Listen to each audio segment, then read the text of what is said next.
times and weakly said, "Big brother who also told me to convey this message to you. Rhett believed you would definitely solve this issue." Abel was stunned. Definitely solve this. That was such a deep trust. The doctor arrived, and Abel stepped aside to let him examine the man closely, then instructed the doctor to take good care of him before leaving the Lord's residence. "Where is Isaac?"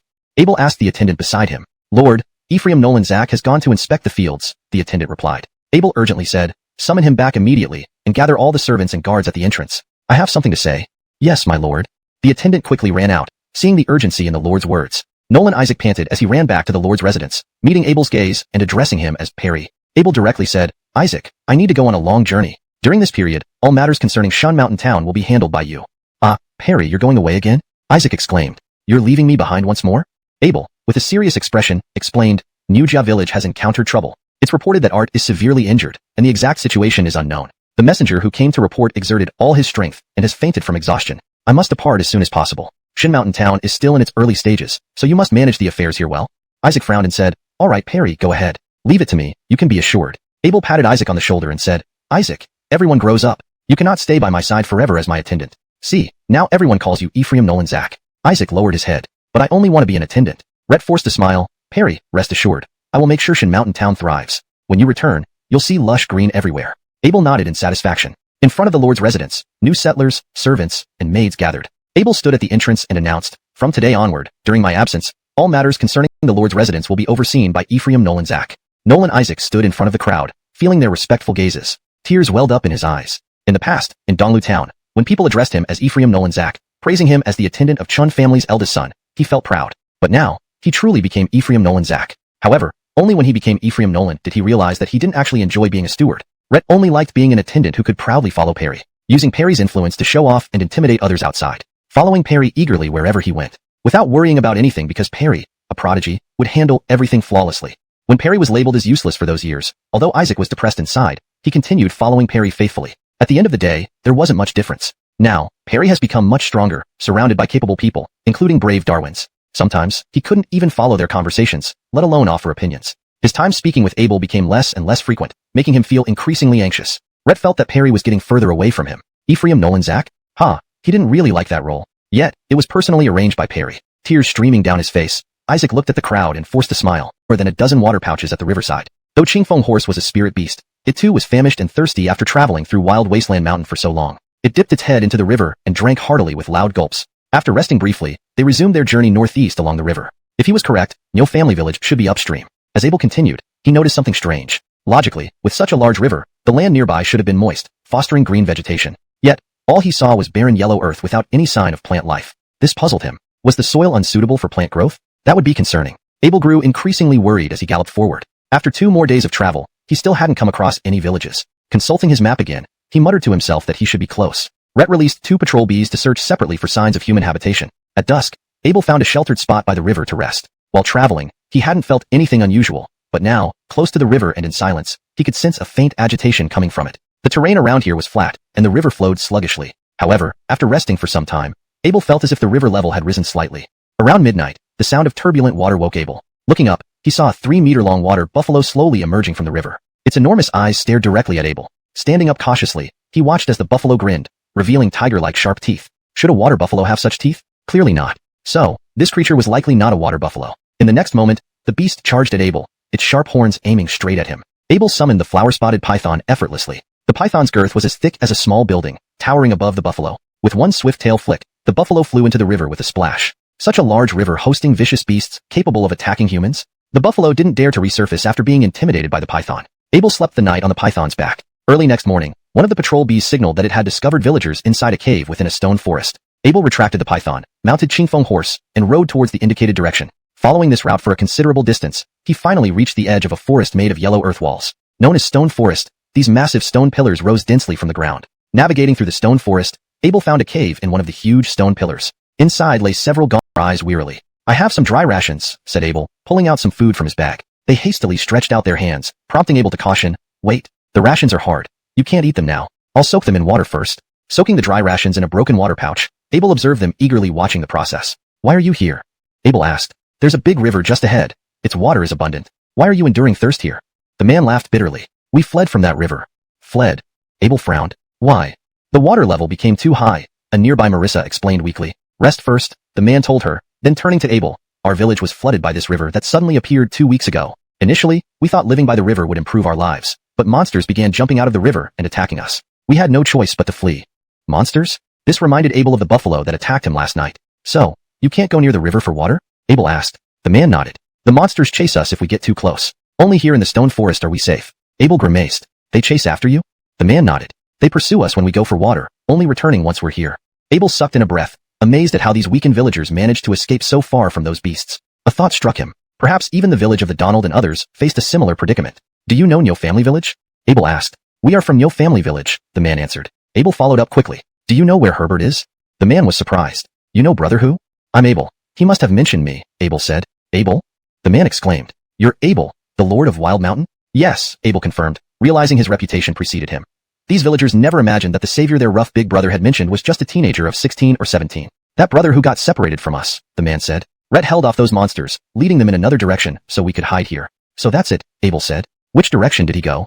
The man shook his head. The Marissa beside him said, judging by the direction, he went south. Abel nodded and sent the patrol bee to search in the south. Rhett distributed the soaked dry rations to the villagers. After eating some, they regained a bit of strength and stared at Abel with wide eyes. Abel pointed at the water bags on Qingfeng horse and smiled. All this water and food are for you. If you run out of water, I can fetch more. The villagers expressed their gratitude. We heard from Herbert that a new wild mountain lord had appeared and promised to lead us to Divine Mountain Town where we would have plenty to eat and drink without suffering any in his pocket and offer it to him. Lord, this is Coulter's protective charm. Please, please, please use it. The blue bead was smooth and shiny, radiating faint spiritual energy. Abel's eyes lit up. Rhett took the bead and asked, this is rare. How did you get such a thing? The villager replied, it's a charm given by Coulter. Abel asked, Coulter? Is he also a villager? The villager nodded. Rhett's from our village, but he's not an ordinary villager. Rhett's our rain prayer honest. Rain prayer honest? Abel asked, what's that? The villager explained, our village can survive here because besides having a stone hollow that occasionally springs clear water, we have Coulter. During droughts, he prays for rain. Usually within 2 or 3 days, it starts pouring. Abel was stunned. Rhett carefully examined the blue bead. In the bead, a faint golden speck could be seen. Abel remarked, I didn't expect to encounter such a capable person here. Where is he now? The villager shook his head. We haven't seen him in a long time. Abel asked, doesn't he live in the village? The villager said, although he lives in the village, he doesn't stay there all the time. Rhett often roams around nearby. When brother who returned this time, he urgently searched for Coulter but didn't find him before these incidents occurred. Abel nodded. The villager sighed. If Coulter were here, maybe he could pray to heaven and make those water beasts leave. Holding the blue bead, Abel fell silent. At night, creatures gradually crawled out of the river. There were water buffaloes, rabbits, leopards, dogs, and wolves, but they were no longer ordinary animals. They lost their natural instincts and each night would roar chaotically across the wilderness, retreating into the water before sunrise. They lived underwater? Abel recalled the upgraded patrol bee back into the system and then summoned it again. Go and see what's happening underwater. The patrol bee circled above Abel's head twice before diving straight into the water, following the creatures away. Chapter 105, The Man in the Water. The surveillance bees followed those creatures deep into the river. Dawn was breaking outside, and it was pitch black under the river water. However, this did not affect the vision of the surveillance bees at all. Those monsters seemed to possess a peculiar ability, allowing them to walk underwater. They quietly walked to the center of the large river. There appeared to be something emitting a faint yellow light. As the surveillance bees swam closer for a look, they found that the river bottom had been adorned with golden sand, forming a strange pattern that looked like an array formation. The golden sand emitted a soft yellow glow, illuminating the surroundings. On closer inspection, there was a 6-7 meter high platform set up inside the formation. On top of the platform, a young man dressed in a black robe was sitting cross-legged. At the edge of the platform stood 10 pillars. 9 were bound with various spirit beasts. 1 pillar held a bound Montague. It has been another day. The young man in the black robe suddenly spoke, his voice clear and Montagueful, with a touch of childishness. Have you still not decided? The bound Montague opened his eyes, looking rather weary. What's there to consider? Even if I don't agree, you're going to do this anyway, aren't you? He said, his voice hoarse and aged, which was hard to imagine coming from a young man. The black-robed Montague laughed. Don't you care about those people outside? Haven't you been lingering here all these years just for them? The bound Montague chuckled sarcastically in his elderly voice. I'm not foolish. Regardless of whether you keep your promise or not, I know that if you obtain that power, more people will be harmed. The black-robed Montague lifted his head and laughed. So, we drag this out day by day. If all those people outside die, we can visit other villages. I'll show you what the great wasteland mountains would look like without a single person. The bound Montague's face turned ashen, his lips pressed together, glaring silently. The black-robed Montague laughed. Ha ha. After so many years without seeing you, you haven't changed. Even the way you glare at me is exactly the same. Seeing the face of the black-robed Montague, the surveillance bees were shocked. Bolivar? Why would he be here? In the depths of the Great River, on the platform in the middle of the formation, was Bolivar, the second son of the mayor of Changzhou City. Shouldn't he be at East Flow Mountain now? At East Flow Mountain's parliamentary hall, 3 elders sat solemnly on the main dais. Below, 2 rows of East Flow Mountain's inner Darwins stood straight. In the middle of the hall, 2 young inner Darwins knelt, exhausted. In front of the kneeling young Darwins lay an iron box, smashed to pieces, revealing intricate patterns etched on its surface. The three elders stared grimly at the box. The elder in white asked in a serious tone, "Who pursued him?" One of the kneeling Darwins replied, "Honest. It was this year's new entrance." The Remington next to him exclaimed in disbelief, "You let newly admitted Darwins chase after him? If even you couldn't resist, how could they possibly stand a chance?" The Darwin on the ground replied, "Honest. It was the highest ranking one among them." "Highest ranking? Nigel?" the elder in white asked. "Indeed, Nigel," the Darwin confirmed. Nigel, the second son of the Chin family in Donghua town, and the most promising talent within the clan, was already a superior yellow ranked before entering the sect. Upon joining, he advanced swiftly to the mystic rank, becoming the youngest mystic-level spirit master in the history of Donghua town. The Remington abruptly stood up, took a few rapid steps, and loudly scolded the kneeling Darwin. "What kind of decision is this? If anything happens to Nigel, what then?" The elder in white thought for a moment and said, "If it's Nigel, the situation should be manageable, considering he's already at the mystic level." Pointing at the damaged iron box, the Remington retorted, "Manageable? It would be manageable if it were just an inferior yellow rank bolivar. But the box has been opened. You know very well how dangerous that thing is." Looking at the broken iron box on the ground, the elder in yellow said, "This object has been kept in East Flow Mountain for a long time. Even if someone with Earth tier strength had gotten their hands on it, it would have been difficult to crack. How could a mere inferior yellow rank individual break it open?" The elder in white nodded and said, "It seems our opponent was well prepared, infiltrating East Flow Mountain with intent."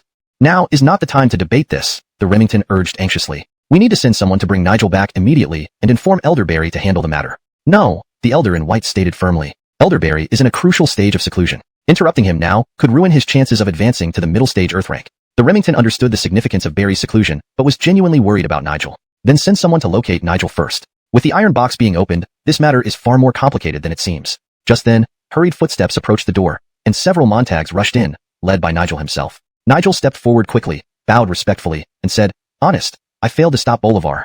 "Ah, thank goodness you're back." The Remington descended from the high platform, grabbing Nigel's arm and examining him repeatedly. "Are you hurt? Are you all right?" Nigel replied, "Honest, I'm fine."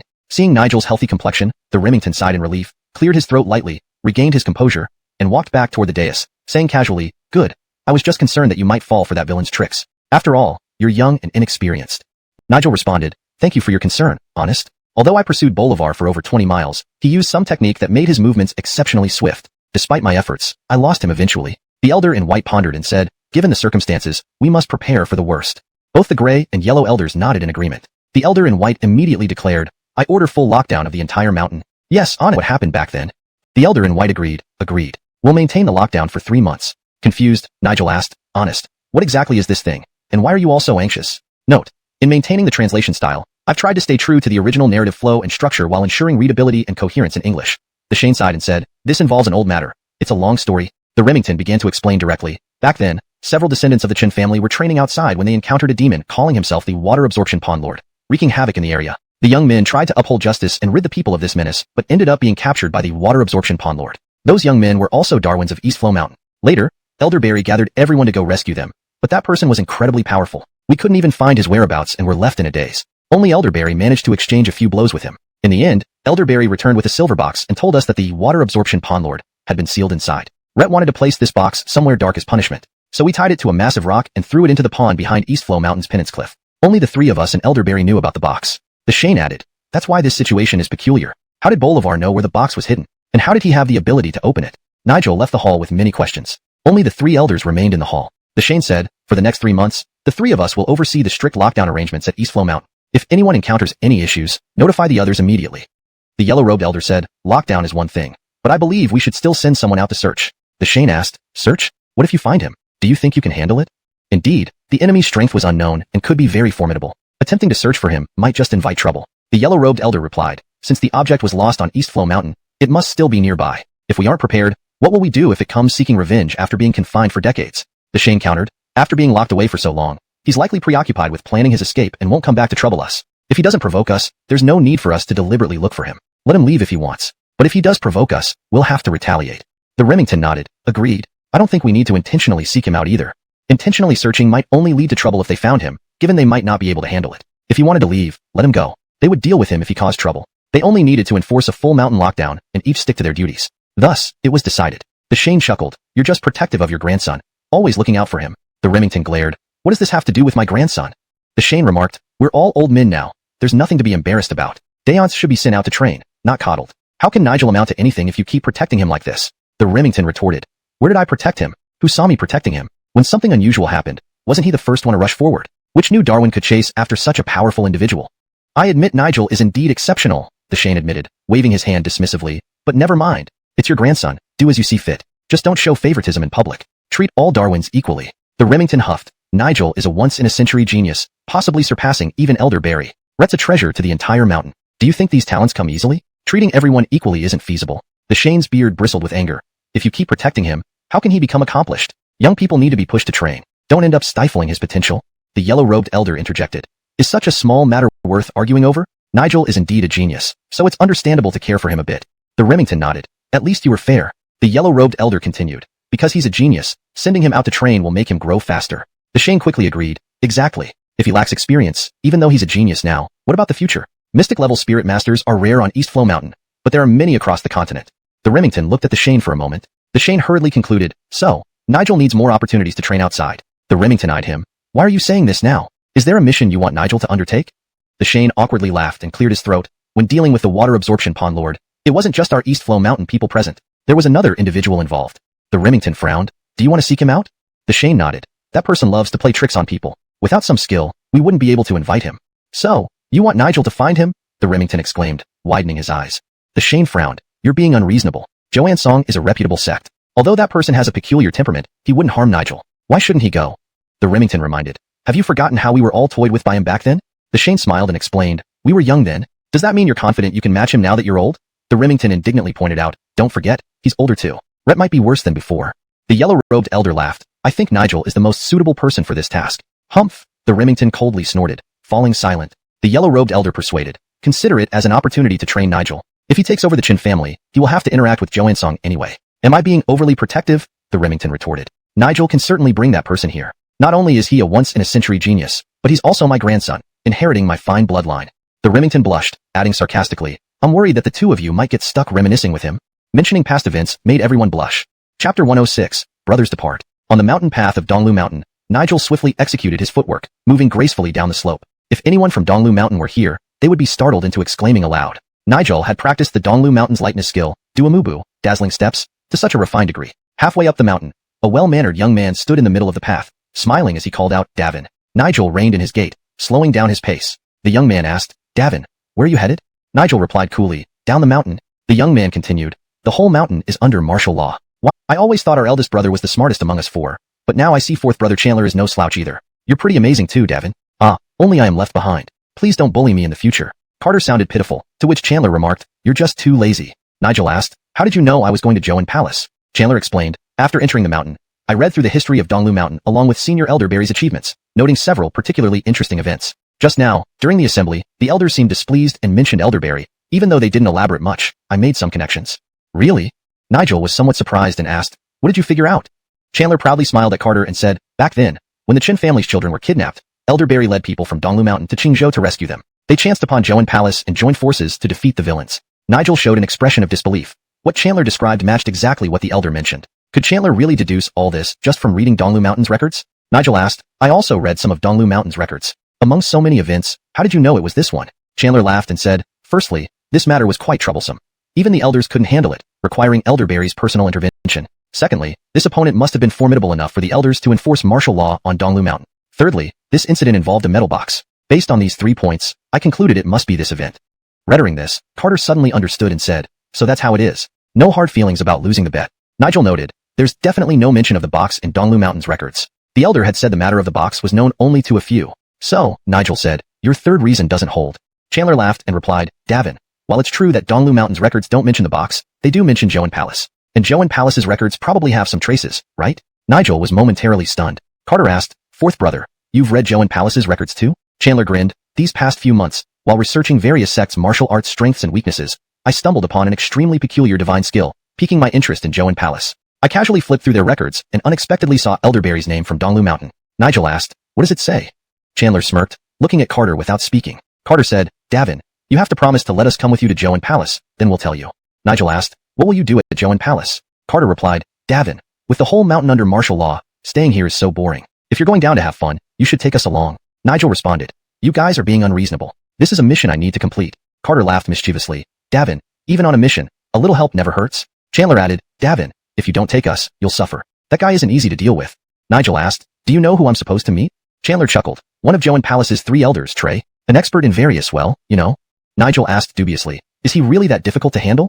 Chandler grinned. Absolutely. Otherwise, his reputation wouldn't be so renowned in the Donghua. This is why I guess the elders sent you.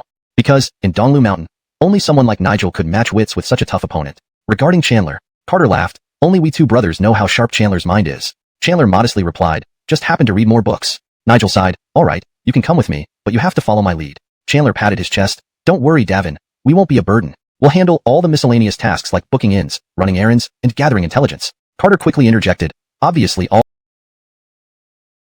Nigel raced ahead with a relaxed demeanor, leaving his two brothers lagging behind, gasping for breath. Davin, why choose to travel by Duamubu rather than riding a mount? Chandler, who usually disliked training, found it especially challenging now. Nigel, meanwhile, had apparently decided to make his two brothers run all the way to Qingzhou. Oh my, actually run? Using their legs to measure the distance between Izhou and Qingzhou? Nigel asked, have you noticed anything unique about Duamubu during your practice?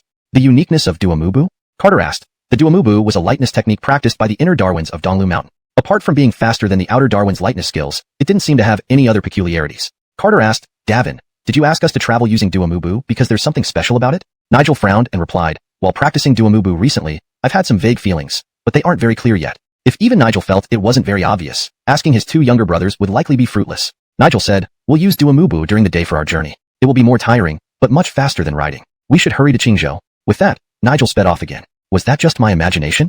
Carter watched Nigel's figure vanish in the distance. It seemed like Davin's movements were faster than yesterday. The peculiarity of Duamubu? Chandler suddenly became serious. Carter, it looks like our main task for the coming days is this footwork. Carter grimaced. Bird of ill omen. Sure enough, on their journey, Nigel made his two brothers practice Duamubu without stopping. Nigel would sprint far ahead using Duamubu, then race back to meet them. Rhett wouldn't stop until his spiritual energy was completely drained. Then he would rest and recover before resuming. The two brothers also followed his orders, only stopping when their spiritual energy was entirely depleted. Over time, their mastery of Duamubu improved significantly. From Izhou's Donghua Mountain to Qingzhou, it took Nigel and his two brothers half a month. One day, under Nigel's supervision, they started their morning practice with Duamubu. By evening, their spiritual energy had been drained multiple times as they entered Qishan City. Davin, I noticed that if I use Duamubu to deplete my spiritual energy as you suggested, my next recovery seems to speed up gradually, Carter said. Is this what you meant by its peculiarity? Uttering this, Nigel stopped and seriously looked at Carter. You noticed too? Carter grinned proudly. These past few days, we've been exhausting our spiritual energy constantly, which is different from our usual restrained practice method and even from what Donghua Mountain taught us. Chandler added, indeed. Both the Chen family and Donghua Mountain instructed us not to fully deplete our spiritual energy, always leaving some inside to guide and aid recovery. But these last few, there was a commotion. People were gathering in one direction, whispering and discussing. Curious, Carter asked the Bryant, is there something special happening tonight? The Bryant smiled. Gentlemen, you arrived at just the right time. Today is the third day of the month. Every month on this day, our city holds a Flower Queen show in the city center. The popular Flower Queen Rhoda will perform a song and dance for the public. She is truly breathtaking, and every month on the third, half the men in the city come to watch her. Carter asked curiously, is she really that beautiful? The Bryant laughed. You must see for yourself. If it weren't for running this in, I'd go too. Carter turned to Nigel. Davin, how about we check it out? Nigel, uninterested, said, a show is just that, nothing special. Carter chuckled. Davin, we hardly get out, and we happened upon such an event. Why not enjoy it? All this traveling makes us stiff and sore. These days have been tougher than our life at Donghua Mountain. Nigel looked at Carter and said, as direct descendants of the Chen family in Donghua Town, why would you need to see a flower queen? Do you think your future wives and concubines will be inferior? Carter laughed. I can't match Davin's dedication to cultivation. Let's relax a bit. Chandler added, Davin, this city has many interesting things to see. Let's explore. Considering his brother's request, Nigel agreed. His attitude towards them had changed significantly. No longer did he feel threatened by them as potential heirs. Instead, he felt camaraderie. Following the crowd, they reached the city center. A tall stage was set up, surrounded by curtains, with a graceful Marissa singing and dancing in the middle. Her voice was sweet and melodious, lingering in the air. Beside her, a Qin master played ancient tunes that resonated like mountain streams. The performance drew continuous applause from the crowd. That must be the flower queen the Bryant mentioned, Carter said. Pity she's behind the curtains, making it hard to see her clearly. Ah, you youngsters know nothing, a bearded man beside them yelled. This is called the beauty of mystery. This kind of ambiguity is perfect. Carter laughed. Brother, that's true, but I still want to see her face clearly. Boy, let me teach you a thing or two. You taste the essence, the unseen essence, understand? The man spoke, spitting as he talked. Chandler found it amusing. Indeed, quite the essence. Carter endured the discomfort with a twisted face. Seeing this, Chandler laughed. Davin, look, Arnie has made a new friend. Nigel couldn't help but smile. Not bad, not bad. At that moment, the Qin master on the stage shifted to another tune. However, Nigel and the others' expressions suddenly changed. The Qin music carried a substantial amount of spiritual energy, which was surging directly toward them. Chapter 107. Encounter in the Stone Chamber. The Qin music was sonorous, like the striking of jade and gold, captivating all who heard it. The townspeople swayed to the rhythm, and Carter and Chandler exchanged glances, each seeing the shock reflected in the other's eyes. Nigel immediately shouted, "We need to leave now. The music was imbued with a powerful spiritual force that swept toward the audience, inducing a trance-like state. Hypnotic spirit art. As the melody wafted through the air, the expressions of the townspeople grew increasingly fervent and wild. The three brothers, Nigel, squeezed out of the crowd. Another wave of spiritual force surged at them, forcing the brothers to sit cross-legged and muster their own spiritual power to stabilize their minds and counteract the effects of the music. However, their spiritual power was nearly depleted, barely enough to fully neutralize the influence of the music, causing slight agitation within them. Inner agitation is a great taboo for practitioners, especially when using spiritual power. Sitting cross-legged, they concentrated, focusing on the little remaining spiritual power to resist the onslaught of the music. On the elevated platform, the Qin master surveyed the scene and suddenly smiled. Interesting. I found 3 interesting young fellows. The dancing Rhoda stopped, but the surrounding people remained oblivious, still staring with feverish eyes, mumbling, "What beautiful dance! What a beautiful Rhoda!" Rhoda walked over to the Qin master and asked, "Another target caught your eye?" The Qin master pointed towards Nigel and chuckled, 3 novice young spirit masters. They should taste good." Rhoda licked her lips and followed his gaze, noticing the 3 brothers sweating profusely and struggling. She exclaimed, "Oh, indeed 3 little fellows."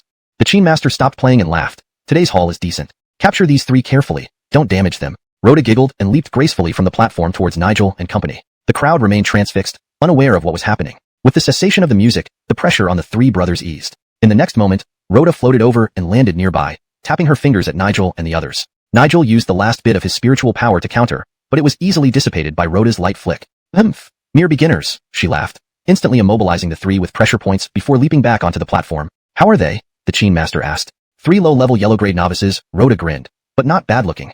The Qin master chuckled, and the music resumed. Soon, the townspeople turned their heads and rushed towards Nigel and the others, lifting them up and carrying them away. The music lingered softly in the air, and the 3 felt dazed. However, as seasoned practitioners, they protected their minds despite being immobile due to the pressure points. Inside a mansion within Qishan City, Nigel and the brothers were placed into a stone chamber and left alone. Gradually, the crowds dispersed, and the room became quiet. Finally, they could release the breath they had been holding. A figure emerged from the corner of the stone chamber, freeing their pressure points, allowing them to move again. They coughed several times. "That was close." Carter wiped sweat off his forehead. If the music had gone on any longer, they might have fallen under its spell. "Second brother, fourth brother, are you all right?" Carter asked. "We're fine," Chandler panted. "This time we truly encountered trouble." Nigel turned to look at the stranger.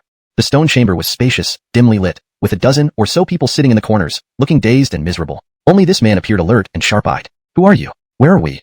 Nigel asked. "I'm like you, captured by them." "This place is Junwang Manor," he replied. "Why were we captured here?" Nigel asked coolly. "Because they're madmen," the man chuckled. "Their reasons for capturing people are bizarre and hard to predict." "Who are they?" Chandler asked. "The Blood Alliance," the man said with a grin. The 3 brothers froze. "The Blood Alliance? They encountered them here?" Seeing their stunned expressions, the man laughed. "Don't worry. As long as we survive until tomorrow night, you can all leave. You have a way out?" Chandler asked. "Of course," he said. "You 3 are different from the rest." "The rest?" Nigel and the brothers looked around at the others, who were listless and unresponsive. "What happened to them?" Nigel asked, frowning. "They were hypnotized," the man explained. "We've all been attacked by his music. Among those here, only we remain conscious."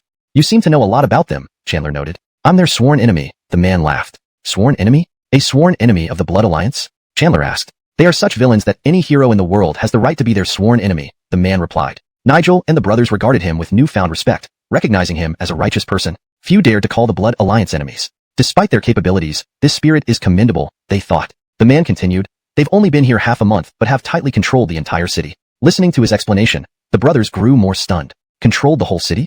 Carter gasped. "All the citizens are entranced by their illusions," the man explained. "To them, every day is the 13th of the lunar month, and there's a Flower Queen performance daily." Nigel and the brothers felt alarmed. "That powerful?" "I thought I made a mistake in my calendar," Carter remarked. "It's clearly the 14th. Don't worry, I'll get us all out. And I'll eliminate these 2 pests along the way," the man promised. "Do you have a plan?" Nigel asked. "With my strength, I can take down their base completely. I've been waiting for the right opportunity," he said proudly. "Opportunity?" Chandler asked. "The full moon night will be our chance," he answered. "Why wait for the full moon?" Chandler inquired. "Tomorrow you'll understand," the man whispered. "Since you're spirit masters too, you can assist me then." The brothers nodded. Chapter 108. Mitchell Perry. Nigel and the others sat inside the room, recuperating their spiritual energy. Yesterday, when they arrived at Qishan City, their spiritual energy was already depleted. Later, they used meager spiritual energy to protect their minds, nullifying the attack from the music. Now, their spiritual springs were as barren as wilderness. The process of inhaling attribute-bound spiritual energy from the air into their bodies and converting it into usable non-attribute spiritual energy is slow if there isn't a base of spiritual energy in the spiritual spring to guide it. If a spiritual spring remains dry for too long, it can suffer considerable damage. Non-attribute spirit. There had been cases where spirit masters damaged their spiritual springs using incorrect methods, rendering them unable to cultivate spiritual energy ever again. Nigel said, "You both give me your best punches. Do we still need to use spiritual energy?" Chandler exclaimed in surprise. Nigel nodded seriously. Give it everything you've got. Punch me.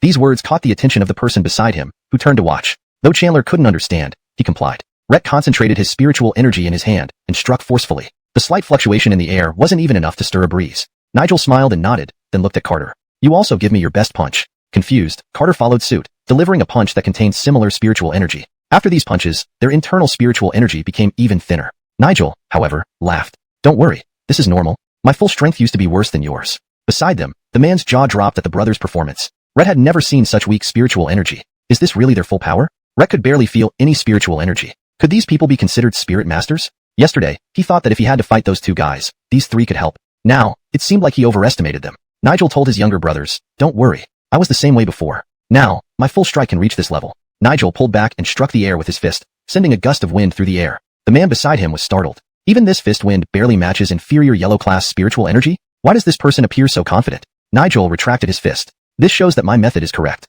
Keep practicing this way, and you'll see the benefits.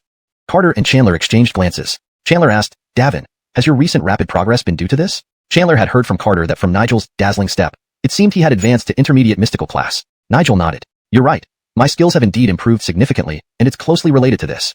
Carter and Chandler laughed. Carter said excitedly, it seems Davin has found some secrets. Chandler commented, Davin's martial talent is truly formidable. Does this make him strong? They're only at inferior yellow class level? No wonder the other two are even weaker. It seems they're all of the same caliber, essentially negligible spiritual pulses. Perhaps they've never met a true prodigy. The man wanted to say something but saw Chandler and Carter quietly recovering their spiritual energy in lotus positions. His words caught in his throat. After a moment, he muttered, they are indeed diligent. Unfortunately, their aptitude was terrible. Looking at the three brothers sympathetically, he thought to himself, I'll act on my own tonight. Initially, the recovery of that first wisp of spiritual energy was very challenging, as if the spiritual spring was being forcefully twisted. Carter and Chandler, contorted in pain and drenched in sweat, panted heavily. Even the man beside them began to doubt what cultivation technique Carter and Abel were practicing. Isn't sitting in lotus position supposed to be easy? Why did it look like they were severely injured from beating? By midday, after spending half the day, they had recovered another sliver of spiritual energy. With a bit more base spiritual energy, the restoration process sped up significantly. By nightfall, their spiritual energy was almost fully restored. The skies slowly darkened, and once again, the sound of the lute echoed outside. Starting again? Carter paused, asking, should we move now? Nigel had also regained his spiritual energy and waited for the person beside him. The man shook his head. Wait. The brothers exchanged glances and waited quietly. Now with substantial spiritual energy, their spirits were full, and they wouldn't be disturbed by the lute music even without intentionally using spiritual energy. As the moon rose, its light illuminated the stone chamber. The man's face showed a hint of a smile. Rhett walked to the door, exerted a little effort, and it opened. Rhett turned back and said, stay here. It's too dangerous outside. I'll go check first. The man left the stone chamber. Abel and the others were puzzled. Yesterday, didn't he say we'd help? What's the intention of having us stay here? We should go check. Nigel stood up and left the stone chamber. This place was an aristocratic residence with pavilions, carved beams, and corridors stretching in every direction. The lute sound still floated gently in the air. The lute player must still be performing on the city stage. Nigel leaped onto the roof, followed by Carter and Chandler, heading towards the city center. From afar, the man had already leapt onto the platform and was engaged in combat with Rhoda. Rhoda used a set of palm techniques, while the man employed Jadenship. The lute player stood aside, not intervening. Rhett chuckled, Mitchell Perry, do you think your disguise was successful? We knew long ago that you pretended to be a young man and entered the stone chamber. How does it feel to sometimes be hungry and sometimes be fed? Indeed, no one brought food yesterday. Clearly, they knew the man had been following them and used this plan to humiliate him. While fighting Rhoda, the man retorted, you knew long ago. Not necessarily. Did you know what I did before entering your stone chamber? The lute player laughed aloud. No matter what tricks you play, you can't handle us alone. Without your senior and Ishans, you want to chase us everywhere? You should know your limits. The man's sword strikes were fierce, forcing Rhoda back. Then spiritual energy surged into the tip of his sword, which pointed downwards at the ground below the high platform. A beam of spiritual energy shot out from the sword tip, striking the ground. The ground beneath the high platform lit up under this surge of spiritual energy. No, the ground was always bright. Its original brightness came from the moonlight shining upon it. However, now the brightness on the ground grew increasingly brighter, faintly revealing the patterns etched into the surface. The scope of these patterns was vast, encompassing the city's high platform and surrounding buildings. Nigel and his brothers stood far away, stunned by this scene. Joan Palace, moonlit white array. Chandler exclaimed, that person is from Joan Palace. I heard that lute player call him Mitchell Perry earlier. Nigel remarked, does Joan Palace have such a person? Chandler shook his head and replied, I've never heard of it. Never would I think we'd encounter someone from Joan Palace here. It seems all is fated, Carter remarked. As the moonlit white array activated, both the lute player and Rhoda were struck with shock. The lute player immediately began strumming wildly, regardless of melody, creating chaotic sounds that surged towards Mitchell Perry. Meanwhile, Rhoda withdrew several throwing darts from her robes, which exploded mid-air upon being thrown, sending a flurry of powder towards Mitchell Perry. Without delay, Rhoda turned and picked up the lute player, fleeing the scene. The The lute player frantically continued playing from atop her shoulder, directing attacks against Mitchell Perry. Neither feared engaging Mitchell Perry in single combat, but with the moonlit white array, a massive array like this could likely trap them if they lingered too long. In matters of arrays, none surpassed Joe and Palace. Blinded by the powder, Mitchell Perry hesitated for a moment as he saw the duo about to escape. Rhett hurriedly gave chase. No good. Mitchell Perry's eyes widened in shock. Directly ahead of their escape route, the three Chen brothers stood frozen, staring blankly. Quick, get out of the way. Mitchell Perry shouted. Acting instinctively, each of the Chen brothers drew their weapons and pointed them directly at the two fugitives. 3 inexperienced Montags? Rhoda sneered, not stopping her stride or changing direction, charging straight towards the trio. The 3 boys showed no fear, brandishing their weapons as they blocked the path. Get out of the way. Mitchell Perry yelled anxiously. Humph, you righteous people are so irritating, Rhoda muttered, gathering energy in her palms. You concern yourselves with the weak, while the strong consume the weak. What's wrong with that? It's natural selection. She chuckled. It's a pity for such handsome boys. The lute player rested on Rhoda's shoulder, flooding her with spiritual energy and pounding furiously on the lute. Blades of spirit energy formed within and were directed at Mitchell Perry. Mitchell Perry parried with his sword, dodging left and right. Despite nearly catching up, he couldn't close the distance. Mitchell Perry, even if you prepared this array, what can you do? You still can't catch us. Try tasting this move. Though your array suppresses our spirit power, it can still make you suffer. Immediately, 20 beams of sword chi flew from the lute, attacking Mitchell Perry from all angles. If attacked from a distance, the array would have significantly weakened these 20 sword chi before they reached him. However, the distance was too close. Mitchell Perry halted abruptly, shielding himself with spiritual energy and leaping backward as the sword chi clashed violently against his blade. Humph! Nothing special, Mitchell Perry spat after barely deflecting the attack, almost sliced by the razor-sharp blades. Looks like you're running out of tricks. After speaking, he accelerated his pursuit, but saw the two figures already lying motionless on the ground. What happened here? A pool of blood spread around them. The two bodies lay in it. Standing beside them were the Chan brothers, with Nigel's weapon stained with blood. Mitchell Perry rushed forward, checked the bodies, and stared wide-eyed. Dead? Killed by a sharp weapon? Rhett looked back at the Chen brothers, astonished. Did they do this? How could they, who hadn't even reached lower yellow class, defeat 2 upper yellow class opponents? His gaze fell on Nigel's weapon. You wield an extraordinary weapon? Mitchell Perry asked sternly. Yes, it's a mystical class spirit weapon. The wind-chasing sword, Nigel replied casually. Mitchell Perry inhaled sharply, his expression complicated. Such formidable weaponry with such meager skills? If word got out, others might try to take it. Thankfully, the weapon saved their lives. Without it, the 3 might have been easily defeated by Rhoda. Next, he inspected the weapons held by Carter and Chandler. His eyes bulged. Whose Darwins are you? The spiritual energy emitted by Carter and Chandler was clearly superior. Both were upper yellow class. Which family could equip such powerful weapons to individuals below lower yellow class? What a waste. Carter smiled. We haven't introduced ourselves. We are from Donghua Town's Chun family. I am the 3rd son, Carter. This is my 2nd brother Nigel, and that is my 4th brother Chandler. Donghua Town's Chun family? Mitchell Perry pondered. Rhett had some recollection of the name. A 1,000-year-old family, yet not wealthy enough to furnish such advanced weapons to those of such modest abilities. Either the Donghua Chun family was Drake it. Breaking the hypnotic spell is indeed challenging, Mitchell Perry agreed. We need an expert in such spirit techniques. Hypnotic techniques acted on the nervous system, making them difficult to learn and counteract. Do any nearby experts specialize in hypnotic techniques? Chandler asked. Nearby? Mitchell Perry pondered aloud. Alfonso. Translation note. Alfonso refers to a place name in the context, translated as it is. Chapter 109. The Unusual Discovery. I'm going back to the sect to find help. You guys do as you please. Frank left these words and rode off alone on his steed. Carter looked at Frank's receding figure and remarked, Frank is always in such a hurry. There are still things in this city that need to be handled properly. Nigel pondered. What exactly were those Blood Alliance members planning? Chandler suggested, Elder brother.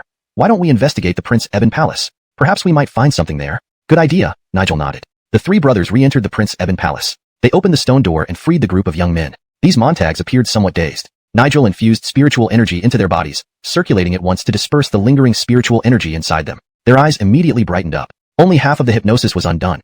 It couldn't be completely resolved. Their basic daily functions were fine, but their cognitive understanding remained unchanged. They would think it was always the 3rd day of the month, and would go to the city to watch the courtesan dance every day. Even if there was no longer a courtesan on the high platform, they would still stand there for half a day. Nigel had no knowledge of mental-based spirit techniques, and thus was helpless. When Nigel and the others entered the Prince Eben Palace, they found a strange diagram inside. What is this diagram? Carter passed the diagram to Nigel and Chandler. The Great Law of 10,000 Bones? Chandler recognized it and exclaimed. Such an overbearing name? It sounds like an extremely powerful and malevolent technique. Carter asked, Younger brother one, did you study this too? The writing on the diagram was incomprehensible, twisting and turning. The shapes drawn on it were peculiar. Could it be some kind of formation? The words Great Law of 10,000 Bones are written directly on it. Chandler pointed at the slanted text on the diagram. This is the script of the Remnant clan. Remnant clan? Nigel frowned. Are you talking about the Remnant clan that went into seclusion 3,000 years ago? Chandler nodded. Yes, that one. Nigel hurriedly took the diagram and placed it on the table to examine it carefully. What is this Great Law of 10,000 Bones? Chandler shook his head. I've never heard of it either. But this diagram mentions using 10,000 people as sacrifices to refine perfect flesh and blood. Whoa. Nigel and Carter sucked in their breath. So bloodthirsty and evil? Could it be that those two controlled the entire city, just for this great law of 10,000 bones? How fiendishly wicked can one plan be? Is there anything else? What else does it say? Nigel asked anxiously. Chandler shook his head. Some of the text has peeled off or blurred, so I can't make out what it means. Nigel pointed at a shape in the diagram. Then what does this mean? Most of the diagram space depicted a strange shape, resembling a formation, with a dragon's head at its center. Notably, several dozen golden dots scattered throughout, 3 of which were labeled with numbers. What do these numbers 123 mean? Carter asked. Chandler shook his head. At first glance, it looks like a formation, but it lacks the essential elements of one. By my understanding, it appears to be an incorrect formation. Carter, not knowledgeable about formations, stared blankly. Not necessarily, Nigel thought for a moment. It could also be that our knowledge of formations isn't enough to decipher this diagram. Chandler lightly nodded. That's possible. Let's put this away for now, Nigel said. Let's search for other clues. The 3 brothers thoroughly searched the Prince Eben Palace, but found nothing unusual besides gold and jewels. After 2 days of investigation, they paused on the 3rd day. It seems that this inspection must wait until Frank returns, Nigel said. Spirit energy. My spirit spring was excruciatingly painful, as if being scraped by a knife. It took nearly 2 days to recover a bit of spirit energy, and then I noticed the spirit energy in my spring felt different. Different? Carter and Chandler asked. How so? We haven't felt it yet. Nigel replied. Because you haven't suffered such severe damage. Damage? Brother, you were injured?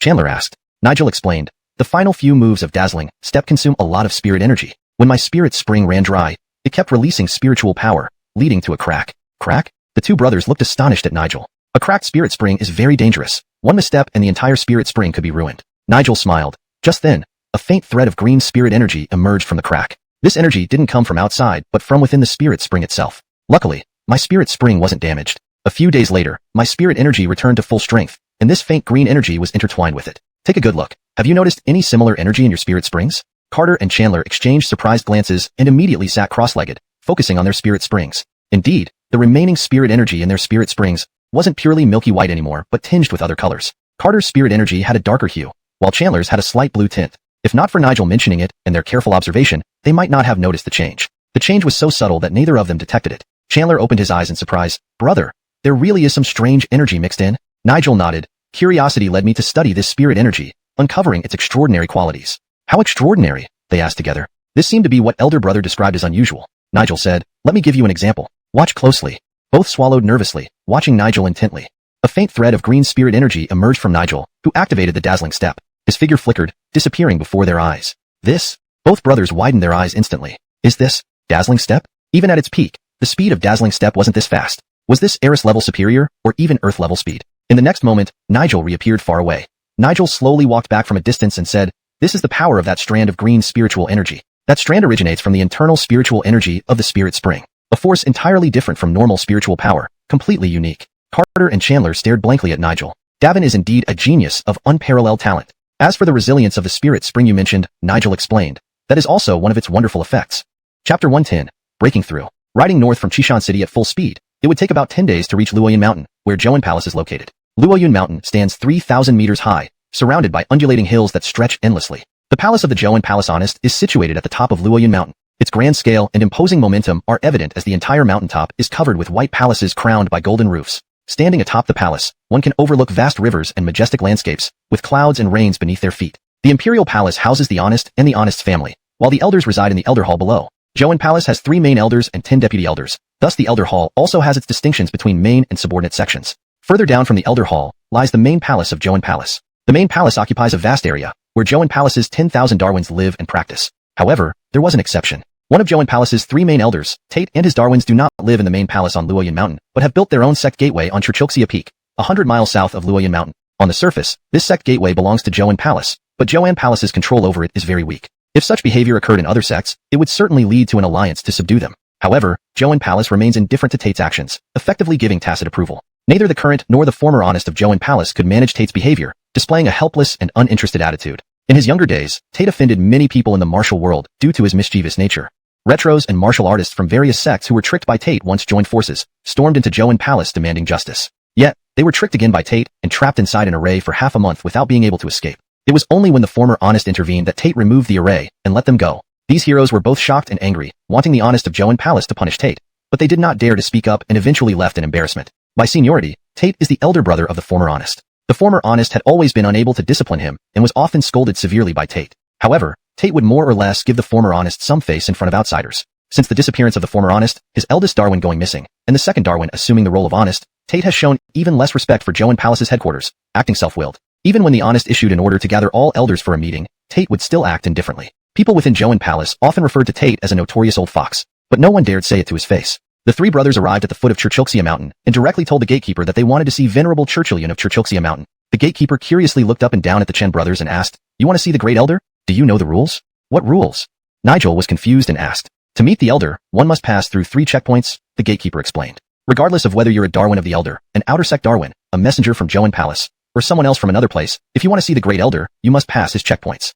"Indeed, remarkable." Chandler smiled and asked, "If the honest of Joan Palace came personally, would he also need to break through these 3 checkpoints?" The gatekeeper proudly laughed and said, "Of course. The rule set by the great elder applies to anyone who wants to see him. Even if the honest of Joan Palace comes, they must also break through." Chandler was amazed. Tate lives up to his reputation. The gatekeeper laughed. "What fame? Our great elder is famous outside. Some praise, some laugh, some look down upon him, but few commend him. I imagine you haven't heard anything good either." Nigel clasped his hands together. "My fourth brother isn't articulate enough and has been impolite. Please do not blame us. Rumors outside can't be trusted. If we need to break through checkpoints to see the elder, we will do so." The gatekeeper looked up and down at Nigel. "Though all 3 of you are outstanding, I believe this gentleman among you is the most capable." Nigel smiled. "You flatter me." The gatekeeper replied with a smile. "If you genuinely intend to break through the checkpoints, then go back and prepare thoroughly." "Prepare?" Carter frowned. "How should we prepare?" "Some previous challengers were trapped in our great elder's array for half a month without coming out, fainting from hunger." The gatekeeper laughed. "We advise you to bring food and water to avoid physical distress." "So exaggerated?" Nigel was startled. "Half a month? What strength level was that person?" The gatekeeper recalled. "Probably upper yellow rank. These days, few upper yellow rank individuals dare challenge. They must at least be black rank." Sigh. The 3 brothers drew in a breath sharply. Black rank. Among them, only Nigel was black rank, while Carter and Chandler were still yellow rank. Clearly, this checkpoint wasn't easy to pass. Nigel thanked politely and went downhill. At the foot of the mountain was a small town where they planned to buy food and water before attempting to break through the checkpoint. Just as they were about to descend, they saw "Can't break through, admit defeat, no need to stay for half a month. Since you wish to see the great elder, join us. We also wish to meet him." "You want to see the great elder too?" Nigel asked. "What about Chishan City?" Dwayne replied. "After Feng Sui breaks through, we will head to Chishan City." "Even your Darwins have to break through?" Nigel questioned. Feng Sui nodded. "Of course. The great elder treats everyone equally, regardless of being his Darwin." "So?" The Chen brothers were surprised. Feng Sui invited. "Want to come with us?" Nigel agreed. "Sure, we'll go together." Feng Sui was accompanied by 6 other Montags, all Darwins of Churchilxia Peak. "Feng Sui, new friends?" The others noticed Nigel walking alongside Feng Sui and laughed. Feng Sui explained, "I just met them, friends of Berkeley. They also wish to see the great elder." "So young." One of the Montags scrutinized the Chen brothers carefully. "Meeting the great elder isn't easy. Without sufficient strength, it will be tough."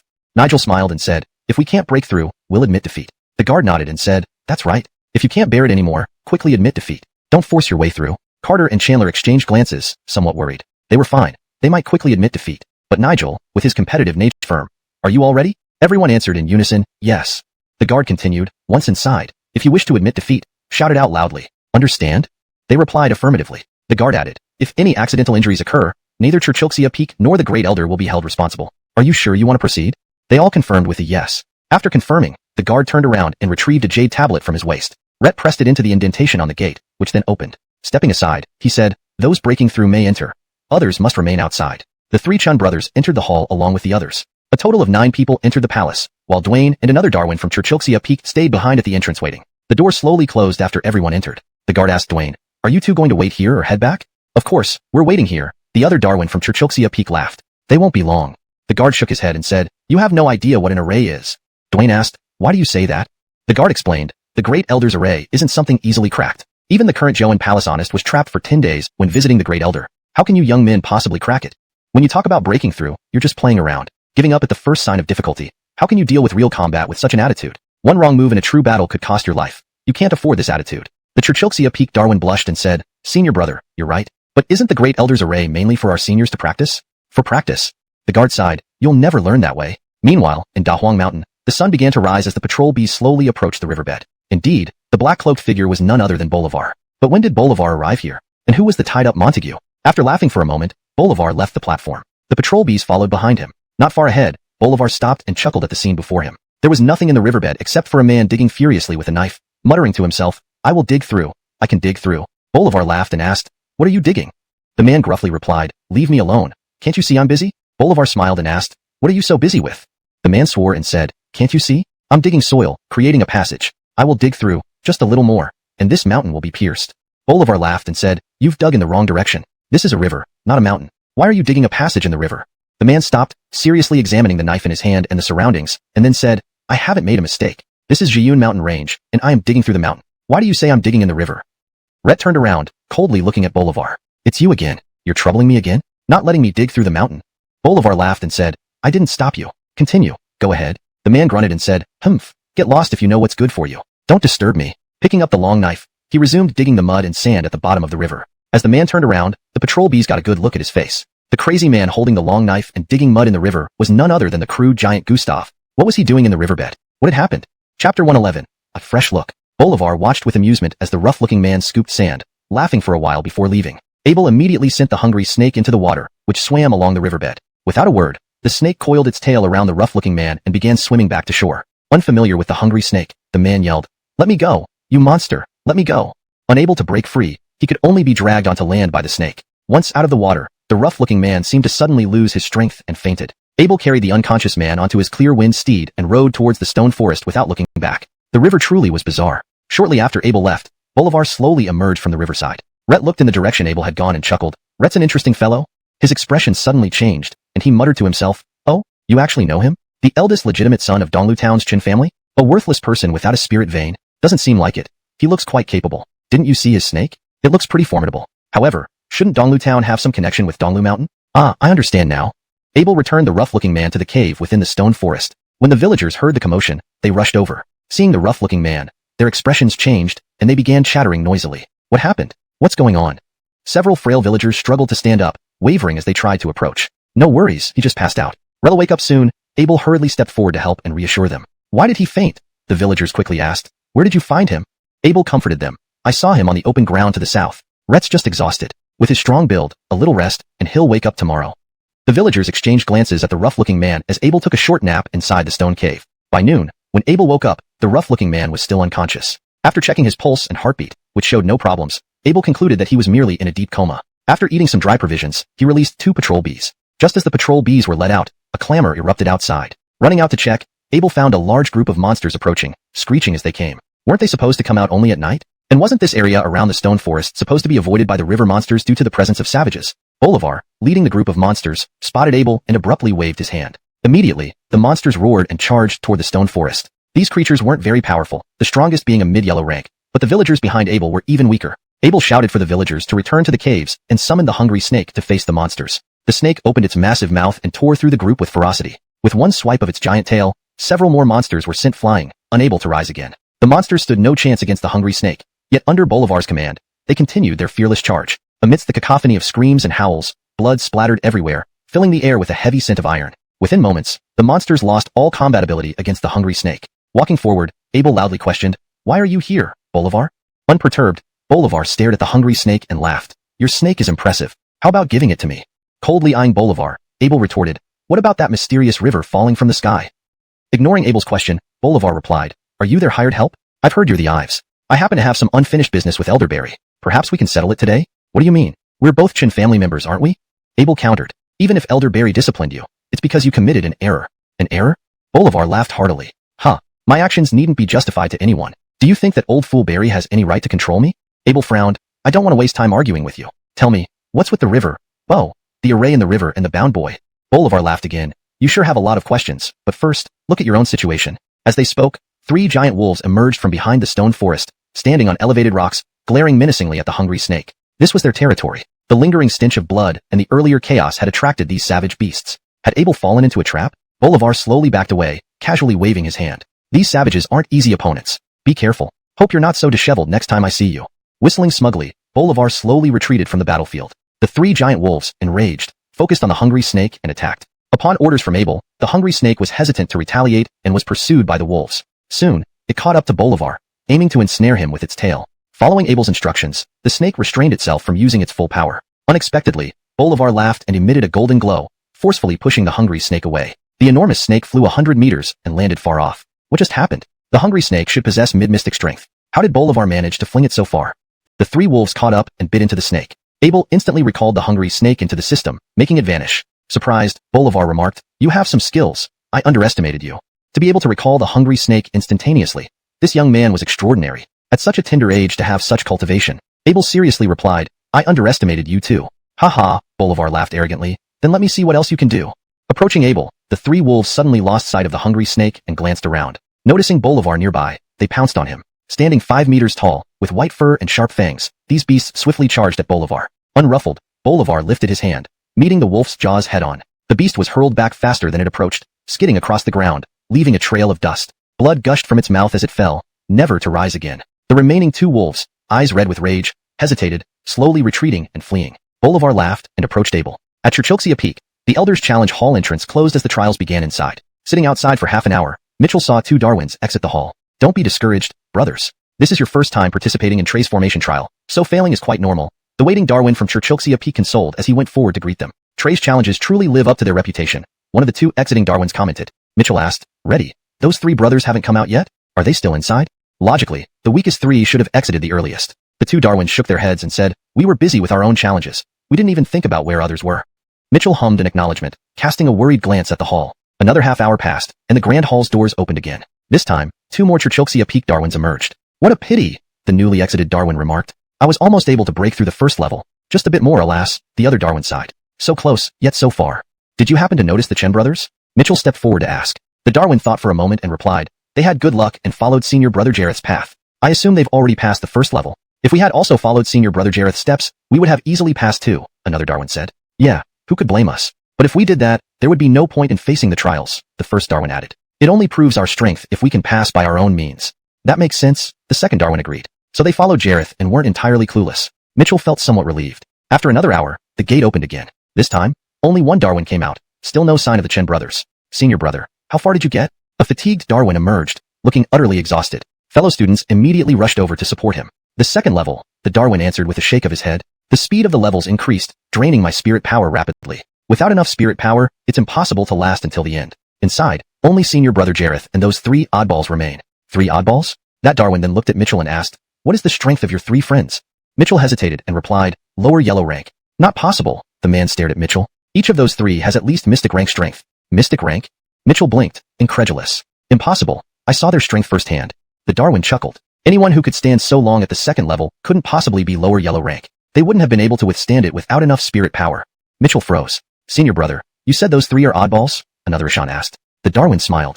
Out of 6 people, 5 have already come out. Only senior brother Jareth remains inside, and those 3 haven't shown up yet. This news struck Mitchell like a bolt from the blue, leaving him stunned. After another hour, the gate opened once more. Only senior brother Jareth walked out this time. So, the Chen brothers were still inside the hall? Someone immediately asked, how did it go? I made it through the second level, but my spirit power nearly ran out, so I didn't attempt the third, Jareth explained. Rhett glanced at Mitchell and added, your friends really gave it their all? Mitchell was shocked. They reached the third level? Jareth nodded. They entered the third level. Churchill Fengsue replied, senior brother, the high yellow rank person you mentioned. Wasn't he the genius later taken as a direct Darwin by the Grand Elder? I've heard he came from a renowned lineage and mastered an extremely unique spiritual technique even at high yellow rank. Still, he spent half a month trapped in the third trial before fainting from hunger. The gatekeeper laughed and said, that's why he became an Elder's Darwin, while you are merely inner Darwins. Churchill Fengsue responded, senior brother, did you know that depleting one's spiritual power can harm the spirit spring? The gatekeeper smiled but remained silent. Just then, the massive doors slammed open, startling everyone. From within the hall, an angry voice shouted, you cheated. Then Chandler's voice was heard, you accuse us of cheating after we completed the trial? Has Traeg learned how to renege on his words?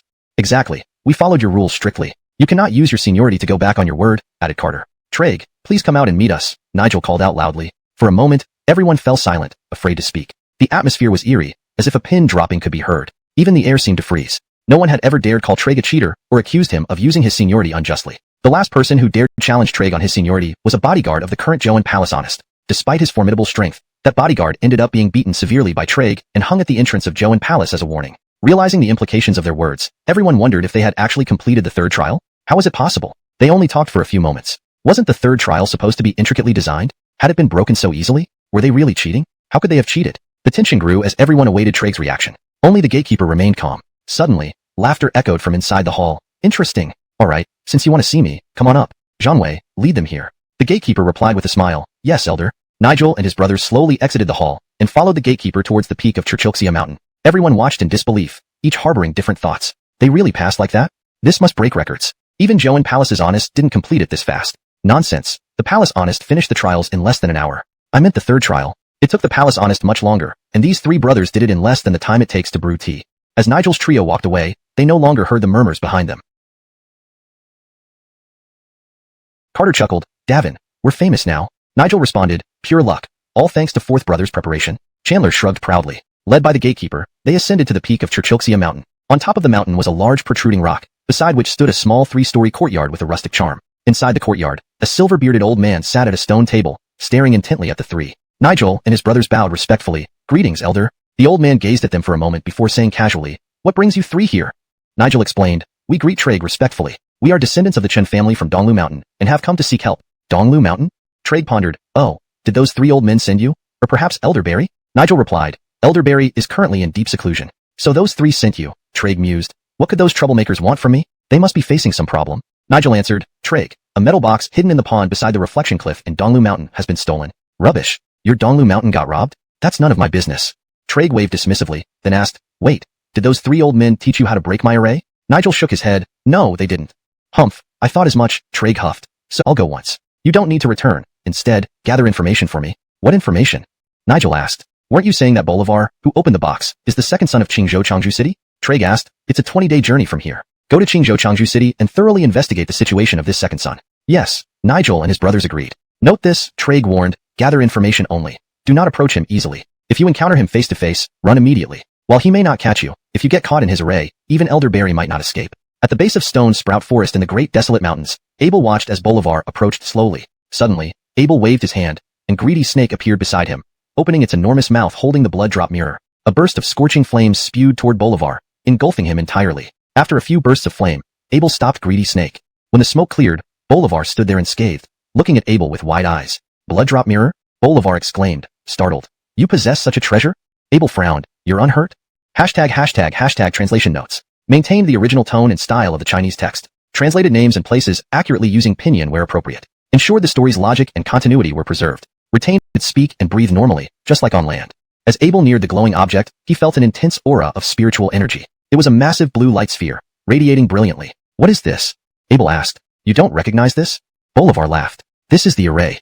As he spoke, Bolivar pressed his palm against the ground. In the next moment, the blue light sphere emitted colorful rays, and suddenly, the underwater world transformed into another realm. This is. Abel watched the scene before him, utterly stunned. Redder, the streets were bustling, skyscrapers lined up. Was this the world he had come from? Bolivar stood at a distance, looking at Abel's dazed expression with triumphant laughter. Want to be friends with me? Is that possible? Bolivar mocked. Donghua Mountain hurt me so deeply, yet you still want to be friends? Are you too naive, or too cunning? Or do you plan to get information from me for intelligence? Oh, young man, you're too cute. Once trapped in this soul-befuddling array, even your strongest Elderberry would never escape. #### translation notes. Maintain the original tone and style. Accurately translated names using pinyin. Ensured the story's logic and continuity remained coherent with previous content. Kept the paragraph structure and line breaks consistent with the original text. Made sure the translation was natural, fluent, and free of grammatical errors. Chapter 113. The Enchanting Maze. Abel stood in the middle of the road, with vehicles streaming past him on all sides. The traffic light changed from green to red, but Abel remained rooted to the spot, staring blankly. His head spun, leaving him disoriented. Where'd he ended up? Someone on the roadside shouted at him, their voice muffled and hard to understand. His head ached as he tried to focus, only for a screeching sound of brakes to pierce his ears. In the next moment, his body was sent flying. Ah! Abel screamed, jerking awake from his bed. Rhett panted heavily, sweat drenching his forehead as he looked around. Gradually, his thoughts became clearer. Rhett was still in his cheap, rented apartment surrounded by shabby furniture. Phew, it's just a dream, Abel breathed out in relief. Opening the window allowed a cool breeze to waft in, refreshing the stuffy room. Looking at his phone on the table gave him a strange sense of familiarity and estrangement. Opening his phone revealed several messages from his boss. Is the presentation ready? We have a meeting the day after tomorrow. I need to go over the materials tomorrow. Additionally, there were a few messages from friends. Brother Chin, why don't you quit your job and work with us? Guaranteed big money. Brother Chin, my stocks are losing money. Can you lend me some more? Brother Chin, I broke up again. There was also a missed call. Putting down his phone, Abel stared out at the city night view outside, feeling as if time had warped. This sensation felt very peculiar. Abel laughed to himself. Could a single dream make him see through life? Rhett watched the night view for a while, then went back to bed. When the alarm rang, he got up for work. To avoid traffic, Abel woke up very early. After breakfast, he hopped onto the bus. The morning scenery brought an unfamiliar yet familiar feeling that vanished as soon as he tried to grasp it. Rhett didn't seem to have left anywhere, but something felt like it had slipped his mind. What was it? Rhett checked his keys, phone, wallet, and remembered he had to complete the presentation this morning. Nothing seemed amiss. Oh, a missed call. Maybe that's it. No, not that. Something was off. While pondering, 2 primary school students boarded the bus. One started doing homework. Then came 2 shawmates, Punk style, individuals with earphones nodding their heads. A young man in a suit with a tie closed his eyes, looking exhausted. An office lady with high heels and lipstick touched up her makeup. Finally, an elderly Marissa with a basket of fresh cabbage beamed at the student doing homework. Abel smiled. Forget it. He would try remembering later. Inside. Entrance was granted to those of respectable status. Welcoming many guests was the goal. Glancing at each other, Nigel nodded. Lead the way. Inside the hall hung a banner reading, "Congratulations on the formation of Yujo Alliance Merchant Guild." What's this guild about?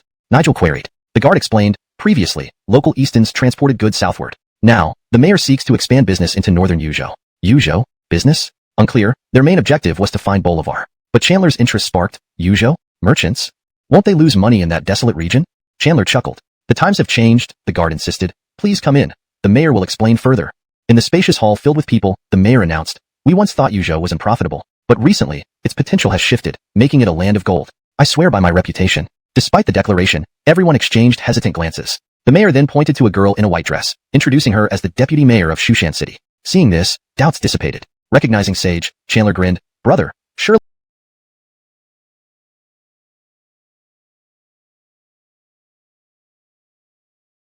Notice, just appearing in the meeting hall like this? It was rumored that the members of the Chen family's main line were not on good terms due to the competition for the position of family head. Things seemed a bit tricky now. The mayor led the Nigel trio to another courtyard for rest and asked respectfully, "Braze, what brings you here today?" Chandler asked. "Where is my elder brother?" Nigel asked. "Is Abel not here?" The guard replied, "Bray is in the divine town of Yujo. This time, he sent me and Deputy Mayor Sage of Shushan City to Changju City to discuss matters with the mayor." Nigel asked, "Is it about the Yujo Alliance Merchant Guild?" The guard replied, "Yes. Besides that, I was also tasked to deliver a family letter back to Donghua town." Nigel nodded and said, "You may leave for now. I need to ask the guard commander some questions." The mayor realized what Nigel meant and quickly smiled, instructing the servants to withdraw. Rhett and Sage also stepped out. "Second Perry," the guard asked, "your unexpected arrival has startled us. Has something happened at home?" Nigel nodded and said, "Indeed, something significant has happened at Donghua Mountain. Tell me, do you know Bolivar?" Chapter 114, Inquiry. Sage and the mayor of Changju City stood outside waiting. Adrian was handling the preparations for carriages and provisions when he heard that 3 young masters from the main line of the family in Donghua town of the events. They also mentioned that Bolivar had injured someone during the Donghua Mountain entrance examination and was detained there. They requested help from the Chun family to plead on their behalf to the Donghua Mountain authorities. "Why didn't you receive the letter?" Chandler explained. "We came from Churchilxia Peak, so we probably missed it." "Missed it?" the mayor asked, puzzled. "If you didn't get the letter, why did you come?" "I roughly heard about the incident in Changju City from the guards." Nigel looked seriously at Adrian and Sage. "We want to know the full story. Since you didn't receive the letter, how did you know to come here to ask?" Adrian's face turned pale. "Did something happen to Bolivar?" At this, the mayor shuddered involuntarily. Nigel did not answer, only saying, "This matter is significant. Please tell us everything in detail." Nigel looked up at Sage. This is also closely related to Abel. And indeed, it was closely tied to all of Donghua Mountain. In a bright office, Abel finally completed the PowerPoint presentation assigned by his boss. After sending it via email, he stretched lazily and noticed his colleague eating takeout and scrolling through his phone. "Oh, it's lunchtime already?" Unbeknownst to him, it was time for lunch. Abel opened his phone and placed an order, then got up to pour himself a glass of water. Seeing his colleague laugh foolishly while eating, he remarked, "Eating and speaking are not advisable. Looking at your phone while eating will upset your stomach." His colleague gave him a disdainful look. "You're being too health conscious for your age. Now isn't the time to start taking care of yourself?" Abel retorted, "Can you afford medical bills later?"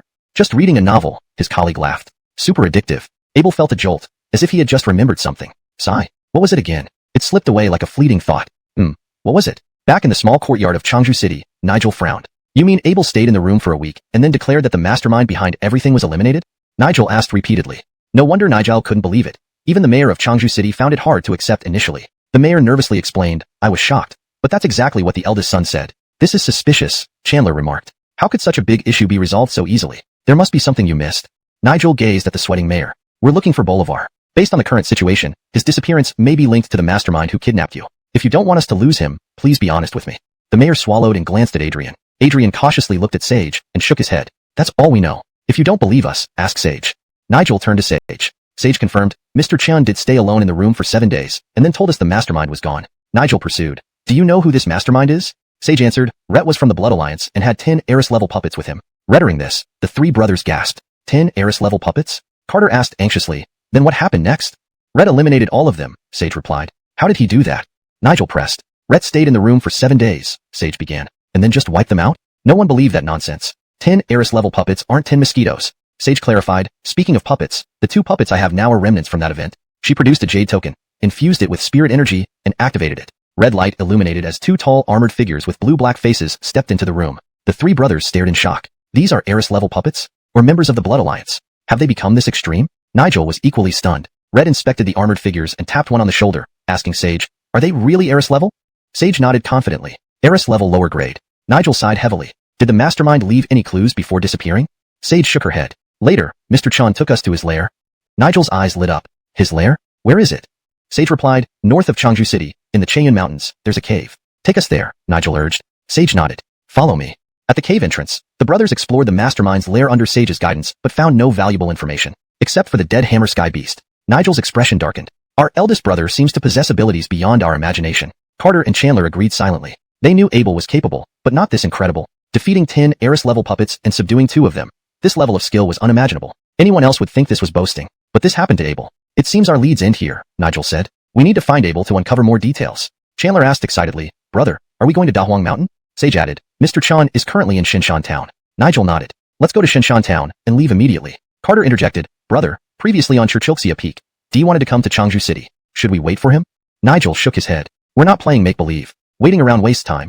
Who will wait for me if I wait for him? Abel? Will he wait for me? Once he entered Donglu Mountain and practiced diligently, he thought he might surpass Abel someday. Yet, they never realized that Abel had been growing much faster than any of them, and his progress was far quicker. Who had the time to stop and wait for anyone? Sage said, this time. Honest sent me to gather Eastons from Shushan City and bring back some supplies. If you were setting off now, I'm afraid I can't accompany you. Nigel shook his head and replied, no need for such trouble. Just give us a map. Chandler added, if anyone from Joan Palace or Churchilxia Peak comes looking for us, tell them we've gone to find our eldest brother. After making simple preparations with some dried food and water, the 3 brothers set off. Nigel immediately used his agility technique and disappeared with a whoosh. Carter and Chandler looked at each other in surprise. Has Davin been affected by something? The 2 brothers shook their heads. Alas, poor Davin. No matter how calm and cautious he usually is, he becomes so restless once he encounters eldest brother. Both of them exerted their full strength using the dazzling steps, technique, and chased after him. Chapter 115. Awakening. In the cave within the desolate mountain's stone forest, Bo, who had been unconscious for 5 days, suddenly regained consciousness. Rhett sat up, opened his eyes wide, and silently observed his surroundings with a dazed expression. The villagers were delighted to see that Donald regain consciousness. They exclaimed, Brother Who, you're awake? They brought him a water bag and some food. The Donald asked in a bewildered tone, how did I end up here? The Lord saved you, one villager replied. You collapsed outside, and he brought you back. The Lord? The Donald's eyes widened as he shouted, the Lord has come? The villager nodded, yes, it was the Lord who brought you back. Where is the Lord? Bo stood up abruptly, although feeling slightly dizzy due to his robust physique. Rhett looked around but saw no sign of the Lord and asked the villagers again, where is the Lord? Rhett went out with a young man, the villager said. Where did they go? Bo asked. The villager shook his head, we don't know. They went out. Bo sat down, accepting the water offered by the villager. Rhett murmured, never mind, the Lord is here, so it's all good. Bo drank some water and took some dried provisions. Then, he asked, is this meat? Where did it come from? The villager replied, a few days ago, the Lord left us some food, but we finished it quickly. There was a battle outside a few days ago, and many monsters died. Without food, we had to resort to eating the dead monsters. Monsters? River monsters? What happened? Bo asked. The villager recounted. On the day the Lord brought you back, many monsters appeared that afternoon. We hid inside and didn't dare go out. Only the Lord ventured out alone. Later, the commotion outside gradually subsided. When I dared to look outside, I saw the ground covered with monster corpses. I saw the Lord talking to a young man. Rhett turned and saw me too, telling me that he would be away for a few days. Bo frowned. When was this? 5 days ago, the villager replied. 5 days. Bo's eyes widened in shock. The Lord has been gone for 5 days? The villager nodded. Bo asked, was the young man wearing a black cloak? The villager nodded. That's right. Bo's frown deepened, and he became increasingly restless. I can't sit still. I need to go out. Bo stood up. The villagers tried to stop him. Brother Who, you just woke up? Bo, impatient, said, you don't understand. You just don't get it. But I do, he thought. Rhett knew the identity of the black-cloaked figure. Brother Who, if there's anything you need, just tell us and we'll help you, the villager said. Yes, let us help you, the other villagers chimed in. Bo looked at them helplessly. Sigh, you can't help. After eating some dry provisions, Bo lay down early. Moonlight bathed the barren mountain in pale light. Under the cover of night, Bo rose and headed toward the river. 5 days have passed. Rhett needed to hurry. The river was much higher than before. In this vast expanse of yellow earth, the wide river seemed bizarrely out.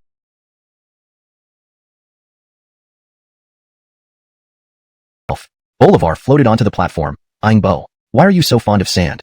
The bound boy urgently shouted, Dayton, run. Bolivar laughed. Do you think running will help now? Without hesitation, Bo rapidly retreated, using spiritual energy to swim swiftly through the water. Bolivar pointed with his right hand, and the surrounding monsters all swam toward Bo. Rhett won't get far, Bolivar said. Let him go, the bound boy commanded. How amusing, Bolivar chuckled. You can't even save yourself, yet you want to protect him? I said, let him go, the boy demanded. Bolivar laughed. Very amusing. If I let him go, will you offer yourself willingly? The boy remained silent. What does that silence mean? Bolivar asked. The boy remained silent. If you don't agree, should I spare him? Bolivar's foot stomped, and his body shot forward like a cannonball, chasing after Bo. Bo felt his consciousness fading, his vision blurring. In panic, he pulled out a blue crystal ball from his pocket and shattered it. This crystal ball, a gift from Carrie, contained a special spirit technique that emitted a golden glow upon destruction, instantly clearing Bo's mind. Suddenly, Bolivar was right in front of him. Bo changed direction and swam furiously in another direction. This whole water domain is mine, Bolivar laughed. How do you plan to escape? Forget it. Let it be a game. Meanwhile, Abel, ensnared in the array, felt a sudden dizziness. Rhett was in his office, preparing for lunch, when he experienced a wave of dizziness. A blue crystal ball fell from his pocket. Abel picked it up, noticing faint golden light inside. It seemed a peculiar force traveled up his arm, jolting his consciousness. Why am I here? Abel stared incredulously at the office scene. So real, so tangible. What's happening? Where's the system? Several attempts to call the system yielded nothing. Feeling disoriented, he closed his eyes and silently summoned the system. Suddenly, the world twisted, revealing a screen. The long-lost system interface reappeared. Relieved, Abel's heart settled. Note: this translation preserves the original tone and style while ensuring readability and coherence in English. Abel opened his eyes again, and the office remained just as it was. His colleague was still seated there, engrossed in a novel with a delighted smile. The boss was still sending emails urging him to get things done. Everything felt so real. Only a voice in his heart told him that this was an illusion. The blue crystal ball in Abel's hand had vanished, unseen. Perhaps he still held it, but in this illusory world, he couldn't perceive the true situation outside. Rhett couldn't see or hear. If not for the crystal ball somehow triggering its power, clearing his mind, he might have stayed trapped in this illusion indefinitely. So now, how could he leave this place? This spirit technique was indeed formidable. It blocked hearing, touch, smell, and sight. Even Abel's memories had been bewildered. Rhett recalled the Donald Bo digging sand at the riverbed. Sitting here in the office typing on the keyboard, the reality might be him sitting at the lake bottom tapping on stones. But the question now was, how to escape this illusion? Knowing he was in an illusion wouldn't help if he didn't know how to leave. He would be trapped here forever. Abel closed his eyes, focusing intently on the system. After a long while, a faint smile appeared on his lips. Rev, then I'll give you a big surprise. Note: this translation preserves the original tone and style while ensuring readability and coherence in English. It maintains the same paragraph structure and line breaks as the original text. Chapter 116, Break. Abel's senses of hearing, touch, smell, sight, and taste were completely blocked, leaving only his thoughts unobscured. The system existed independently of the spirit magic system. Bolivar holding the Donald. Look at your friend, Bolivar mockingly pointed at the blue light sphere where Abel sat. Do you think there's any hope? The Donald, bruised and battered, immediately shouted, Lord, Lord, Lord. Bolivar laughed. Stop yelling. He can't hear you. Frowning, the Donald asked, What's wrong with my lord? Bolivar smirked. Can't you see? Rhett's digging sand like you. Digging sand? The Donald was puzzled. Placing the Donald down, Bolivar explained, This is a mesmerizing formation. Even a powerhouse at the earth level would be hypnotized by this blue light, entering a self-created illusion. The illusion is incredibly powerful. Without superior mental strength, even if you realize you're in an illusion, you cannot escape. I'm curious about your illusions, but I can't see them. What a pity. Otherwise, I'd have more entertainment in this area. Your friend has been trapped in my mesmerizing formation for 5 days. Rhett probably doesn't know he's dreaming. How about you try? In fact, I admire your sand-digging movements. Let me see that again. Bolivar threw the Donald toward the blue light sphere. Upon nearing it, the Donald felt dizzy. As he landed, the scenery changed. Rhett found himself at a cave entrance, someone telling him the Cloud Shield Mountain passage was dug through. Grain-filled carts emerged from the cave. Running over, he saw Lord Abel waving. Ha ha ha. The Donald stood up, laughing. Finally, extremely chaotic. On a platform within the river, the bound teenager had freed himself and chatted with the Donald. Seeing Bolivar, he casually smiled. Honest is back? You, Bolivar exclaimed. How did you free yourself? The teenager chuckled. I naturally have ways. Bolivar looked suspiciously around. Since you're free, why don't you escape? The teenager laughed. Do you think you still control this river? Shocked, Bolivar tried water manipulation, finding it less smooth. What did you do? He growled. Why don't you check?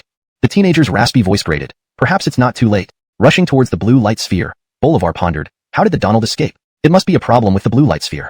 Arriving near the sphere, he saw an unimaginable scene, his heart rate plummeting. Chapter 117, Absorption. The blue orb had a name. It was called the water draining pond. It possessed immense storage capacity, able to contain endless amounts of water, release boundless torrents, and manipulate untold volumes. Additionally, it had an extraordinary ability. It could create illusions that even experts below the superior Earth grade would find difficult to escape from. This object was undoubtedly a near artifact. Such an item would incite bloodshed wherever it appeared. Possessing such a near artifact, anyone would become a formidable figure commanding awe in all directions. However, no one expected this powerful artifact to have another function. It could be used as food. Indeed, it could be eaten. At that moment, the gluttonous snake lay on the ground with its long tail dragging behind it, mouth wide open, and the blue orb completely inside, sliding down its throat. Even though the snake's girth had reached 3 meters, the enormous light sphere still moved very slowly through its esophagus. It took considerable effort to swallow such a large orb. Poor gluttonous snake didn't know what it was eating. It too was under the influence of the illusion. Abel gave direct commands to the gluttonous snake within the illusion. Lift your head, move left, then forward. Open your mouth. No, not big enough. Bigger, bigger. Now bite down. Honestly, the hard, cold texture wasn't very pleasant. But Abel's orders couldn't be disobeyed. Even in the illusion, his command was unmistakable. The gluttonous snake had swallowed iron before, so swallowing this orb wasn't impossible either. To fail at something like this would tarnish its reputation as the gluttonous snake. As the gluttonous snake swallowed the blue orb, the illusion vanished, and the entire river became unstable. Abel had given the bloody mirror to the Donald to use the intense flames to melt the iron chains around the boy, freeing him. The chain Montague turned out to be the village rain summoner, Carrie. Bolivar stared blankly at the empty riverbed and the bloated gluttonous snake, screaming hysterically, "Put it down!" Fueled by rage, a spirit beast's stomach might result in an explosion, let alone digestion. Despite Abel's claim that the snake could digest anything, he should not have been so naive. That was the water-draining pond. Bolivar smiled smugly, saying, "That huge snake would have been troublesome for me.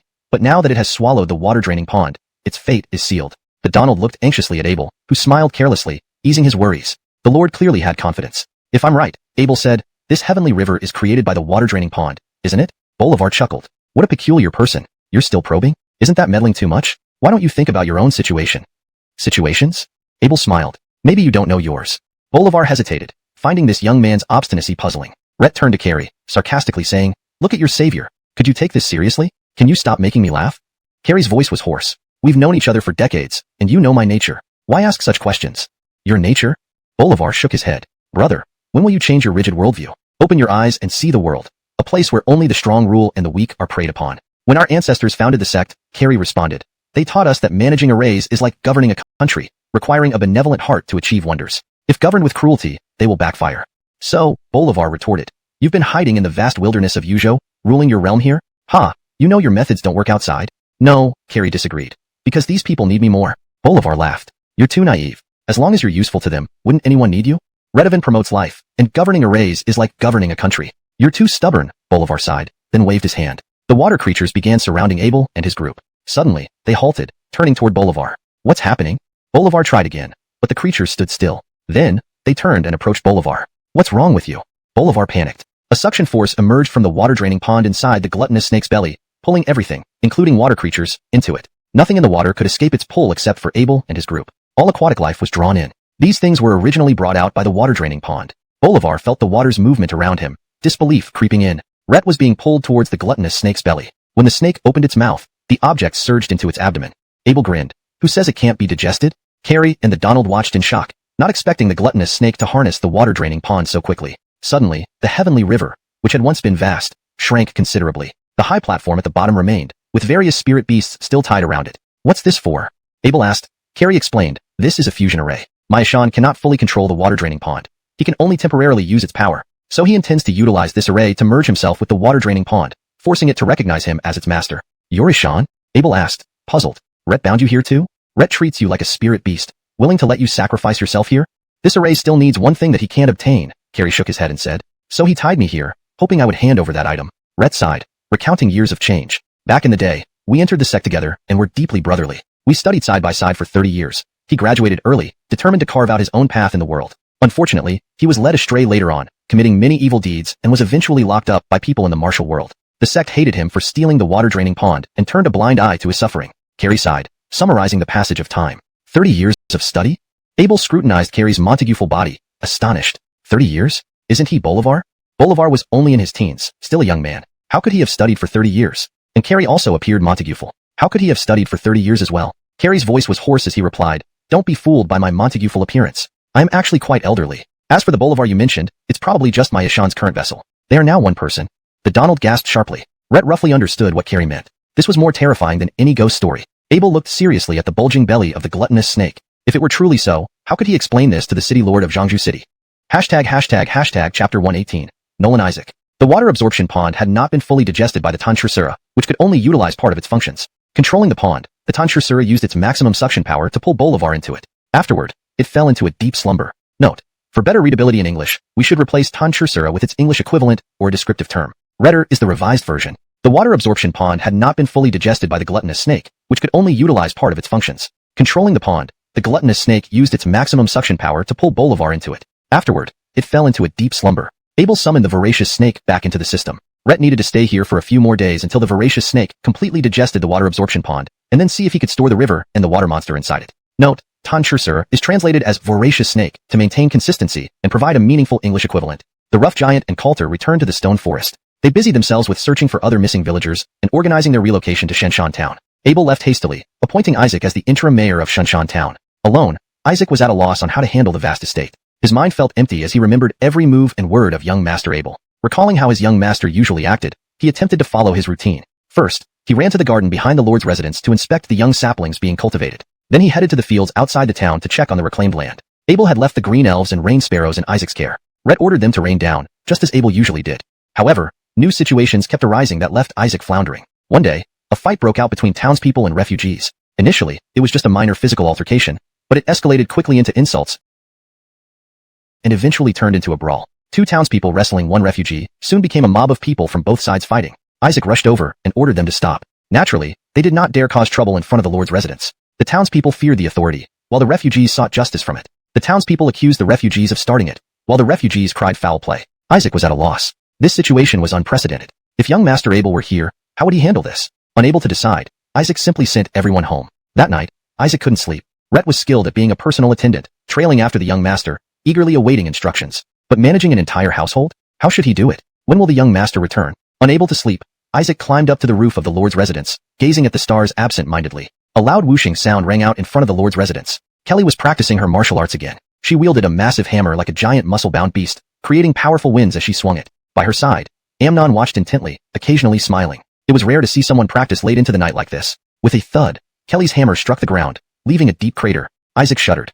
If that hammer hit a person, it would turn them into pulp instantly. This vigorous training reminded him of Nigel, the second son of Rhett often said knowledge was true power. These words stuck with Isaac. Staring at the starry sky, Isaac's thoughts wandered further. The sounds of clashing weapons gradually subsided as night deepened. Descending from the roof, Isaac walked toward his room. Passing the corridor, he noticed the light still on in Zoltan's room. So late at night, what was he still doing? Could he be unable to sleep too? Pausing, Isaac approached Zoltan's room and knocked on the door. Who is it? Came the young voice of Zoltan. It's me, Isaac. Footsteps sounded inside, and soon the door opened. Zoltan peeked out with a smile. Manager Zach, why are you here so late? Isaac, a 16-year-old still fond of mischief, had always gotten along well with Zoltan. Zoltan called him Manager Zach playfully. Isaac smiled awkwardly. I saw your light on and came to check. Why aren't you sleeping so late? Zoltan feigned innocence. Oh, the lessons assigned by the teacher aren't finished yet. Lessons? Isaac asked curiously. Rhett thought Zoltan didn't train like Kelly or Sage. Rhett entered the room and saw a candle lit next to a pile of books. Zoltan pointed at the stack. These are my assignments for the past half-month. The recent selections have been quite challenging. Isaac picked up 2 books and read the titles. On the properties of retrorbs and growing environment. What's wrong? Zoltan asked, puzzled. Rhett stared at Zoltan, his eyes gleaming as he asked, Jorge, do you have any books about lords here? Books about lords? Zoltan thought for a while before replying, I don't have any here. Seeing Isaac's slight disappointment, Zoltan paused and added, however, there might be some books left by the old mountain gods attendants in the warehouse. They haven't been sorted yet. Perhaps you can find something there. Isaac's eyes lit up with joy. Maybe there are. Bray said those people love to plunder whatever they can get their hands on. The warehouse has all sorts of things. There must be plenty of books left. With that, Isaac rushed off toward the warehouse in a hurry. In the warehouse, part of the books had already been taken by Zoltan, leaving a pile 2 feet high. Isaac simply moved all the remaining books back to his own room. Huh? This one. Isaac spotted the cover of a book and felt his interest piqued. Redovinly Devil Roar. How to be an excellent abyssal lord. Redovinly Devil? Abyss? Lords again? What an intense title. This must be incredibly useful. Isaac licked his lips, excitement mounting as he opened the book. Sure enough, it detailed various methods for managing a domain and how to be an effective lord. Isaac's spirits soared, and he broke into a wide grin. Indeed, just as young Master Abel said, knowledge is power. The light in Isaac's room remote within the mountain fort. But now that the brothers were harmed, the Ephraim seemed so unperturbed, even finding peace in it. The bandit wondered if he had misheard. The bandit hurriedly said, Ephraim, Bohan and the brothers are waiting for you to stand up for them. Stand up for them? The Jaden looked strangely at the bandit and laughed. Stand up for what? This Soulbreaker Peak has always been a gathering place for miscellaneous riffraff. You aren't my subordinates, nor are you my vassals. What am I supposed to do for you? Stunned, the bandit exclaimed, Ephraim, how can you say such things? Regardless, you are our Ephraim. You must seek justice for us. This peak is our home and our livelihood. The Jaden glanced at the bandit and calmly replied, it's because you didn't follow the rules. That caravan paid respect by sending gifts when they passed through. Why did you still make things difficult for them? Now you've brought this trouble upon yourselves, yet you come crying to me? The bandit was speechless. For the fort to suffer such a calamity, and for the Ephraim to remain so indifferent, the younger brother was heartbroken. The Bohan thought of this all himself, the bandit said hastily. Rhett took advantage of your absence, lost his head, and coveted their belongings, leading to our downfall. Another bandit added, Ephraim, we know you've never respected us much, but we've shared hardships here for so long. If you don't stand up for us, this fort might truly be finished. The Jaden shrugged, laughing, so be it. The bandit was shocked. Ephraim, how can you say such things? With a chuckle, the Jaden replied, I've long hoped you would all meet your end. His words startled everyone present. They stared at him in horror. The Jaden smiled. This place isn't exactly ideal. If I hadn't been cornered, I wouldn't have stayed with you lot for so long. Ephraim. The bandit stared at him in disbelief. The Ephraim was usually just cold, but now he seemed like a block of ice. Thugs don't call themselves thugs. The Jaden explained, initially, I stayed here seeking refuge. However, despite becoming your Rani by defeating the strongest among you, I couldn't change your evil ways. I established rules to help you reform, to let travelers pass in peace. Sadly, when I'm away, you return to mischief. Yes, you're true bandits. But Ephraim, we are bandits, the bandit argued. I'm not. The Jaden's gaze swept over them coldly, making them shiver inside. You commit all sorts of atrocities. I thought eventually, fate would take care of you. But some of you remain. I can't keep troubling fate, so now I'll deal with the rest of you.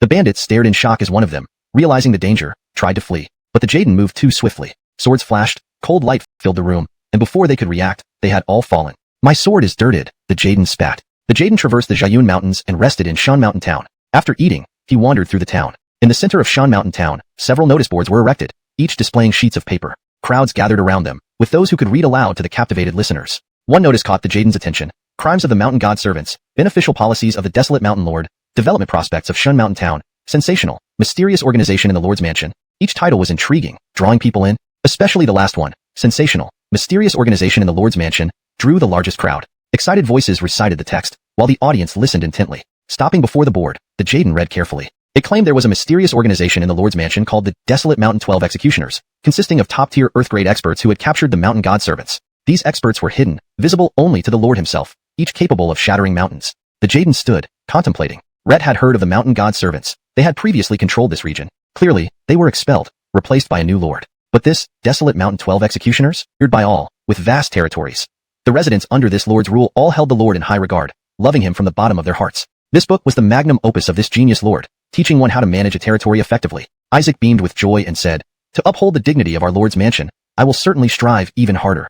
Chapter 120, 10,000 Bones. Blanche vaguely felt that Isaac's approach was somewhat rash, and Ewan wore an expression as if watching a show. Layman might not know, but could Ewan be unaware? However, he didn't like to meddle. Rhett wanted to see what kind of expression Abel would have when he returned and saw all these tales randomly concocted on the streets. 12 demons of Huang Mountain? Haha, it's laughable. Is this really for building up the reputation of the manor? Although Zoltan had read extensively, he also felt confused about this matter. However, he found Isaac's method quite amusing. Rhett laughed and said, Isaac, I think the name 12 Demons of Huang Mountain isn't impressive enough. Should we add more elements? Oh. Isaac got excited and quickly asked, what do you suggest we add? In the book, it says that names should be as awe-inspiring as possible, ideally terrifying enough to send shivers down someone's spine. Zoltan shook his head and recited, I think calling it 1 Emperor, 2 Lords, 3 Divine Generals, 12 Demons of Huang Mountain sounds even more majestic. Great name. Isaac's eyes lit up as he said, all right, when we return, let's add this in. We need everyone to know the power of our manor. I've already thought of the next announcement title, The Mighty Lord's Manor. Ewan held back laughter and remained silent. It rained again in Shinshan Town, the drizzle making people feel refreshed. The Jaden looked up at the sky, examining it closely, feeling the gathering spiritual energy in the air. This rain? Is it from spirit magic? The Jaden was taken aback. To actually use spirit magic to make it rain? There is actually spirit magic to make it rain? Oh no, it might be an array too. Seems interesting. A slight smile crossed the Jaden's face. The rain continued for a long time in Shinshan Town, then the clouds drifted eastward. Everyone says the Great Wasteland Mountains are barren, but after half a month of rain, new greenery began to sprout around the town, truly pleasing to the eye. Regardless of whether others believed it, the townspeople fully trusted the information on the bulletin board. The capabilities of the manor surpassed those of the previous Roys. At least, the Roys couldn't make it rain or cultivate crops around the town. The manor's policies encouraged the townsfolk to reclaim land. Any reclaimed land after 3 years of cultivation could be registered as personal property. This was originally Abel's arrangement, which Isaac wrote into a notice and posted at the town center bulletin board for public announcement. The manor that could make it rain, care for the populace, and possess great powers. These notices might seem ridiculous to the Jaden, especially the story of the 12 demons of Huang Mountain defeating the Roys. But these stories were widely discussed by the townspeople. These days, every household talked about the stories on the bulletin board. The Jaden checked into an inn. This was a newly built inn in Shinshan Town, part of the manor's properties. Sage invited Eastons to Shinshan Town from Changzhou City and Book Hill City. Without an inn, how could they accommodate Eastons? Should they stay on the roadside? However, due to the small number of outsiders, Shinshan Town never had an inn before. Abel bought a 2-story adobe house in town, renovated it, and intended it to serve guests visiting Shinshan Town. The Jaden became the first guest at the inn. The inn's interior decoration was still quite rough, but in this vast wasteland, having a small town where one could find refuge wasn't too much to ask. Locals hired by the manor were not very familiar with in business, so for now, the inn's staff consisted of servants dispatched by the manor. The Jaden picked a good room and struck up a conversation with the waiter at the counter. With nothing else to do, the waiter was lively and friendly. After all, this was the inn's first guest. The Jaden inquired, I just arrived and want to explore. Are there other places nearby? The waiter chuckled. Redder and Yuzhou. Everything is wasteland, not much fun. The prosperity of Shinshan Town is because of its location under Jiayun Mountain Range, where mountain springs flow. The Jaden asked. That's not what I mean. Every place has local stories, and I love these kinds of anecdotes. Like in my hometown, the forests always had tales of gods and ghosts. As a child, I loved listening to them. I bet Shinshan Town has such stories too. The waiter's eyes brightened as he laughed. You're interested in that? Haha, plenty of stories here. Our greatest story is probably the battle between our manor and the Roys. You're from outside. Maybe you don't know that the former manager of this land. Little brother, the Jaden interrupted. I already know this. I read it on the bulletin board in town. Huh. The waiter's eyebrows danced. You read it? You know it already? How is it? Now everyone talks about the manor. I can tell you many things not written on the board, like that statue behind the manor. If you think it's just a statue, you're wrong. It's a living stone mountain god. I tell you, a living mountain god? Who would believe it? Having traveled far and wide, how could I fall for such a trick? The Jaden didn't bother with him further. Rhett pulled out a silver ingot from his chest and slapped it on the table, smiling. Little brother, let's talk. That shiny silver ingot on the table immediately caught the waiter's attention. His face lit up with surprise, and he eagerly nodded. Sir, what do you want to know? Not about the manor, but about the Great Wasteland Mountains. Any strange legends or unusual phenomena in recent years?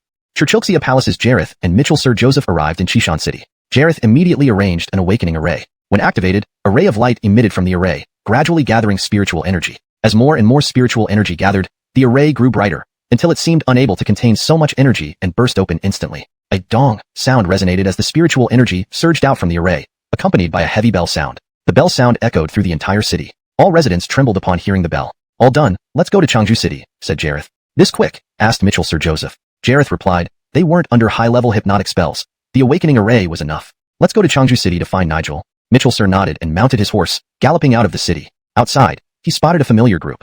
Fengshui brother, wait, that's our senior brothers who came with us, shouted Mitchell Sir pulling his horse. Oh.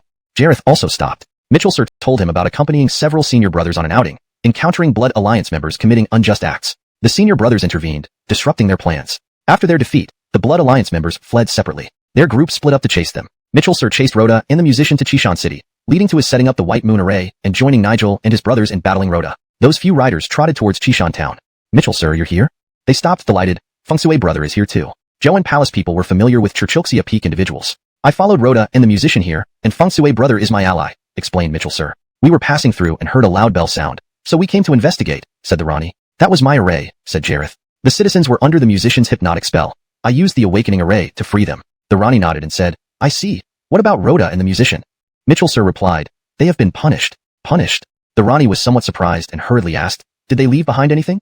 Mitchell Sir was taken aback, exchanging a glance with Jareth before asking, what kind of thing?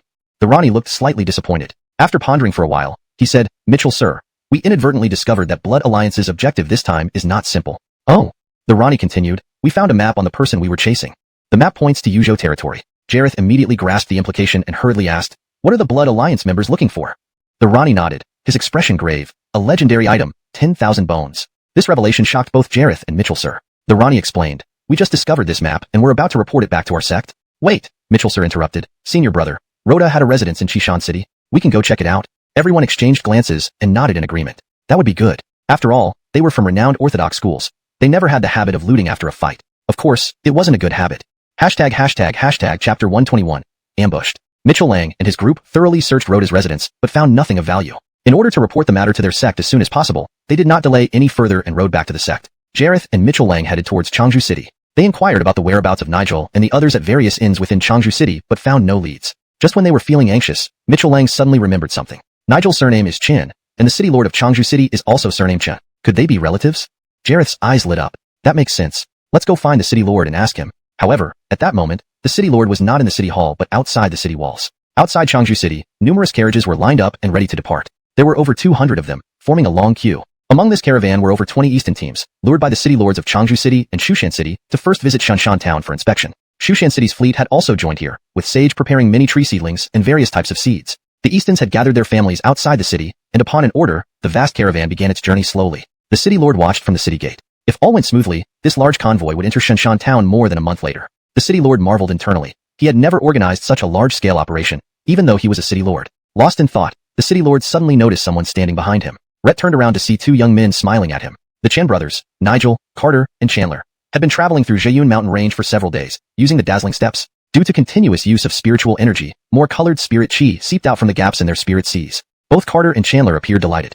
Using this original spirit energy to activate the dazzling steps could instantly enhance its power. Now, Nigel's dazzling steps had surpassed its peak potential, making it nearly impossible for anyone, regardless of how much stronger they were, to surpass him using the same technique. They ran wildly during the day, exhausting their spirit energy, and rested by campfires at night. One evening, while the three brothers were sitting cross-legged to rest and recover their spirit energy, a dark figure suddenly darted out and attacked Chandler. Caught off guard, Chandler was thrown away by the attack. The dark figure then attempted to strike Carter and Nigel. Startled, Nigel reacted immediately. Activating the dazzling steps, his body vanished from the dark figure's sight and reappeared behind it, sword already placed against the figure's neck. "Who are you?" Nigel demanded harshly. The dark figure was surprised by Nigel's speed. By the time it realized what was happening, the sword was already at its throat. Without answering, it immediately tried to escape using its agility. Nigel, enraged, pursued it. Carter helped up Chandler. "Fourth brother, are you okay?" Chandler winced in pain. "Rhett struck me with his palm." Examining Chandler's chest, Carter saw a black handprint. Alarmed, he had never seen such a severe handprint before. Chandler spat out a mouthful of blood, clenching his teeth as cold sweat dripped down his forehead. Carter gently pressed his palm against Chandler's chest, trying to massage the bruised area to disperse the internal bleeding. However, Chandler had suffered internal injuries, and the massage only caused him more pain, leading to unconsciousness. Fourth brother. Carter called out anxiously, sweating profusely. "What do we do now?" In the darkness, they could hear distant sounds of fighting. Carter, having no experience in healing, felt helpless as Chandler's injuries worsened. Clenching his fists, he knew he had to act fast. The dark figure, despite being extremely fast and powerful, met its match in Nigel. Using original spirit energy to fuel the dazzling steps, Nigel once again disappeared and reappeared beside the attacker. The dark figure hadn't expected Nigel's speed. This time, Nigel wasted no time. Brandishing his sword, he attacked. With a flash of sword light, the attacker lost consciousness. "What kind of person would ambush us here?" Nigel muttered, frowning. Seeing Nigel return with the dark figure, Carter rushed over. "Davin, quick, look at fourth brother." Nigel panicked, dropping the figure and rushing to Chandler. Chandler had been struck in the chest and was in critical condition after the stimulation from Carter's spirit energy. Both Nigel and Carter were martial geniuses but lacked knowledge in healing. They could only use basic methods to carefully transfer spirit energy into Chandler's body to stabilize his heart pulse and try to alleviate his pain. The three took refuge and recovered in a remote part of Jiyun mountain range for over a month. Meanwhile, Jareth and Mitchell Lang arrived at Shanshan town on horseback, staying at an inn to inquire about the whereabouts of Nigel and his brothers. They were told that no one had seen them. They had heard from the Lord of Changju City that Nigel's elder brother was the Lord of Shanshan town, so they decided to head straight for the Lord's mansion. Isaac received news that visitors from Qingzhou wanted to see the Lord and hurried back to the mansion, thinking they were sent by Sage. Surprised to find these young men inquiring about Nigel. Second Honest has come to Shanshan town? Isaac wondered aloud. Jareth was also surprised to see such a young steward managing the mansion. Despite his doubts, he refrained from asking and continued. "We haven't encountered Nigel in Changju City. The city lord told us they were heading here. Have they not arrived yet?" Isaac shook his head. "Second Honest came? I haven't seen him." Puzzled, Jareth and Mitchell Lang couldn't understand why they hadn't found the brothers. Rushing from Changju City to Shanshan town, Jareth had been worried about Nigel breaking the formation. Seeing no sign of the brothers, they bid farewell and returned to the inn, instructing Isaac to inform them if Nigel and the others arrived. Isaac nodded, watching them leave. Why would Second Honest come here? Amnon approached from a corner. "Are these two people from Joan Palace?" Isaac confirmed. They claimed to be from Joan Palace and Churchilxia Peak. Amnon narrowed his eyes. "Could they really be looking for your Second Honest?" Isaac hesitated. "Is there another reason?" Amnon remained silent, pondering whether the Joan Palace might have traced Blanche's whereabouts here. But if they had, wouldn't they send seasoned elders instead of these young men? Amnon asked, "How likely is it that your Second Honest will come to Shanshan town?" End of chapter. Isaac shook his head, utterly at a loss. Second Perry should be cultivating in Donghua Mountain at this time. Red has been there for less than a year. It's unclear why he would travel all the way to Yuzhou. "Exactly," Amnon said decisively. "These people from Joan Palace are not straightforward. They're using the excuse of looking for your Second Perry but have other intentions." "Other intentions?" Isaac was startled. What could they be after? Isaac hurriedly asked. Currently, the situation in Shanshan town was relatively stable, but if someone caused trouble, chaos that might get out of his control could easily arise. And Lord Pretty was not at home. Isaac was unaware of the connection between Blanche and Joan Palace. Only Abel, Sage, Zoltan, Amnon, and the village chief of Tianxizi knew about this matter. More people knowing naturally meant more risk, so Amnon wouldn't tell Isaac. Instead, he just warned, "Mr. Zach, you need to be extra careful." Amnon left the Lord's mansion and quietly tailed the two men. "Be careful?" Isaac looked dazed, somewhat at a loss about what to do next. Hashtag chapter 122, The Dagger. Great Wasteland Mountain, Bamboo Forest. After a brief respite, the Donald sent people to search for the villagers of Nyoja village. Abel also dispatched scout bees to look for them separately. Half a month passed, and all the villagers were eventually found. However, some of the villagers were injured, and others were in poor health due to dehydration. This group of villagers could not travel and needed time to recuperate. The carriages and horses brought by the Donald had been destroyed. If they wanted to transport these villagers, they would need another convoy from Spirit Mountain Town. It seems they will have to stay here for a while longer, Abel thought silently. The gluttonous snake only occasionally woke up, looking very exhausted and in poor condition. Digesting the water-draining pond had cost it a great deal of energy, even though the gluttonous snake could supposedly swallow and digest anything. If what it swallowed exceeded its strength significantly, it could potentially fall into a long slumber. Currently, the gluttonous snake was at the middle-grade Eris realm. If it were to digest something at the same middle-grade Eris realm, it would take just half a day. But after half a month, it still hadn't fully digested the water-draining pond, showing how terrifying this pond truly was. Abel had the gluttonous snake, when it was awake, collect the river that descended from the sky. The water monsters in that river often made the villagers feel uneasy. After more than half a month of digestion, the gluttonous snake was able to control the water-draining pond. It dragged its weary body and used all its strength to absorb the descending river and the water monsters into the pond, then fell back into a deep sleep. Such an action clearly exceeded its limits, and this time it might take even longer to wake up. Abel planned to return to Spirit Mountain Town immediately to dispatch carriages and horses to pick up the villagers here. Food and water supplies were limited, and staying too long would be detrimental to the villagers. The Donald and Carrie remained to care for the villagers. Hugo and Jareth stayed at the only inn in Spirit Mountain Town, where they heard many stories about the Lord's residents. For these town residents praising heroic tales, Jareth showed a helpless expression. I didn't expect Nigel's elder brother to be such an exaggerated person, Jareth laughed. Nigel's brothers gave him the impression of being low-key, yet incredibly powerful and inscrutable. They could break the trace formation without much fanfare. These young prodigies deserve the name. But Nigel's elder brother's town left a rather absurd impression. Hugo smiled and said, I've never heard of any town having so many Earth-grade experts. It seems Nigel's elder brother is quite an interesting person. I inquired locally. Turns out that besides the incident 30 years ago, 60 years ago, some people also entered the Great Wasteland Mountain, all heading northeast. Really? The Jaden looked at the waiter, somewhat surprised. Rhett didn't expect the waiter to help gather information. Seemed he wasn't trying to pry, but just idling around gossiping. In the waiter's eyes, this might be just a peculiar story. Rhett lowered his voice and looked at Jareth and Hugo. Anything else?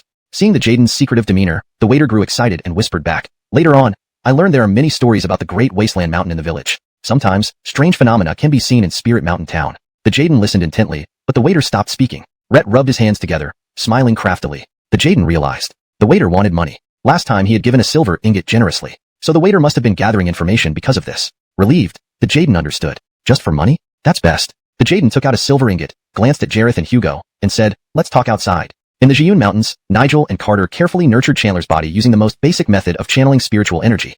Although slow, Chandler's body gradually recovered, easing the brothers' minds. The primal spiritual energy within Chandler's body began to nourish his internal organs, guided by himself. Perhaps due to the origin of the primal spiritual energy from Chandler's inner spiritual sea, its effectiveness in healing was remarkable. On the black figure's corpse, Carter discovered a peculiar dagger. The dagger appeared pitch black and dull on the surface, but felt heavy upon touch. Unknown metal, it emitted a metallic sound when struck against stone. When infused with spiritual energy, it released a surge of black gas. Seeing the dagger, Chandler widened his eyes and exclaimed, Black Executioner Scythe? Fourth brother, do you know this item? Carter asked. Chandler nodded. Davin Arnie. If this is indeed the Black Executioner Scythe, it's a formidable treasure. Originally a holy artifact of the witch cult, the Black Executioner Scythe later vanished. Rumor had it that an old veteran of the Blood Alliance obtained it, but the truth remained unknown. The dagger's main characteristic was its ability to release black smoke when infused with spiritual energy, which could condense into a shadow form with infinite uses. Shadow? Carter asked, what does this shadow mean? Nigel picked up the dagger, infused it with spiritual energy, and instantly, a plume of black smoke emerged, gradually forming a humanoid shape around him. As Nigel manipulated his spiritual energy, the shadow began moving. The shadow clenched a fist and punched the wall. A loud boom resounded as a large hole appeared in the stone wall. The brothers were astonished. This was essentially a clone. If used at night, such a black clone attacking invisibly would be a formidable weapon. Nigel withdrew his spiritual energy, and the shadow gradually dissipated. Chandler exclaimed, this must be the Black Executioner Scythe. So, the day it attacked you, it was this clone? Carter realized. No, Nigel disagreed. If it were just the clone, how could I have captured the dagger's owner? That day, the attack came from the true body of the dagger's owner. If so, isn't that person foolish? Carter remarked, why expose the real body when they could attack from the shadows? Nigel shook his head and once again infused the dagger with spiritual energy. Black smoke surged from the dagger. This time, Nigel controlled the smoke to envelop his own body. For a moment, Nigel's figure became elusive, obscured by the black smoke, making it impossible to discern his form and appearance. Nigel nodded and said, so that's how it works. Chandler hurriedly asked, what do you mean? Nigel swung his sword, sending a jet of black sword energy flying toward the distance, embedding itself into the mountain rocks with remarkable power. Red hooves and the carriages themselves. A brand new carriage would likely be ruined after just 2 or 3 trips through these mountains. The Easton shook his head again. This was just part of doing business. As a carriage hit a protruding stone, the occupant's head slammed into the roof with a thud, leaving them dazed. How could any meaningful business be conducted on such a treacherous road? Some Eastons couldn't handle the rough ride and ended up vomiting inside their carriages. Inside the vehicles, curses filled the air. Are you trying to ruin us? If not for the repeated assurances from the mayor of Changju City and Sage, none of them would have been duped into coming here. Despite knowing that Yuzhou was impoverished and barren, they were still lured to this place. Some of the Eastons had friends who had traveled through Yuzhou's trade routes and swore never to return. Clearly, Yuzhou offered no profit margins. As businessmen, one naturally sought prosperous regions. How could they make money in a desolate area? The logic should have been clear even to the city's rulers. This must have been an intentional deception. Thankfully, they hadn't spent money transporting goods yet. Otherwise, the losses would have been staggering. Yet thinking about it, enduring this journey was already a significant loss. They regretted believing the mayor of Changju City and Sage. Go to hell, Yuzhou Chamber of Commerce Alliance. Upon deeper reflection, Most of the nearly 200 carriages loaded with goods belonged to Sage. If there were truly no profits to be made, wouldn't she be the one losing out? This realization left them uncertain. Suddenly, another jolt caused the wealthy Easton to crash into the carriage window, hitting his forehead and forming a bump. Ouch, my head. The Easton rubbed his forehead, wincing in pain. How can there possibly be profit with such terrible roads? Sage led the way ahead, accompanied by her armored figure. The mountain path was indeed treacherous, occasionally blocked by rolling stones. Using her control over the armored figure, Sage lifted and tossed aside any obstacles. After half a month on the mountain path, the wealthy Eastons were covered in bumps, eliciting stifled laughter. However, Sage did not laugh. These invited Eastons, having endured the trials of the Zhiyun mountain path, wore grim expressions. Several had shouted to turn back, but Sage calmed them by promising a 50% tax reduction for future business in Shushan City. Evening approached, and the caravan stopped to rest. Merchants emerged from their carriages, stretching their legs. One, dressed in a bright orange silk robe, staggered off the carriage, supported by servants, eyesight blurred from the rough journey. "Old Eben, are you okay?" asked another Easton in a blue silk robe, gasping for breath. "Oh, I'm old, too old," replied Old Eben, waving a hand wearily. "This is the hardest journey I've made in years." "Haha, Old Eben, you're being modest," said the blue-robed Easton. "A little hardship is nothing. Didn't the Shushan City mayor promise tax breaks? We'll earn plenty when we get back." Orange-robed Eben sighed. "The journey is long, and I fear I won't last." "Pish-posh, stop speaking ill fortune. We're halfway there. In 15 days, we reach Yuzhou."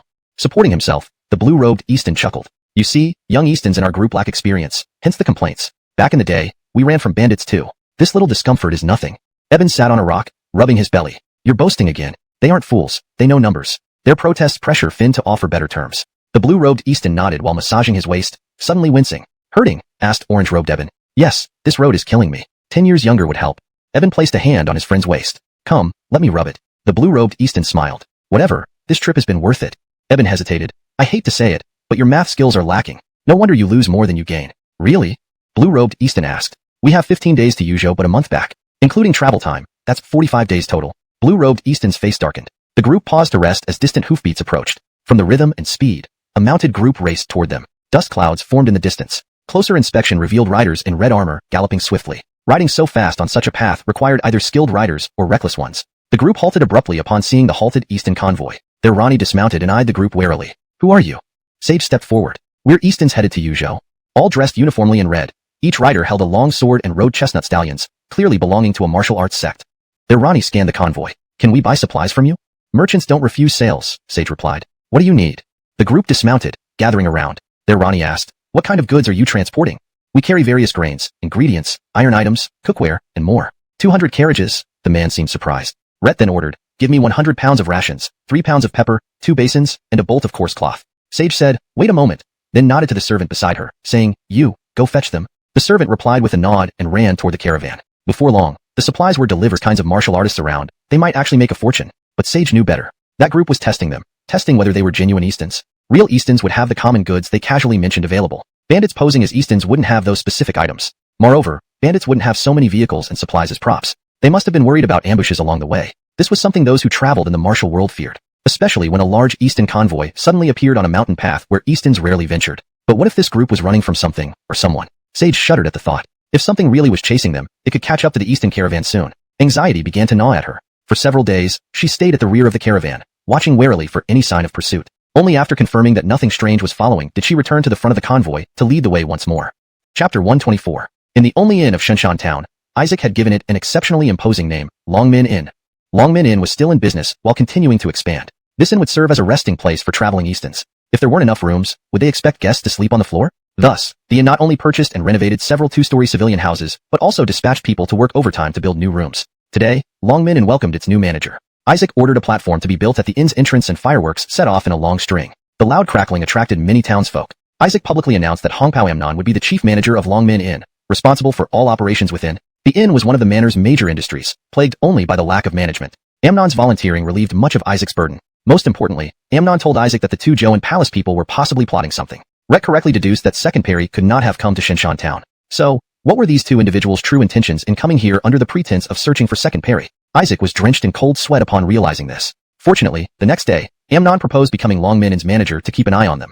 This excellent idea enlightened Isaac. With Perry out and Miss Sage busy with recruitment, the only dependable ones in Shenshan Town were Amnon and Selma. What? Zoltan? Rhett was just a child. Though Selma wasn't yet a spirit honest, he was much stronger than Isaac. The townsfolk watched the festivities outside the inn for quite some time, and even received candies from the manor before happily dispersing. Amnon, holding an abacus, occasionally did calculations behind the counter. During lunchtime, his eyes would inadvertently glance toward Jareth and Mitchell Sir. To avoid suspicion, he also looked at others.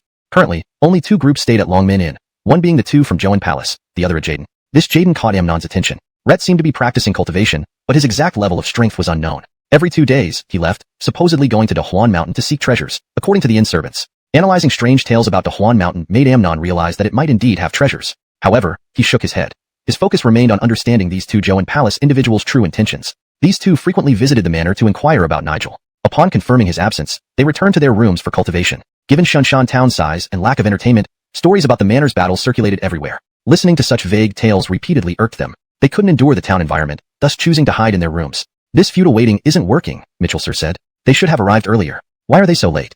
Jareth had no solution, but if they returned without results, he felt unwilling. Forrest Changelzu assured us that Nigel's trio came to Shunshan town. It shouldn't be wrong. Could they have been delayed en route? If they turned back mid-journey, we should have encountered them, Mitchell Sir speculated. Rain started again, moisturizing the yellow earth and cooling the air. Facing the restaurant across the street, where someone eagerly recounted manor stories, Jareth irritably closed the window and pondered aloud. Is there another possibility? Mitchell Sir paused. What is it?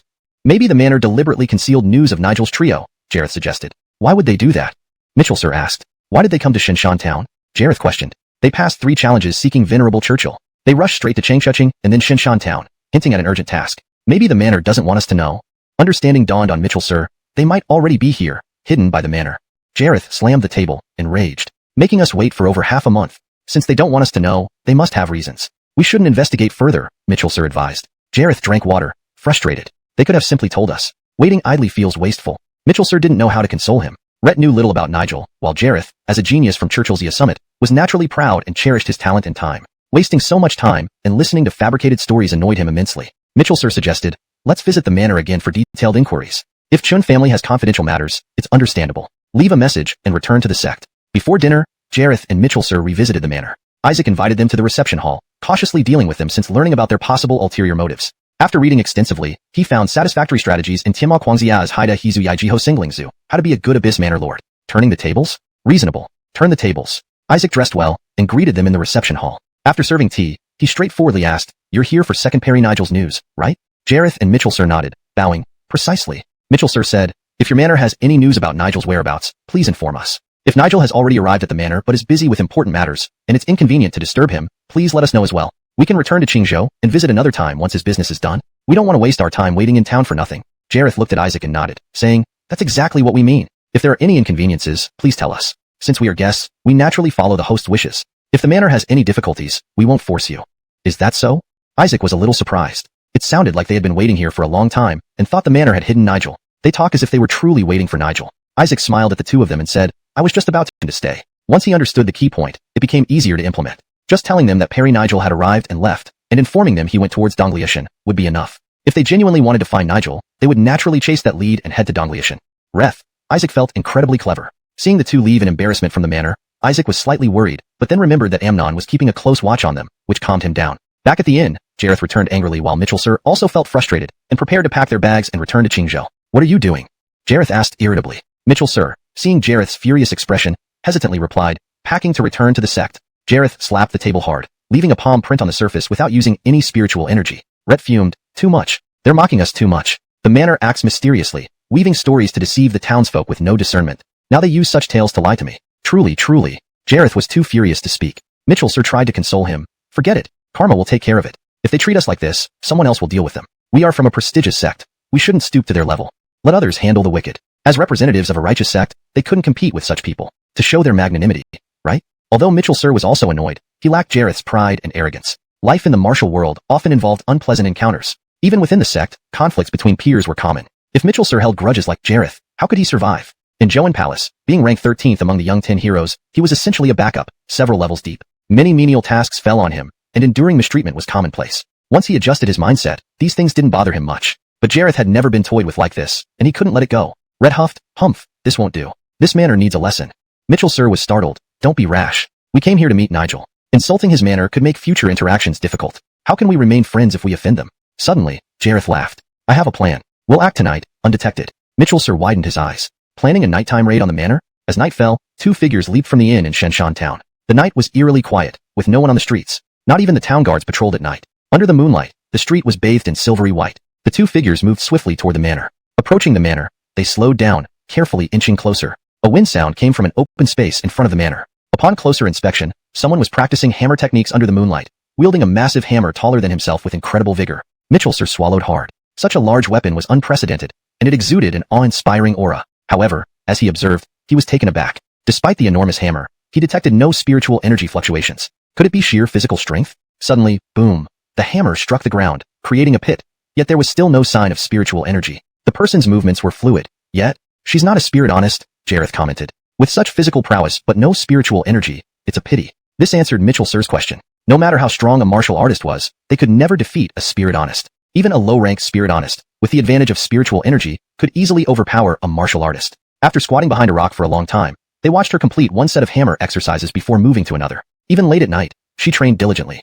At first, they thought the manor only housed cunning individuals, but now they saw someone so hardworking. For a brief moment, Jareth sensed a faint spiritual energy fluctuation. This kind of spiritual energy? Mitchell noticed it too. During her practice, a faint spiritual energy leaked out. Though weak, it showed that training could indeed stimulate latent power. From this, it was evident that diligence could bear fruit. After completing several sets of exercises, the person put away the hammer and entered the manor. Waiting until she was inside, Jareth and Mitchell waited a bit longer before getting ready to approach the manor. Ultimately, they just felt humiliated and wanted to teach the manor a lesson. But how to do it was uncertain. They couldn't do something extreme, nor could they do nothing. The manor had no walls, appearing as a simple square structure externally. They had visited the manor a few times, but only the reception hall. They hadn't seen other rooms and didn't know the internal layout. To sneak into the manor, the best entry points were the small windows around the perimeter, likely left open for ventilation. Just then, a black figure appeared ahead of them, stealthily approaching the manor. Startled, both men exchanged glances, reading each other's shock. Someone else was going to sneak into the manor under the cover of night? Moreover, that person was dressed in dark night clothes, clearly prepared for this. However, tonight the moonlight was as bright as frost, making the black clothing particularly noticeable, allowing the two men to see everything clearly. The person stopped at the side of the manor, looked around to ensure no one was nearby, and then stealthily opened a small window on the side of the manor, leaping inside. What was going on? They had come to steal, but instead, they had found a real thief? The arrival of another intruder added an unexpected twist to their mission. Jareth and Mitchell exchanged uneasy glances. They had come with their own agenda, but now it seemed they were witnessing something more complex than they had anticipated. Chapter 125, Pursuit. Seeing the thief climb in through the window, Jareth's eyes lit up. Follow him. Let's see what happens. Red had already found the Lord Manor peculiar, and with the incident involving the Nigel brothers, it was even more evident that something was amiss at the manor. Now, besides them, someone else was sneaking into the Lord Manor at night. How truly interesting. The anger in Jareth's heart gradually dissipated, replaced by deep curiosity. Perhaps we can uncover the secrets of the Lord Manor, he mused aloud. Harley hesitated. Brother Feng Sui, isn't it inappropriate for us to pry into other people's secrets without cause? Jareth retorted. What should we do then? You saw it too. Someone in black infiltrated the Lord Manor right under our noses, clearly intending harm. Are you going to pretend you didn't see it? Harley shook his head vigorously. That's not what I meant.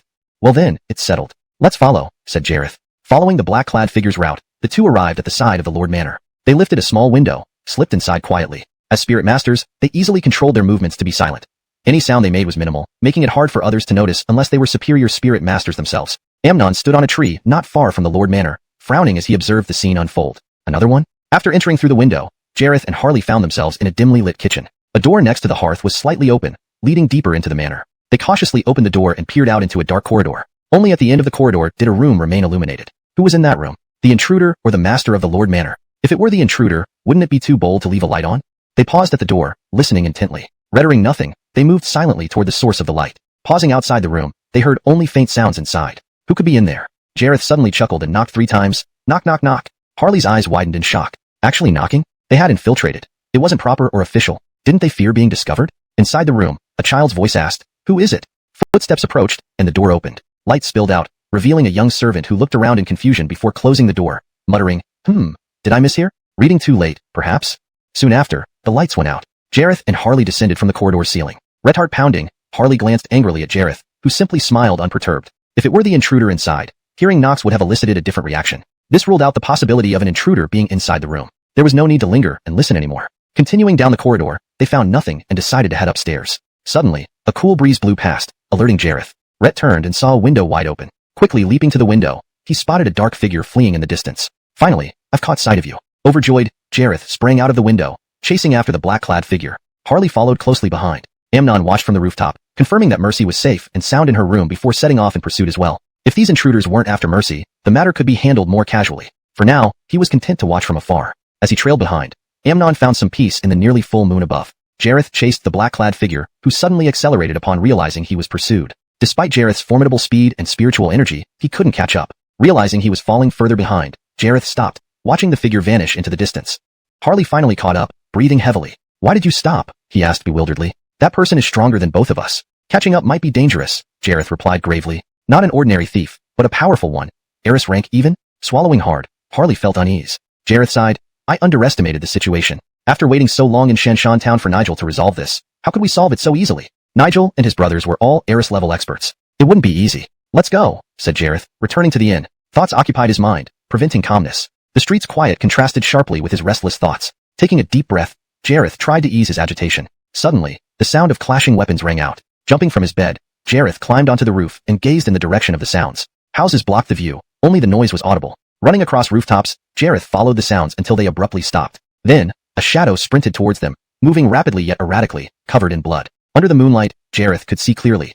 It was the same black-clad figure, clutching his chest, leaving a trail of dark red drops. His spiritual energy surged, allowing him to flee faster than Jareth could pursue. Redditing out of town, the figure soon vanished from sight. Injured? Descending from the roof, Jareth examined the path the figure took. Drops of dark red blood were scattered along the way. Harley joined him, breathing in sharply. "Blood stains? That person is injured," Jareth confirmed, frowning. Harley felt a chill. "Impressive. Who could have done this?" Pulling Harley into an alley, Jareth whispered. Rhett looked like he was escaping. Indeed, severely injured, naturally needing to escape. Since he was escaping, the pursuer must still be behind. Swallowing hard, Harley kept vigilant. Waiting a while, seeing no pursuers, they breathed a sigh of relief. "Is this the same black-clad figure we chased earlier?" Harley asked softly. Jareth nodded. "Most likely." The night remained unsettling. "You said that the black-clad person's strength surpasses yours," Harley remarked in surprise. Jareth nodded with difficulty, beads of sweat trickling down his forehead. Rhett had initially thought that this small town wouldn't have any true experts, yet tonight he had encountered two individuals who were stronger than him. A lump formed in Jareth's chest, and he sighed heavily. "I underestimated the heroes of this world." Harley, as if struck by a sudden thought, brightened up and asked, "Feng Sui, do you think it could be someone from the Lord Manor?" Jareth shook his head. Rhett wasn't sure, but based on his understanding of the Lord Manor, an establishment that concocted such a nonsensical story, it seemed unlikely to harbor any true experts. Evidently, what Harley meant was not about genuine experts from the Lord Manor, but rather, could it be Nigel and his brothers? At this, Jareth abruptly lifted his head, his eyes sharp and piercing. Looking at Harley, his gaze grew distant, almost unsettling. Rhett murmured softly, "Heiress rank mid-level?" Given that the black-clad person's agility surpassed his own, Jareth deduced that they might be at peak heiress rank low-level or heiress rank mid-level, and someone capable of defeating such a person was likely heiress rank mid-level. If it really was Nigel, then this matter was truly frightening. How old was Nigel this year? 16? Heiress rank mid-level expert at such a young age? In Jareth's experience, considered a genius among geniuses at Churchilxia Palace, revered by his master and fellow Darwins, he only achieved heiress rank low-level at the age of 26. Could Nigel possibly be heiress rank mid-level? The two stayed in the alley for a long time without detecting any new developments, then returned to the inn. The next day, they did not leave for Qingzhou but continued to stay at the inn. Chapter 126, Amnon vs. The Black-Cloaked Man. The Black-Cloaked Man sprinted towards the outskirts of the town with all his might, across the vast expanse of yellow earth. Rhett ran like a lone wolf in desperate solitude. Ahead, there was no end to the road, but he had to keep pushing forward with every ounce of strength. Spirit energy surged through his body, but he knew this burst of power would eventually slow down and finally come to a halt. Rhett stomped fiercely on the ground, channeling boundless spirit energy into his right foot. The ground sank sharply beneath the force, propelling his body forward like a cannonball at astonishing speed. As the next point of contact approached, he must lift his left foot and stomp down again with all his strength. However, the flow of spirit energy in his left foot faltered, making even lifting it an arduous task. Gritting his teeth and veins bulging on his forehead, cold sweat drenched his back as he struggled to lift his left foot and stomp down once more. Spirit energy raged through his body, cutting his meridians and gradually causing blood to seep out. It hurt so much. Despite the pain, the black-cloaked man did not dare stop. With each step, his body flew forward like a projectile. Rhett dared not stop, knowing that a pair of eyes was always watching him from behind. Those blood-red eyes, just like his blood-red cloak, made one shiver uncontrollably. Just half an hour earlier, the black-cloaked man had evaded Alfonso and Mitchell Lang's pursuit and changed direction towards the outskirts of the town. A red figure appeared on the road ahead, smiling warmly at him. Intent on avoiding conflict, the black-cloaked man tried to evade the confrontation. However, the Andrew spoke first. "You want to go where when the treasures in Wasteland Mountain haven't been found yet?" The black-cloaked man paused, turning to face the Andrew. "Do you know who I am?" The Andrew smiled. "I didn't before, but now I do." "Oh." The red-robed Amnon continued. "Recently, only 2 groups of outsiders have entered the town. Besides those 2 individuals, there's only one Jaden. In my time at the inn, I've heard many things about this Jaden. It's said that he came here for the treasures in Wasteland Mountain." The black-cloaked man looked at Amnon. "So, based on only 2 groups of outsiders, you concluded it's me?" Amnon responded. "I couldn't be sure until now. But if you're interested in the treasures, my words were meant to test you. If I guessed wrong and your mission wasn't related to Wasteland Mountain's treasures, you'd have run away without looking back. But you stopped." The Jaden asked, "So, you concluded my identity?" Amnon replied, Your strength is far greater than the other two. You avoided them because they were irrelevant to you. Your stopping now suggests some connection, indicating I guessed correctly. The Jaden laughed. You're very clever. Thank you, Amnon chuckled. What should I do with you? I really don't want to fight anyone. The Jaden's eyes turned dark, his voice cold but tinged with laughter. But since you now know my identity, if you report it to the Lord's mansion tomorrow, won't I get into trouble? Amnon stood still, the wind pulling at his wide red robe, making him look frail. So, you're going to attack me. The Jaden sighed. You're smart. Have you considered that from the moment you revealed my identity, it sealed my fate to act against you? Amnon slowly drew his long sword, pointing it at the ground, reflecting a cold gleam. Isn't that normal? Under the moonlight, Amnon's red robe contrasted starkly with the pale sword. The wind blew past them, their figures appearing slender and fragile like tall bamboo. The black-cloaked man kicked off, flying like a cannonball, his momentum fierce. Like a rigid god statue, anything in his path would be shattered. But instead of a straight charge, his movements became ghostly near Amnon, quickly shifting to his side. At the next moment, he was standing beside Amnon on the right. Alfonso was right. Such agility was beyond his ability to counter. The black-cloaked man's prowess was incomparably superior. Drawing his sword, the black-cloaked man positioned it against Amnon's body. The black-cloaked man didn't strike ruthlessly. He held back. Amnon focused, raising his sword to block the black-cloaked man's blade. With a piercing clang, the sound of metal clashing rang sharply. Amnon parried the blow and retreated rapidly. The black-cloaked man remained stationary, observing Amnon. You are skilled, but fighting me requires more refinement. I don't wish to harm you as long as you keep my business secret. Amnon stabilized himself, performed a sword gesture, and smiled. Prepare yourself. Otherwise, by tomorrow, the entire town will know of your infiltration into the Lord's mansion, drawing many adversaries. The black-cloaked man was puzzled. You should know that my skills make me nearly unmatched in this town. What purpose does bringing others against me serve? The red-robed Amnon countered. Your goal is the treasures in Wasteland Mountain, which necessitates relying on Spirit Mountain Town. Offending the Lord's mansion means dealing with formidable forces they possess. Although he felt some local stories were laughable, he could not rule out skilled individuals within the Lord's mansion. While others might not know, he, being the Rani of Death Soul Peak and concealed Cloud Mountain, understood the challenges posed by mountain deity servants. Him to retreat further despite holding firm. The sheer force nearly made him lose his weapon. Finally, with a decisive upward strike, the black-cloaked man concentrated spirit energy, launching a fatal blow that sent Amnon's weapon flying. Amnon crashed to the ground, the black-cloaked man's sword pointed mockingly at him. The air was filled with a faint scent of blood. Amnon was injured. You managed to withstand this strike. You've done well, the black-cloaked man remarked arrogantly. Even losing your weapon isn't a big deal. Amnon stared seriously at the black-cloaked man. I'm bleeding. Huh. Bloodstains on the ground were clearly visible under the moonlight. The black-cloaked man sheathed his sword grandly. If you don't reveal my actions, I won't bother you. Amnon slowly stood up, his voice unusually soft, like a gentle breeze but laced with a chilling undertone. Didn't you notice? I'm bleeding. Not only on the ground but also in the air. There was a faint scent of blood. Rhett was injured. What was so strange about that? Getting hurt during a fight was inevitable, especially when weapons were involved. Suddenly, Amnon laughed. The wind blew past him, making him appear even more slender and fragile. Didn't you notice? Your spirit energy is already starting to flow sluggishly, Amnon said casually. The black-cloaked man's expression changed. As an expert in poison, he naturally understood what Amnon meant by those words. Back in Breakheart Peak, many bottles and jars in that courtyard had been his prized possessions. He had extensively studied the application of poisons. At this remark, the black-cloaked man immediately sensed a slight stagnation in his spirit energy. You? The black-cloaked man looked at Amnon, bewildered. When did you poison me? Without another word, the black-cloaked man immediately summoned his spirit energy and dashed off. Behind him, Amnon in his red robe followed unhurriedly. Can you really escape? Amnon chuckled. Clenching his teeth, the black-cloaked man ran with all his might. This poison was different from others. It felt as if his spirit energy had been mixed with shards of blades, cutting through his meridians as it flowed. The pain in his meridians was unbearable, but he dared not stop. Stopping would mean becoming a sitting duck. As his spirit energy continued to circulate, blood started seeping out of his body. His calves felt as if they were being sliced apart, leaving him unable to run any further. With years of martial discipline, he gritted his teeth and punched his own chest hard, letting the new pain distract him from the agony in his meridians. Blood oozed from his chest, soaking through his robe. Ahead lay Dragon Gate Inn. Amnon left nothing to chance. Red avoided the path near Dragon Gate Inn and chased towards the outskirts of town. The sounds of their earlier fight likely had already alerted Alfonso and Mitchell Lang. Finally, the black-cloaked man collapsed just 30 li outside of town, lying amidst a pool of blood. Chapter 127, Red Robe. The black-clad man slowly awoke, his head pounding. The sunlight was blinding, and he squinted as he turned his head to the side. But even this small movement caused him excruciating pain. Awake?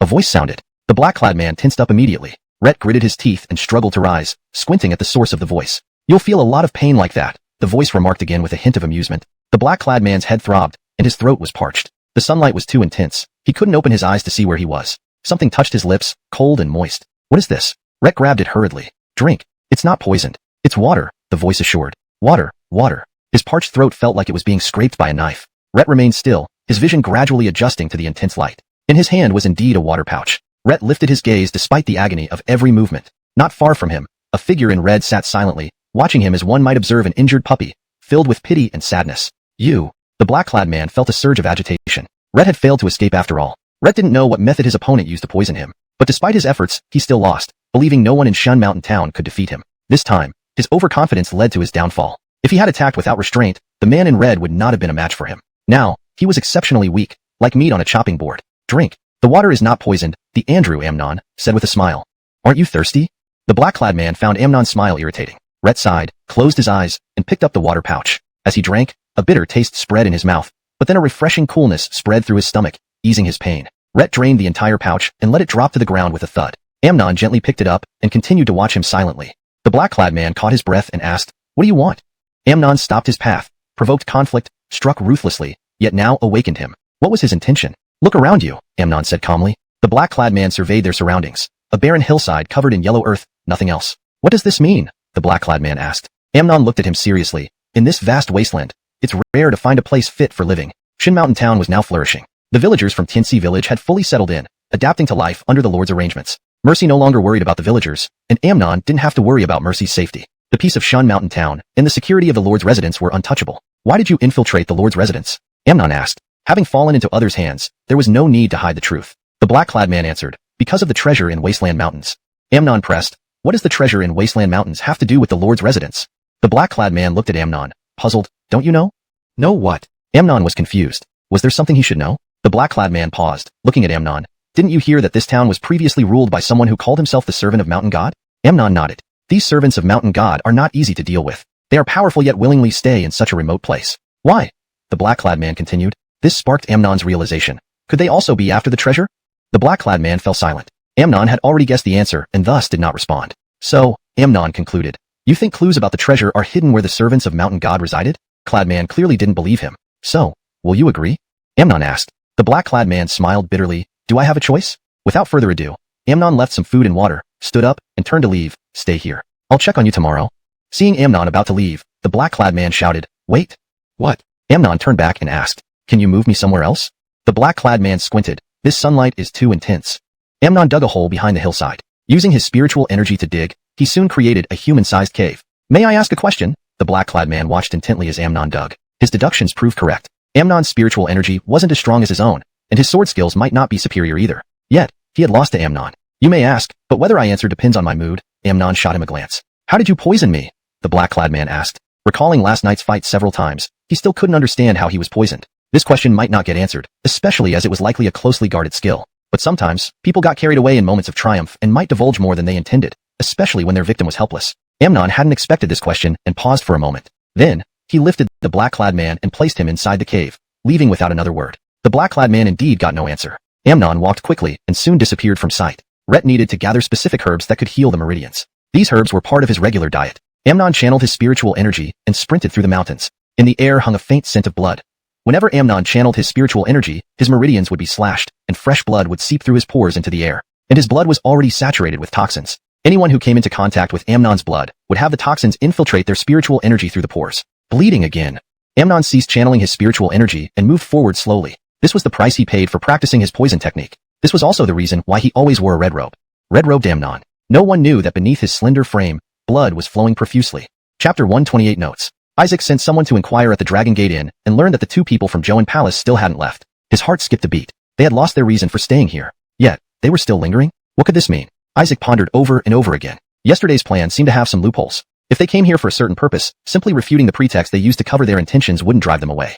Truly, his previous thoughts were too naive. Rhett didn't expect them to be such shameless people. They don't even bother looking for excuses anymore? Anxious, Isaac paced back and forth in the Lord's residence, skipping his morning inspection of the fields. Has Lucius returned yet? Isaac asked anxiously for the 30th time today. The servant replied, "People have already been sent out to look for him. Where could he have gone?" Isaac was restless and uneasy. It wasn't until noon that Lucius finally returned to the Lord's residence. The first thing he did was ask the servants to prepare him a bath. "Lucius, Mr. Zack has been urgently looking for you," the servant said. "Why not see him first?"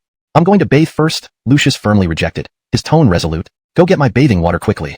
"Yes," the servant bowed and left to carry out the order. Once the bath was ready, the servant immediately informed Mr. Zack that Lucius was bathing. Bathing? Isaac, who was about to head to Lucius's room, stopped in his tracks.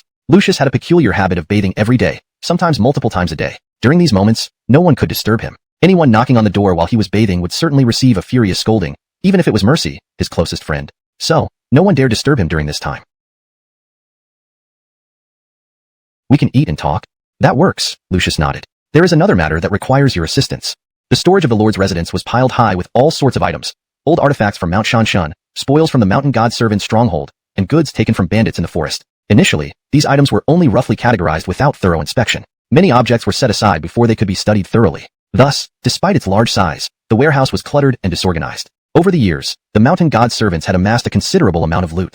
Isaac instructed the servants to register everything in the warehouse, separating identifiable and unidentifiable items, and organizing bottles and containers neatly. However, the disarray made it extremely difficult for any thief to locate specific items. When the black-clad intruder searched the warehouse cautiously, fearing noise might alert others, especially during the pitch-black night, he could only leave empty-handed. After 3 days of sorting through the warehouse, all unfamiliar items were examined by Lucius and Isaac. Finally, they found a crucial clue related to the treasure in the desolate mountain.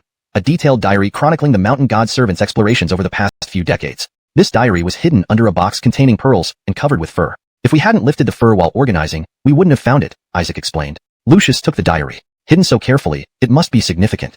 Flipping through the pages, he stopped at the last page, taken aback. It clearly recorded that 3 months ago, the mountain god servants dispatched a powerful team into the desolate mountain to resume the search for the treasure, implying they were still searching and hadn't found it yet. Decades of searching pointed to either an incredibly elusive or highly coveted treasure. More importantly, the diary didn't record the return of this expedition team, unlike previous entries which documented departure and return dates along with findings. This meant a group of mountain god servants were still exploring deep within the desolate mountain and could return to the town anytime. Seeing Lucius's surprised expression, Isaac leaned in closely. With this diary, perhaps they could also find the desolate mountain treasure, Isaac thought with a grin.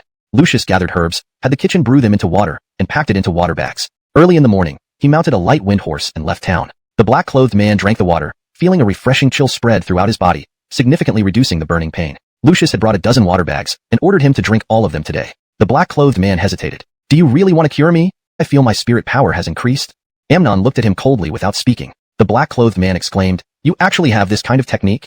Indeed, he was well concealed. Ignoring the black-clothed man, Amnon handed over the last dozen water bags and said, This is the final batch. The black-clothed man took the water bags and drank from one immediately. A cooling sensation spread through his body. After finishing the water, he threw away the bag. Don't forget what you promised me, he said seriously to Amnon. Amnon picked up the water bags from the ground and said, Rest assured.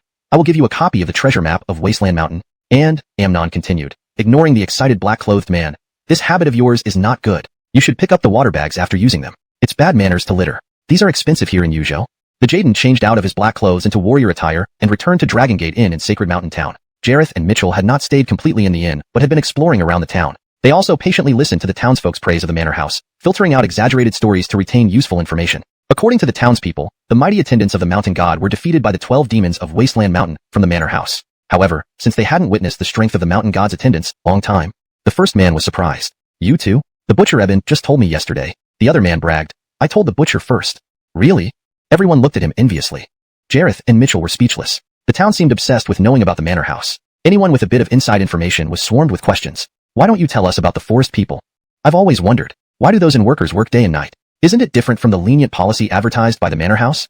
The man cleared his throat proudly, enjoying the crowd's anticipation. That forest used to be a great menace to Yuzhou, home to bandits who only robbed people in the Wasteland Mountains. They rarely attacked Sacred Mountain Town directly, so you didn't know about them. When our lord arrived, he dispatched the 12 demons of Wasteland Mountain, wiping out hundreds of bandits within a moment. Those who were building the inn used to be fierce bandits, but now cower at the sight of the lord. Luckily, they surrendered early, sparing their lives. Otherwise, they would all be dead. Everyone's eyes widened in shock, impressed by the lord's strength. Jareth and Mitchell exchanged glances and left. These days, they struggled to discern the truth from the tales of the townspeople. Now, they had an opportunity. Towed repeatedly. I've reformed. Since joining the manor house, I worked tirelessly. Only today did I slack off briefly. I promise never to do it again. Jareth frowned, noting how thoroughly intimidated the bandits were by the manor house, a testament to its effectiveness. However, sufficient force could subdue any bully. It wasn't particularly impressive. Impatiently, he snapped, That's not what I asked. Stop your sobbing. We're not from the manor house.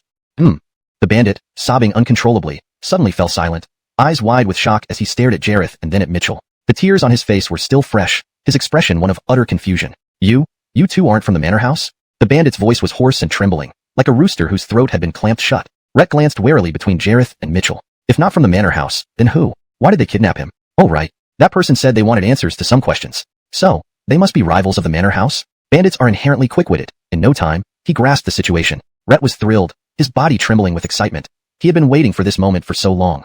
Rhett had considered escape plans many times, but ultimately dismissed them because there was no way they could contend against the manor house, let alone the giant python or red robe Amnon. Unless someone could truly undermine the manor house and give them a chance, and it's left behind in the forest, were captured later by Sage. They had indeed witnessed the power of the crystal sword, the terrifying python, and the awe-inspiring moving stone mountain god. But could he reveal all this? Would these people dare to challenge the manor house if he told them everything? Yet, with a sword at his neck, how could he lie? The bandit wiped away his tears, gritted his teeth, took a deep breath, and decided to confess. I will tell you everything. Jareth nodded approvingly. As long as you tell us the truth, we won't harm you. The manor house isn't as powerful as the townspeople claim, the bandit began, sniffling to gather courage. They exaggerated to intimidate everyone. They defeated the mountain god's attendants through deception. Red explained how the manor house used the conflict between the bandits and the mountain god's attendants to pit them against each other and reap the benefits. This bandit wasn't stupid. He and others had discussed why their Rani and the mountain god's attendants were annihilated while the outsiders remained unscathed. They concluded the outsiders must have used deceit. Though the outsiders had strength, fighting both factions simultaneously should have been impossible without losses. How could they emerge unharmed? Even the child and the village elder showed no signs of injury. The bandit shared his suspicions with Jareth, but kept mum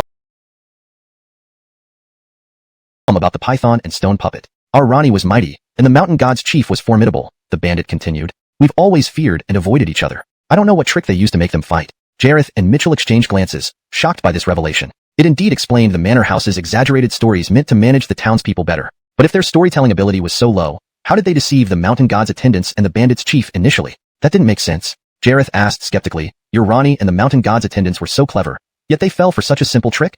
They.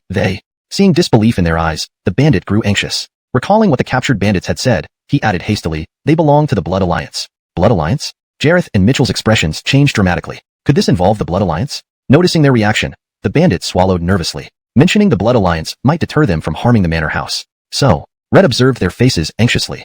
But, their Blood Alliance identity is fake. They use it to scare people. Really? Mitchell replied, still doubtful. After meeting Nigel and encountering Blood Alliance members like Rhoda and the loot player in Shishan Town, he questioned their true connection. Yes, the bandit insisted. The Blood Alliance identity is a ruse. They used it to deceive our Rani and the mountain god's attendants, benefiting from the chaos. Of Nigel? According to the bandit's statement, if the manor house indeed had no high-level experts, then Nigel must be within the manor house. If the manor house had no high-level fighters, as the bandit claimed, then Nigel must be there. After questioning him, the two released the bandit. The bandit hesitated for a moment, stammering, Retros, if you plan to take on the manor house, I can be your inside man. Jareth furrowed her brow, while Mitchell's eyes lit up. We are looking for a person. You could help us gather some information and see if you can find any clues. Find a person? Not attack the manor house? How would finding a person benefit him? But he had already spoken. How could he take it back? The sword had only just been moved away from his neck. The bandit meekly said, I am forced to work every day, but I can try to help gather information within the camp. Mitchell replied, that's fine. If you manage to get any news, the next time I come here, you can tell me. This favor seemed to offer no benefits at all. Volunteer labor? The bandit felt aggrieved but didn't dare refuse. Who do you want me to inquire about? The bandit asked. Nigel, Mitchell said. The younger brother of Lord Abel. Nigel. The younger brother of the Lord? Rhett wanted him to investigate the younger brother of the Lord? The bandit's face instantly turned deathly pale. Was there anyone around the Lord who was easy to deal with? Lord Abel's 3 Darwins. Sage was highly skilled in martial arts, Zoltan was friends with the giant python, and Selma waved around the massive hammer once used by their former Rani. Even the Darwins of the manor house were so terrifying. How could he possibly investigate the younger brother of the Lord? The bandit suddenly felt an intense dryness in his throat. Rhett swallowed hard, forcing a very awkward smile. I will do my best. The bandit shakily stood up, swaying unsteadily as he walked back towards the camp. Rhett couldn't leave the camp.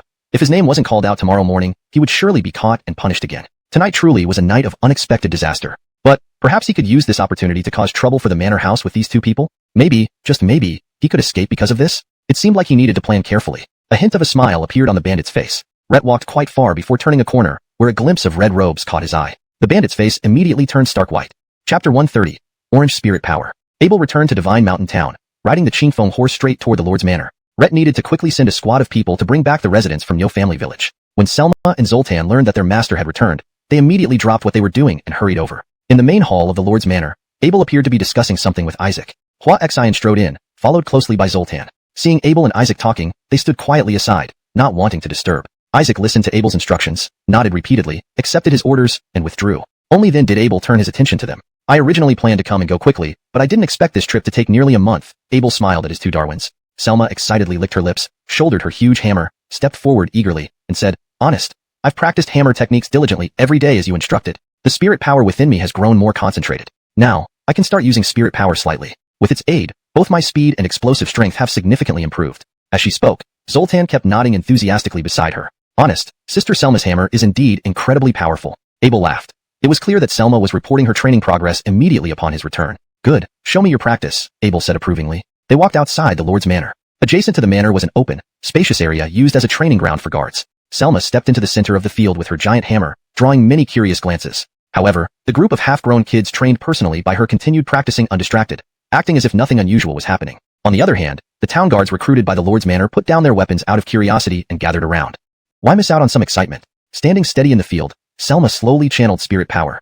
Threads of orange spirit power began emanating from her waist, elbows, thighs, and shoulders. Abel paused in surprise. According to logic, converting natural chi into usable neutral spirit power should result in colorless or white energy. Converting this neutral spirit power into elemental spirit power through specific spirit methods required Eris rank cultivation. For instance, Sage, during her Huang rank stage, could only use colorless or white spirit power, needing to reach Eris rank to convert it into ice spirit power via cold spirit methods. Due to the crystal sword, she managed to use ice spirit methods even at high Huang rank, a special case. However, here was Selma, with barely enough spirit power to qualify as low Huang rank. The presence of orange spirit power puzzled Abel. Selma then began demonstrating a set of hammer techniques, moving at a moderate pace. Gradually, she intensified the release of spirit power around her, increasing her speed and strength. Suddenly, she leaped backward, mid-air acceleration reaching peak levels. Swinging the hammer down powerfully, there was a tremendous boom that echoed in everyone's ears, shaking the ground violently and sending dust flying everywhere. Once the dust settled, a deep hole as big as half an arm span was clearly visible on the ground.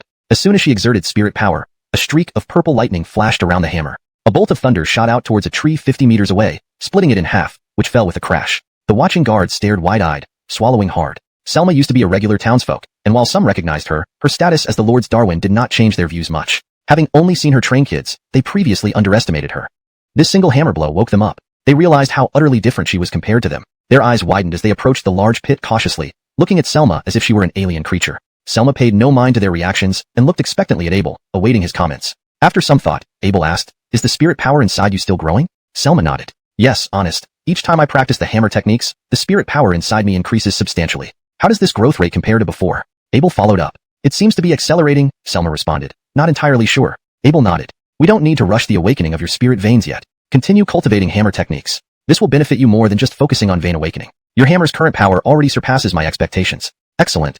Receiving affirmation from Abel, Selma beamed radiantly. Indeed, it was astonishingly good. Despite her spirit power being below a low Huang rank spirit honest, this strike exceeded the capabilities of a mid Huang rank spirit honest. This seemed greatly linked to the peculiar orange spirit power within her. A thought flashed in Abel's mind. Ancient martial arts. Could the spirit power gained from ancient martial arts differ from that cultivated from natural chi? This theory had never been mentioned in traditional texts. Yet, considering the unique cultivation methods, it made sense that the spirit power might be different. If he wanted to guide Selma further, he needed to acquire materials related to ancient martial arts. Abel turned to watch the half-grown Montags practicing earnestly. Nothing seemed to affect their focus. Selma reported, "Most of these Montags have learned basic boxing techniques. My next plan is to teach them sword skills." Abel nodded in approval. Initially, they were skinny kids from the mountains. Under Selma's training, their bodies grew strong. Isaac had instructed the kitchen to add meat to their meals, making every day feel like a festival for the children. Knowing that their parents would return home from farming to learn that their children ate meat moved them to tears. This life was once unimaginable. Having grain to eat was already considered a luxury, let alone meat. The villagers worked tirelessly in the fields, grateful for the Lord's generosity. After a round of inspections with Zoltan and Selma in the farmlands, Abel felt an indescribable sense of satisfaction, seeing the healthy crops and saplings. Abel checked the system. Host, Abel. Total tree points, 75,000 points. Remaining tree points, 2,000 points. Spirit items. Green Sprite, level 3. 3 Patrol Bees, level 2. 1 Patrol Bee, level 3. Greedy Pig, level 3. Stone Beast, level 3. Sword Spirit, level 3. Lucky Flower, level 3. Rainy Swallow, level 3. Only 2,000 tree points remained. Growing crops did not increase tree points, only planting trees did. But all this was expected. Honest. After inspecting the fields, Zoltan returned to the manor, holding Jagger up for Abel to see. Honest. Why hasn't Jagger grown bigger? Jagger was still a small green snake with a golden tail. Had developed a new hobby, enjoying hanging around Zoltan's neck, treating itself as a necklace. Abel looked at the little snake and asked, "What has it been eating lately?"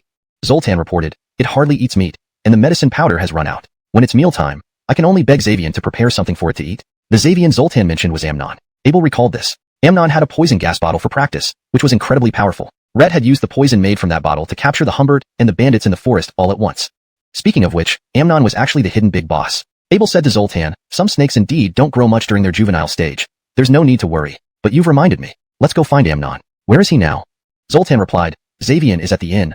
"Oh, Longmin Inn. Xavian is now the manager of Longmin Inn." "Manager?" Abel paused in surprise. Does he have this kind of interest? The text provided seems to continue the storyline coherently from the previous content, maintaining the same tone and style. It also retains the same paragraph structure and line breaks as the original text. The translation is natural, fluent, and free of grammatical errors. Chapter 131. Someone is seeking treasure. A dozen chestnut-red steeds galloped out from the cloud-hiding mountain range, arriving at Deity Mountain Town. They all wore red warrior attire with long swords hanging from their waists. Even their dismounting movements were perfectly synchronized and fluid. It was clear that they belonged to a certain sect and were well-trained. They halted at Longmo Inn. The Rani entered the inn and beckoned the Bryant Amnon behind the counter. "Boss, please prepare water pouches and provisions for us, and also find a guide familiar with the terrain of Great Wasteland Mountains," the Rani instructed. Amnon walked over. Rhett was young, clad in a red robe, and had a slender build devoid of any bustling market trader's demeanor. Rhett looked more like a scholar than in Bryant. The Rani was somewhat surprised. Amnon asked, "Sir, are you heading to the Great Wasteland Mountains?" The Rani nodded, "Yes." Amnon replied, "Provisions and water pouches are easy, but as for the guide..." Rhett dragged out his voice and shook his head, asking, "Where exactly in the Great Wasteland Mountains are you headed?" "The northeast side of the Great Wasteland Mountains." The Rani thought for a moment and answered. Amnon laughed. "It seems this is your first time in Yuzhou. The Great Wasteland Mountains span vast regions. The area you mentioned covers no less than hundreds of thousands of square kilometers. Such a large expanse, who can be a guide for it? Who could be familiar with a region spanning hundreds of thousands of square kilometers?" It sounded absurd. The Rani found Amnon's words reasonable and said, "Then help me gather some people who know the terrain of the wastelands. I will talk to them. If someone meets my requirements, money is not an issue." Saying so, he pulled out a gold ingot from his bosom and placed it on the table corner. This implied, "I'm not short of money?" Moreover, he was a billionaire, very wealthy indeed. Amnon chuckled and took the money, saying, "This can be arranged." Rhett summoned the waiters to prepare food and water pouches, and then called several locals familiar with the Great Wasteland Mountains terrain. Seeing the Bryant bring people over, the Rani nodded, fetched a map from his chest, laid it on the table, and unfolded it for everyone to see. Rhett pointed to a circled area on the map, asking, "Look at this place. Are you familiar with it?" Everyone crowded around but retreated after a brief glance. "Sir, this is beyond Ink Moon Mountain. No one has ever been there," a local responded doubtfully. "Yes, let alone us. Even the natives living in the Great Wasteland Mountains would not cross the Ink Moon Mountain. Beyond it, no one has ventured," another local assured. "Ink Moon Mountain?" The Bryant Amnon also approached. It was a simple map with a long, winding line representing the cloud-hiding mountain range. The town of Deity Mountain occupied just a small dot, with the majority of the space marked as the Great Wasteland Mountains. Within this territory, mountains rose and fell in intricate patterns. The treacherous Ink Moon Mountain, as described by townspeople, was the third mountain closest to Deity Mountain Town. Ink Moon Mountain, Never Cross Mountain. An older resident said, "These names were given by our ancestors to remind us not to go there." Upon learning the position of Ink Moon Mountain from the residents, the Rani's expression darkened. The destination on the map was behind many peaks, while the Ink Moon Mountain was just the third major mountain before Deity Mountain Town. "The environment in the Great Wasteland Mountains is harsh. No one would venture deep into it without reason," Amnon explained. "To us, it's just barren land." There was simply no guide available. Feeling depressed, the Rani folded up the map. Abel and Zoltan walked into the inn. Inside the hall, a dozen martial artists were dining, with waiters bustling about, creating a lively scene. "Good business," Abel joked, looking around. "Mr. Liang is quite the entrepreneur." Zoltan laughed and jested. "Xavian is quite the entrepreneur." Amnon looked up, surprised to see Abel, his face lighting up with joy. "You're back?" Abel examined Amnon. "Didn't know you had an interest in this? But, you should change your clothes. This outfit isn't suitable for an Bryant." Ignoring Abel's jest, Amnon quickly stepped out from behind the counter and said, "Follow me. I need to speak with you." Then, Amnon walked straight out of the inn. Abel was taken aback. Did something happen right away upon his return? And, he seemed pretty urgent. "Wait here," Abel instructed Zoltan and followed Amnon. After navigating through winding paths, they arrived at an open field. Field stretched before them, with only a few farmers working far off in the distance. "What's happening?" Abel asked. "People from Joan Palace have come," Amnon stated succinctly. Abel's expression immediately changed. "Joan Palace? So soon?" Amnon recounted the events to Abel. Abel pondered for a moment and asked, "Have you heard anything about Joan Palace looking for mercy or inquiring about her whereabouts during these past years in Yuzhou?" Amnon frowned and shook his head. "If that's the case, why would Joan Palace know about mercy being connected to Deity Mountain Town and the Lord Manor?" Abel questioned. "Maybe they've been secretly investigating and we're unaware," Amnon suggested. Abel analyzed. "We've only been in Deity Mountain Town for less than 2 months. Before that, the mountain god servants controlled the town. Unless Joan Palace learned within a short time that we drove away the mountain god servants and found out Mercy was hiding in the Lord Manor, while also identifying my background, they couldn't use Nigel as an excuse to approach the Lord Manor. Yet, Joan Palace, though not too far from Deity Mountain Town, still needs over 20 days to travel here. Thus, even using human couriers, a round trip would take over a month. And you said those two from Joan Palace have already been here for over half a month? Unless they were constantly monitoring Deity Mountain Town." Learning of Abel occupist whisper didn't escape the Jaden's keen ears. Rhett raised an eyebrow. "How do you know?" Amnon drew a breath lightly. The air was filled with the scent of earth, and a gentle rain fell outside the town. His spirit lifted, and he smiled. "They had a map. I saw it, similar to the one we have." "The one you have? The current Lord Manor's map?" Note: I maintained the paragraph structure and line breaks as closely as possible while ensuring the translation was natural and fluent. The Jaden was visibly moved. It wouldn't be long before he infiltrated that group and obtained the map. Amnon smiled. "I want you to help me with something. You once told me you would give me the map." The Jaden shook his head. "But you didn't." Amnon replied calmly. "The condition for giving you the map is that I need to know those two brothers' intentions." "Haven't you already gotten their intentions from that bandit?" The Jaden responded coolly. The atmosphere grew silent and tense. "Nigel cannot possibly come to Deity Mountain Town, Amnon said softly but firmly. So, that reason was a fake. I just think you're not keeping your word. The Jaden looked up at the bright moon on the horizon, neck stretched. In the martial world, credibility is paramount. As a lone wanderer in the martial world, perhaps he always remained solitary, perhaps nothing would remain for him, except his reputation. Redder. Amnon suddenly threw something over, which the Jaden caught deftly. This is half of a notebook, Amnon said. If you bring those two into the great wasteland mountains with you to seek treasure, you will get the other half. The Jaden's hand trembled as he held the half-book, his expression somewhat dazed. Rhett was clearly taken aback. Rhett had expected to have to outwit and outplay Amnon, to use strategy and intelligence, to compete in wit and cunning to finally obtain the notebook. Never did he imagine it would be this easy. Just like that? How does this notebook compare to the map those people have? The Jaden was inwardly elated, but dared not show it. Rhett swallowed hard, striving to remain calm as he asked. The map they hold is only one page of this notebook, Amnon explained. One page. The Jaden gripped the notebook in his hand. This half-notebook had at least 30 pages. Overjoyed, he couldn't suppress a chuckle, yet he restrained himself, resulting in bouts of coughing. The Jaden leaped away, disappearing from sight after just a few jumps. In the sky, echoes of his arrogant laughter finally resounded. Ha ha ha ha, I won't let you down. Amnon watched as the Jaden vanished into the distance, his eyes filled with pity. What the mountain god servants searched for decades without finding. Why do you think you can succeed? Seeking treasure? Ha, it's too far-fetched. Running an inn is much more practical. Hashtag chapter 132, Secret Treasure. In the Lord's Mansion Hall, Abel sat in the main seat, holding the mountain god servants' treasure-hunting notes, a smile spreading across his face. Isaac, Zoltan, Selma, and Amnon were seated at the lower seats. Amnon sipped his by Luo Chun tea lightly, catching sight of Abel's expression. Rhett raised an eyebrow and asked nonchalantly, Are you interested in this thing too? Abel's smile widened, his eyes sparkling as he praised, This is a supreme treasure. Amnon paused mid-action, his expression turning serious. Isaac knew that Abel held the original copy of the mountain god servants' treasure-hunting notes, while Zoltan and Selma were unaware of this matter. Zoltan, curious, asked, Sir, what is this? Abel looked at Zoltan, his eyes gleaming with excitement, and said with a smile, This is something left behind by the mountain god servant. It's said that within these great wasteland mountains lies a precious treasure.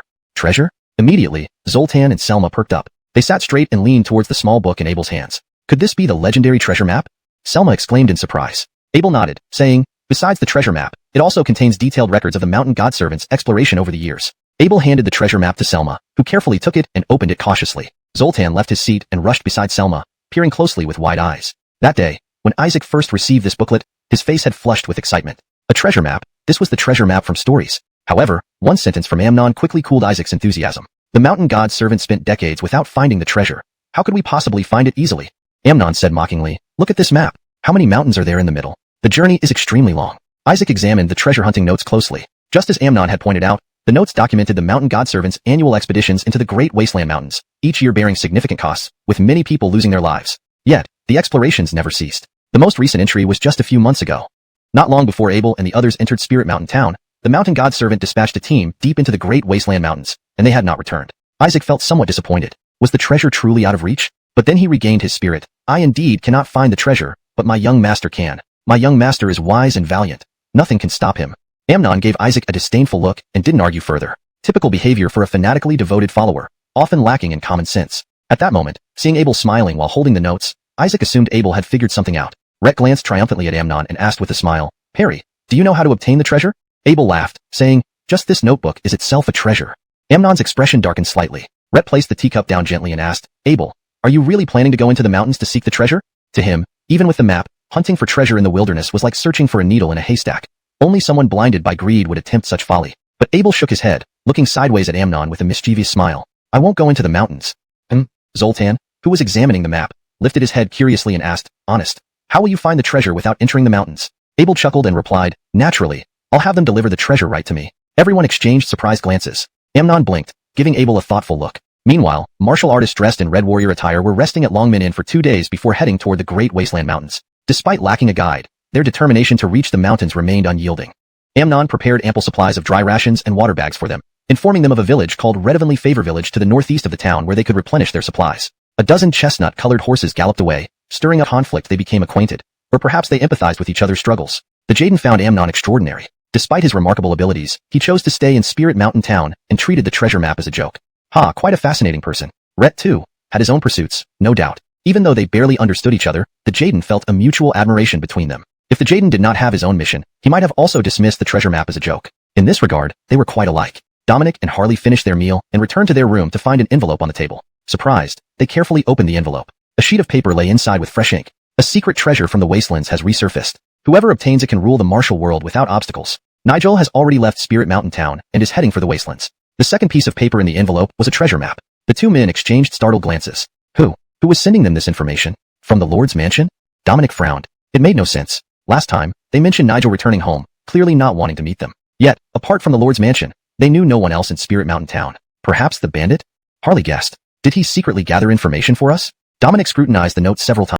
The room fell silent, with no one speaking, but their hearts pounded fiercely. After a long pause, Harley took a deep breath and said with a flushed face, if it's true, then the sect will definitely send someone here. When they met Harley's senior brother in Chishan City, they had already planned to return to the sect. They anticipated that the sect would send someone to investigate soon. Dominic calmed down. Rhett placed the map on the table, tapping his fingers lightly on it, staring intently at the circled area on the map. We could indeed wait for the sect here, but we've already waited for over half a month. Dominic sighed. Half a month. It's not that the Lord's mansion isn't giving us news. Such a secret, who would willingly share it? Harley felt uneasy and asked, are you planning to enter the Great Wasteland Mountains? Night fell, and the streets were empty. The bandit was brought out again by Dominic and Harley. Was it you who left the letter in the inn today? Harley asked directly. Yes, it was me. The bandit nodded repeatedly, crying with tears and snot streaming down his face. I almost lost my life trying to get you this information. Seeing the pitiful state of the bandit, Harley felt somewhat moved. Dominic coldly demanded, what else do you know about the secret treasure in the Great Wasteland Mountains? The bandit shook his head vigorously, his face smeared with tears and worked. Wouldn't it imply that they were truly after Nigel? Would Nigel come to Spirit Mountain Town? Unlikely. Yet, Amnon entrusted this task to the Jaden, who proposed using the bandit to act out a deception to mislead the two men. Although Amnon thought the plan impractical, he did not refuse. If anything went wrong, the Jaden would be responsible for dealing with the aftermath. Hashtag chapter 133, doing business. Indeed, Jareth and Mitchell entered the Great Desolate Mountain. Using Nigel as bait actually lured them into the Great Desolate Mountain? Amnon found this quite unbelievable. The Jaden obtained the second half of the mountain god servant's notebook as he wished, then waved at Amnon with a smile before riding his horse into the Great Desolate Mountain. His arrogant laughter echoed from the sky. Laugh while you can. There isn't much time left for such indulgence, Amnon thought to himself. Rhett held a letter in his hand, left by Mitchell. It was given to him just before he and Jareth left. Amnon went to the Lord's residence and handed the letter over to Abel. When Abel took it, he saw, to be opened only by Joan Palace personnel, written on the envelope. Abel raised an eyebrow, looking questioningly at Amnon. These two went to the Great Desolate Mountain to seek more people from Joan Palace coming here, Abel asked. What would they come for, without news of the hidden treasure in the Desolate Mountain? Amnon put the teacup on the table, relaxed. Joan Palace has many things to do. I don't care, nor can I care about everything. As long as it didn't involve the Wasteland Red Heart, Amnon remained carefree. If Joan Palace had any clues to the Wasteland Red Heart, they wouldn't have come to the Great Desolate Mountain due to the hidden treasure. Even though their motives are unclear, since they're not targeting them, it's none of their business. Moreover, they were far away now. Regarding the next group from Joan Palace, handing over the treasure map would keep them preoccupied. You're quite carefree, Abel remarked with a smile, watching Amnon. Just a few days ago, they were anxious about Joan Palace, unsure how to proceed. Yet now they seemed completely at ease. Just this legendary 10,000 bones, Abel added. Its fame is too great. Even the Blood Alliance covets it. Other opportunists could be countless. Amnon wasn't worried. The Blood Alliance will be handled by Joan Palace. Huh. Abel looked up, puzzled. Amnon laughed. Joan Palace claims to be righteous and swears enmity against the Blood Alliance. In Qingzhou, when Joan meets Blood Alliance, they fight to the death. With Joan present, the Blood Alliance will be cautious even if they arrive in Divine Mountain Town. Being from Joan Palace, Amnon knew it well. Similarly, the Blood Alliance views Joan Palace as mortal enemies. With them in Divine Mountain Town, Joanne's actions become more complicated, Amnon continued. Abel nodded. Both the Blood Alliance and Joan Palace are here, which makes things interesting. Amnon smiled at Abel. Wasn't your plan to stir things up? Abel hesitated. But time is tight.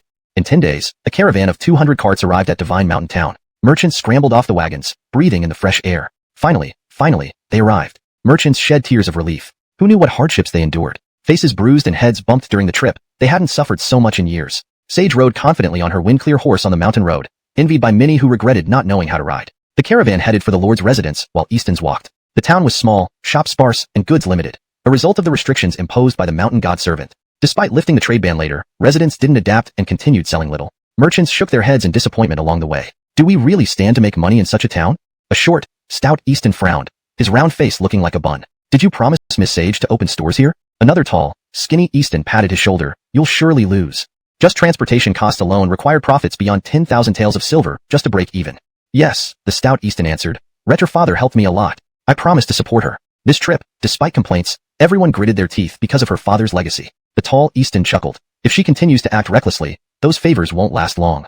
The stout Easton sighed. I wonder if Divine Mountain Town has any specialties. If so, we can buy some to take back home. Poor town indeed. Is Sage's teacher truly the Lord? Helping her like this feels enough. The tall man commented. Have you heard of the eldest son of Donglu Town's Qin family? The stout Easton asked. I heard he recently trained Sage. Curious about his background, I sent someone to investigate. Guess what?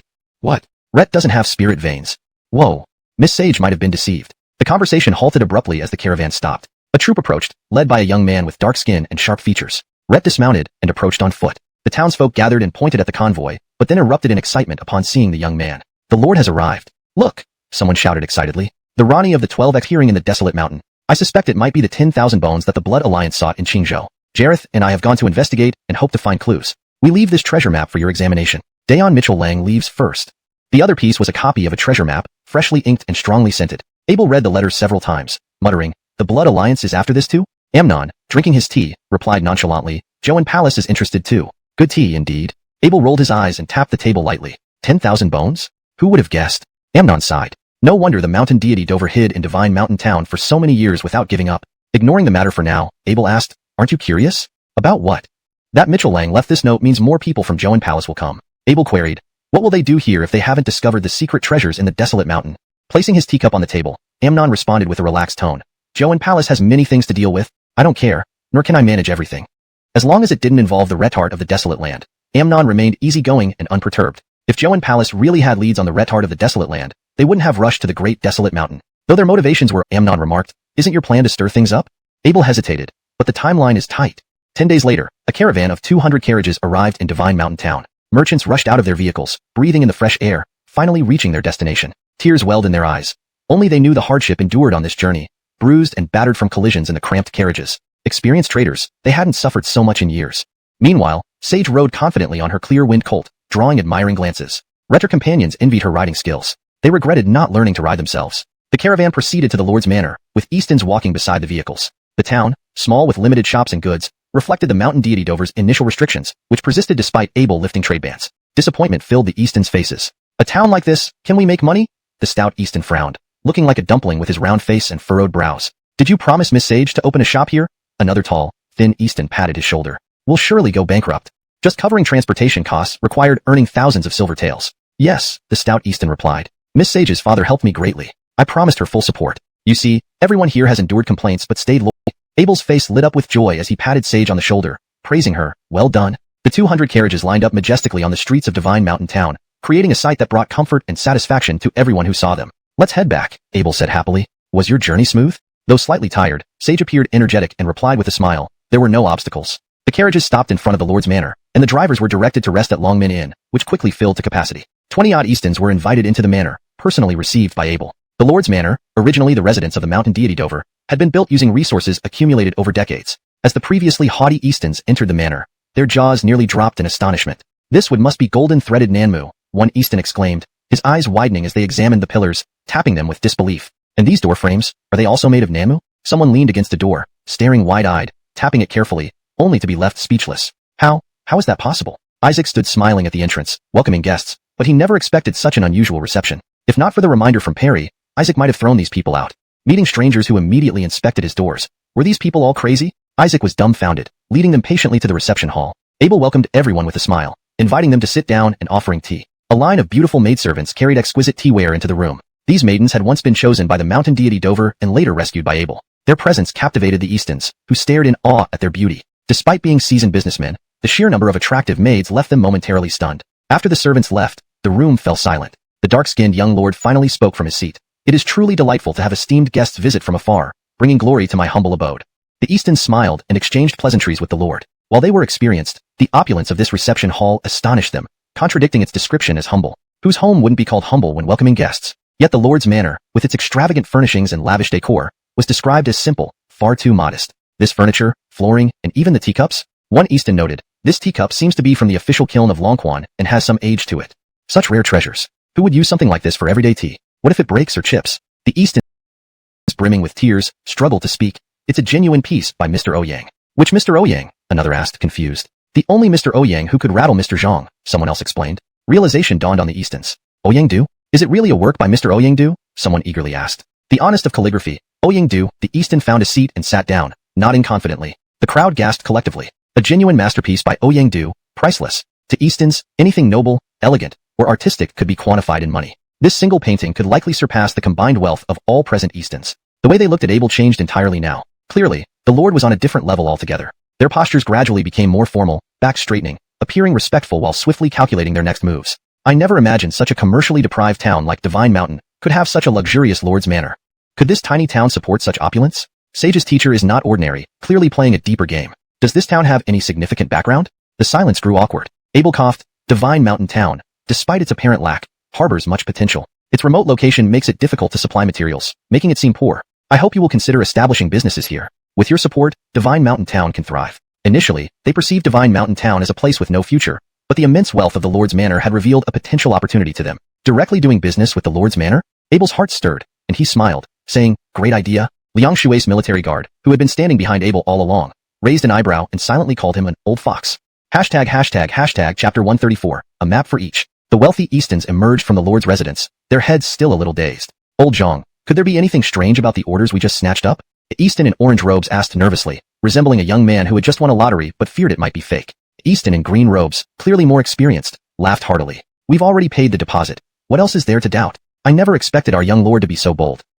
It truly brings joy to one's heart. Indeed, agreed Easton in blue robes, smiling broadly. In just half a day, we've paid 3 million taels of silver as deposits. Truly, such extravagance. His face glowed with satisfaction, and he had long forgotten about the bruises on his face. I've never seen someone spend money like this. The Easton in orange robes was still somewhat worried, his expression tense. We are all businessmen and understand the importance of frugality. It's hard to imagine anyone spending so recklessly. You need not concern yourself with that. Though we may have considerable wealth, compared to the Lord's residence, we are but minor players. Clearly, the Lord is not like us, so don't judge him by our standards. The green-robed Easton chuckled arrogantly. Moreover, having such generous customers is a blessing. Where would you find such extravagant friends? A sapling worth a tael of silver, and buying 1 million of them at once. Such a bizarre business deal is rare even in this world. Truly, an opportunity that comes once in a millennium. Merchants are highly sensitive to money and equally sensitive to such lavish customers. Therefore, when Abel proposed this transaction, all the Eastons were stunned, as if they had heard something impossible. But the next moment, their eyes sparkled with keen interest. Never taken on such a large order before. Feels a bit uneasy, the Easton in orange robe sighed deeply, taking several deep breaths. Red had received an order for 1 million share of grain, a quantity and price he had never imagined. Let's not talk about it anymore. Go back and prepare the goods. The stout Easton patted the orange-robed Easton on the shoulder, offering some comfort. Red couldn't wait any longer. Inside the reception hall of the Lord's residence, Amnon chuckled and said, Shin Mountain Town is so poor that these Eastons naturally don't want to do business here. Besides, traveling through the Cheyun Mountains is treacherous, causing significant wear and tear on vehicles and immense hardship for accompanying staff. Even though Shan Mountain Town's products are better and easier to sell, the Eastons still refuse to come. They lack a compelling reason, a must-do reason, to conduct business here. So, our Lord gave them one. The luxury and wealth displayed at the Lord's residence aimed to impress these profit-driven Eastons. Merchants might look down on the poor or even the extravagant, but they never overlook any money-making opportunity. That's their professional instinct. They excel at identifying business opportunities, especially where money flows abundantly, especially with the rich. The opulence of the Lord's residence spurred their minds to race, thinking of how to maximize profits, how to make money here. Of course, mere wealth wasn't enough. At least Abel thought it wasn't. Besides being wealthy, another crucial element was needed. That the owner of this Lord's residence is naive. Even better if this naive person spends money like water, a typical wastrel. Naive and wealthy. The impression continually stimulated these speculators, making their hearts itch as if scratched by a monkey. They wished to embrace Abel and never let go. If they didn't take advantage of this naive and wealthy individual, wouldn't it waste heaven's blessings? Waste the talent of an Easton? Since heaven has sent this money, they mustn't disappoint. With red eyes, each Easton eagerly accepted Abel's orders, forgetting the difficulties endured in the Cheyun Mountains. Abel explained with a smile, though we spent this money, we'll soon earn it back. Earn it back? Everyone was confused. Amnon, looking at Mercy proudly, said, I also know this. Rhett seemed to be boasting about his own sweets. A fast horse rode out of Shun Mountain Town towards Qingzhou. 10 days later, the city lord of Longshuching in Qingzhou received a letter containing a treasure map. Secret treasures appeared in the desolate mountains? The city lord was astounded, his heart leaping into his throat. What is happening now? Another 10 days later, every city lord and famous sect in Qingzhou received this treasure map. The accompanying letter read, The legendary mini has appeared in Yuzhou. This translation aims to maintain the original tone and style, ensuring a natural and fluent English rendition while preserving the storyline and logic from the previous content. Chapter 135, Searching for Treasures in Yuzhou. Luoyun Mountain, Zhouan Palace. The majestic main hall of Zhouan Palace stood atop Luoyun Mountain. Below it were towering, continuous peaks shrouded in an endless mist. The palace floor was paved with white jade, and over 30 columns carved with various dragons and phoenixes adorned the space, giving it a luxurious and antique style. On a white platform in the center sat a phoenix throne made from 1,000-year-old wudong wood. The 1,000-year-old wudong wood emitted faint threads of green spiritual power. Ordinary beings felt refreshed as if they had drunk nectar upon approach, their bodies feeling light and comfortable. Beyond its magical effects, wudong wood symbolized authority. Phoenix roosts on wudong. Even in Zhouan Palace, only the most prestigious could use such materials. At this moment, someone sat on the phoenix throne. This person had hair as red as waterfalls, a clear and beautiful face, a perfect figure, skin as white as snow and glossy like jade, and an elegance that rivaled Desiree, the moon goddess, far removed from the mundane world. Looking around, she spoke, I didn't expect the news to spread, making it known to all in Qingzhou. Retter voice was icy and cold, akin to frost. This Zhou Palace was already as pure as snow, perfectly matching her detached and aloof tone. Retter voice rang out again. I wonder who's behind this? Several bearded elders stood in the grand hall, all wearing Zhou Palace's white robes, looking ethereal. One elderly man with white beard stepped forward and bowed. Palace honest. According to reports from my Darwins, the city lord of Zhangzhou City has sent invitations to all city lords in Qingzhou, along with treasure maps. Zhangzhou City? The Marissa's voice was cold yet exceptionally pleasant, like ice clinking together, producing resonant sounds. News about 10,000 bones was accidentally obtained from Blood Alliance by our Darwins. They couldn't get the map. How can a minor city lord have it? What is his intention?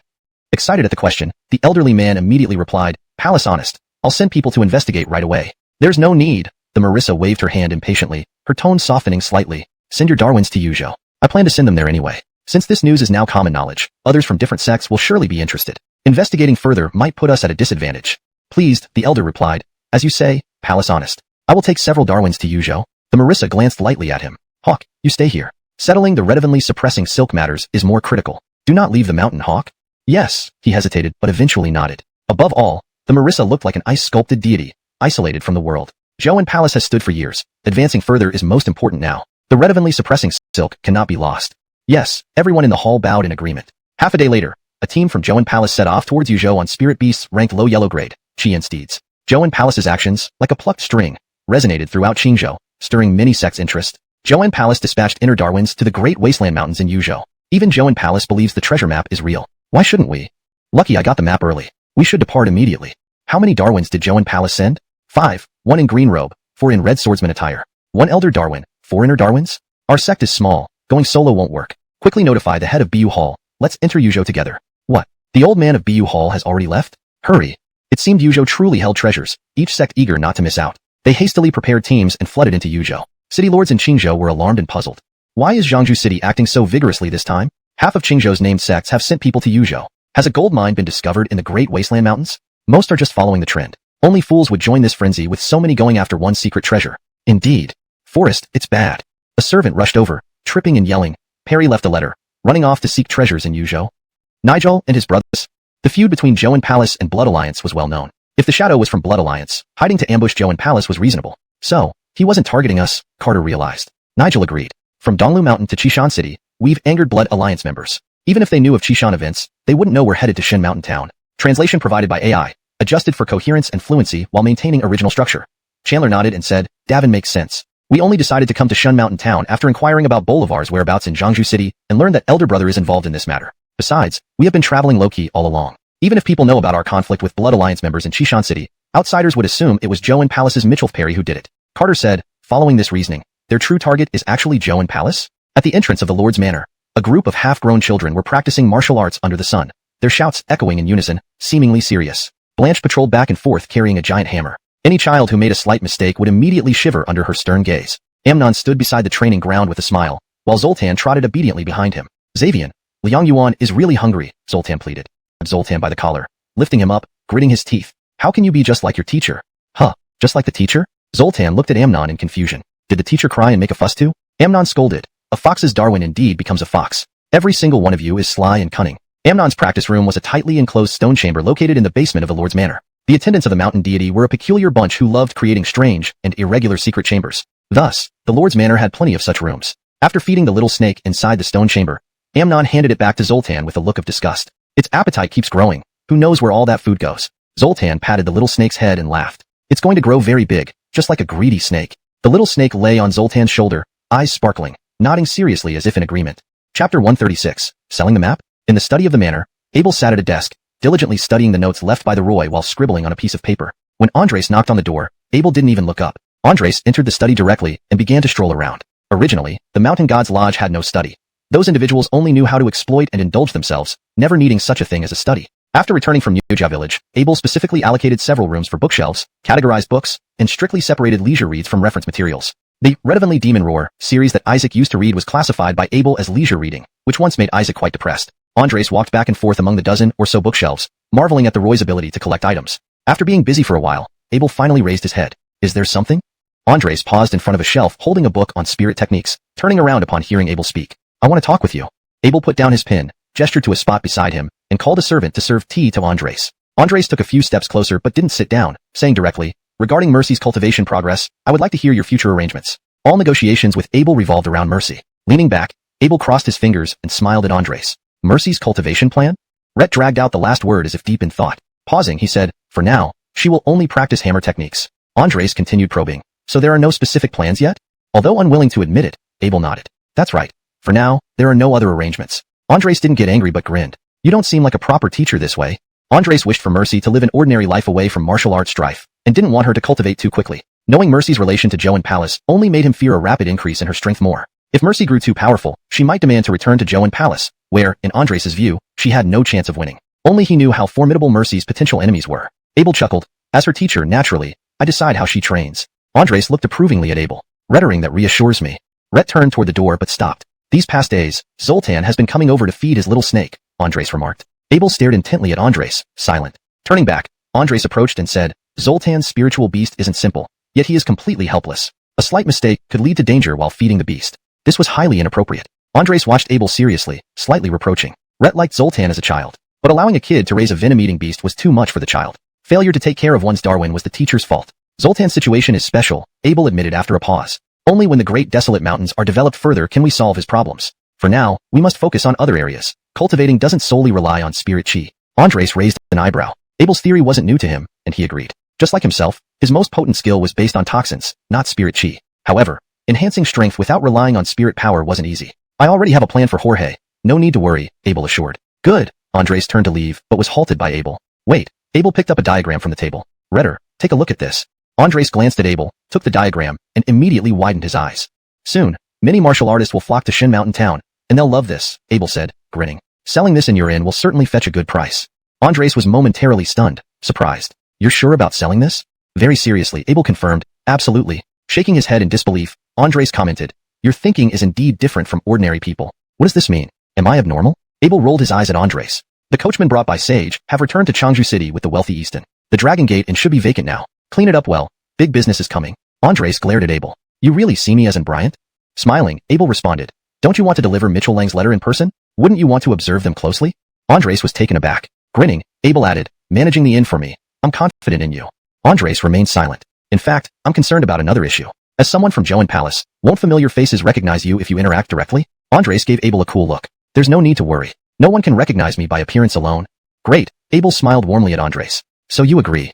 Agree to what? Agree to manage the shabby inn? Humph, old fox. Andres avoided Abel's victorious gaze and studied the map seriously. This was a more detailed map than any previous treasure map, rendering the earlier ones crude in comparison. The new map included numerous annotations, dangerous areas, rivers and lakes providing water, areas with fierce beasts, villages, and suspected caverns to explore, all meticulously marked. Clearly, these notes were compiled based on the Roy's records. With thousands entering the great desolate mountains, using this map, the 10,000 bones can be unearthed quickly. Andres pondered aloud. Do you really intend to sell it?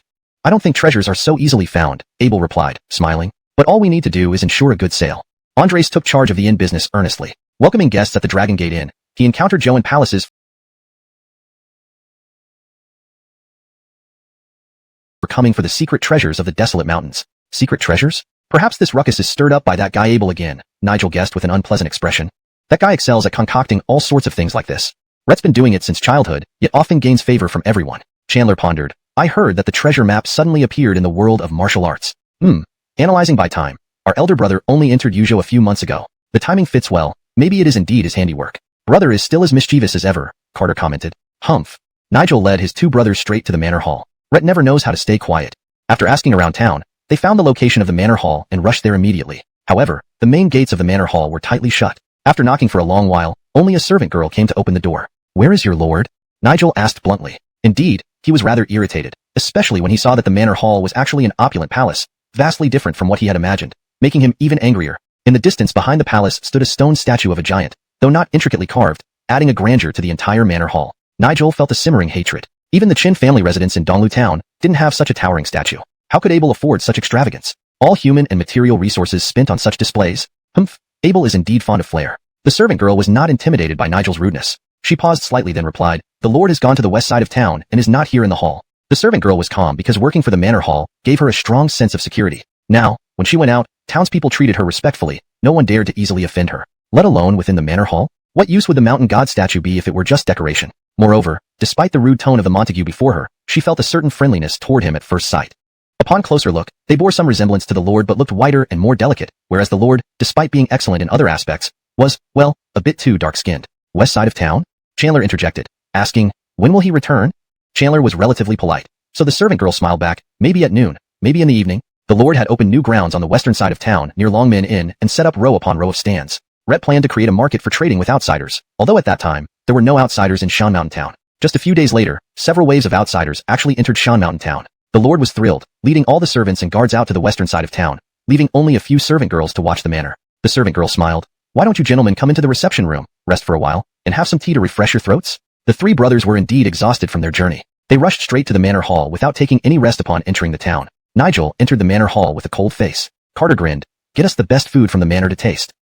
Preferably boiled potatoes and sweet potatoes. The servant girl obviously froze, clearly unprepared for such a situation. They were ordering dishes now? Chapter 137, Probing. A wooden sign was erected in front of Longmin Inn. Initially, no one paid attention to this sign until a knife wielder, waiting for someone at the inn's entrance with nothing better to do, noticed a small map on the board. The moment he saw it, he froze. His eyes widened as he stared intently at the miniature map for quite some time. Even when his companion approached him, he was still dazed. What's wrong with you? His companion tapped the knife wielder on the shoulder and turned towards the wooden board, immediately mimicking the same bewildered expression. Trembling, the man pulled out a cherished old map from his chest pocket and compared it to the one on the board. Compared to the crude sketch they had been relying on, the map on the board was an expertly crafted masterpiece. It detailed water sources, villages, dangerous areas, and even pinpointed several suspected secret treasure caves within the hidden treasure region. Many knights-errant had come to Donghua Mountain searching for treasures using those poorly drawn maps. Had they possessed such a detailed map as this, finding treasures would be far less daunting. His heart raced and his eyes went red as he reached out to take the map but was stopped by his companion. Why? Rhett looked at his companion in surprise, only to see the latter pointing at a line of text below the board which read, For sale, Donghua Mountain Secret Treasure Map. Inquire details from the inn boy. Rhett finally noticed the line of text beneath the board. Frederick? The knife wielder casually intercepted an inn boy, pointing at the board with trembling fingers while staring intently, asking, This map? Oh. The inn boy recognized the gesture, smiling, Yes, this is the Donghua Mountain Secret Treasure Map. If you want it, 10 taels per copy. The Lord's mansion had hired many local townspeople to work at the inn, but handling tasks like these required a bit more sophistication than what the locals were accustomed to. Shin Mountain Town had never had an inn before, so most townspeople didn't know how the business should operate. Therefore, the first batch of inn boys mostly came directly from the Lord's mansion. The knife wielder thought he heard wrong and repeated, I mean, this treasure map? The inn boy nodded matter-of-factly, yes, exactly this map, 10 taels per copy.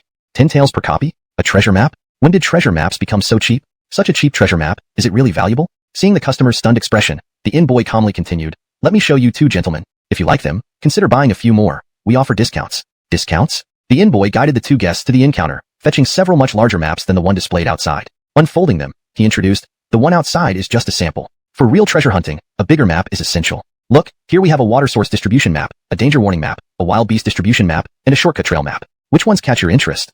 They stared at the magnified, clearly marked maps in disbelief. The crude sketch in their hands felt utterly worthless in comparison. To think such a valuable resource could be sold right here in the inn. The knife wielder raised his head excitedly, looking at the inn boy. Was it appropriate for something so precious to be sold like regular merchandise for merely 10 taels? 10 taels? The inn boy smiled professionally and advised. You can't have too many copies because paper easily gets damaged. It would be problematic if anything happened during the journey, so having backups is wise. A complete set has 4 maps, normally 40 taels, but we offer 36 for a full set purchase. There are also digging shovels included, offering even more savings together. Don't forget water pouches. Buy 10 and pay for 9. No need to carry them yourselves as horses will handle that. Dry provisions should be plentiful. Buying water pouches and provisions together comes with special packages, only more benefits. The two men left the room with arms full of items, thoroughly confused. An unusual feeling arose within them. More people started staying at Longmin Inn, bustling in boys catering to nearly everyone holding maps and studying them diligently. Who created such detailed maps? Inside a room at Longmin Inn, a man dressed in a white robe, holding a folding fan, stood by the window. Any news? He asked. Next to the table stood a large man in a red robe. Rhett bowed respectfully. The map was issued by the Shan Mountain Town Lord's Mansion, which also owns this inn. Lord's Mansion? The man with the fan murmured. What kind of power is this? The big man replied, Sir, I made inquiries. This mansion arrived in Shan Mountain Town 2 months ago, driving away the mountain deity servants, thus controlling the entire town. A new power? The man pondered. Anything else? The mansion is described as powerful in the town, rumored to have several Earth-grade experts and a highly skilled lord. I find it hard to believe, but townspeople trust it, the big man said. The man waved his fan, saying, Simple-minded villagers, ignore them. What interests me is their motive. Is there someone behind this power? The big man hesitated. Honest. This might involve the Blood Alliance. Oh. The York turned around, raising an eyebrow. From an inn boy, I learned the town lord's identity, Abel, the eldest son of East River Town Shin family. I also heard rumors about workers near the inn being ex-bandits from Yuzhou Forest, whom I interrogated further. The big man explained hastily. Get to the point, the man interrupted impatiently. Yes, sir. They revealed that this lord has connections to our blood alliance. The big man responded. Blood alliance? Who? Not sure who in the alliance, sir. The man asked seriously. You said this mansion entered the town only 2 months ago?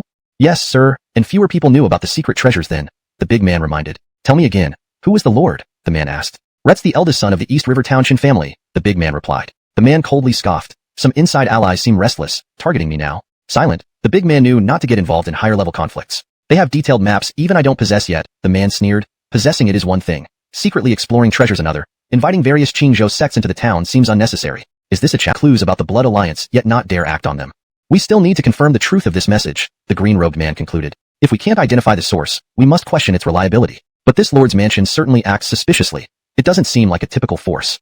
Indeed, we've never heard of any faction distributing treasure maps so openly. Such detailed maps would normally cause turmoil wherever they appear, and they're selling for just 10 taels of silver. They showed no respect for the treasure map whatsoever. There are 2 possibilities, said a red-robed, somewhat stout Jaden from Zhouan Palace. Either this treasure map is fake, a ruse to lure people into Yuzhou, or the map is real but they have ulterior motives, perhaps leveraging collective strength for some hidden agenda. Either way, their intentions remain unclear. True, the green-robed man agreed. Back in Qingzhou, we fought Blood Alliance members, and discovered their target was the 10,000 bones in Yuzhou. But we never knew where exactly it was hidden until these treasure maps began circulating. If the map is fake, it might be a deliberate attempt to mislead us, leading us astray and drawing our attention away. And then wipe us out in one swoop, added the red-robed fat Darwin. If they ambush us along the way, both we and the other Qingzhou knights errant could become targets. A chill ran through the room. That scenario wasn't impossible. Given the possibility that the Lord's Mansion could be the Blood Alliance, this map could be a tool to harm Qingzhou's factions. If half of the Qingzhou knights errant disappear in Yuzhou, another Andrew frowned. The Blood Alliance will gain significant advantage in Qingzhou. A win-win situation. But the Blood Alliance's primary goal is likely Zhouan Palace itself. However, only 5 of them were present, and facing such cunning plans would leave them outnumbered. If that's true, we alone can't resolve this. The green-robed man closed his eyes, frowning. We need to unite the power of other Qingzhou sections. Their master hadn't authorized him to cooperate with other Qingzhou factions when they left. A dilemma indeed. Senior brother. All these assumptions hinge on the premise that the Lord's Mansion is Blood Alliance, suggested a female Darwin. Why don't we probe first? The green-robed man thought for a moment. Indeed, caution is advised. However, we shouldn't reveal ourselves. In Shin Mountain Town's tea house, several groups sat around, intensely studying their maps. A bald-headed giant suddenly slapped the table and shouted, "Damn it! Why is such a detailed map only 10 taels?" His voice disrupted everyone's thoughts. People looked up, frowning. The Einar seized the moment.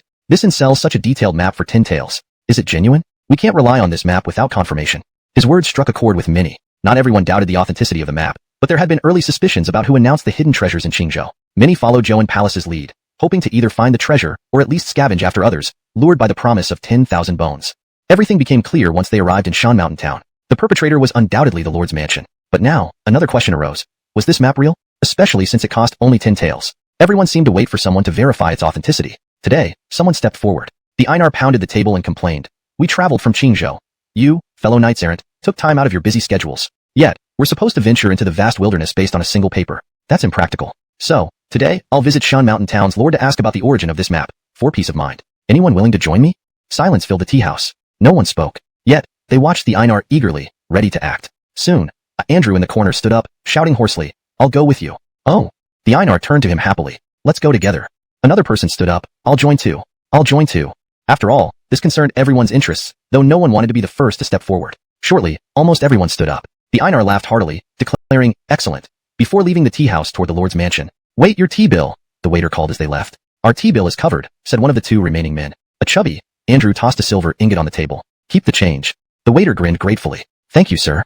The man nodded and walked out. The waiter bowed respectfully to escort him. Beside him, a green-robed man nodded approvingly. Your chosen baker speaks well. The Andrew modestly replied, Senior brother. The man in the red gown cooperated perfectly. The green-robed man smiled. Rhett wasn't my choice. The Andrew froze, awkwardly laughing. Oh, I assumed you chose him. Well, he did fit right in. It's fine, the green-robed man said. Since things have escalated, let's see how it unfolds. Among the crowd heading towards the Lord's Mansion, a man dressed in white, fanning himself with a paper fan, followed silently without a word. Chapter 138, The Confrontation. The baker was trailed by a group of dozens, who marched in great pomp and circumstance toward the manor. The main gate of the manor stood closed, and after a long knock, only a maid answered.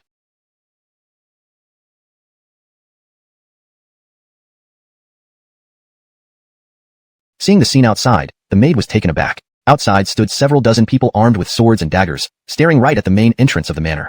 Who are you, and what business do you have? The maid inquired. The baker replied with a bow. We represent the martial artists of Qingzhou, and wish to pay respects to Lord Shinshan Town. The maid responded. The lord is not here. Please come another time. As she began to close the door, the baker stepped forward, preventing it from closing no matter how hard the maid pushed. "You!" the maid exclaimed angrily. "How impolite!" The baker raised his voice. "Please ask your lord to come out and meet us. If not, we won't be leaving today." His words were not only for the maid but also for those behind him, so he made sure they were loud and clear. To the maid, however, these words echoed like thunder, causing her ears to ring. With a pale face, the maid stepped back, trembling in anger, and said fiercely, "Don't you see where this is? You're planning to make trouble here?" Nobody dared to act so boldly at the manor. Ever. The maid rushed over, trying with all her strength to push the baker away, but he stood immovable as an iron tower. "You Marissa," the baker said irritably, "we just want to see the Lord. Who has time for nonsense?" Straightening up, the maid declared loudly, "The Lord is not here. If you want to wait for him, stay outside. I am going to close the door. The Lord left me here to guard the gate. Julius should be treated with respect. But if such a crowd suddenly arrives, it would be negligent of me to let them in without proper invitation."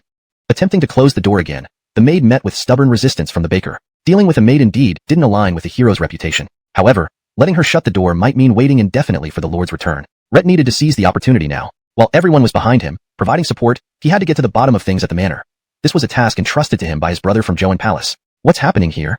At the impasse, a young voice emerged from behind the maid. Carter approached, feeling famished. Expecting a warm welcome, he asked the maid to prepare some food since he was at his brother's residence. However, after a long while, no food arrived, and his stomach rumbled. Just then, hearing the thunderous voice outside the door, he walked over to investigate. There he saw a maid struggling against a fierce-looking baker, with many others standing outside the door. The maid tried desperately to close the door but failed repeatedly. If she couldn't safeguard the entrance properly, how could she explain herself when the Lord returned? She was on the verge of tears. Carter noticed the maid's distressed state and understood immediately. His brother's servant was being mistreated. Should he intervene? At home, defending a servant was natural. But this was his brother's estate. Perhaps it should be handled by him instead? Yet given that his brother was absent, the maid seemed genuinely wronged and helpless. As the Lord's younger brother, he felt compelled to act righteously. Besides, helping her might mean getting something to eat eventually. So hungry. After some internal debate, Carter squared his eyes and sternly rebuked the baker.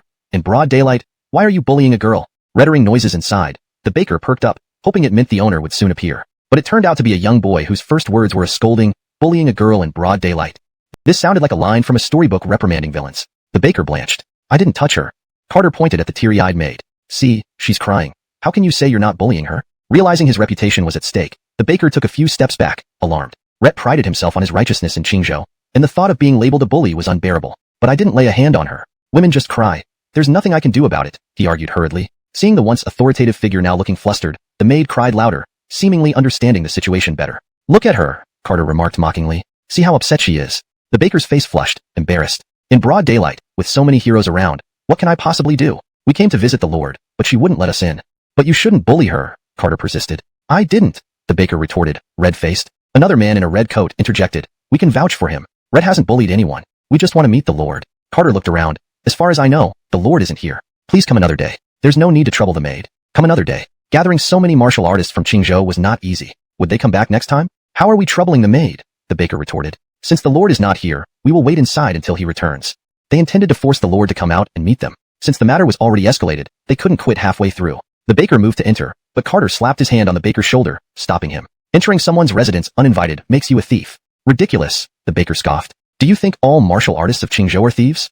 With a shove, Carter and the baker each took a step back, neither willing to yield. "Do you really have to go in?"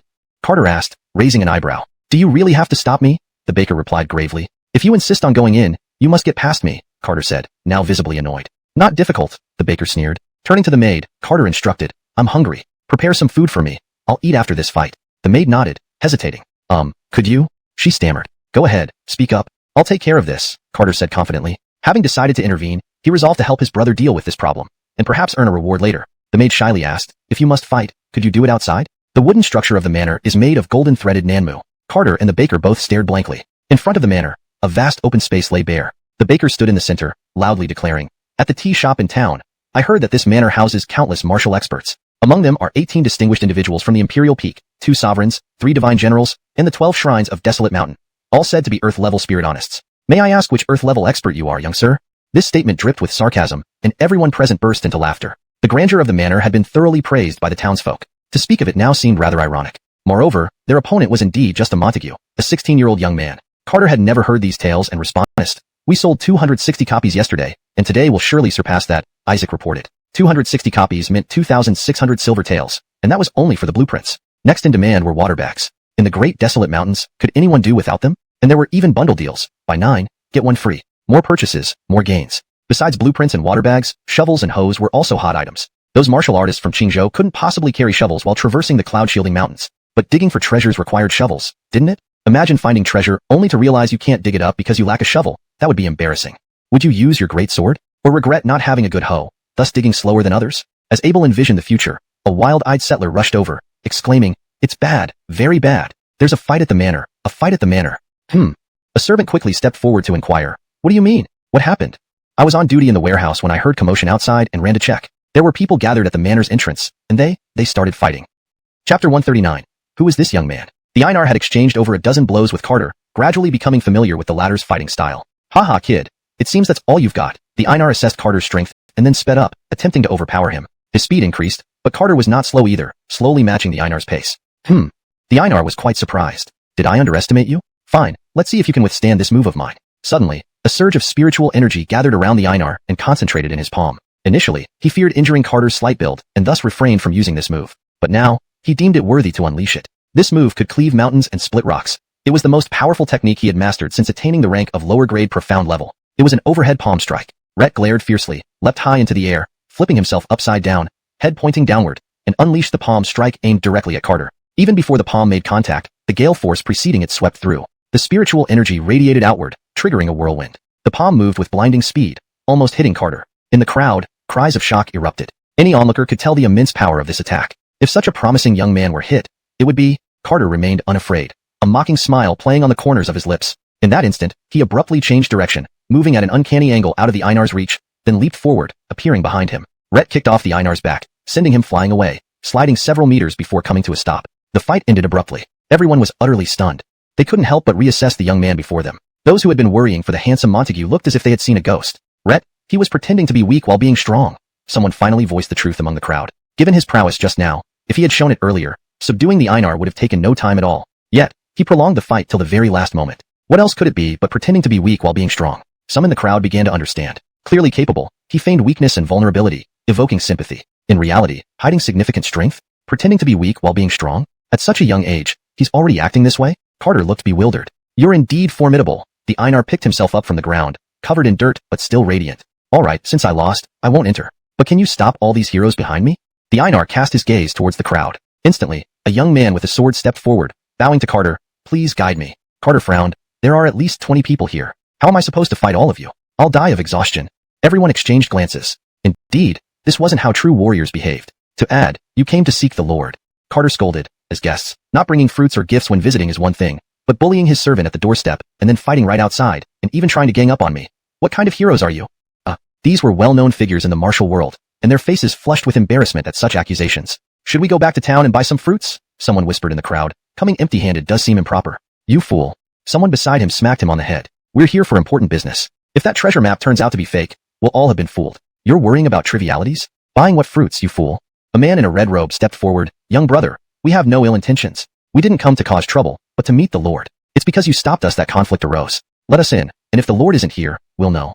Just then, a voice called from behind the door. "Don't let them in." The maid shouted loudly. During Carter and the Einar's fight, the maid had closed the door tightly, preventing even Carter from entering. However, this wooden door wouldn't withstand a forceful breach by so many men. The maid yelled, "Lord ordered me to watch the house. How dare you, a group of men, bully a weak Marissa and still call yourselves heroes?" This is, only after losing did they discuss the reasons for the fight and their visit. Would my reputation in the martial world be ruined? The Einar worried. Chandler called out, "Why did you come?" "We received a treasure map, leading us to Yinzhou. Now we learned this map originated from Shenshan town, so we came to ask where the map came from," the Einar replied. "Treasure map?" Nigel's face was emotionless. "I knew this troublemaker would stir things up." When they saw many martial artists heading towards Shenshan town on the Zheyun mountain path, they guessed it involved some hidden mountain treasure. At that time, they suspected Abel was behind it. No one played tricks better than their eldest brother Abel. No, rather, he was more cunning. Carter and Chandler's eyes lit up with curiosity. Abel was always smart, and his strategies always impressed everyone. This large-scale action must mean something interesting was about to happen. Chandler said aloud, "Show me the treasure map." "Don't play dumb. You don't know the treasure map?" The Einar's face turned red with anger. "It came from the Lord's residence." Chandler paused. "Must I know the treasure map? I'm not from the Lord's residence." "Huh, what did he mean? Are you taking us for fools? You came out of the Lord's residence, and now you tell us you're not from there? Do you think we're blind or stupid?" Many people in the crowd grunted angrily. The Einar chuckled coldly. "Mentioning the treasure map made you uneasy. So quickly you try to distance yourself from the Lord's residence?" Voices buzzed with surprise and admiration in the crowd. Among them, Gary was one of the strongest few, widely recognized by everyone. "Teach them a good lesson on our behalf," some in the crowd shouted. These three kids are truly despicable. The three brothers looked up at the red-haired man, frowning. If Abel offended you, go find him yourself. Nigel felt extremely irritated, saying coldly, what do you mean? Teach me a lesson? No one has ever dared speak like that in front of him. Even if it were Chandler or Carter, only he had the right to discipline them. What gave these people the right? Pushing Carter and Chandler aside gently, Nigel glared at the red-haired man. On what grounds? The red-haired man approached slowly, ignorant child, looking down on Qingzhou heroes. Do you think little Shenshan Town can bully Qingzhou? Lifting his long sword, he lunged toward Nigel in an instant, using profound speed. The blade flashed with chilling light, aiming straight for Nigel's shoulder. Rhett used maximum speed but held back slightly with the sword. His goal was to show Nigel how high mountains and skies have higher peaks beyond them without actual combat. Rhett aimed to terrify Nigel into submission with the quickest move. The whole process, from the burst of spiritual energy to the pause of his strike, took only a breath's time. But just as his strike was about to land, Nigel vanished from his sight. In the next moment, the red-haired man felt pain in his waist and was kicked away before he could react. Everyone watched, stunned. As soon as the red-haired man's sword descended, Nigel had swiftly turned. No one saw his movement clearly. When he reappeared, he stood behind the red-haired man, a foot pressed against his waist. With a single push, the red-haired man flew out, skidding on the ground for quite a distance before stopping. In the field, the young man calmly put his foot down and snorted lightly. Teach me a lesson? People stared wide-eyed, as if seeing a ghost. Intermediate rank profound level Gary, with his formidable spiritual energy, had been kicked away by a mere Montague, without any chance to fight back. Everyone stared at the Montague and then at Gary, who was covered in dust, standing dumbfounded. So strong. People from the Lord's residence were so powerful. Looking at each other, their eyes eventually fell on the Zhou Palace representatives. If anyone had the strength to compete, it must be the Zhou Palace members. Hidden behind the crowd, the two Zhou Palace men remained silent. But with Gary already defeated, the Zhou Palace members seemed to be the only ones left who could face them. The man in green frowned. They had come to question the Lord but couldn't even expect this Andrew to possess such extraordinary skill. True masters indeed hide in plain sight. The big man smiled at Nigel, showing a mouthful of white teeth. I'm from Gold Peak Yueshan in Qingzhou. Nigel responded coolly, just fighting. No need for formal introductions. Let's begin. The big man's smile froze. Fine. Receive my blow. Rhett crouched, roared, and stomped his right foot, launching himself like a missile towards Nigel. Nigel moved backward effortlessly, like a drifting leaf. The big man appeared instantly, raising a fist as big as a pot, aiming directly at Nigel. The punch carried immense force, unstoppable momentum, seemingly capable of shattering anything in its path. Hiss, the air split sharply, signaling the punch's power. But it missed its target. Despite being inches away, it missed. Nigel turned gracefully, evading the attack, retreating with quick steps to gain distance. His eyes gleamed. You're quite good. Translation continues. The big man paused, then replied, you're pretty good too. There aren't many who can dodge my punch. Didn't exactly dodge it. Nigel patted his outer garment, which had a tear from the punch's force. That was the mark left by the wind of the punch. Rhett could dodge the punch but couldn't escape its force. Without using spiritual power to block it, his clothes were ching. He glared fiercely, roared, veins bulging on his forehead, filling his legs with spiritual energy. Huh. Roaring again, the big man stomped hard, shooting forward while exerting more force with each step, accelerating until his huge fist smashed towards Nigel. Nigel moved gracefully, swaying unpredictably, deep footprints mixed with shallow ones. As the big man charged like a tank, creating a deafening roar, his towering figure seemed unstoppable, capable of crushing steel and bone alike. Nigel still didn't flinch, continuing his delicate steps. The big man glared intensely, roared once more, and stomped harder, unleashing his full might with a right hook. This golden punch left a glittering trail behind. A soft thud echoed, as if something had been hurled away. But the big man knew, this blow struck nothing. In an instant, Nigel vanished from his sight. Rhett had never seen such swift movement. The next moment, the big man felt a chill on his neck, as if a dagger rested there. What? Cold sweat trickled down the big man's neck. Silence fell over the scene. Who is he? Someone finally broke the silence. Indeed, who was this young man? At such a tender age, defeating a genius at intermediate rank profound level and challenging a fearsome body-forged warrior in one move. Such talent. Translation continues. Chapter 140. Entering the house for a detailed discussion. The Black Execution Scythe, according to legend, is a sacred object of the Witch Clan, known for its unparalleled sharpness. After the fall of the Witch Clan, the whereabouts of the Black Execution Scythe became unknown. Later, rumors surfaced that it had been obtained by an elder with significant seniority within the Blood Alliance, but these were mere hearsays, unverified and unseen by anyone. However, the young man with the folding fan was very clear about who this scythe belonged to. His master, the 7th-ranked elder in the Blood Alliance, Xavion. Yet, following an internal rebellion within the Blood Alliance, the traitors fled when the elders were away, taking many treasures from the Blood Alliance, including the Black Execution Scythe. The young man with the folding fan suddenly understood. It seemed the person connected to the Shun Mountain Town Lord's manor was one of the Blood Alliance traitors. If that was true, then everything made sense. Nigel slowly lowered his dagger, looking down at the large man with a slight smile. The large man was already drenched in cold sweat, his legs trembling as he staggered back into the crowd. Truly, one should never underestimate Montague, said the white-robed young man with the folding fan, stepping forward from the crowd. At such a young age, your spirit energy is remarkable. Well, there's no need to hide. You must be the Lord of Shun Mountain Town. I've heard many stories about you within the borders of Shun Mountain Town, stories of the town's lord. his Monteguful brilliance, his incredible abilities, summoning wind and rain, were often treated as jests by the townsfolk. But now, facing a genuine prodigy, even if the praise was exaggerated, his talent was undeniable. Gold always shines wherever it is, and after several battles, the brilliance of this gold had left everyone in awe. The white-robed young man gazed at Nigel's dagger and smiled meaningfully. Indeed, not simple at all. The black execution scythe wasn't just any ordinary object. The one holding it must hold considerable status among the Blood Alliance traders. Not the Rani, perhaps, but certainly a top-tier figure. Thus, he concluded that this young man before him could very well be the lord of the manor. Nigel raised an eyebrow, his lips curling slightly. To compare me to someone like Abel, huh? Truly, you can't tell Mount Tai from a molehill. My genius far surpasses his. I'm not pleased. Comparing me to him angers me. Why would I be happy? Why do I feel like laughing? No, stop it. I must hold back. Being compared to him, how can I laugh? Nigel's face flushed red, and he shouted loudly, I've already said it. I am not that person. How can he be compared to me? His roar suppressed the urge to laugh, but everyone present was taken aback. This sudden outburst was surprising, especially considering his calm demeanor throughout the confrontation. What caused this sudden anger? The folding York was caught off guard. Carter and Chandler approached. Carter explained to the crowd, my second brother isn't my first brother, and my first brother isn't my second brother. You've mistaken them. Although both my brothers are geniuses, their talents differ. What was this talk of first brother and second brother? Why bring them into this? As everyone was still baffled, the sound of galloping horses echoed from behind. Someone was riding towards them. Two figures leaped from the horses, soared through the air, and landed gracefully in the courtyard. Upon closer inspection, a girl in a white dress and a man in a red robe stood there, exuding an aura of immense power. Their arrival filled the air with frosty winds, causing everyone to catch their breath. High-level experts, at least Eris stage. The girl frowned, her gaze sweeping over the crowd with the pride of a superior and an evident impatience. She had rushed here upon hearing of the disturbance at the manor, intending to teach these troublemakers a lesson. However, seeing Nigel and his brothers, she paused, her expression changing instantly. She hurried forward and bowed respectfully. Greetings, Uncle Honest. Abel was her master, making Nigel and his brothers her senior uncles. Amnon stood frozen. Red had come prepared to fight alongside Sage, but her reaction surprised him. Was she meeting family? An uncle master? When did she have relatives here? Shu Yun. Who are they? Amnon asked, suddenly finding the three Montags oddly familiar. Sage smiled. These three are Mr. Chin's three brothers. Oh, Uncle Honest. This man in red robes is one of our high-ranking experts at Dragon Gate Inn. Desmond? If it were another time, Amnon would have corrected her, but now he couldn't care less. Are they Nigel, Carter, and Chandler? The three brothers nodded, surprised that this stranger knew their names. Did elder brother often speak of them? Amnon was dumbfounded. Didn't Isaac say they wouldn't come to Shin Mountain Town? If Nigel and his brothers were really here, then what about Mitchell Lang and Alfonso? They didn't lie after all? How could this be possible? But now, these two were already trapped in Dahuang Mountain. Amnon's expression turned serious. Sage tugged at him. Having just introduced the three uncles, he hadn't even returned the greeting, which was quite impolite. Amnon snapped back to reality. Suddenly, the manor gates opened wide, and a servant ran out, shouting, Miss Sage, Xavian, you're back. These people tried to force their way into the manor. I told them the Lord wasn't here, but they insisted on coming in. Facing the servant's complaint, the Qingzhou group's faces alternated between green and white. What did this imply? That they were unreasonable bullies? A teary-eyed plea. It sounded as if they had mistreated the poor servant. Weren't they Qingzhou's honorable knights? Sage glanced at the servant and then at Nigel. Uncle Honest, what happened here? Nigel nodded, just as the servant described. They wanted to get in, and we stopped them. Indeed, so many people.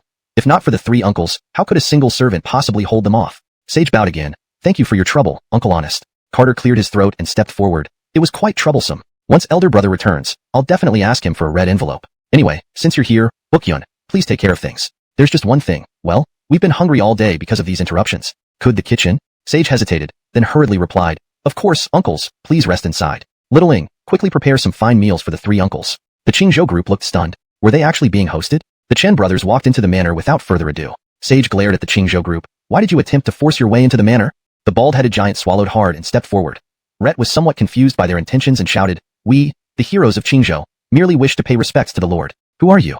Sage replied, I am Sage, the chief Darwin of the Lord. Since you have come to pay respects, you should adhere to proper etiquette. Why did you barge in and fight right at the entrance of the manor? Are you not afraid of disgracing the people of Qingzhou? Is this the sort of unbound freedom the martial artists of Qingzhou are known for? I, too, am from Qingzhou, but I have never heard of such customs. The bald-headed giant responded, We, the valiant men of Qingzhou, came today with urgent matters that required us to see the Lord. Unfortunately, someone obstructed us, leading to a confrontation. Fortunately, it remained a martial exchange without any injuries. You are the Lord's Darwin and the host here. Now we need to see the Lord. Please inform the Lord and have him come out to speak. Sage coldly said, Very well, you shall wait here.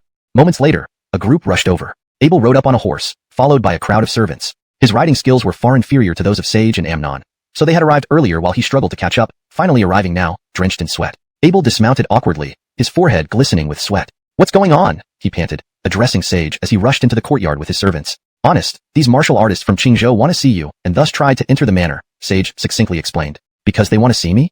Abel asked, somewhat surprised. Rhett turned to his servants, who stood orderly behind him. Rhett clasped his hands towards the crowd and asked, Ladies and gentlemen, if you saw Qin, a simple word would have been enough. Why all this commotion? Everyone stared in shock. This breathless, sweaty, disheveled figure with tan skin. Was this really the Lord? It seemed impossible. Compared to the imposing Nigel, this Lord clearly lacked presence. Yet, the group of servants following him made him seem much more authoritative. Are you the Lord?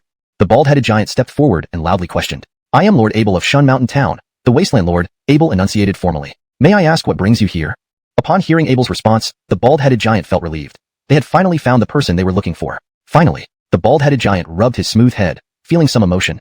Rhett had almost resigned himself to returning empty-handed, but fortune had turned in their favor at the last moment. However, this lord didn't quite match the image described by the townspeople, a powerful and awe-inspiring figure.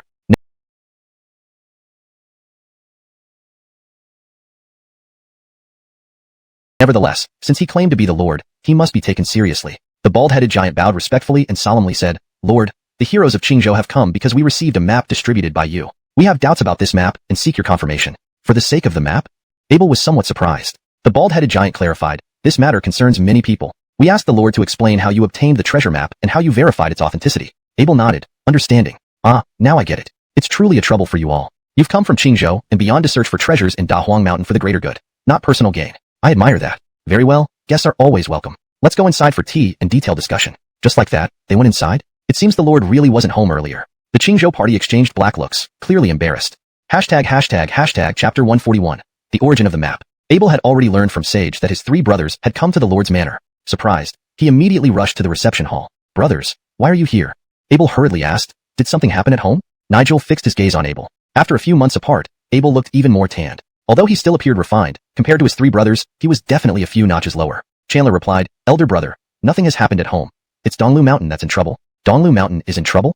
Abel instantly felt relieved. What could possibly happen on Donghua Mountain? And wasn't there still Elderberry, who was reputed to be the strongest of the Qin family? Abel let out a sigh, and his tone lightened considerably as he asked again, what happened on Donghua Mountain? Nigel fixed his gaze on Abel and said calmly, the issues on Donghua Mountain won't be resolved in a short time. You should deal with what's in front of you first. We'll talk about it later. Under the guidance of the servants, the people from Qingzhou gradually entered the reception hall. Seeing this, Abel nodded. The spacious reception hall soon filled up. Nigel and his two brothers sat near the main seat closest to Abel. On the small table next to them, there was a bowl of noodles and several steamed buns. These were just brought in by the maidservants and were still steaming hot. The opulence of the Lord's manor dazzled the visitors from Qingzhou. Though these wandering knights had traveled widely and may or may not have been wealthy, they certainly had an eye for grandeur. Tea was also served, and it was excellent, invigorating their spirits. However, they weren't here to enjoy tea. They had serious matters to discuss. Once everyone settled down, the Einar stood up and said loudly, My lord, we've come unannounced today to ask about the treasure map of the desolate mountain. Why did they bring a group of people? To add some pressure. If any one of them had come alone, they might have been easily dismissed with a few words. But with so many of them present, it wouldn't be easy to get rid of them. Moreover, if my lord didn't give a satisfactory explanation, it would take some thought to deal with all of them. Their sudden arrival with such a large group already had an unfriendly tone. How could Abel not understand this? Nigel and his two brothers sat quietly, also curious about what was going on. Why was Abel causing such a fuss? Carter listened attentively, while eating a steamed bun. Abel smiled at everyone and clasped his hands, saying, Noble guests have honored me with your presence, bringing light into my humble abode. If you have questions, I will answer them all. This statement sounded quite pleasant. The Qingzhou group nodded, their expression softening. The Einar then asked directly, My lord, let me speak plainly. Is this treasure map of the desolate mountain indeed produced by the Lord's manor? Abel nodded without hesitation and said, Yes, all the maps in your possession came from the Lord's manor. A murmur rippled through the crowd, caught off guard. The Einar was momentarily stunned. Rhett had planned to argue further if the Lord denied it. Now, with his well-prepared speeches stuck in his throat, he didn't know what to say and just stood there awkwardly. It's better that you admit it, a red-haired man who had been defeated by Nigel suddenly spoke up harshly. We only wanted a clear explanation and did not mean to make things difficult for you. But those three boys boldly claimed they had never seen such maps right in front of us, and we heard it all. Is this the time to argue over that? Many of the Qingzhou heroes gave the red-haired man a disdainful look. The most urgent matter now was to understand the origin of the map. As for what happened earlier, since the Lord wasn't present, he could easily claim it was a misunderstanding caused by his subordinates. Even if this issue were raised, it would only result in those three boys being reprimanded by the Lord, which wouldn't serve any real purpose. However, the red-haired man, still seething after being kicked by Nigel, couldn't help but be rude. Who would have thought that such a small Lord's manor would play tricks on us, using different tactics to confuse us? Abel frowned at the red-haired man and said, Those maps did indeed come from the Lord's manor. Why would the Lord's manor deny it? The Shin Mountain Town's Longmen Inn openly sold these maps, and the Longmen Inn belongs to the Lord's manor. This can't be denied. But what does this have to do with my three brothers? They just arrived from elsewhere and say they haven't seen these maps. What's wrong with that? How can that be considered boasting?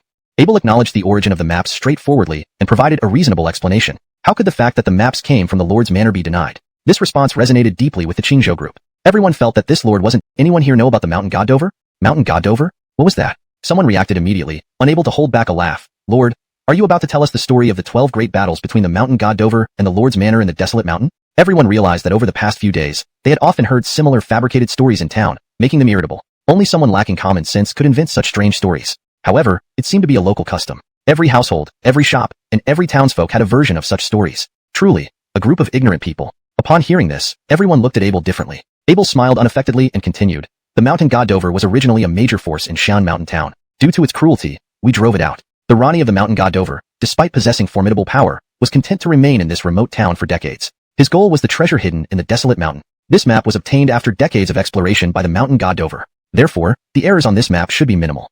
Everyone understood. But someone doubted. What benefits does this bring to the Lord's manor? This doubt was straightforward, as if assuming others always acted for personal gain. If there were no benefits, it must be false. Of course, there are benefits, Abel replied with a smile. Shin Mountain Town is, after all, just a remote little town, lacking in resources and population. If we want it to develop, it will require a lot of money. When each of you comes into Shin Mountain Town, stays at Longmin Inn, and buys our Lord's manor map, you are essentially doing business with me. For money? The people from Qingzhou were astonished. Their minds had turned over countless possibilities, plotting all kinds of schemes, but never did they think it could be as simple as money. Really, for money? For these wandering knights, their motives ranged from achieving unparalleled martial arts skills to becoming famous, or even unifying the martial world. Making money was never among them. But Abel wasn't a wandering knight. He was a lord. Earning money could indeed be a valid reason. Lord, can you prove the origin of this map? Someone asked. The advantage of being here together was that any request could gain collective support, thereby pressuring the Lord's manor to comply. Abel smiled and said, certainly. A notebook of the mountain god Dover was brought out and passed around for everyone to see. Abel explained, look at the last page. The mountain god Dover's final departure was a few months ago, and they have yet to return to Shan Mountain Town. This means they are still searching within the desolate mountains. So if you encounter them in the desolate mountains, you can ask them directly. This notebook sufficiently addressed everyone's doubts. After passing it around, the group began forming their own plans.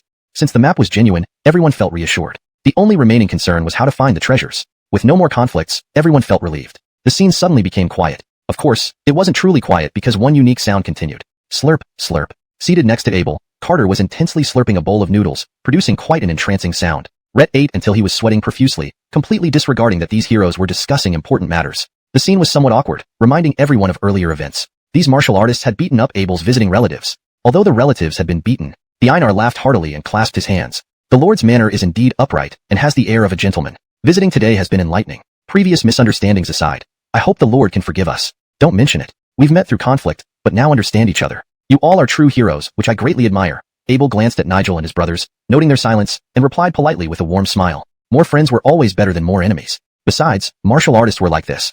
One moment fighting, the next making peace. Such straightforwardness characterized the camaraderie among martial heroes, so the Qingzhou knights weren't too Abel. Donghua Mountain. What's happened? Abel asked seriously after dismissing the servants and maidservants. I'll ask you first. Nigel stared at Abel, saying, what's the deal with the puppet master behind the scenes in Changzhou City? The trio came to Changzhou City originally intending to inquire about any news related to Bolivar. They learned that Changzhou City had recently fallen under someone's control, leaving the entire city in the hands of villains. Bolivar, a son of Changzhou City, was coerced into doing all sorts of things. They concluded that Bolivar's actions were also linked to this puppet master. However, this puppet master had disappeared, erased by none other than their eldest brother, Abel. It was said that Abel had stayed in a room for 7 days before emerging to announce that the puppet master was gone. That was an absolute joke. Someone who wielded 10 mystic-level puppets couldn't just vanish like that. But, against their will, they had to believe it. After all, those two puppets often followed Sage. Nigel stared intently at Abel, while Carter and Chandler looked on curiously. Why ask about this? Abel asked, surprised. Seeing that Nigel didn't respond but merely stared, Abel laughed helplessly and slowly explained. We were on our way to Yuzhou via Shushan City. We planned to rest there for a few days when Adrian from Changzhou City coveted Shushan City and attacked repeatedly. Shushan City belonged to my two Darwins. I naturally couldn't sit idly by. Later, I found out the entire city was under control by someone. So, wasn't very convincing to Nigel. Luck on your side? Beating a puppet master with 10 mystic-level puppets with luck? So what should someone like me be called? Chandler exclaimed in awe. Eldest brother. What snake is that? So powerful? Abel replied with a smile. It's one of my summoned creatures. It's currently resting and cannot be summoned now, or else I would have introduced you. So eldest brother is a summoner? Carter also marveled. Summoners were rare indeed. Abel raised a finger to his lips, signaling silence. Don't let it get around. Only the townsfolk of Shunshan Town know this. The outside world remains unaware. Using summoned creatures for combat was something Nigel knew little about. Still, remote control capabilities and defeating such formidable opponents were undeniably astonishing. Nigel asked, your snake is powerful? Abel knew Nigel was comparing again. Rhett sighed helplessly and said, yes, quite powerful. At medium mystic level. Medium mystic level? Nigel gave Abel a sidelong glance. Really? Abel nodded firmly. Yes, medium mystic level. The greedy snake was indeed at a medium mystic level before entering hibernation. Despite consuming so much, it hadn't broken through to the higher mystic level. Abel felt that feeding it so many things had been wasted. But after eating the water-drawing pond, which was hard to digest, it might gain some levels. Now, it was certainly still at medium mystic level. Nigel's lips curled into an unconscious smile. Medium mystic level. The guy he kicked away at the door was also medium mystic level. Turned out Abel's summon creature was only medium mystic level. Thus, Abel must have used some scheme to eliminate the puppet master. Humph, devious tricks. Ready, Davin. Why are you smiling? Carter asked foolishly. Huh? What? Nigel suddenly furrowed his brows. Did I smile? Nigel usually wore a stern expression, cold and aloof. Though he cared for his brothers, he was often strict, and Carter had never seen him laugh. Yeah, you did. Carter responded dumbly. Nigel snorted, glaring at Carter. You're mistaken, Humph. Donghua Mountain. What exactly happened? Chandler asked earnestly. For their 3 brothers to travel so far to Shenshan Town, it must be serious. It's about Bolivar, Chandler continued. Rhett stole something very important from Donghua Mountain. Abel tensed, realizing how grave the situation was. Chandler elaborated. Bolivar opened an iron box hidden in Donghua Mountain's repentance cliff.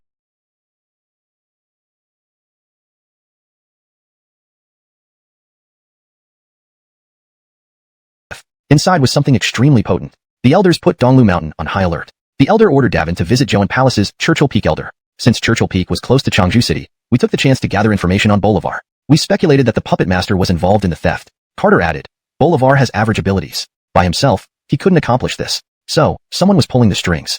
You met the puppet master. Do you know who they are? Nigel gazed intensely at Abel. Abel shook his head. I explored their lair but found nothing indicating their identity. Instead, I discovered a spirit fusion array and the corpse of a skyhammer beast. Spirit fusion array? Skyhammer beast? Chandler exclaimed in shock. This person clearly has grand ambitions.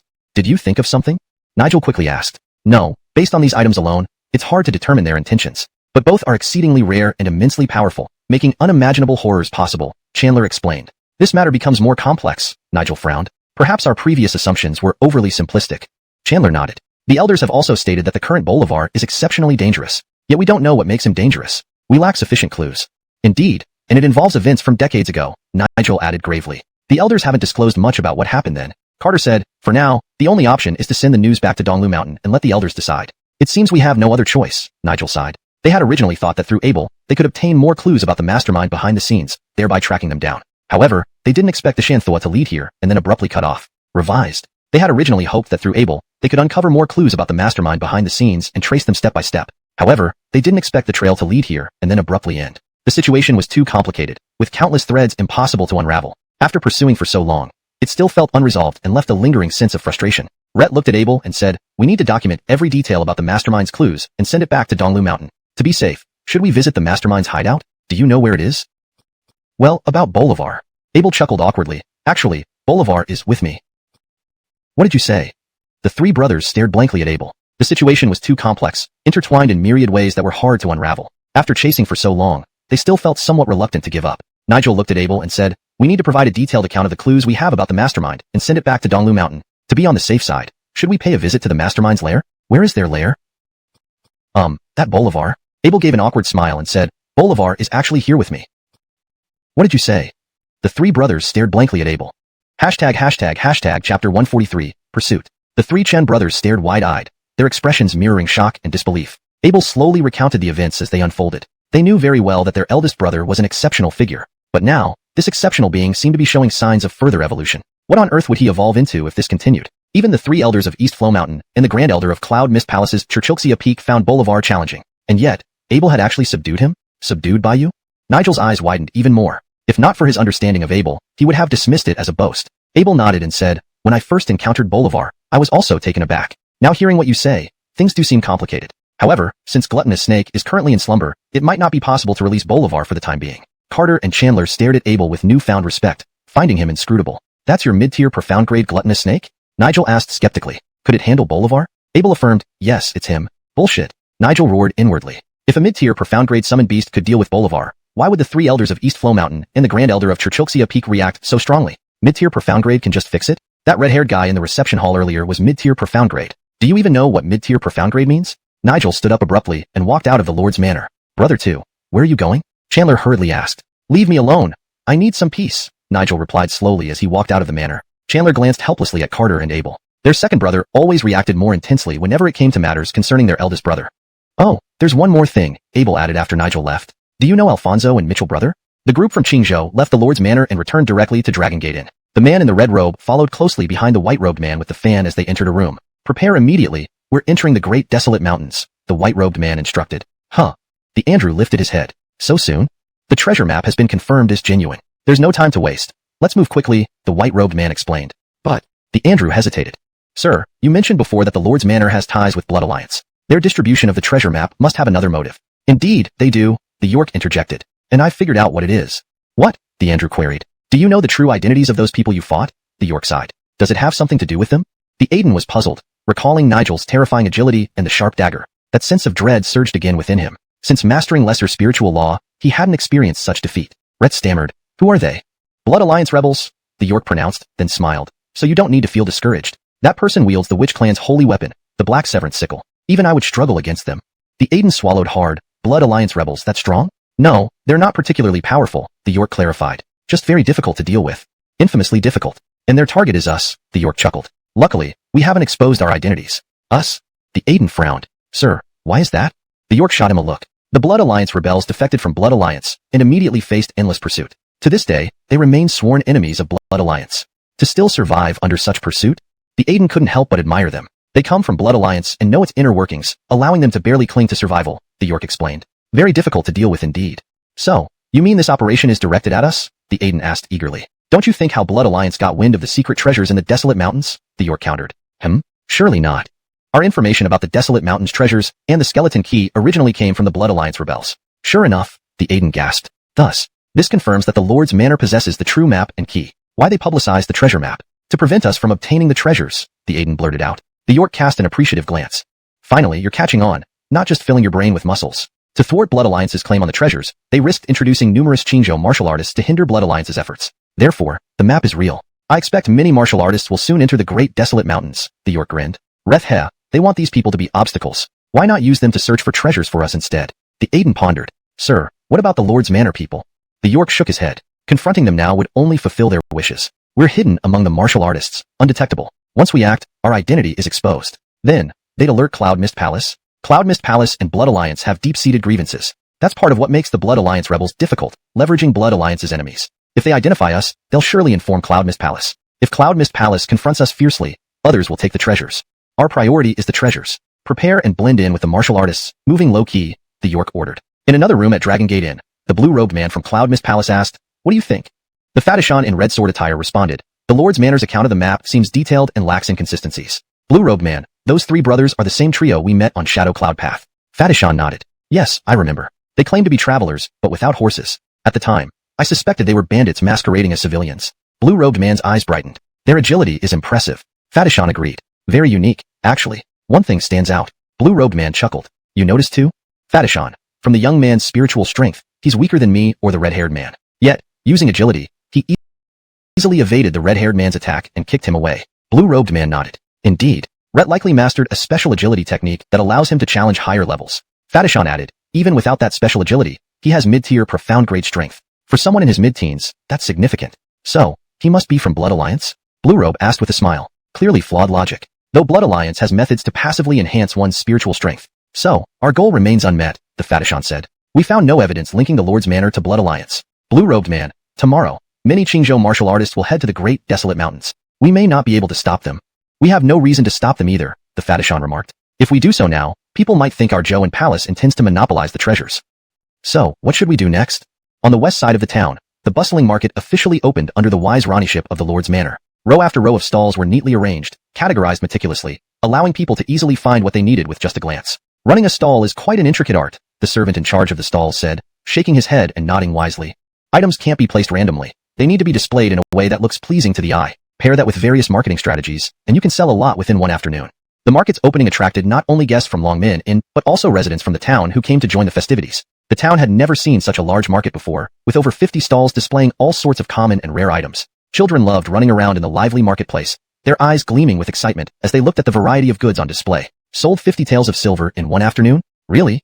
A townsfolk engaged in conversation with a servant from one of the stalls. I sell pens and ink, small stuff, the servant replied, pointing towards another stall. Look over there. They sell water bags and can make more than 1,000 taels in a day. The townsfolk glanced over and saw that the stall indeed drew more people and seemed livelier than here. It's too easy to make money this way, the townsfolk remarked, speechless. They looked at the servants with envy and jealousy, wondering why fate had favored these people working for the Lord's manor instead of them. Why does life always treat me so unfairly?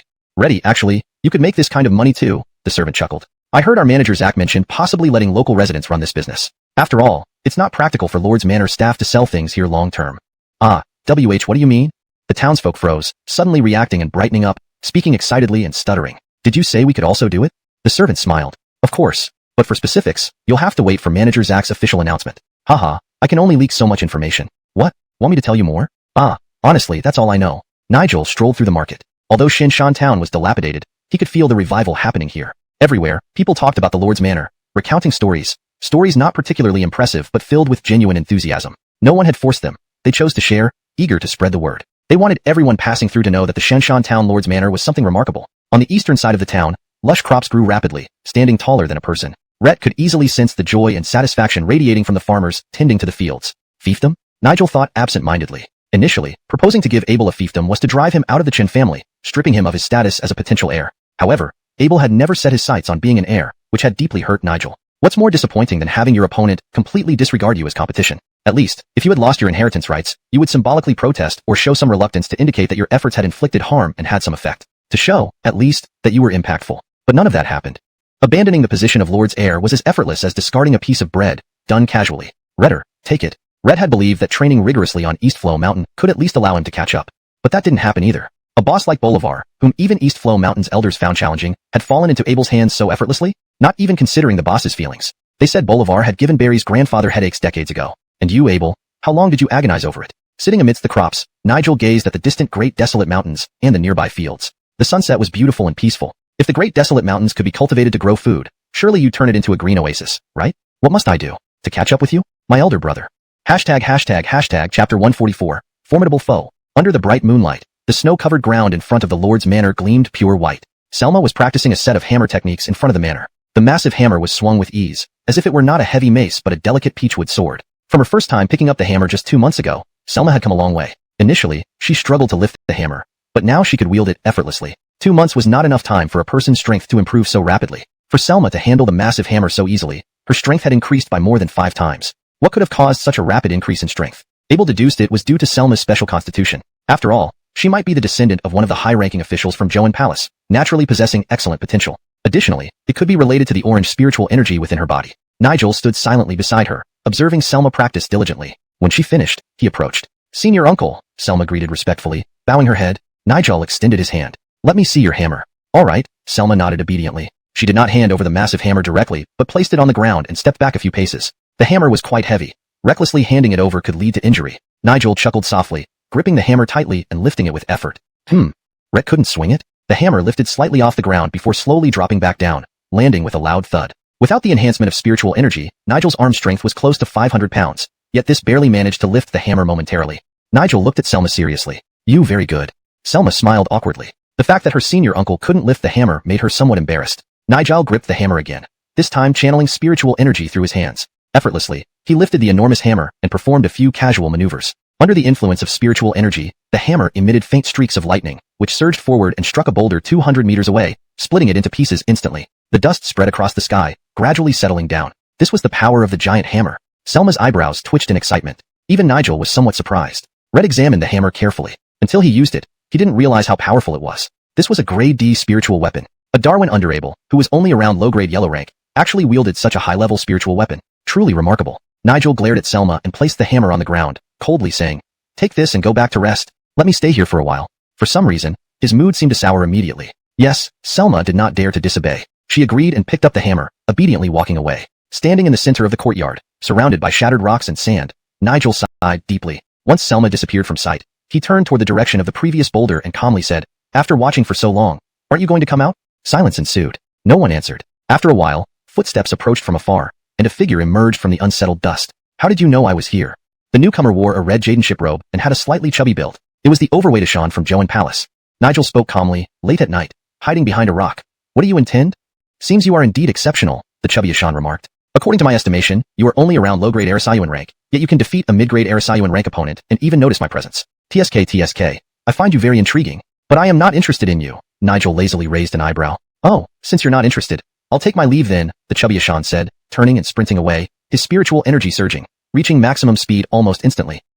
Just leaving like that? Rhett's running. Nigel activated his movement technique and chased after him with all his might. Since he was discovered, he should at least leave something behind. The chubby Ashan's movement technique was no less impressive, quickly covering several miles. Despite Nigel's best efforts, he couldn't catch up. Nigel gritted his teeth. In the next moment, his figure became blurry, reappearing beside the chubby Ashan instantaneously. The chubby Ashan was startled and immediately changed direction, jumping aside. Would Nigel let him escape that easily? Drawing his sword, Nigel pointed it straight at the chubby Ashan. His movements were far faster than his opponent's. Just as the sword was about to touch the chubby Ashan, another long sword flew in from a distance and struck Nigel's sword, halting its momentum. Senior brother, you finally came. The chubby Ashan, sweating profusely, hadn't expected Nigel to be so formidable. With his mid-grade Arasayuan rank strength, he nearly got subdued. Stumbling backward, the chubby Ashan ran towards a distant figure.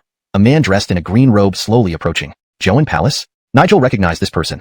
They had met once on Yezhong Mountain Pass. Due to the person introducing himself as from Joan Palace, and knowing their mutual honest, Nigel had some memory of him. The green-robed man frowned.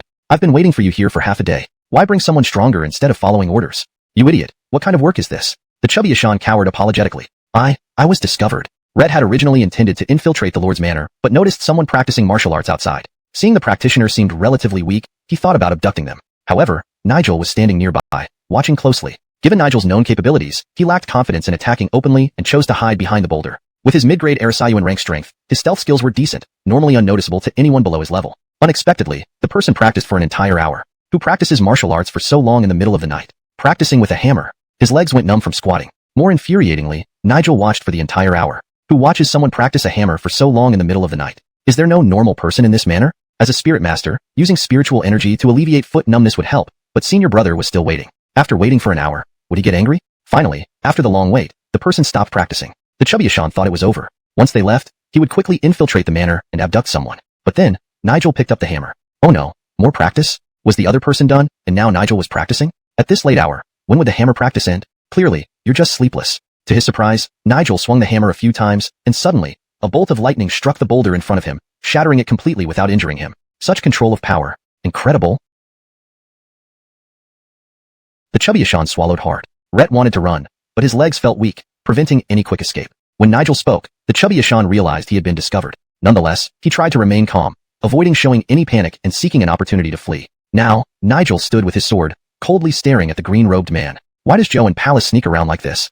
The green-robed man smiled. We merely want to confirm something. What? Nigel asked. The purpose of the Lord's manor, the green-robed man replied. If it were yesterday, Nigel would likely have been too lazy to care about the Lord's manor affairs. Let Abel handle his own problems. After all, was he supposed to protect his enemy as well? But now, Nigel was genuinely intrigued. What was Abel up to, declaring that even Bolivar could be handled with ease? Just how many enemies had he made? And only a day into being here, so many incidents already. Could it be that Abel was really planning something significant? I'm also very curious what Abel is doing, Nigel said aloud, reflecting on his thoughts. Why can't I see through him? You mean to tell us you don't know either?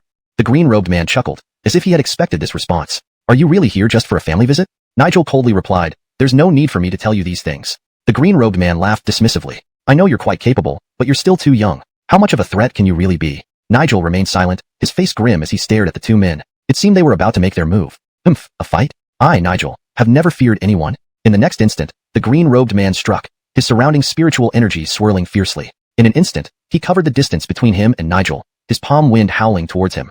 So fast, Nigel's eyes widened, immediately activating his origin spirit energy in the dazzling step technique to narrowly evade the attack. Leaping backward, Nigel kept a wary eye on the green-robed man. Red was different from any opponent Nigel had faced before. His speed was almost unnaturally fast, allowing him to stand right in front of Nigel almost instantly once he reacted. After the first blow, the green-robed man did not pursue further but stopped, grinning menacingly. How does it feel now, knowing the gap between us? The chubby Ashan added from the side. My senior brother isn't just any inner Darwin. Rhett's an elder's Darwin, mastering the elder's spiritual techniques. Far from ordinary. Nigel gripped the black dagger at his waist tightly, his eyes filled with caution. Well, the green-robed man mocked, seeing Nigel's stance. How many rounds do you think you can last in robed man's arm? The green-robed man sensed it, sidestepping to avoid the black blade and striking with his left hand towards Nigel's chest. Spiritual energy surged out like a broken dam, and Nigel received a powerful blow, his body flying backward like a cannonball. Chapter 145. Unvanquished. The man in the green robe moved as swiftly as lightning. Even Abel, using his origin spirit energy to activate the blinding step, could barely manage to dodge. The man's palm strikes were as swift as thunder and heavy as a mountain. With one solid strike, Nigel was sent flying like a cannonball into the distance. For a moment, dirt flew about, and dust clouds billowed up. On the ground, a long drag mark was left behind. At the end of the drag mark, Nigel clutched his chest, gritting his teeth as he shakily stood up. His eyes wide open, veins visibly popping out, his face was pale as snow. His chest felt like it was under an immense weight, making it excruciatingly difficult to breathe. Spurt. A mouthful of blood shot out. The man in the green robe stood straight as a pine tree. Those few attacks seemed to have consumed little of his energy. Only his shirt's front had been slashed open. Rhett looked down at Nigel with a smile. Given your current level, being able to touch my body is already something you can be proud of. This was high praise indeed. Nigel, clutching his chest, stared weakly at the man in the green robe. After coughing up blood, he wiped the corners of his mouth and watched silently. I, from birth, have only ever lost to one person, Nigel said feebly. That person is not you. Huh, what did that mean? The man in the green robe frowned, looking at Nigel. Still unwilling to admit defeat? Nigel raised a black dagger, and slowly, dark mist began to envelop it. The mist coiled and twirled around, giving off an uneasy feeling. What was this? The man in the green robe narrowed his eyes, focusing on the scene. The bright moonlight made the black mist stand out prominently. The mist swirled up Nigel's body, growing thicker and thicker until it completely covered him. Even under the bright moon, one couldn't see his clothes or skin. The entire figure was cloaked in darkness. What kind of spirit technique is this?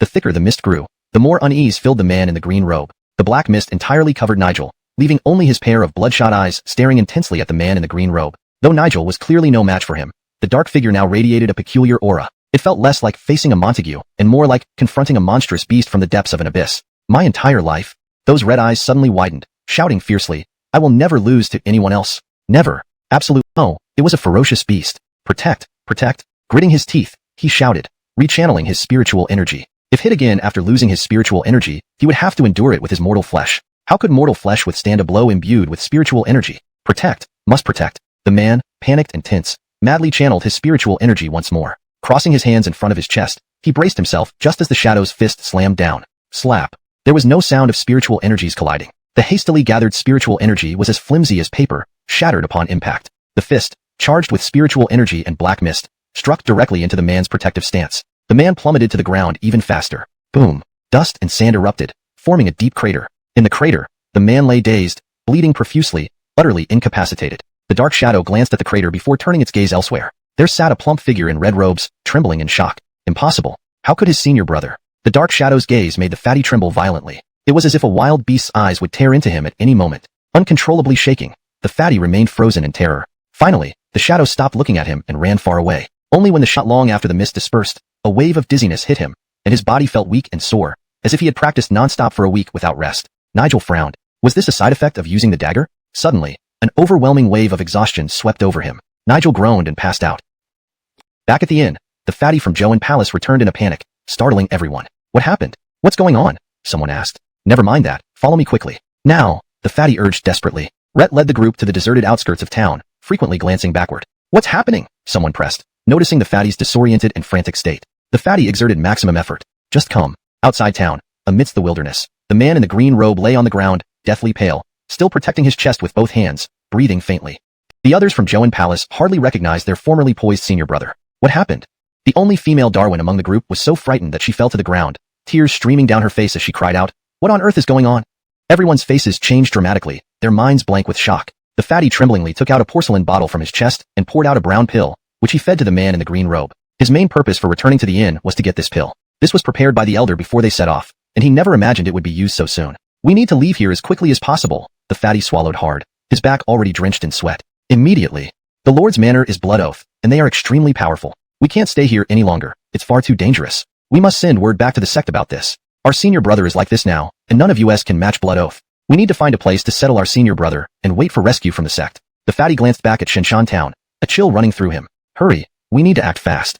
Under the bright moon, he had seen it clearly. The dagger in Nigel's hand, and the wisps of black mist. The legendary witch clan holy weapon, the black instant scythe.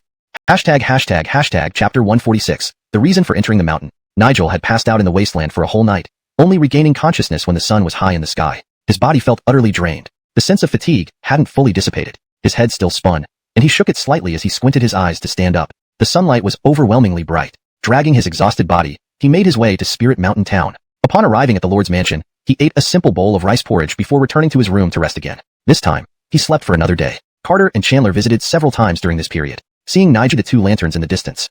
From afar, there came a rumbling sound, followed by the scraping of iron chains, as if something was struggling to approach. Nigel listened intently. Suddenly, a flash of light shattered the darkness. The light was blinding, and Nigel couldn't open his eyes immediately. Rhett shielded them with his hand, squinting. Before him stood a translucent wall, flashing with various golden runes. The dazzling golden light emitted from these runes illuminated the area. On the other side of the wall were iron bars, gleaming with silvery metal luster. Thick iron chains were attached to the bars, extending into the darkness beyond. Despite the brilliant light from the runes, the space behind the bars remained pitch black. After a while, the golden light dimmed, and darkness returned. This time, Nigel saw clearly. The two lanterns behind the iron bars were a pair of eyes. After sleeping for several consecutive days, the overwhelming fatigue gradually subsided. One use required so many days of rest. This dagger must have caused severe damage to his body. Nigel tried to circulate spirit energy but found that much of it had dissipated, and its flow was slower than before. Could this injury have affected my spirit meridians? Nigel was surprised. Rhett got up, went outside to an open area near the Lord's mansion, and practiced a set of sword techniques. This was the basic sword form taught to inner Darwins on donghua Mountain, performed fluidly and gracefully. The spirit energy flowed through his body, like a river continuously circulating. Comparing spirit meridians to a stream and spirit energy to water, the sword form acted like the wind driving the water to flow. While this form lacked offensive power, it was perfect for loosening up the spirit meridians and warming up before practicing more advanced techniques. Having practiced this form countless times, Nigel frowned after today's session. The spirit energy flow was stagnant today, and it was evident that the spirit meridians were not as smooth. Initially, he thought the exhaustion was just physical, but now it seemed the damage was greater.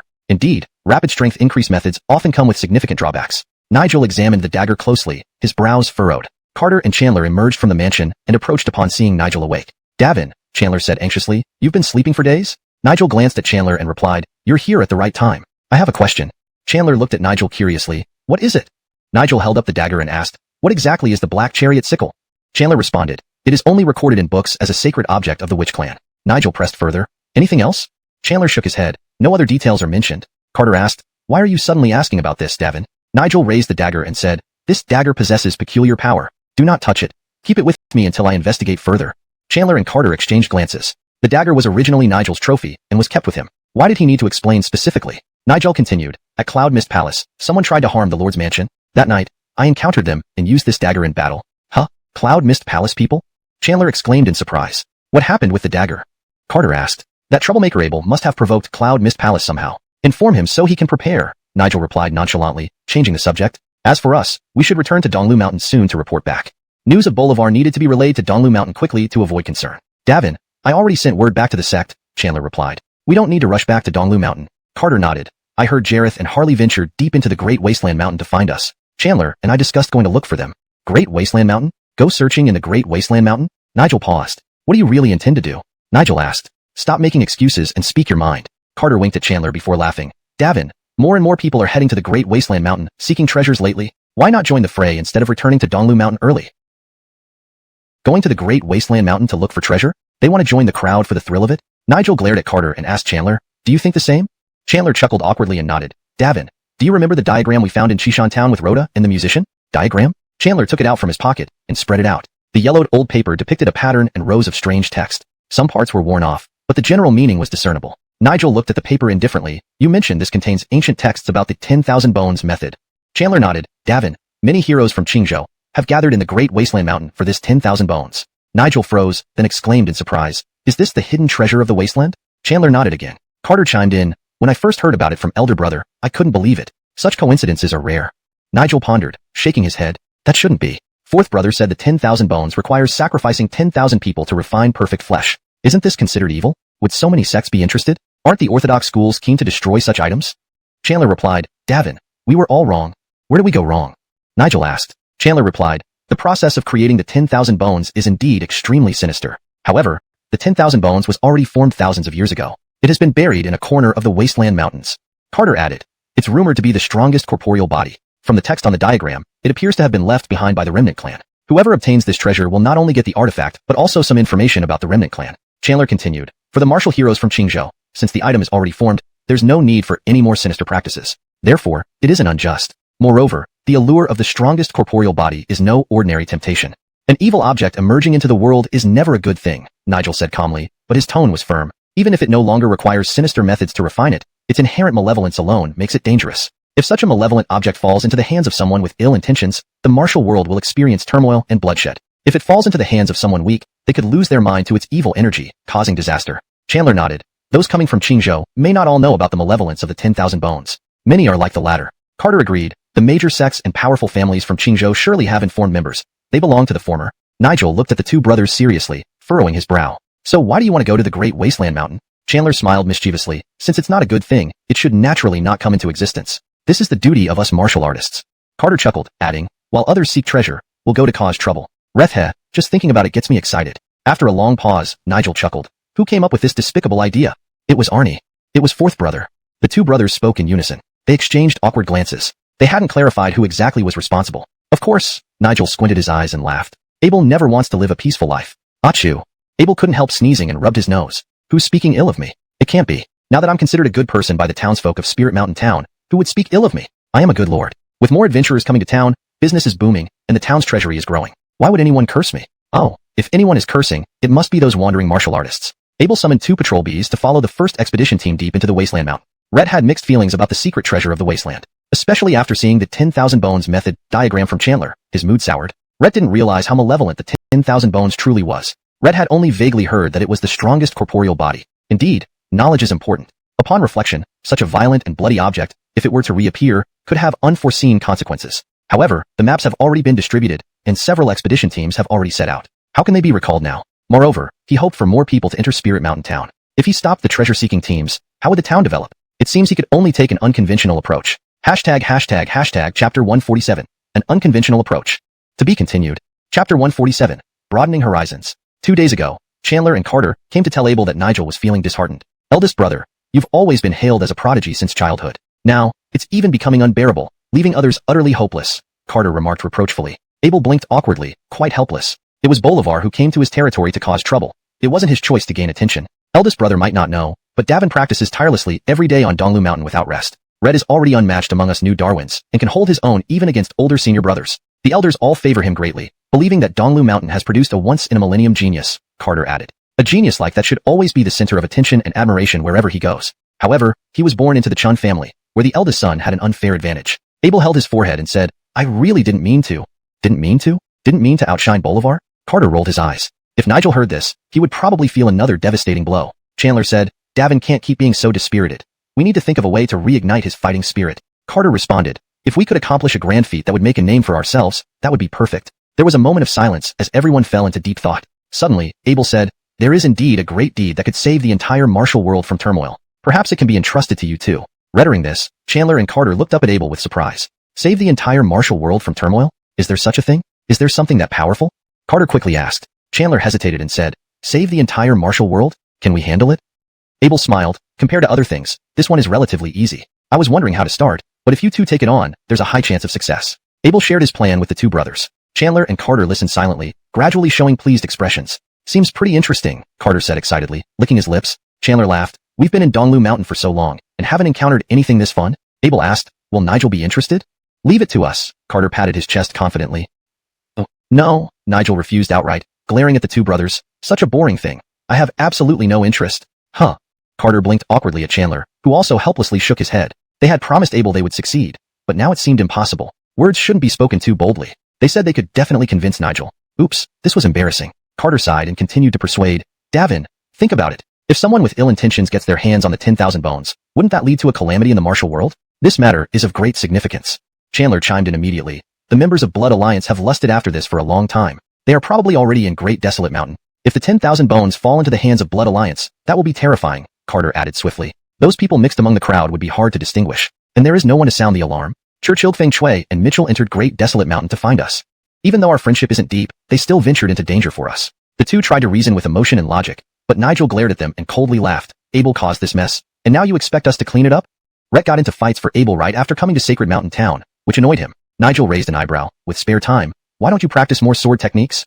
Davin, don't you think dealing with the 10,000 bones is more urgent? Carter asked. With the brilliant lord of Sacred Mountain Town here, do we need to worry so much? Nigel replied sarcastically. Carter and Chandler exchanged glances. Indeed, envy runs deep, especially when it's been harbored for years. Chandler suddenly said solemnly, precisely because of this, we should go. If we don't solve this problem, people will only know the Lord's manner, not the three of us. Carter exaggerated further. Right. How can the Chen family of donghua Town let just eldest brother shine alone? Can't the three of us make a name for ourselves in the martial world?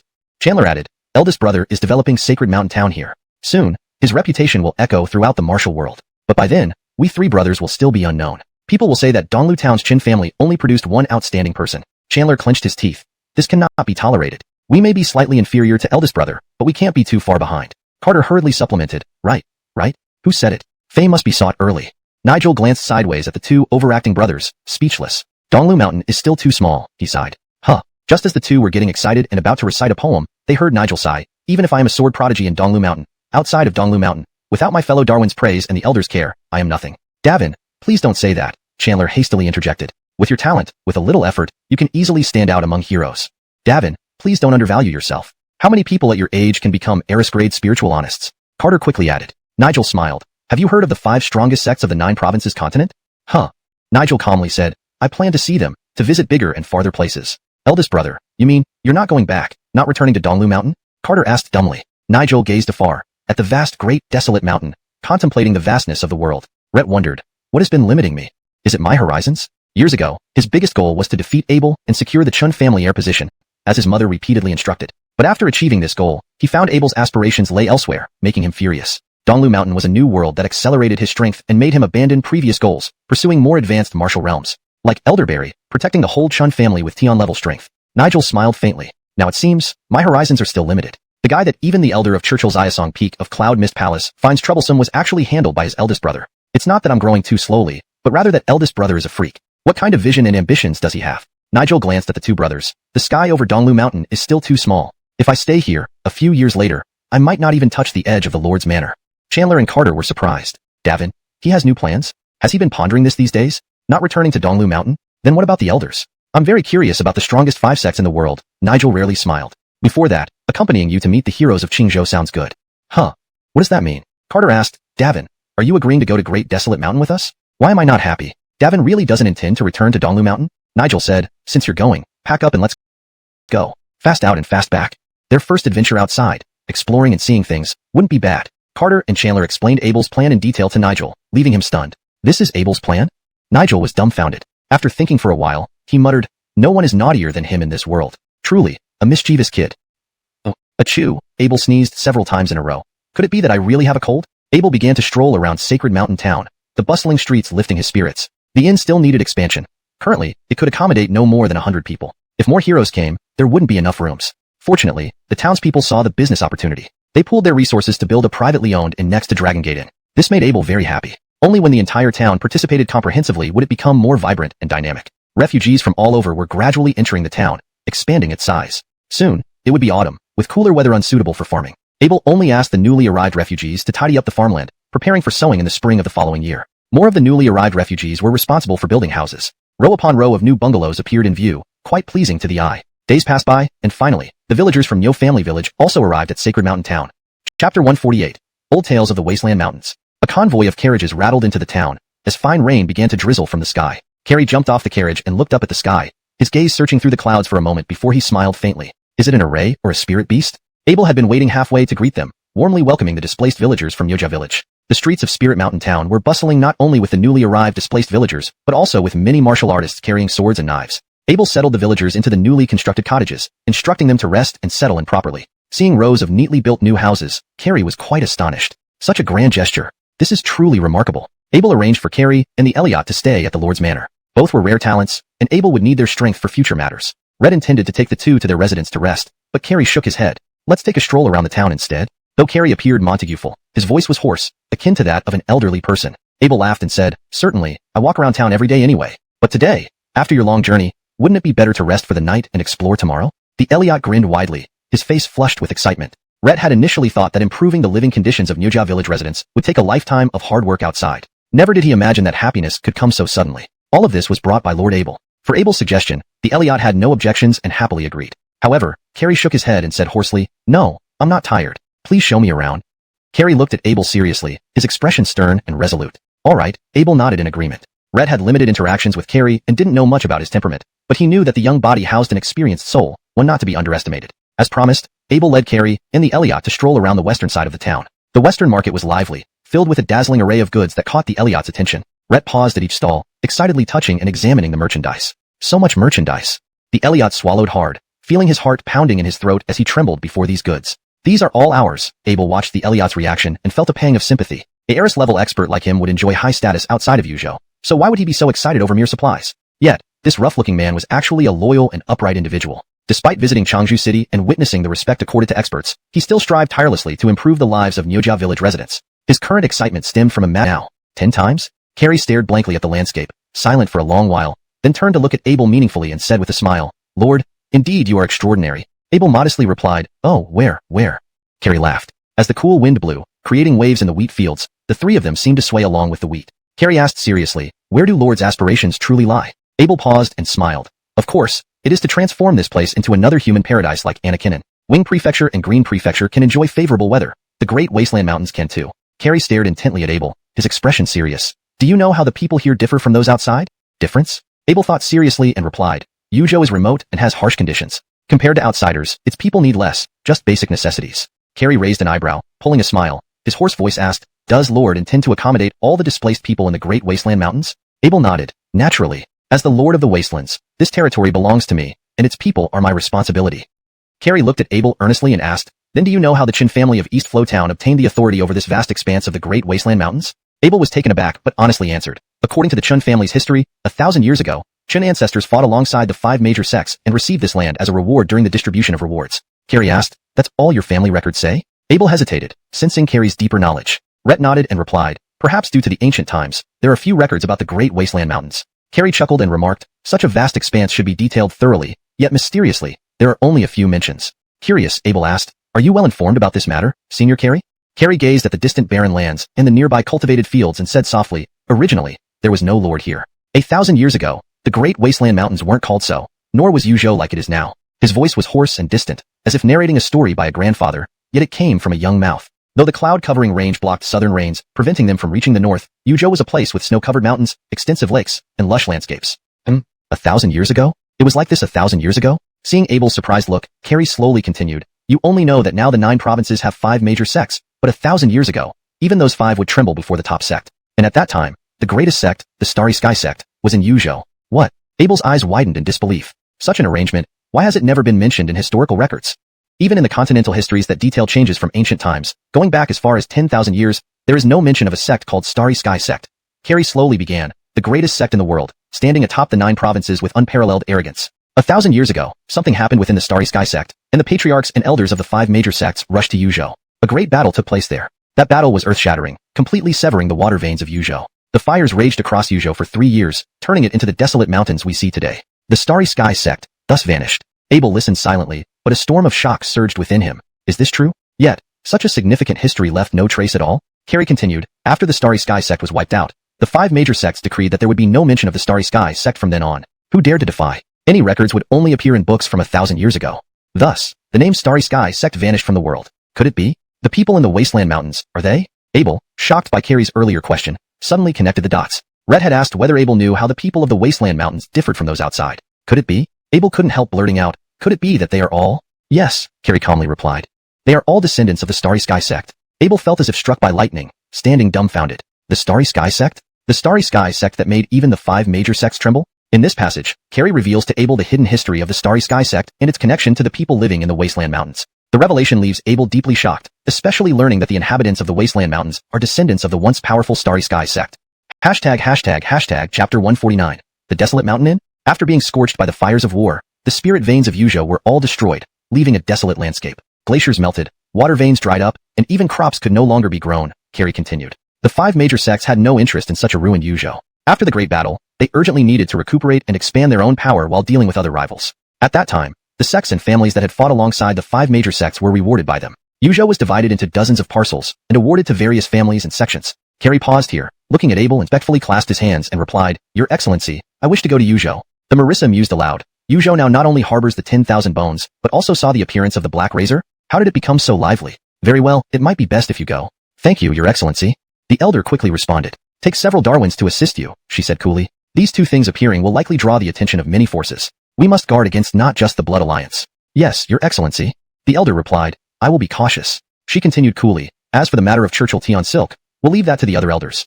The elder smiled with relief and said, "I will return swiftly and not disappoint your expectations, Your Excellency." She stopped speaking, fixing a cold stare on the elder until he felt beads of sweat forming on his forehead. She suddenly smiled faintly. "Do you think me too harsh?"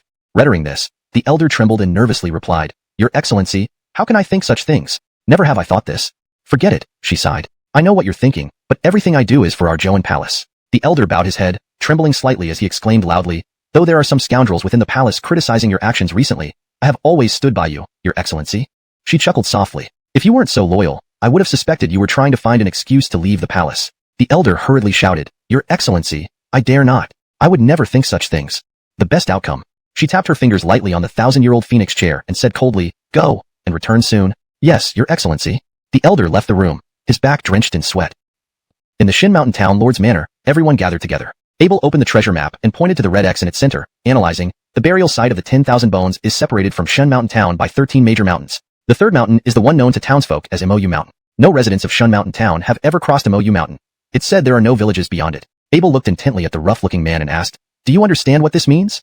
The man shook his head repeatedly. Turning to Zoltan, Abel asked, Jorge, do you understand what this means? After pondering for a moment, Zoltan said, Honest, people need to cross 13 mountains to reach the place marked on the treasure map. According to the notes of the Roy, it usually took him several months for a round trip. Clearly, the journey is long and arduous. Abel looked at Jorge and asked, What impact does the long journey have on treasure hunters? Zoltan replied, A long journey would certainly exhaust travelers. Only those with strong determination could persevere. Sage added, Moreover, a significant amount of water and food would be necessary. The notes state that the Roy always carried several carts of supplies on expeditions. But the first group that entered Shan Mountain Town didn't bring enough provisions, Abel noted. They were the vanguard of the treasure hunting expedition, rushing in on horseback after confirming the authenticity of the treasure map, fearing they'd be beaten to the prize. They underestimated the distance and overestimated their speed. Such adventurers would soon return. Their food would soon run out. Finding the treasure won't be as simple as they imagined, Abel smiled. They would calculate the daily consumption of food and water, enduring scorching sun and dust, sweating profusely amidst the desolation. After suffering setbacks or running out of food and water, they'll head back. Isaac asked, Perry, should we issue a notice to warn these treasure hunters so they can prepare better? Abel praised him. Isaac's idea is excellent. You and Jorge should divide the journey into smaller segments based on the Roy's notes, indicating the required time and food for each segment. This will enhance the treasure hunters' understanding of the journey. Isaac nodded eagerly. Wouldn't this create another map they could sell for 10 taels of silver? Abel said, As for those who have already reached halfway and are running out of food, Amnon glanced at Abel and interjected, Surely you don't plan to send them food? Abel laughed. That's exactly my intention. Send food? Everyone was puzzled. Send food to those in the great desolate mountains? Don't you know your lord? Amnon teased. Rhett finds clever ways to empty the pockets of those adventurers. How is that emptying pockets? Abel retorted with a glance at Amnon. I'm providing a service to customers. It's good business practice to think about what customers need. So? Amnon asked, What do you plan to do? Abel pointed to a small lake near Mou Mountain and smiled. Build an inn here. An inn? Everyone pondered, and Zoltan's eyes lit up as he quickly replied, Honest, this idea is brilliant. Those entering the great desolate mountains from Shun Mountain Town will surely be exhausted after days of travel. If there's an inn here for rest, almost everyone will stop for a couple of days.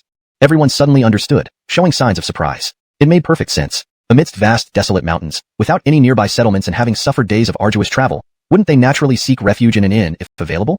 Sage praised, Sir, if the inn can also provide supplies such as food, then those treasure hunters wouldn't need to return to Shun Mountain Town for provisions. This way, more people would stay in the desolate mountains. Honest Abel could sell even more grain. Indeed, Abel had placed an order for 1 million dan of grain from several wealthy Eastons. Apart from supplying the townsfolk of Shun Mountain Town, he intended to sell it to these treasure hunters. If not making a good profit, how else could he justify it?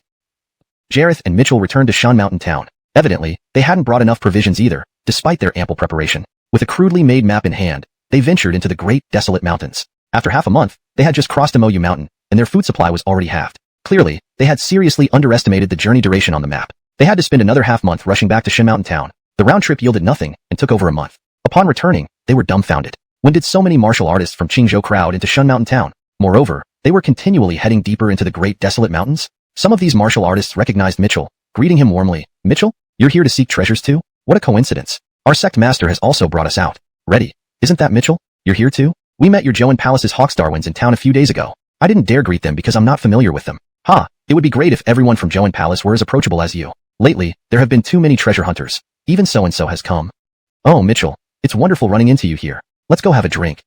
Mitchell was bewildered. Were they here to seek treasures too? The Dragon Gate Inn was bustling with activity, and they were even selling maps at 10 taels each. Compared to this, their old map looked laughably inadequate. Jareth and Mitchell stared blankly, exchanging astonished glances. What had happened while they were away?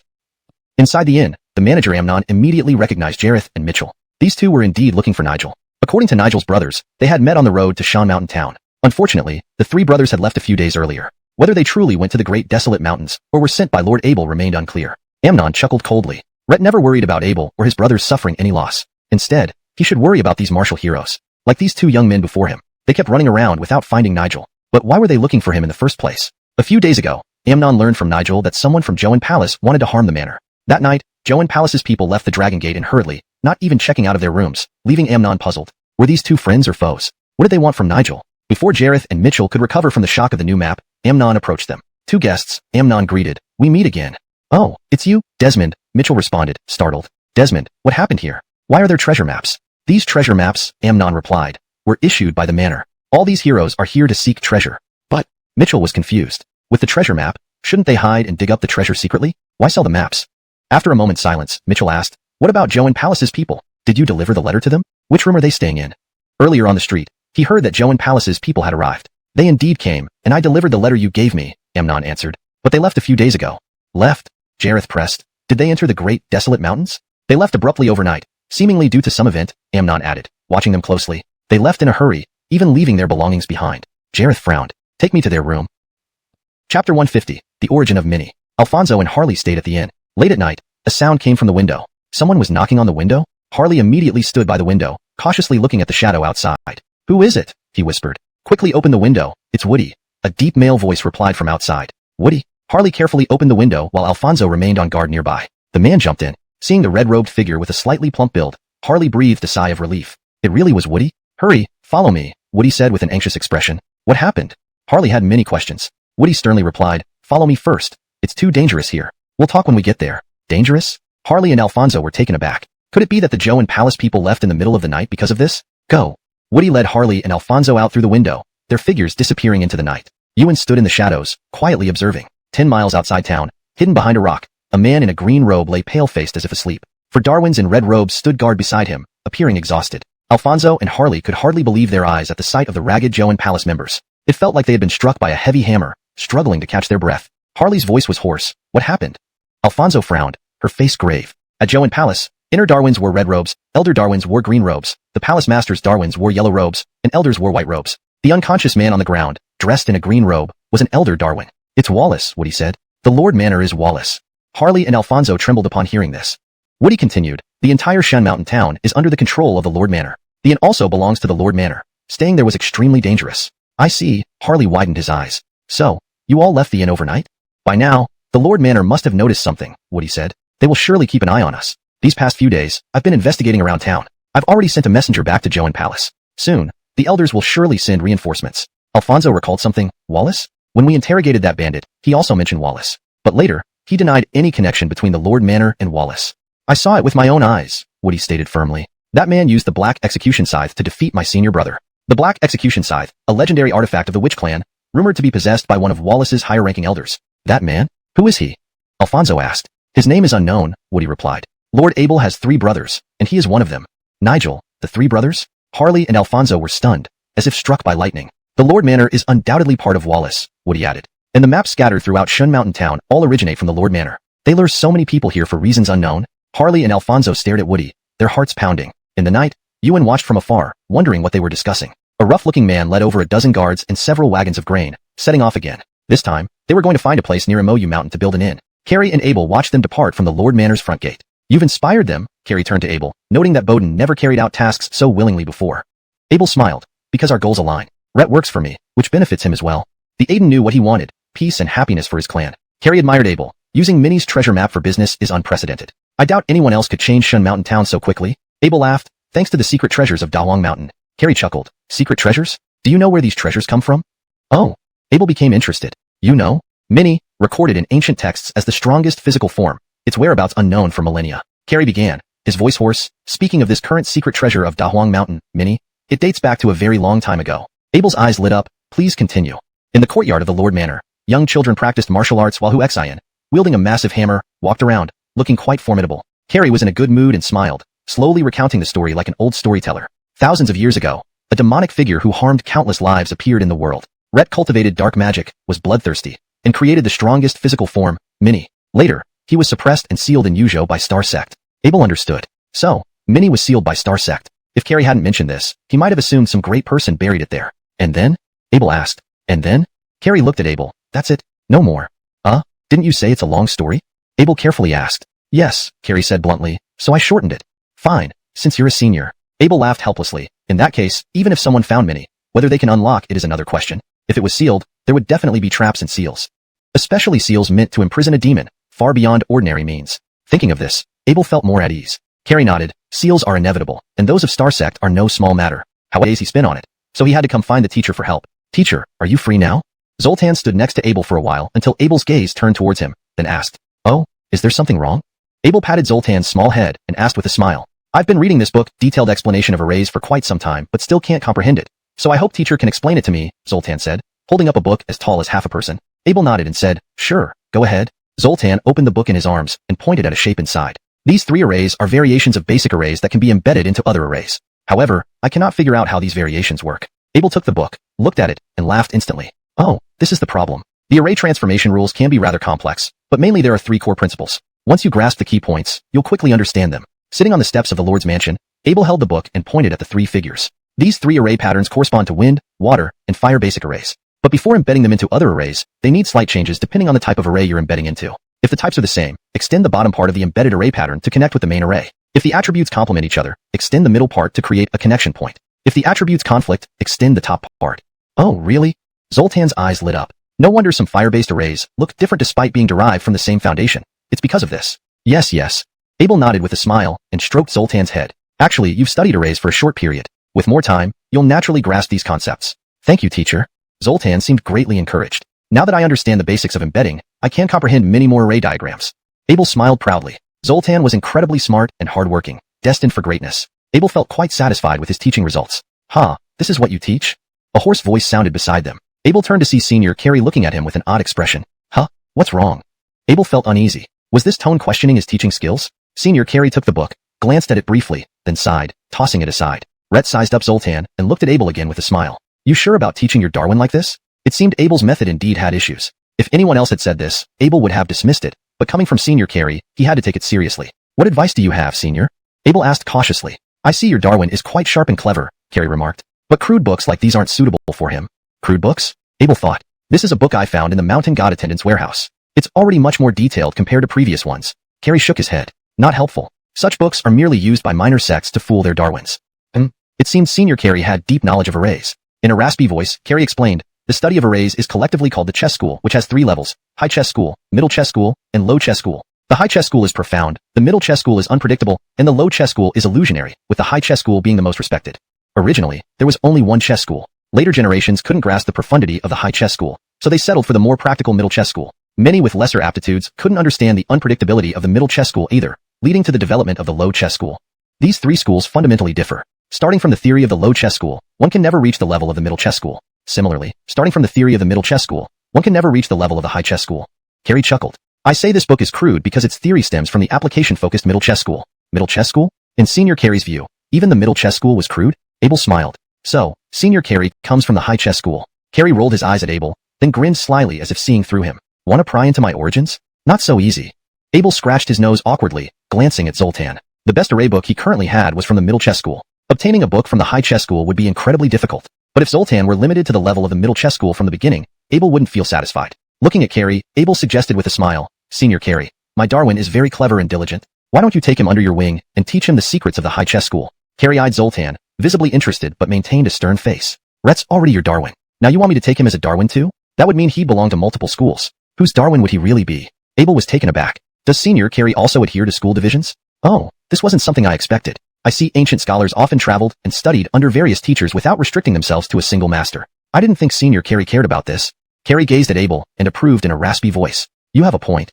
Abel's eyes lit up. Jorge, still not greeting honest Carrie? Zoltan was bewildered. Another teacher? Seeing Zoltan's confusion, Abel tapped his forehead gently. Zoltan bowed toward Carrie immediately. Jorge greets honest.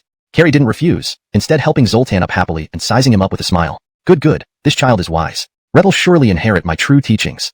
True teachings? It seemed he was genuinely willing to take Jorge as a Darwin. Abel smiled. Then I'll leave him in your capable hands, Senior Carrie. Carrie laughed heartily. Rare to find someone like you. Is this praise? Abel humbly responded. Where? Carrie glanced sideways at Abel, inwardly amused. To let such a talented and studious Darwin learn from others. Such masters were becoming rarer. Such people weren't fools or idiots. Truly rare, indeed. Hashtag chapter 152. Visitors from Joan Palace. 10 days later, the Shane of Joan Palace arrived at Spirit Mountain Town with 3 capable Darwins. Honest, we encountered several waves of Qingzhou Knights on our journey. It seems that Blood Alliance has some grand plans this time, a Darwin said worriedly. The Shane smiled faintly and replied, you're right. With such a large-scale operation by Blood Alliance, it must be significant. It looks like we'll have to stay in Spirit Mountain Town for a while longer. Why does Honest look so happy? The Darwin wondered. Do you have any plan in mind, Honest? The Darwin asked further. The Shane shook his head and said, not really. We should gather more information first. Let's change out of our palace clothes before entering the town to avoid alarming anyone. Yes, Honest, the Darwin responded. They wore plain swordsman outfits and entered Spirit Mountain Town, staying at Dragon Gate Inn. After 2 days of gathering intelligence about the secret treasures in the Wilderness Mountain, they planned to visit the Lord's Mansion on the 3rd day. At the training ground outside the Lord's Mansion, a group of young boys were practicing loudly, while a dark-skinned Marissa walked around holding a giant hammer. This hammer looks familiar. The Shane stopped, scrutinizing it carefully. Suddenly, his pupils constricted, and he froze as if struck by lightning. This person looks almost familiar. Honest, what's wrong? The Darwin asked. Oh, nothing. The elder regained composure, shifting his gaze away and chuckling. Just getting old. I almost mistook someone. Ah. The elder glanced sideways again, sneaking another peek at Adeline. Internally, his heart was racing with astonishment. It can't be wrong. It's her. Who would have thought she'd be here? Rhett turned his eyes away once more, concealing his shock, and led the 3 Darwins directly towards the Lord's Mansion. They waited at the entrance for a while until the servant finished reporting, allowing them into the reception hall. On the main seat in the reception hall sat a teenage boy around 16 or 17, handsome but unassuming, resembling an ordinary neighborhood Montague. Are you the Lord of the Lord's Mansion? The Shane asked, somewhat surprised. Abel nodded. Recently, quite a few martial artists had visited Spirit Mountain Town, often stopping by to pay respects to the local lord. Many were equally astonished by Abel's Montague-ful appearance. Abel found it normal by now. Ha, the Shane chuckled awkwardly and then continued. I've heard much about the achievements of your mansion. It was truly generous to distribute the treasure map. Abel politely responded, Where? The elder asked, Young lord, may I ask where you are from? Abel replied, Donghua Town, E Province, Qin family. Oh, the Qin family from Donghua Town. Another ancient clan, the elder remarked. For the Qin family to produce a talented Montague like you as the lord, truly remarkable. Abel politely said, Spirit Mountain Town is just a small place. It will need more care from senior figures like you. The elder laughed, Haha, my lord, too kind. Our newly established hardy Qingzhou gang needs more support from you. I saw a group of Montags practicing outside earlier, very disciplined, surely due to your excellent guidance. Abel modestly replied, they're just kids playing around. The elder added, that girl carrying the giant hammer seems quite formidable. Surely one of your valiant warriors. That's my Darwin, just beginning to understand cultivation. Don't let her hear this, or she might get too proud, Abel replied diplomatically. Oh, you're Darwin, ahaha, the Shane laughed. My lord indeed has an interesting personality. I see how much effort you've put into this mansion. After a few rounds of tea, the Shane got up to leave. As he exited, he deliberately glanced at Adeline and gave her a smile. Honest, are we leaving already? The Darwin asked, confused. Seemed like not much was discovered yet. The Shane shook his head. Prepare provisions. We're heading to the Great Wasteland Mountains. Are we also exploring treasures? What if it's a trap set by the Lord's Mansion? The Darwin asked, puzzled. A trap? Definitely a trap. The letter clearly indicated that the Lord's Mansion belonged to Blood Alliance. That young lord might be just a puppet. But that girl. If conjectures are correct, this Lord's Mansion in Spirit Mountain Town is likely targeting Joan Palace specifically. Packing up. Let's check out the Wasteland Mountains, the Shane decided. If so many martial artists fall into Blood Alliance's trap, we can't sit idly by. If it's truly a scheme against Joan Palace, it might disrupt its plans. Currently, Joan Palace faces internal conflicts, which external challenges could ease or exacerbate even more. Forget it. Better left to the palace honest and the elders to decide. I'm just an ordinary elder. I don't want to involve myself in these deep-rooted troubles. Moreover, it's safer to stay outside for now. The palace isn't a welcoming place. The first batch of Qingzhou Eastons returned, bringing rice, barley, and saplings. Large quantities of grain were stored in the Lord's Mansion, overflowing the warehouses. Abel organized the refugees to build additional granaries. Now, the demand for dry food among the martial artists in town was significant, purchasing in bulk, so Abel wasn't worried about surplus grain. Merchants were incredulous at the rapid transformation of Spirit Mountain Town from desolate to bustling. Turns out, a lot happened here in such a short time. Treasure maps, martial artists. This isn't a remote village. It's a paradise sought after by traders. Business prospects looked promising. Abel promptly paid off the suppliers. Merchants grinned widely, delighted with such smooth transactions after a long wait. As autumn approached, it was the perfect time for planting. Villagers from Nyoja village were mobilized, tools in hand, heading eastward. East of the village, beside the fields, carriages full of saplings awaited, digging holes, planting trees, filling soil, watering. Over 100 refugees worked fervently under the sun. Abel felt immensely satisfied. Finally, planting begins, after all this preparation. With vast land, numerous saplings and ample labor. Next spring, when more refugees arrive, who knows what will unfold. Easton eagerly came over, flattering Abel. Lord, are you satisfied with these saplings? Satisfied, very satisfied. Can you provide saplings on time going forward? Abel asked. Of course, Lord. I'm even considering starting a nursery back home, the Easton replied. Abel suggested, why not start one here? Redder? Why not? Saves you travel time, through Cloud Shield Mountains. You can select some people to plant saplings directly in the wastelands. If they survive, we pay per plant, Abel smiled. Good idea, very tempting. But, is the soil suitable here? The Easton hesitated. Qingzhou's fertile soil makes planting saplings straightforward. Delivering the saplings to Cloud Shield Mountains would be a one-time deal, paying on delivery. But if we plant trees near Spirit Mountain Town and they don't survive, wouldn't that be a loss? Abel smiled and pointed to a field of crops behind him, saying, you can see for yourself. The crops grown here. Do you think they look any different from those in Qingzhou? The wealthy Easton shook his head. There's no difference. Abel chuckled. If crops can grow here, why can't trees? The Easton hesitated. My lord, please forgive my bluntness, but were these crops really grown naturally? Of course, Abel affirmed. The Easton doubted. My lord, please don't mislead me. Though I am a Easton, I was born into a farming family and know a great deal about agriculture. It's not easy to grow crops in such barren land as this. Abel laughed and explained, therefore, I've added something to this land. The Easton perked up with interest. Abel continued, surely, you've heard around town that my lord's mansion has a treasure that can make it rain. The Easton widened his eyes. Is it true then? Abel nodded. Sometimes. The rain that falls over Spirit Mountain Town carries water that helps trees take root. Trees planted in the Great Wasteland Mountains easily grow. So, rest assured, if I wasn't confident, why would I plant trees there? Do you really think I'm just foolish with money? The Easton waved his hands frantically. Previously, he indeed had that impression of Abel, but now he didn't dare think so anymore. To gather so many people in such a short time in such a remote place like Spirit Mountain Town, no other Easton he knew could pull off such feats. Such astute methods couldn't possibly belong to a fool. Rhett simply couldn't see through Abel's actions and wrongly judged him. I'll consider it, the Easton replied cautiously, maintaining his Easton's prudence. Abel said, fine. If you come here to plant trees, you can use these vast tracts of barren land freely. With the same paragraph structure and line breaks, the translation maintains the original tone and style, ensuring fluency and coherence with the previous content.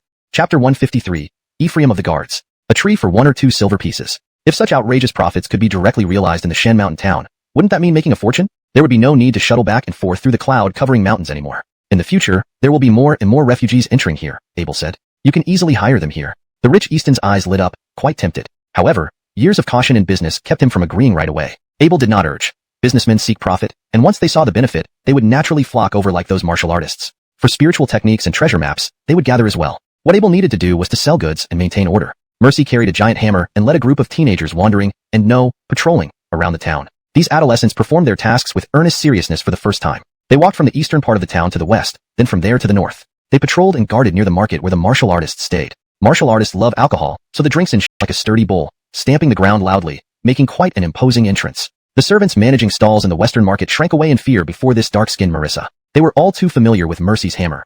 When it struck the ground, it made the earth tremble. Imagine what it would do to a person. Although Miss Sage had far superior combat skills, she usually wore a white long dress, resembling a snow-white lotus blooming in a pond from afar. She exuded an elegant, graceful aura. Miss Mercy, however, had dark skin and a rather plain appearance, much like the Lord. People often noticed her hammer first. Seeing Mercy charging towards them, the two fighters quickly stopped and stood aside, staring at her blankly. Even while fighting, these martial artists were observant. How could they miss such a commotion? Mercy stood still and placed the hammer down with a loud thud, causing dust to rise and leaving a pit in the yellow earth. Who is causing a disturbance here? Mercy shouted, looking at the two men. This was a line Isaac had scripted for her to use during patrols with authority and glare, intended to intimidate the other party. I'm the Ephraim of the Guards here, Mercy replied loudly. Fighting is forbidden in the town. The man with a slender build, dressed in white with a mustache and wielding a slim sword, frowned and asked, Who are you? I am the Ephraim of the Guards here, Mercy shouted again. Fighting is prohibited in the town. The man sized her up, mainly focusing on her hammer. Some people listen to reason, some do not. The Ephraim of a small town. Even the Ephraims of the Guards in Qingzhou's major cities would address me politely as Uncle Anakin. Rhett sneered. Who do you think you are to interfere in my affairs? The other man who was initially fighting him just stood there silently, watching Mercy and him. Mercy insisted, the town has its rules. If you disturb the peace, you will be expelled. Humph. The man with the mustache laughed sarcastically. Since I've entered the world of martial arts, no one has ever dared to speak to me, Uncle Anakin, like this. Mercy asked seriously, so, you're not planning to listen to me, huh? That might happen if you spoke gently, but your attitude stinks, the mustached man snorted. If I just listened to you, how would I show my face among the chivalrous folks? Mercy lifted her hammer and asked, Do you want to taste my hammer? The mustached man sneered and turned to see that the man he was fighting had already retreated far away, indifferent now. Did he chicken out? You're spineless, backing off because of a girl, the mustached man scolded. The other man took another step back, seeing Mercy's gaze on him. Rhett waved his hands. I know the rules. No fighting in town. I won't start a fight here. Mercy turned her attention to the mustached man. Rhett's a coward, worse than a mole rat, the mustached man yelled. The man took another step back.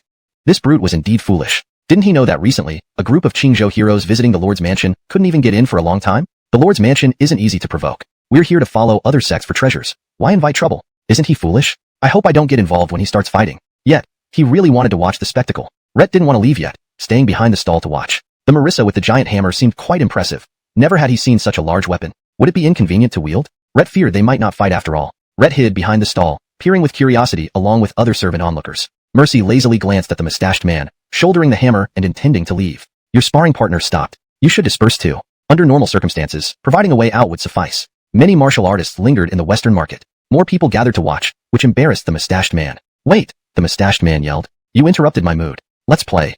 Play. Mercy tilted her head, hearing such talk for the first time. No, not exactly. Since I've been traveling the world for many years, but I've never encountered anyone who dared to talk to me like this. Haha, you're truly amusing. Some chivalrous people valued reputation, maintaining a good name even at the cost of their pride. Others cared about face, making others bow before them no matter what. The mustached man belonged to the latter group. With his sword raised, he lunged toward Mercy. She let out a loud shout, lifting her giant hammer to meet him. Clang! The sound of metal clashing echoed. Both fighters halted instantly. The mustached man held his slender sword horizontally, blocking the massive hammer with ease. A faint white light glowed from the blade. Your hammer is just a show of force. Rhett smiled and said, scaring people with such a lightweight hammer is not right. That's because I haven't used my full strength yet, Mercy shouted and swung the hammer down. Since the opponent was a spirit honest and could block her giant hammer with just a slender sword, Mercy decided not to hold back. The hammer smashed down, causing the ground to shake 3 times, kicking up dust and creating a deep pit. But the mustached man nimbly dodged, moving like an agile monkey, attacking Mercy from the side. Mercy swung the hammer horizontally, sweeping away several market stalls in the process. The mustached man thrust his sword towards the hammer with one hand. There was another clang, sparks flying as the slender sword intercepted the hammer's force. This was the difference between having or lacking spirit energy. No matter how powerful a martial artist was, or how much brute strength they possessed, they couldn't defeat a spirit honest. Haha, the mustached man laughed, now in no rush to defeat Mercy. See, I told you, don't try to scare me with that hammer. You can't intimidate me. Mercy frowned and swung the hammer again. This time, the mustached man didn't dodge. Instead, he lifted his slender sword with one hand, directly blocking the hammer. Under the white spiritual aura, the slender sword seemed invincible, effortlessly holding off the massive hammer. As expected, there was another clang, and the hammer was deflected upwards again. The power that could create a deep pit in the ground was stopped by this slender sword. Mercy's face darkened. Dare you take my next strike? The mustached man sneered. The little girl has quite a few tricks. Mercy locked eyes with the mustached man, gripping the hammer tightly. Orange spirit energy flowed from her hands into the hammer, making it hum and crackle with faint blue lightning. A spirit weapon? The mustached man was taken aback. Rhett hadn't expected this Marissa to possess spirit energy, nor did he expect her hammer to be a spirit weapon. Moreover, a lightning-type spirit weapon was rare. Mercy swung the hammer at him, her speed doubling. Caught off guard, he couldn't evade, extending his slender sword to block. Another clang resounded. The force of the blow was nearly doubled, yet it was still blocked by the sword emitting white spirit energy. Impressive. Mercy's eyes narrowed, but then a scream like a pig being butchered echoed. The lightning from the hammer traveled up the slender sword, striking the man. With a boom, the mustached man flew backwards. His slender sword flew out of his hand, landing far away. His whole body went numb, struggling to get up. Cough, cough, cough. Rhett glared and gasped. So, you were hiding your true strength. One move, just one move, and he was sent flying. Why bother dragging it out? Isn't that hiding one's true strength? Mercy paused, dissipating her spirit energy and touching the hammer. Indeed, it was a fine treasure. She pointed at the wrecked market area and loudly announced, brawling, assaulting a guard, and damaging the market. Multiple offenses combined, penalty, 1,000 taels of silver. The mustached man seethed with anger. Wasn't all this damage caused by your hammer? I only cut a table. On the rooftop, red-robed Clarissa watched quietly, lost in thought. Hashtag chapter 154, Irene's visit. Orange spiritual energy and white spiritual energy are indeed different. The man with 2 wisps of a beard must have at least the power of an upper yellow rank. As for Selma, she had only just reached lower yellow rank these past few days. Rhett was defeated by Selma, and although the giant hammer, a high-level spiritual weapon, was the main reason, Amnon could tell there was something peculiar about that orange spiritual energy. It seemed this type of orange spiritual energy had greater power than white spiritual energy, and its applications were also more extensive. As a land-class spiritual weapon, the giant hammer required a certain thickness of spiritual energy to trigger lightning. Thus, people of lower yellow rank typically couldn't use it beyond treating it as an ordinary hammer. However, Selma was an exception. Lower yellow rank? She had unexpectedly advanced so quickly to lower yellow rank. Abel's speculation was correct. The illustrations in the shadow transformation divine technique did depict ancient martial arts that stimulated the body's spiritual energy. It was said that once mastered, ancient martial arts would achieve even greater results compared to ordinary spirit masters. It appeared that this was the essence of the shadow transformation divine technique. Amnon's eyes were slightly moist as he couldn't help but look up at the sky. Honest, I seem to have accidentally discovered the secret of Joan Palace's palace treasure. What should I do now? If you were still here, would you praise me for it? Selma was unstoppable in Shenshan Town, undefeated because Amnon always stood behind her. Those who dared to act rashly in Shenshan Town ended up honestly becoming Selma's sparring partners and paying fines. A month later, the Black Dragon Inn, established beside Redhavenly Lake at the foot of MOU Mountain, officially opened for business. The latest water source map of Hidden Mountain, released by the Lord Manor, included the inn's location, providing travelers in Hidden Mountain with a nearby supply point. The inn offered 12 guest rooms and sold provisions such as dried food, water bags, maps, and shovels. While it was open for business, it was also undergoing expansion. Abel estimated that with more people entering Hidden Mountain, traffic through this inn would increase significantly. With more foot traffic came the need for accommodations like restaurants and tea houses, east inns, and shops. Once more adventurers ventured into Hidden Mountain, An entire village could be built at the foot of Mou Mountain. The townspeople finally joined the Shanshan town market, setting up stalls. By paying a small deposit, they could secure a stall in the western market and receive goods from the Lord Manor for free, settling accounts once all the goods were sold. Zactagia. Even these small seedlings cost a couple of silver taels each. Abel gnashed his teeth in frustration. Transportation was a real issue. Insisting on thicker saplings might not be reasonable, as a single cart could barely carry a few large saplings, leading to heavy losses. For now, only these small seedlings were feasible. Surprisingly, these seedlings had unexpected benefits. Planting efficiency increased dramatically. A person could plant up to hundreds of seedlings a day instead of 20. Over 100 displaced residents could plant tens of thousands of seedlings daily, accelerating the planting process. Rain Swallow sprinkled light showers daily, while Green Elf provided root growth water. With this speed, 100 residents could cover 3 kilometers of land in a day. Within 5 days, 15 kilometers east of the town were filled with seedlings. The tree planting team then moved west and north of the town. A month later, 300,000 seedlings were planted around Shanshan town, creating a lush green environment. Ha! Let's see who dares call my hidden mountain Barren again. Abel laughed happily. With nearby lands already planted, future efforts would require traveling further. Thus, the hidden mountain tree planting team was formed, comprising 100-odd members responsible for planting across the vast mountainous area. Abel led the team, with Zoltan and Sage as deputies. Several capable displaced residents were selected as squad Ronnies. Due to the arduous work, the team members received higher benefits than other displaced residents. Opening the system interface, Abel felt elated. Host, Abel. Total tree planting points, 575,000. Remaining tree planting points, 192,000. Spiritual items. Green Elf, level 3. 3 patrol bees, level 2. 1 patrol bee, level 3. Gluttonous creature, swallowing beast, level 3. 2 stone beasts, level 3. Sword spirit, level 3. Lucky flower, level 3. Rain swallow, level 3. In 2 months, the 50,000 seedlings planted under Rain Swallow and Green Elf's care resulted in confirmed survival of 20,000 seedlings. This speed was exhilarating. What could 20,000 tree planting points be exchanged for? At Shanshan Town's Lord Manor, a guest arrived. In the reception hall, a Marissa sipped tea slowly. Abel, seated in the main position, said, "It's been several months since our parting at Broken Soul Peak." The Marissa gently placed down her teacup. "My sect has ordered me to come quickly." Abel listened intently. The Marissa continued, "My sect instructs you that the stone puppet cannot appear outside Yuzhou and must not be known to be associated with Shunji Palace." "Any reason given?" Abel asked. "No." The Marissa shook her head. "You can leave it here, but it can only be a statue. You must not activate it." Abel nodded. "Fine. It seems this stone puppet will no longer be usable." Abel replied, "The stone puppet originally belongs to Shinji Palace. We will follow your instructions." The Marissa lightly nodded and glanced out the window, where guards were practicing boxing techniques. "I didn't expect the young lord to handle matters so decisively." Abel was taken aback. She turned and added, "It's commendable how you dare to accept so many displaced residents from Yuzhou." Abel realized, smiling, "I am the Lord of Hidden Mountain. Naturally, I must take care of its people. It's simply my duty." "Duty?" The Marissa looked deeply at Abel. "Settling so many displaced residents is no easy task." Abel smiled. "It's not too difficult." The Marissa looked earnestly at Abel and said, "Born into the Chun family of Donglu Town, and as the legitimate eldest son, yet you choose to come to such a remote place to be a lord. It's truly inconceivable." Abel thought to himself that if it weren't for the system, he wouldn't have come here either. Of course, he couldn't say that. Abel gave an awkward smile and said, "There are reasons, but I'm not in a position to explain them in detail." The Marissa nodded, her expression somewhat cold. "I came here not only to complete my sect's entrustment, but also to repay Lord's kindness."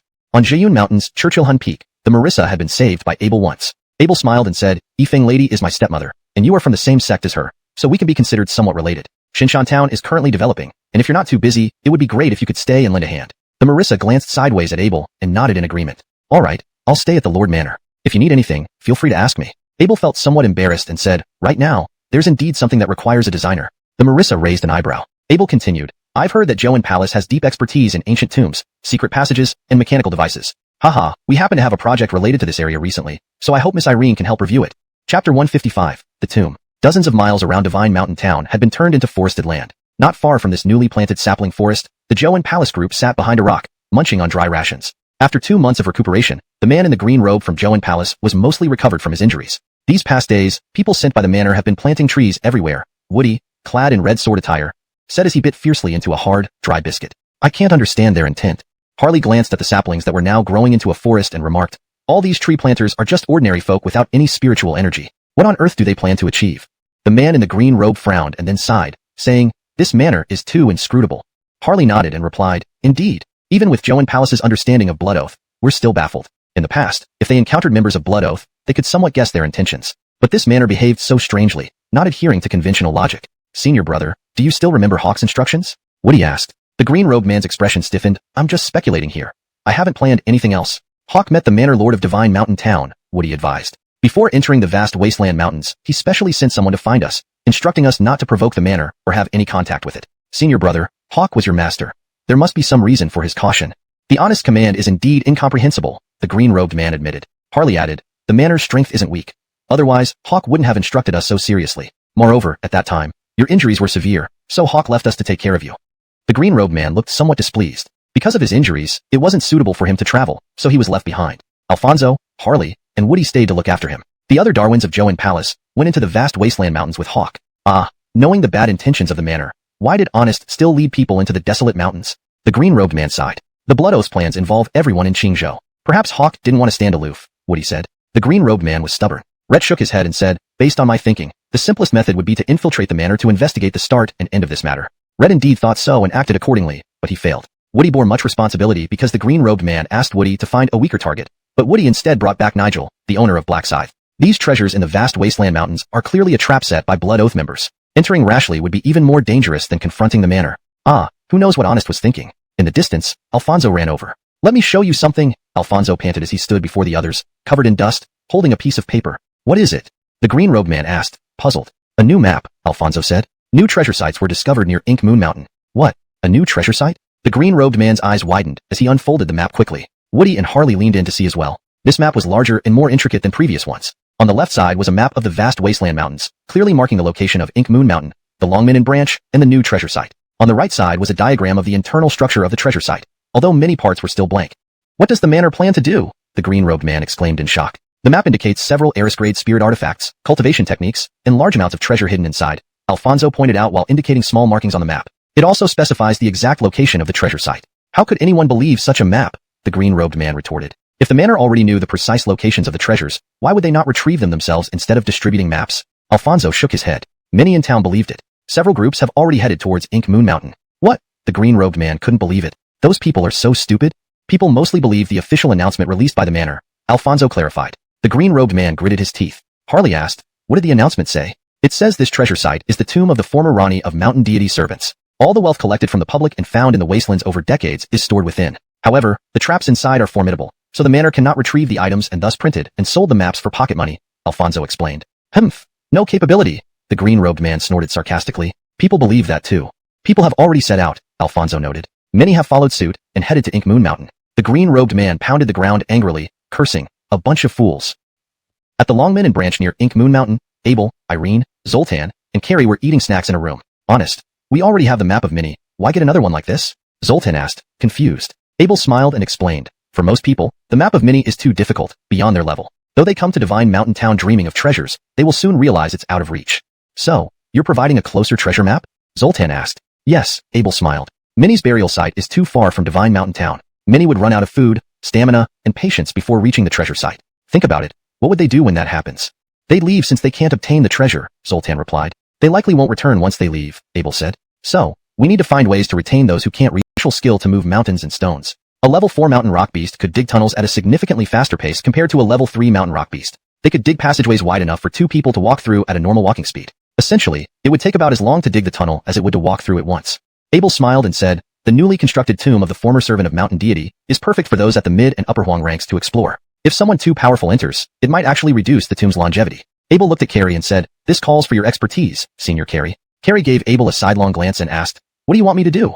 Abel replied, I need an array that activates based on the strength of intruders, matching their power level accordingly. I want to drive the powerful ones out of this tomb. Ha ha, Carrie sneered. Do you think such an array is as common as cabbage? You can just place it anywhere? Abel was momentarily stunned, then laughed awkwardly. Is it that difficult? Rhett wasn't very proficient with arrays. He only knew that this type of array existed in the world. Carrie glanced at Zoltan and spoke in a teaching tone. This type of array has a detection function. It can detect how much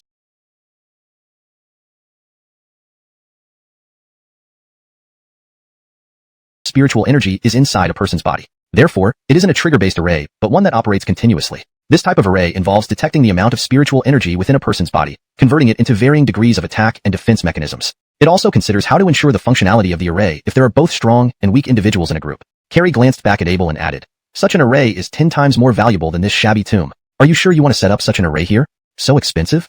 Abel asked, somewhat embarrassed. Carrie maintained his cold expression. Irene interjected, my lord, if you want to achieve this effect, you don't necessarily need to go through all that trouble. Oh, Abel asked, intrigued. You have a solution? Irene explained, all you want is to prevent the powerful from easily solving the tomb's traps. So, by increasing the difficulty of the traps, you naturally extend the tomb's lifespan. Abel shook his head. That wouldn't be appropriate. Increasing the difficulty of the traps would make it even less suitable for weaker individuals. Irene replied, as long as we lower the danger level of the traps, even someone at the lower Huang rank can attempt them. I can increase the difficulty of the traps in non-combat aspects. The difficulty faced by a Huang-grade Spirit-Honest and Eris-grade Spirit-Honest would be the same. Their strength advantage wouldn't matter. Abel's eyes lit up, and he asked, there are such traps? Irene smiled and assured, of course. In this way, they managed to balance the difficulty and safety of the tomb traps, ensuring that it remained challenging yet survivable for a wider range of explorers. With Irene's expertise in trap design and Carrie's guidance on spiritual energy detection, the tomb of the former servant of mountain deity was becoming a well-crafted challenge that promised intrigue and danger without being overly deadly. Chapter 156, Falling into the Trap. The Ink Moon Mountain branch of Longmin welcomed a wave of customers, with the rough-looking Aiden and his servants bustling about to accommodate them. In just one day, they collected over 1,000 taels of silver, averaging 30 taels per person. This made the Aiden's eyes gleam with dollar signs, brimming with enthusiasm. If every day was like this, it would be over 30,000 taels a month, and 300,000 or 400,000 in a year. No, the inn would expand even further, making even more money. The Aiden happily brought out an iron shovel, waving it in front of the crowd with a broad smile. Julius, this is our best quality shovel. We have 3 different sizes, all for just 10 taels of silver, which is a great deal. 10 taels of silver for these few shovels? The treasure hunter clearly had spent too much on other things and complained. And you call this a deal? The Aiden laughed. Sir, don't look at these shovels as just a few pounds of iron. Our shovels aren't ordinary ones. Who sells shovels right before a treasure site? When you need something most, we provide what you need most. Isn't that invaluable? It's like sending charcoal and snow. How many people found treasures but lacked tools and could only return empty-handed, regretting their entire lives? Now we're selling them for just 10 taels of silver. Is that too much? Think about it. Everyone has a treasure map now. Whoever finds the treasure first depends on who has better tools. Like the 5-tael shovels I showed you earlier, they are obviously not as good as these 10-tael ones. You've spent so much time and endured so much hardship to delve deep into the Dahuang Mountains and reach here. With the treasure almost within reach, are you going to save these few taels? After being persuaded by the Aiden, the man hesitantly handed over 10 taels of silver and took the set of shovels. Almost everyone visiting the Ink Moon and got pitched, and almost all adventurers bought the shovels. Just as the Aiden said, when treasures were found, would anyone use swords to dig? 20 miles outside the inn, groups gathered at a large pit, tensions running high. Who would enter the tomb first became the immediate issue. I, Daon Shangle of Lisong Palace, am renowned across Qingzhou at a young age. Naturally, my fellow Lisong Palace members should enter first, a young man in a gray robe said. This is funny. Why should those with more fame enter first? Our Branson from Donghua Gate dedicated himself to studying spirit techniques, never leaving the sect since he joined, avoiding any fame. Such a noble and humble man. Why should someone with mere superficial fame go in first? A man wearing short robes with a curved sword at his waist shouted. Do any of you gentlemen have any decency left? All of us women in Yushua sect are ladies. While you men quarrel, did you consider us weak women? The Yushua sect women wore blue dresses with their hair tied up, 2 strands falling beside their ears, like rice stalks. All the men fell silent, not responding. Arguing with women would damage the chivalrous demeanor of a Anakinhu hero. Seeing no one refuted them, the Yushua sect women glanced at each other, preparing to enter the tomb first. However, the gray-robed man from Lisong Palace stopped them. Yushua sect is a newly established sect. Why should they enter first? According to Anakinhu rules, you are all juniors and don't have the right. Everyone nodded, seeing this as a valid reason. Donghua Gate agrees. Lisong Palace makes sense. Speaking of seniority, your Yushua sect doesn't qualify. Although we don't like competing with women, women and villains are hard to please. Since you lack qualifications, you cannot enter, someone from Donghua Gate added. The Yushua sect women glared angrily. These men had no manners, yet called themselves heroes and righteous sects? Before they could retort, another group interjected. Actually, entering first isn't necessarily good. Entering later might not be bad. What are you arguing for? Everyone turned to see the Joan Palace men in green robes, Jesus, Harley, and Ushvin approaching. Joan Palace? Everyone tensed. If Joan Palace decided to compete, they would barely stand a chance. Joan Palace members had uniform attire, recognizable at first glance. They were known for their strict dress code. Inner Darwins wore red Jaden robes, Elder Darwins wore green long robes, and their chests bore a golden palace emblem, highly distinguishable. Ushvin spoke up. This tomb certainly has traps and hidden chambers. Those who enter first will merely scout for others. Everyone looked at the Joan Palace group, thinking deeply but remained silent. The Joan Palace man was logical. They exchanged glances. The gray-robed man from Lisong Palace bowed. You're right, venerable predecessors of Joan Palace. With your formidable reputation, you should lead the way. Isn't this asking Joan Palace to test the traps? How shameless. They were just reminded. Yet you let others test the traps for you? Is this guy brainless, fearing Joan Palace won't get angry? The Joan Palace green-robed man smiled without concern. Alright, let's go. Rhett jumped down the 10-meter deep pit effortlessly, landing silently. Ushvin, Jesus, and Harley followed, landing gracefully. All Joan Palace members were experts. Lisong Palace members whispered excitedly. With Joan Palace, we'll surely succeed. Donghua Gates man scoffed. There's a downside too. If Joan eats all the meat, we'll be left with scraps.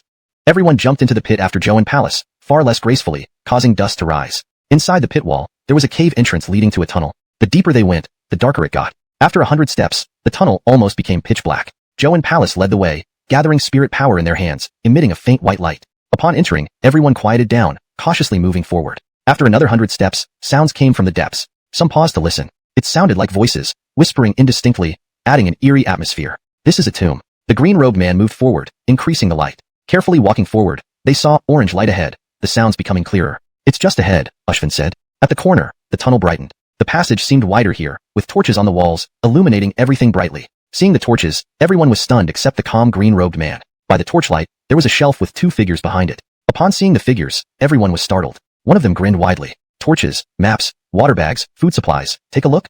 Everyone eyed the duo warily, some raising weapons. Torches, maps, water bags, food supplies. Take a look. Rhett repeated. The scene grew awkward. Everyone stared wide-eyed at the 2 figures behind the shelf, ready to pounce and attack at any sign of hostility. The man behind the shelf looked a bit embarrassed, chuckled awkwardly, and said to the person beside him, "Lord, I followed your instructions exactly. Why are they just staring at us?" Abel scratched his head. It seems like not only are they unwilling to buy anything, but they might even beat us up. Abel smiled and said, "Everyone, we've set up a stall here at the entrance of the tomb. We have torches, maps, water bags, provisions, and tea. Interested in anything?" The green-robed man recognized Abel and frowned, asking, "What is Lord doing here?" Upon hearing this, everyone was startled. "The Lord? That's the Lord?" They all turned their gaze to the 2 men. Abel paused for a moment, then laughed and replied, "Oh, you recognize me? What a coincidence." Everyone looked at Abel again. "This dark-skinned Montague is the Lord? What is he doing here?" The next moment, the green-robed man voiced the question everyone was thinking. "Why is Lord here?" Abel smiled and answered, "I've set up a stall here. It's my first day of business, so I came to check it out." A stall? Only now did everyone notice that the shelves in front of the 2 men were filled with various items. A real stall? Inside a tomb? Would anyone believe it? Everyone exchanged glances. Abel explained, "This tunnel is very dark. Using spirit power to illuminate it would quickly deplete one's energy. Torches make traveling easier. Everything at this stall is practical." The green-robed man glanced at Abel, picked up a torch from the shelf, squinted his eyes, and sneered, "A couple of torches are fine, but if many people light them inside this tomb, it could cause suffocation. If everyone used these torches, staying in the sealed corridor for too long could indeed lead to mass suffocation. Is this the purpose of the Lord's office?" Abel smiled and said, "No need to worry. This tomb has ventilation shafts." "Indeed," interjected a gray-robed man from Lisan Palace. "We didn't prepare torches and relied on our spirit power to light the way. The Lord thought of everything. Still, selling things here feels strange. One scare almost gave me a heart attack.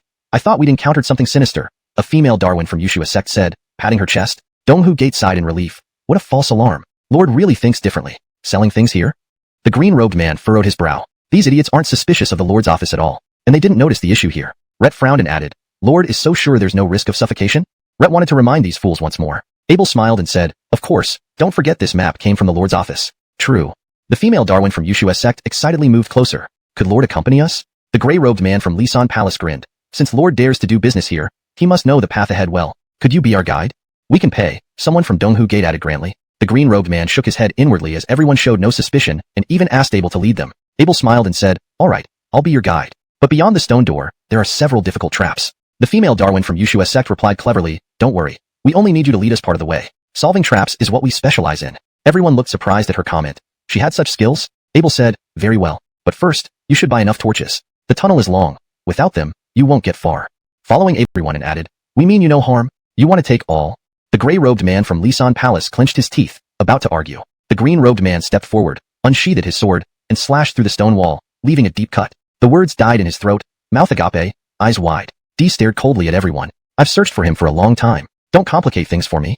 Each word left Dee's lips as if chiseled in stone. Everyone took a step back, staring wide-eyed at the Joan Palace group, too frightened to act or speak. None of them dared challenge the Joan Palace members. The female Darwin from Kyushu sect clenched her fists, watching as the Joan Palace members carried Abel away. Chapter 157. I Am Blood Alliance. Jareth carried Abel on his back, channeling his spiritual power as he sprinted through the corridor. The group from Joan Palace followed closely behind. A young attendant only saw several figures pass by him. He had no idea their lord had been carried away. Emerging from the deep pit, they found a secluded corner where no one was paying attention, and Jareth gently placed Abel down. "I never thought it would be like this," Woody remarked with a sigh. "None of us did," the man in the green robe added. Before entering Dahuang Mountain, Hawk had specially instructed them not to provoke the Lord's manner. They assumed that Abel's cultivation level had risen to match, or even surpass Hawk's, but none of them expected how weak he actually was. "Is he really the Lord of Shinshan Town?" Jareth asked, puzzled. Rhett had visited the Lord's manor multiple times looking for Nigel, only to be received by Isaac. Rhett and Harley hadn't even seen the Lord of Shinshan Town during their time in Yuzhou. The man in the green robe nodded affirmatively. "Yes, it's him. If not for that Marissa, we wouldn't have seen through his true nature so easily," Jareth said. They all stared at the unconscious Abel lying on the ground, lost in thought. "What's going on?" Harley asked, confused. "What do you mean?"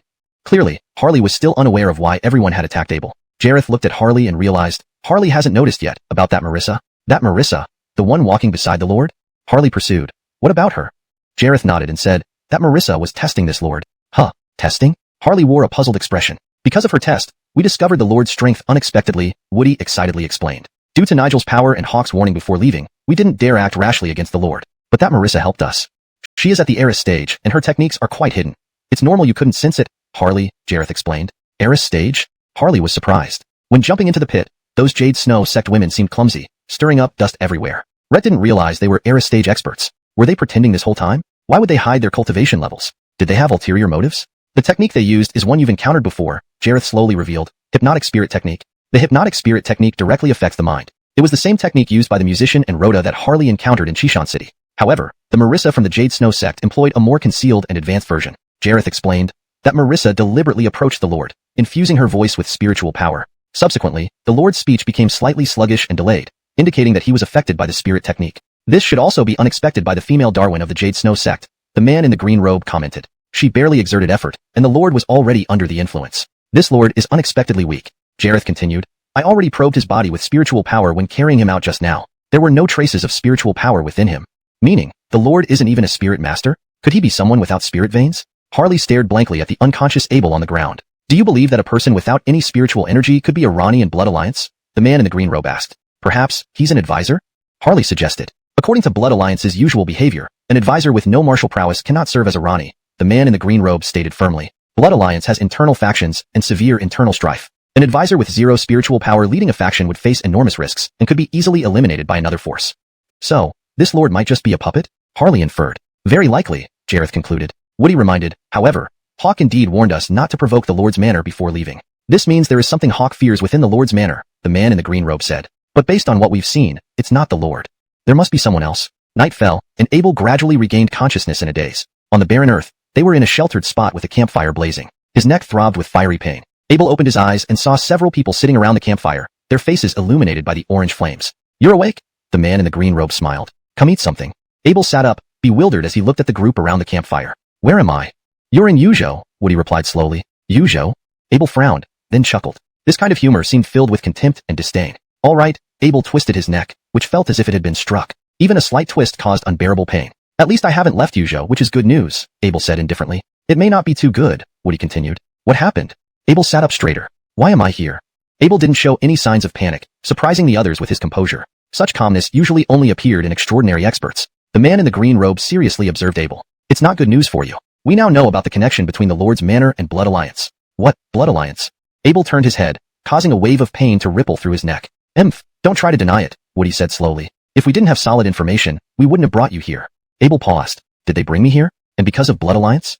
This situation was starting to feel bizarre. Abel had initially suspected that after the Lord's Manor publicly distributed maps, someone eager for more information might take action. Red had considered summoning a protective spirit beast, but hadn't decided which one when he was brought here. And now, their goal turned out to be Blood Alliance. Is there some misunderstanding? Abel carefully examined the attire of the man in the green robe and Woody. Nigel possesses Blood Alliance's Black Death Scythe, Woody said leisurely, playing with a dagger in his hand. What can you say to that? Nigel? Abel was taken aback, frowning. Does this have anything to do with Nigel? Woody was dissatisfied with Abel's reaction. Pretending to be clueless won't help you. You're in our hands, and if you don't confess, we won't let you go. Everyone watched Abel intently. Abel frowned, silent for a moment, then lowered his gaze. His voice was low. How much do you know? Woody laughed. We know everything we need to know. Why are you so certain that the Lord's Manor is connected to Blood Alliance? What happened to Nigel? Abel asked. Now that things have come this far, you still want to deny it? Woody said. The man in the green robe cleared his throat and interrupted Woody. If you refuse to admit it, then we'll dig deeper. Blood Alliance planned to enter Yuzhou for treasure hunting. After their movements were exposed, the Lord's Manor suddenly started distributing maps. Is this all coincidence? We received a report claiming the Lord's Manor is Blood Alliance, and upon investigating we found Nigel holding the Black Death Scythe, a powerful Blood Alliance weapon. Are you telling us these are all misunderstandings? Even Hawk investigated the Lord's Manor. With Hawk's Earth stage power, he still feared the place. This means the Lord's Manor is extraordinary, not just any ordinary town. So no matter how you try to hide it, it's futile. To Blood Alliance. Would it make such a big fuss about gathering heroes from Qingzhou? If everyone found out, wouldn't we be attacked by all? Widely distributing the map can easily raise suspicions. Would Blood Alliance do such a thing? Besides, if Blood Alliance wanted to find the treasure, why would they make the treasure map public? You're very smart, the man in the green robe said. Spreading the map widely was just to shift the focus. As you said, Blood Alliance excels at such tactics. Upon learning we had uncovered the secret of the treasure in Yuzhou, you went ahead and fabricated a fake map, persuading the people of Qingzhou to enter the depths of Dahuang Mountain in Yuzhou for treasure hunting, thereby misleading us. The journey indicated on this map is so long that by the time they return, months will have passed. This way, you could focus all your efforts on excavating the real treasure. Your creation of the Ink Moon Mountain treasure story only deepened their belief in the authenticity of the burial site. After all, Minnie's burial site is far away, while Ink Moon Mountain is close. If the tomb in Ink Moon Mountain is confirmed, it would further validate the credibility of the maps issued by the Lord's Manor, making people believe more strongly that the location of Minnie's remains truly exists. Abel was stunned. It seemed they were convinced that he was part of Blood Alliance, and their conjectures logically made sense. However, if they continued to focus on him, it might allow the real members of Blood Alliance to succeed. They must have already not afraid, because the final key is in my hands. Abel turned to Woody, enunciating each word clearly. Only I can open Minnie.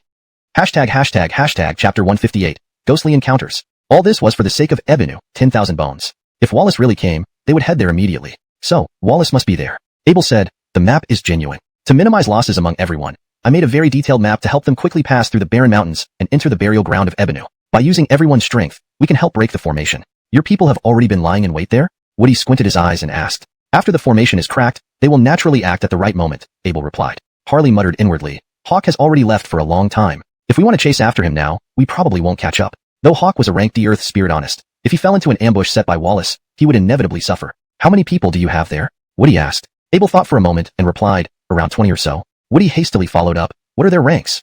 Abel casually fabricated, 10 lower rank mystics, 10 mid rank mystics, and 5 upper rank mystics, of being a hostage, remaining completely relaxed. Woody gritted his teeth. I really want to beat him up. Rhett's still useful. We can't touch him, the man in the green robe responded. They divided the bundles and headed towards Ink Moon Mountain. Only Abel carried nothing. Even so, keeping up with the group's pace was exhausting for him. Traversing dozens of miles in a day, Abel had to jog to keep up with their speed. Multiple times, Abel requested a rest, which the man in the green robe allowed. It's infuriating. Carrying him, we're losing so much time. Woody remarked anxiously, we don't know how Hawk is doing over there. The man in the green robe cast a sidelong glance at Abel. Without him, even if we reached the burial ground of Ebenu, we would just be delivering food to Wallace. Jesus approached the panting Abel and asked, is Nigel really your brother? Why are you a complete waste without any spiritual energy? Abel panted and leaned against a rock, laughing softly. Even if we're brothers, our aptitudes differ. My 3 brothers have red heavenly meridians and earth meridians, while I, as the eldest, am someone without any meridians.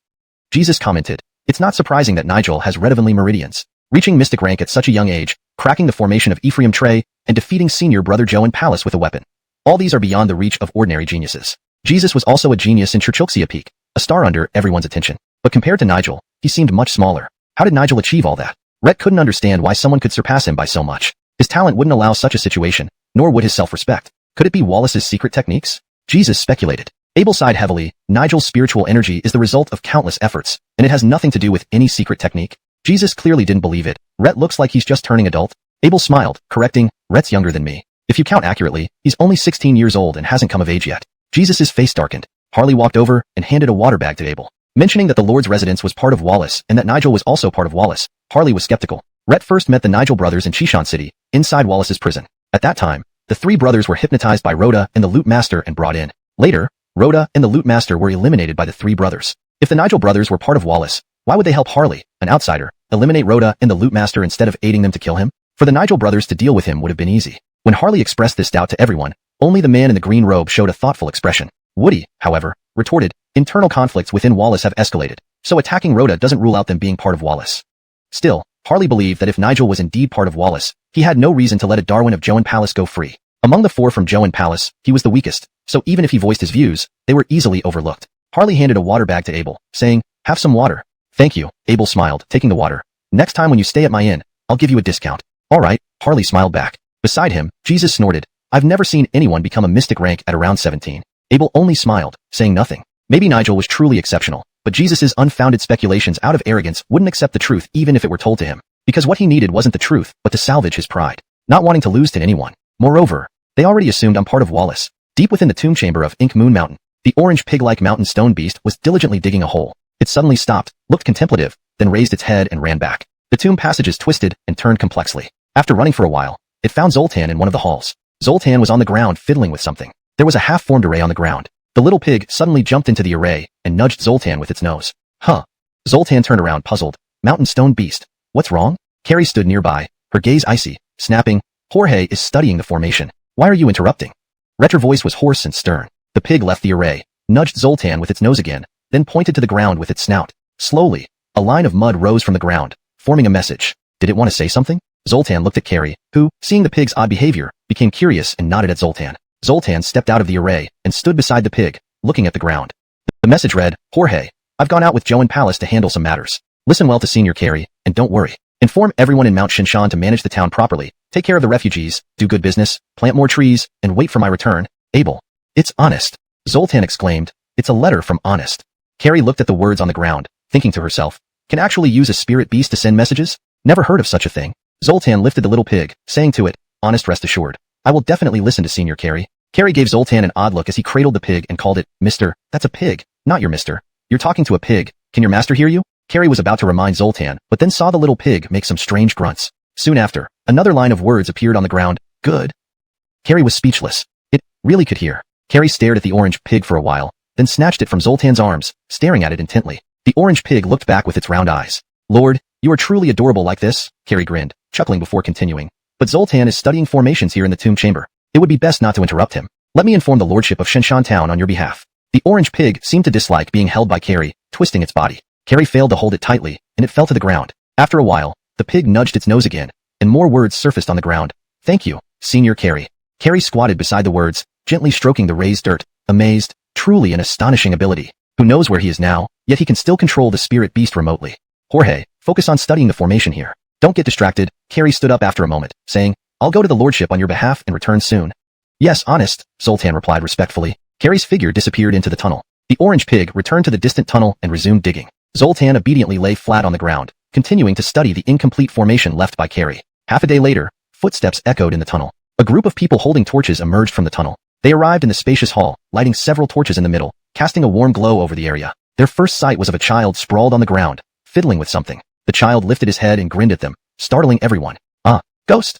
The gray-robed man from Joe and Palace screamed, hiding behind a female Darwin from Kyushu gate. Everyone jumped in shock, all turning their attention to Zoltan. Zoltan looked utterly bewildered. With this courage, they dared to search for treasures in a tomb? Translation note. This chapter retains the original style and tone, providing a natural and fluent English version that aligns with the preceding context. It includes character names transcribed in pinyin for consistency and accuracy. Chapter 159, Kidnapping. The faces of the people from the Jade Snow sect turned dark. They somewhat regretted casting the hypnotic spell on these fools, because they really could not stand this bunch of chatterboxes from the Lishang Palace. Ever since the Zhou and Palace people had taken Abel away, the Lishang Palace people had started to incessantly gossip. The Zhou and Palace, as a renowned righteous sect, actually did something like this. It's truly unimaginable. But since they have kidnapped the Lord, why didn't they delve deeper into the treasure chamber? Instead, they moved outwards. Could their target not be the treasures here? What else could it be? Perhaps there are personal grudges with the Lord? Or could it be for some other purpose? Oh, could the Lord have another map leading to more treasures? The Jade Snow sect was thoroughly fed up with that gray-robed man from Lishang Palace. Why was he chattier than women? Regarding the matter of Zhou and Palace, you should only say it once. Why do you keep repeating yourself over and over? Does he even realize how his voice echoing in the corridor, layered with what he's saying now, makes everyone feel? We are inside a tomb. Can we please keep quiet? Thus, the Jade Snow sect members couldn't take it any longer. With a sigh, they cast the hypnotic spell on the people from Lishang Palace. The content of the hypnotism was simple. Inform the people from Lishang Palace that this tomb is peculiar, filled with dangers, and they need to focus on facing these dangers instead of talking nonsense. It was a psychological suggestion deeply embedded into the minds of the Lishang Palace people, and indeed, the gray-robed man stopped talking nonsense. However, another situation arose. Ghost! The gray-robed man shrieked loudly, shocking everyone's eardrums, which was worse than his previous babbling. Look at the mess you've made. One of the female Darwins from Jade Snow sect scolded the Darwin who cast the hypnotic spell on the Lishang Palace group. Maybe we should just knock him out. The female Darwin from Jade Snow sect chuckled nervously. Even the slightest movement caused the gray-robed man to scream. It was intolerable. Finally, the group exited the passageway and entered the hall. As expected, the gray-robed man screamed again. However, this time, everyone looked at the child standing in the middle of the hall in surprise. Their hearts skipped a beat. No matter how you looked at it, finding a child inside a tomb felt creepy. Although the child had rosy cheeks and flashed two little fangs with a smile, this was deep within a tomb. Even the people from Jade Snow sect were somewhat nervous, shouting, "Who's there?" Zoltan stood up, brushed off the dirt from his clothes, and said to everyone, "I am Zoltan. I'm not a ghost." Zoltan? That name sounded familiar. Where had they heard it before? The Jade Snow sect asked, "Why are you here?" Zoltan, watching as everyone gradually calmed down, replied, "I was studying an array formation here." Array formation? Everyone looked over and saw that indeed there was a strange pattern formed by ordinary stones on the ground. These stones weren't spirit stones, so even if they formed a complete array, they wouldn't possess any power. But who would create an array formation here using ordinary stones? Was he too idle? In the crowd, someone from donghua Min suddenly spoke up, "Zoltan, I remember now, you're Lord Abel's Darwin, Zoltan, right? Lord Abel's Darwin?" Everyone finally understood. No wonder the name Zoltan felt familiar. Turns out Zoltan was mentioned in those strange stories from Shin Mountain Town. Rumors suggested this boy was incredibly intelligent, having a photographic memory, and most importantly, had a powerful spirit snake companion. Unavoidably, they began comparing the Zoltan from the stories to the child in front of them. Spirit snake? Indeed, a limp green thread coiled around the child's neck. Upon closer inspection, it was really a snake. Zoltan nodded. Yes, Lord Abel is my teacher. Speaking of the Lord, everyone's expressions turned peculiar. Why would Lord Abel leave you here alone? Someone from donghua Min asked. I came with my teacher. Rhett left me here to study the array formation. Are you all here seeking treasures? Have you brought enough torches? Suddenly remembering what Abel had instructed about doing good business, Zoltan added. If you don't have enough torches, it won't do. Exploring this tomb can take days, or even weeks. Better buy extra torches as precaution. His tone resembled a servant boy greeting visitors at the door. Indeed, it was all in line with the Lord's residence style. Only then did the gray-robed man from leaping Zoltan back to full awareness. It was the protective bead given to him by Carrie, effective against mental-type spells. Initially, Abel also used this bead to wake up from the illusion. Zoltan abruptly stopped, fearfully looking at the group, then turned and ran. Grab him, the Marissa from Jade Snow sect shouted. Immediately, several people from donghua Min jumped out and chased after Zoltan. They followed instinctively, without questioning the women's orders, feeling they were making sense. After running a few steps, Zoltan was stopped by a man from donghua Min, who grabbed him. The little snake around Zoltan's neck, Jagger, hissed fiercely and bit the man but was caught and flung aside. Jagger!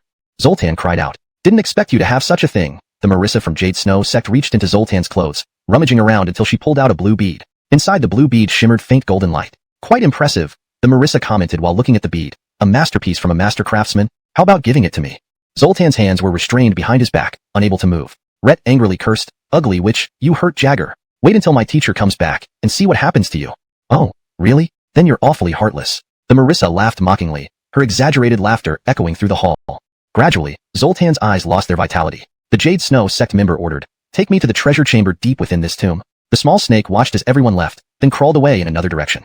Chapter 160, Stone Monsters. The hall had 5 branching paths around it. Aside from the one they came in through, they still had 4 choices left. Zoltan led everyone down a narrow corridor. Not long after entering the narrow passageway, another fork appeared ahead. Zoltan chose the wider path on the right. I didn't expect there to be so many branches here, said the pink-robed Marissa of the Kyushu sect, frowning. Even without any traps, these winding paths would confuse anyone. The blue-robed Marissa of the Kyushu sect agreed. Indeed, there are more bends than usual. This place is actually a maze, Zoltan said with a vacant gaze but a smiling face. If you don't know your way, you can easily end up going in circles. Even if you do know your way, it still takes a long time.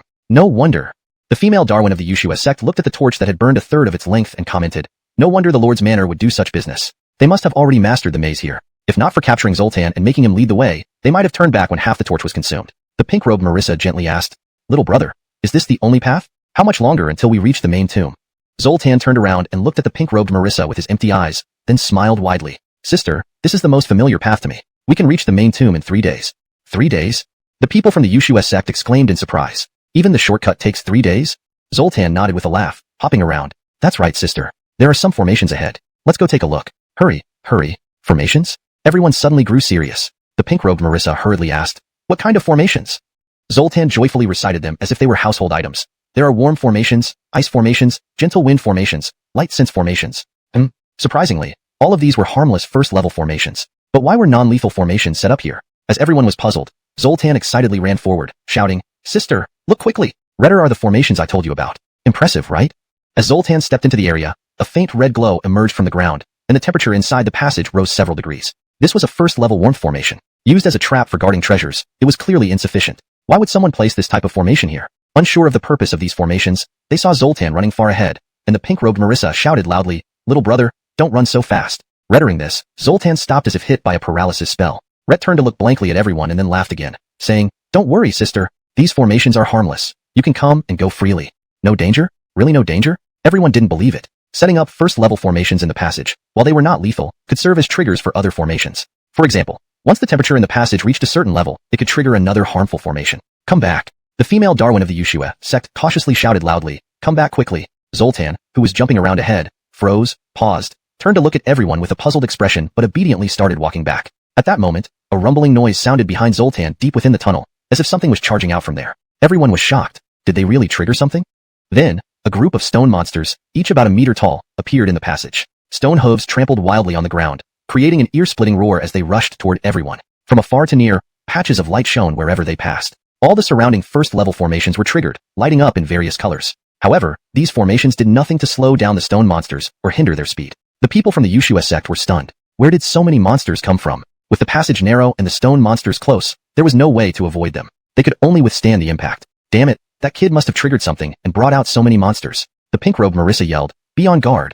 Everyone from the Kyushu sect immediately drew their long swords from their waists. Zoltan stood there dumbly, looking blankly at the charging stone monsters. The pink-robed Marissa swiftly moved, drawing her sword and dashing forward. With one swing, she split 2 stone monsters before her. The stone monsters flew backward upon being struck, landing among the swarm. The rushing stone monsters paid no attention to their companions falling on top of them. They acted as if they felt no pain, continuing their relentless charge without hesitation. Each individual stone monster had a strength equivalent to middle-grade yellow tier. But there were too many, and with the narrow passageway, even random collisions could cause damage. The hit rate was incredibly high. The female Darwin had lost her patience. She swung her sword again, hurling 5 stone monsters away, followed by more rushing in, seemingly endless. Ret's face was filled with anger as she shouted at the blank-faced Zoltan. What did you touch? Zoltan stared blankly at the stone monsters, showing no awareness of the situation. Ret even smiled slightly at the corner of his mouth. A smile? What a fool. The stone monsters charged towards everyone in a frenzy. The female Darwin of Kyushu's sect, with her superior Eris tier power, could throw several stone monsters with every sword swing, preventing them from crossing. However, it seemed endless, and she had already lost her patience. The pink-robed Marissa yelled, unleashing a burst of spiritual energy that swirled around the tip of her sword like a whirlwind. With widened eyes and her sword pointed towards the depths of the passage, she let out another yell, and a fiery red flame erupted like a dragon sweeping into the depths. In the narrow passage, the stone monsters had nowhere to hide and were engulfed in flames. The powerful move shook everyone. The gray-robed man of Lishang Palace opened his eyes wide, his mind blank as the intense heat from the flames made breathing difficult. The people from donghua Gate were not much better, staring blankly at the pink-robed Marissa as she turned around, causing them to turn away, unable to meet her gaze. Amidst the roaring flames, no stone monsters emerged afterward. One move took care of all the monsters. This was the power of Eris tier spirit techniques. Isn't that too flashy? The green-robed Marissa of Kyushu's sect whispered. The pink-robed Marissa snorted. So many monsters were annoying to watch. She gave Zoltan a harsh glare. Zoltan remained motionless, his eyes vacant. The green-robed Marissa frowned, asking, where did these stone monsters come from? The pink-robed Marissa glared at Zoltan. Where else? What a brat. From now on, just let this kid lead the way and don't let him touch anything. The green-robed Marissa nodded, agreeing. The flames gradually died out, leaving charred earth in the passage. The first-level formations were destroyed, and the stone monsters lay scattered, smoking blackened corpses littering the passage. Lead the way, the Marissa said in a stern tone, losing her patience. Don't run around, walk slowly. Zoltan shivered, looked blankly at the Marissa for a moment, and nodded in confusion. The passage became narrower, littered with the remains of stone monsters. Everyone carefully avoided the debris, moving forward slowly. The progress slowed significantly, causing frustration among the Kyushu sect members. Not long after, the rumbling sound returned. Again? It's coming again? Everyone showed fear on their faces. They gripped their weapons tightly, looking up at the passage ahead as the sound grew closer. This time, it seemed more monsters were coming, because they could clearly feel the entire passage shaking from the stone monsters' hooves. Everyone swallowed nervously, staring intently at the entrance of the passage. The pink-robed Marissa snorted and stood at the front of the group, her spiritual power surging out, gathering around her sword. She was ready. Once the stone monsters got close, she would strike with one swing of her sword. I'll burn as many as come, the Marissa said fiercely, anger filling her chest. The sound rapidly approached, so loud it hurt their ears. The ground shook even more noticeably, yet nothing appeared at the front of the passage. They waited, eyes fixed straight ahead. Suddenly, a frantic voice shouted, behind us, behind us. They're appearing behind us, behind us. Everyone was alarmed and turned to look behind them. Indeed, in the passage behind them, a group of stone monsters emerged, densely packed, charging forward with a thunderous roar. The people from Lishang Palace and donghua Gate had been standing at the back, but now faced a swarm of rushing stone monsters. All of them were middle-grade or upper-grade yellow-tier spiritonists and had never seen such a situation before. They screamed in panic and ran forward.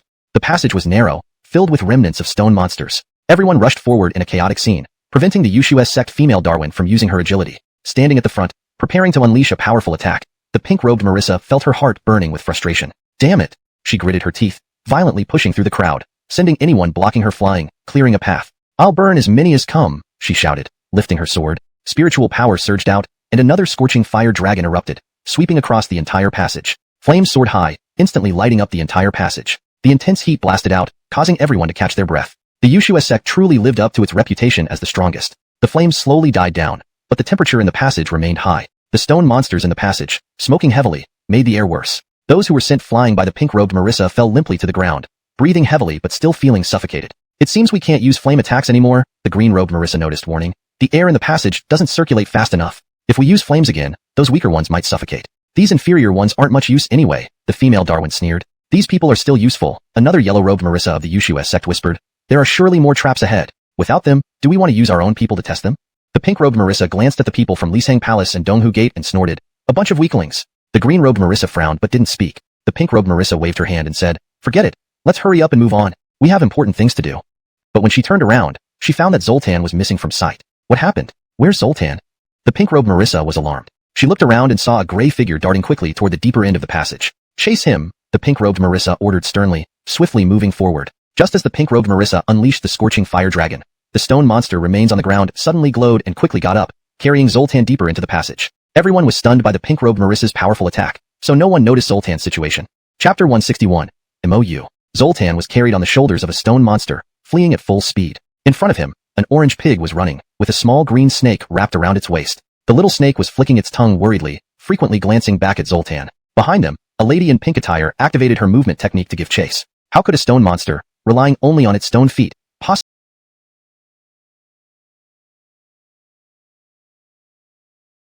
outrun a female Darwin from the Jade Snow sect? The tunnel ahead stretched for quite some distance without any branches, making it impossible to shake them off by using terrain advantages. Powerful enemies were closing in. They couldn't escape just by running. They had to come up with a plan. Suddenly, the pig stopped, made some grunting sounds, and nudged the wall with its snout. The wall indented inward like flowing water, forming a deep cave. Without hesitation, the stone monster carried Zoltan into the cave, and the pig followed, jumping inside. Moments later, the pig nudged the wall again, and the surrounding soil covered the entrance of the cave seamlessly, blending perfectly with the walls of the tunnel. They hid there, waiting for the pursuers to pass by. It was already the best plan they could come up with. Several female Darwins from the Jade Snow sect chased down the tunnel, seeing the stone monster run ahead. They immediately accelerated, catching up quickly. Then, the pink-clad Marissa flipped her palm and struck mercilessly at the stone monster. Retro attack was relentless, and the stone monster shattered into pieces. If Zoltan had been in the monster's arms, he would have been severely injured. However, Zoltan was not there. Enraged, the lady clenched her teeth and hissed, "Don't let me catch you." She caught sight of another stone monster running away, and once again accelerated to catch up. Not again.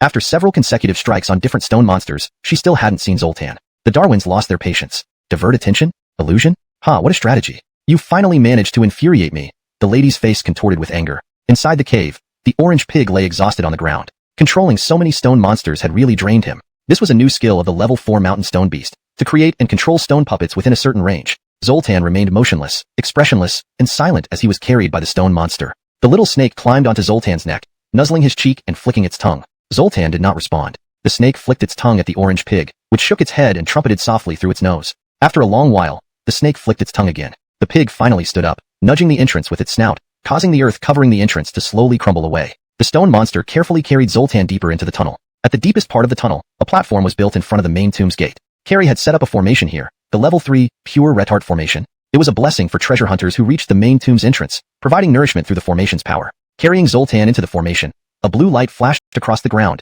instantly illuminating the entire tunnel. Both the little snake and the orange pig felt rejuvenated, as if all their fatigue had vanished. Zoltan's eyes gradually regained clarity. Wow, so bright.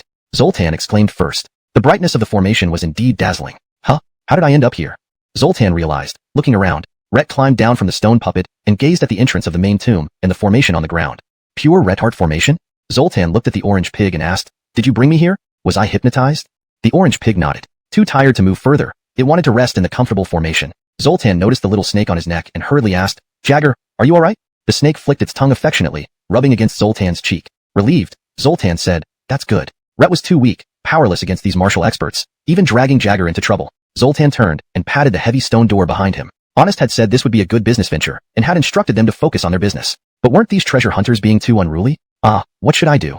Zoltan sighed, picking up the orange pig and asking, "Honest, can you hear me?" The orange pig sniffed, and outside the formation, words appeared on the ground. Zoltan, if my memory serves, there should be a gathering place for savage beasts ahead. Savage beasts? The green-robed man asked. What are you planning? Abel explained. Dwayne reminded me. Not far ahead, there are hunting wind eagles that can be used for travel. Travel? Everyone's eyes lit up. Dee asked, "How far is it from here?" "Let's see the map," Abel said. Frowning, Xavier retrieved a map from his pack. Indeed, the map indicated a gathering place for hunting wind eagles on the reverse side of MOU Mountain. But the map doesn't say they can be used for travel, Xavier questioned. Abel nodded. I know the hunting wind eagles can be used for travel, but I'm unsure about their level. If I casually wrote this on the map, it would attract many treasure hunters. If these eagles are powerful, it could lead to unnecessary casualties. Avoiding unnecessary casualties? Were Blood Alliance people so kind? Hemph, Xavier scoffed. But you're telling us now? You're different, Abel replied. You aren't weaklings. Those who can wear green robes or red sword robes in Joan Palace must be at least at the profound level, right? The green-robed man pondered for a moment. I can check it out first. I'll go with you, honest brother, Xavier hastily added. Though their honest brother was the strongest among them, he had recently been injured and hadn't fully recovered. Just a few savage beasts might be manageable, but it's a gathering place, Dee reminded. Xavier looked at Abel with an unpleasant expression. You're sure that the hunting wind eagles can be used for travel? Abel replied. In the notes I've read, there is indeed a record of someone using hunting wind eagles for transportation. Dee cast a sidelong glance at Abel and said, since that's the case, I'll go with you. Using formations when capturing savage beasts will be much more efficient. Preparing formations in advance was indeed a prudent thing to do. The The main concern was the unknown strength of the hunting wind eagles. If they were at the profound level, a group of such powerful savage beasts would be hard to handle. The green-robed man hesitated. Would it leave only Dwayne with Abel? Although Abel had no spiritual energy, the green-robed man didn't find him simple. At least he wasn't confident about leaving Abel with Dwayne. The green-robed man said, Xavier and I will go check the situation first. If the hunting wind eagles are indeed as Finn described, then we can act accordingly. D. You should continue escorting the Lord with Dwayne. D gave another glance at the green-robed man, but remained silent. The two then moved off quickly, disappearing from sight. Abel and the others continued on their journey, uneventfully through the day. As night fell, the three chose a sheltered spot to rest. The moonlight illuminated Moyu Mountain, making it particularly serene. Before sleeping, Abel activated his system again. The system displayed the following information. Host, Abel. Total tree points, 705,000 points. Remaining tree points, 222,000 points. Spiritual beings. Green Elf, level 3. Patrol Bees, 3 at level 2. Patrol Bee, 1 at level 3. Gluttonous Color, Devouring Beast, level 3. Mountain Stone Beasts, 2, at level 3. Sword Spirit, level 3. Lucky Flower, level 3. Rain Falling Swallow, level 3. Mountain Stone Beast, level 4. Protective Spirit, level 4. Tree points were increasing at a rate of 10,000 per day, providing Abel with considerable reassurance. After being knocked out previously, Abel had redeemed a level 4 protective spirit for himself. This protective spirit, similar to Sage's sword spirit, was a kind of equipment spirit. When summoned, it appeared as a golden muscled warrior floating in the air. Abel instructed it to reside within the West Wind armor, which he received from the Fulton upon leaving Donglu town. The armor was a high-grade spiritual weapon with formidable defensive capabilities. Even attacks from Earth-level entities might not penetrate it. With the level 4 protective spirit, the West Wind armor's defense could cover Abel's entire body. Then Harley did not go around the boulder to investigate, but instead picked up their weapons and crouched down, ready to attack at a moment's notice. This stance allowed them to launch an attack instantly. Moyu Mountain, don't ever go there. Suddenly, these words echoed in Abel's mind. Rhett had once heard from villagers that Moyu Mountain was extremely dangerous. Ordinary people who went there seldom returned. The Journal of the Mountain Deities attendant also mentioned that the depths of this wilderness were filled with dangers, and only by following the route on the map could one ensure safety. They had strictly adhered to the map's route, so they should not have encountered danger. Abel steadied himself and listened carefully. The sounds grew closer, hurried footsteps and heavy breathing. Then, from behind the boulder, a figure emerged running clumsily and soon fell heavily to the ground. The moonlight revealed the person's appearance clearly. Rhett wore ragged armor, exposing skin covered in injuries and blood scabs, shocking to see. His hair was matted and dirty, his face smeared with dirt and blood. As he struggled to get up, he noticed Abel and his group out of the corner of his eye, his pupils constricting in surprise. Rhett tried to speak but couldn't, only staring at them in panic. At that moment, an eagle's cry rang out in the sky. The man shivered all over, hurriedly getting up and frantically looking around before hiding in the shadow beside the boulder. In the shadow, the man visibly relaxed. Rhett stared at everyone, whispering hoarsely, "Quick, hide! Don't let them find you. Hide!" His voice was raspy and dry, like sandpaper rubbing against each other. Everyone thought he might be an enemy, looking at him warily. His actions made them pause. "What happened?" Jareth asked. "Can't explain now, just hide, quickly," the man urged nervously. Just then, another eagle's cry came from the distance. Uttering it, the man trembled uncontrollably, trying hard to stay hidden in the shadow. Seeing this, Abel and the others also crouched low, staying close to the shadows, their eyes flicking between the man and the surroundings. It wasn't until the eagle's cry faded into the distance that the man relaxed. "Who are you?" Harley asked. "What's going on?" The man stayed silent, motionless in the shadows. After a long while, he sighed deeply. "Those damn feudal lords of the Shun Mountain town have ruined us." Everyone looked at him in surprise. "Is this related to the Lord?" Abel asked, puzzled. The man sobbed quietly, catching his breath repeatedly. Jareth and Harley turned to Abel, who was equally baffled. Jareth glared at Abel coldly. "What exactly happened?" "This place is no fit for humans," the Aiden said through tears, breathing heavily. "Leave here as soon as possible." "What happened?" Abel urged anxiously. The man's eyes were red with despair, looking helplessly at Abel and the others. Rhett had come to this wild area following senior brothers from his sect. However, they hadn't prepared enough food and hastily left Shin Mountain Town on horseback. When their supplies ran out, they were barely halfway through their journey. Without fodder, the horses couldn't continue, and even eating them wouldn't solve the problem. In their dire situation, one of the adventurers pointed to a marked region on the map, the beast gathering area of Moyu Mountain, and suggested, "There are beasts here, maybe we can hunt some game." At the prospect of game, everyone brightened up. But this decision led them into a nightmare. They had no idea how formidable these beasts were, nor that they would encounter wild men. "They caught us," the man choked. "I escaped under cover of darkness after much suffering. 25 of us were taken captive." "Were those wild men pursuing you earlier?" Jareth asked sharply. "That was a wildman's mount," the man replied with lingering fear. "The eagles have keen eyesight. I wouldn't have escaped during the day." "Do wild men really use eagles as mounts?" Jareth pressed. "Yes, they never leave the eagle's side," the man explained. "Their encampment is next to the eagle's nests." Upon hearing this, everyone paled. Next to the eagle's nests. Jareth rose abruptly, glaring at Abel through clenched teeth. That damn lord truly planned well. Just half a day ago, Abel had suggested they capture mounts. Was he sending them to fight beasts and wild men to the death? "It's all because of that damned lord," the man cried bitterly. "Without his map, we wouldn't have ventured deep into this wilderness and been captured by the wild men." Jareth's eyes reddened, clenching his fists tightly. Rhett really feared losing control and attacking Abel. This map was a trap, the man lamented. We all fell for it. Why did we come to Yuzhou from Qingzhou? Don't be blinded by the lure of treasure. The man's anguish touched everyone's hearts. Suddenly, Harley spoke up. Our two seniors have already headed for the wind-chasing eagle's nest. The man paused, raising his head to stare at them blankly. Are you short of food too? Harley shook his head. No, we still have food. They went to capture mounts. Mounts? The man shrieked in shock. You actually want to make those eagles your mounts? You are committing suicide. And for what purpose? The man yelled angrily. Who gave this absurd idea? He shouted. Jareth and Harley's gazes cut through Abel like daggers. Abel defended himself. The two who went to investigate are heiress-level experts. One is even upper-grade heiress. So what? The man sneered bitterly. Each wind-chasing eagle is heiress-level, and the wild men have a D-level Ronnie. Everyone gasped in shock. We need to catch up with them quickly. Jareth stood up suddenly. They left midday, and half a day's time might not be enough for them to reach the eagle's nesting ground yet. Time was crucial. Turning fiercely to Abel, he instructed Harley. Watch this man closely. Don't trust his words again. Then, Jareth grabbed a map, sped up, and disappeared into the distance. Rhett must catch them quickly. Mitchell watched the vast, desolate land, sleepless. The escaped man quickly fell asleep upon escaping danger, but thrashed and screamed in his nightmares. Abel observed the man, lost in thought. After a brief deliberation, Abel intended to activate the system to summon patrol bees to check the situation, when a sharp eagle's cry sounded overhead. The man jolted awake, eyes wide with terror as he scanned his surroundings. Soon, he saw what he dreaded most. 3 black dots flying straight towards them in the night sky. It seemed that while the first eagle didn't find them, it had located multiple targets and brought reinforcements. Soon after, 3 hunting wind eagles landed not far away, and the 3 wild men on their backs held their spears, staring at them intently. Shouting in an incomprehensible language, Mitchellong tensed and slowly turned to the trembling man, asking, These people don't speak the language of the 9 provinces continent? To improve fluency and naturalness in English, we can slightly rephrase it as. Mitchellong's expression tightened as he slowly turned to the trembling man and asked, These people don't speak the language of the 9 provinces continent? If you have more text to adjust or need further edits, feel free to share. The man, hiding in the corner, was too terrified to respond, his gaze fixed fearfully on the savages. Mitchell swung back, holding his sword as he addressed the 3 savages. We are merely passing through. If we have disturbed you, it was unintentional.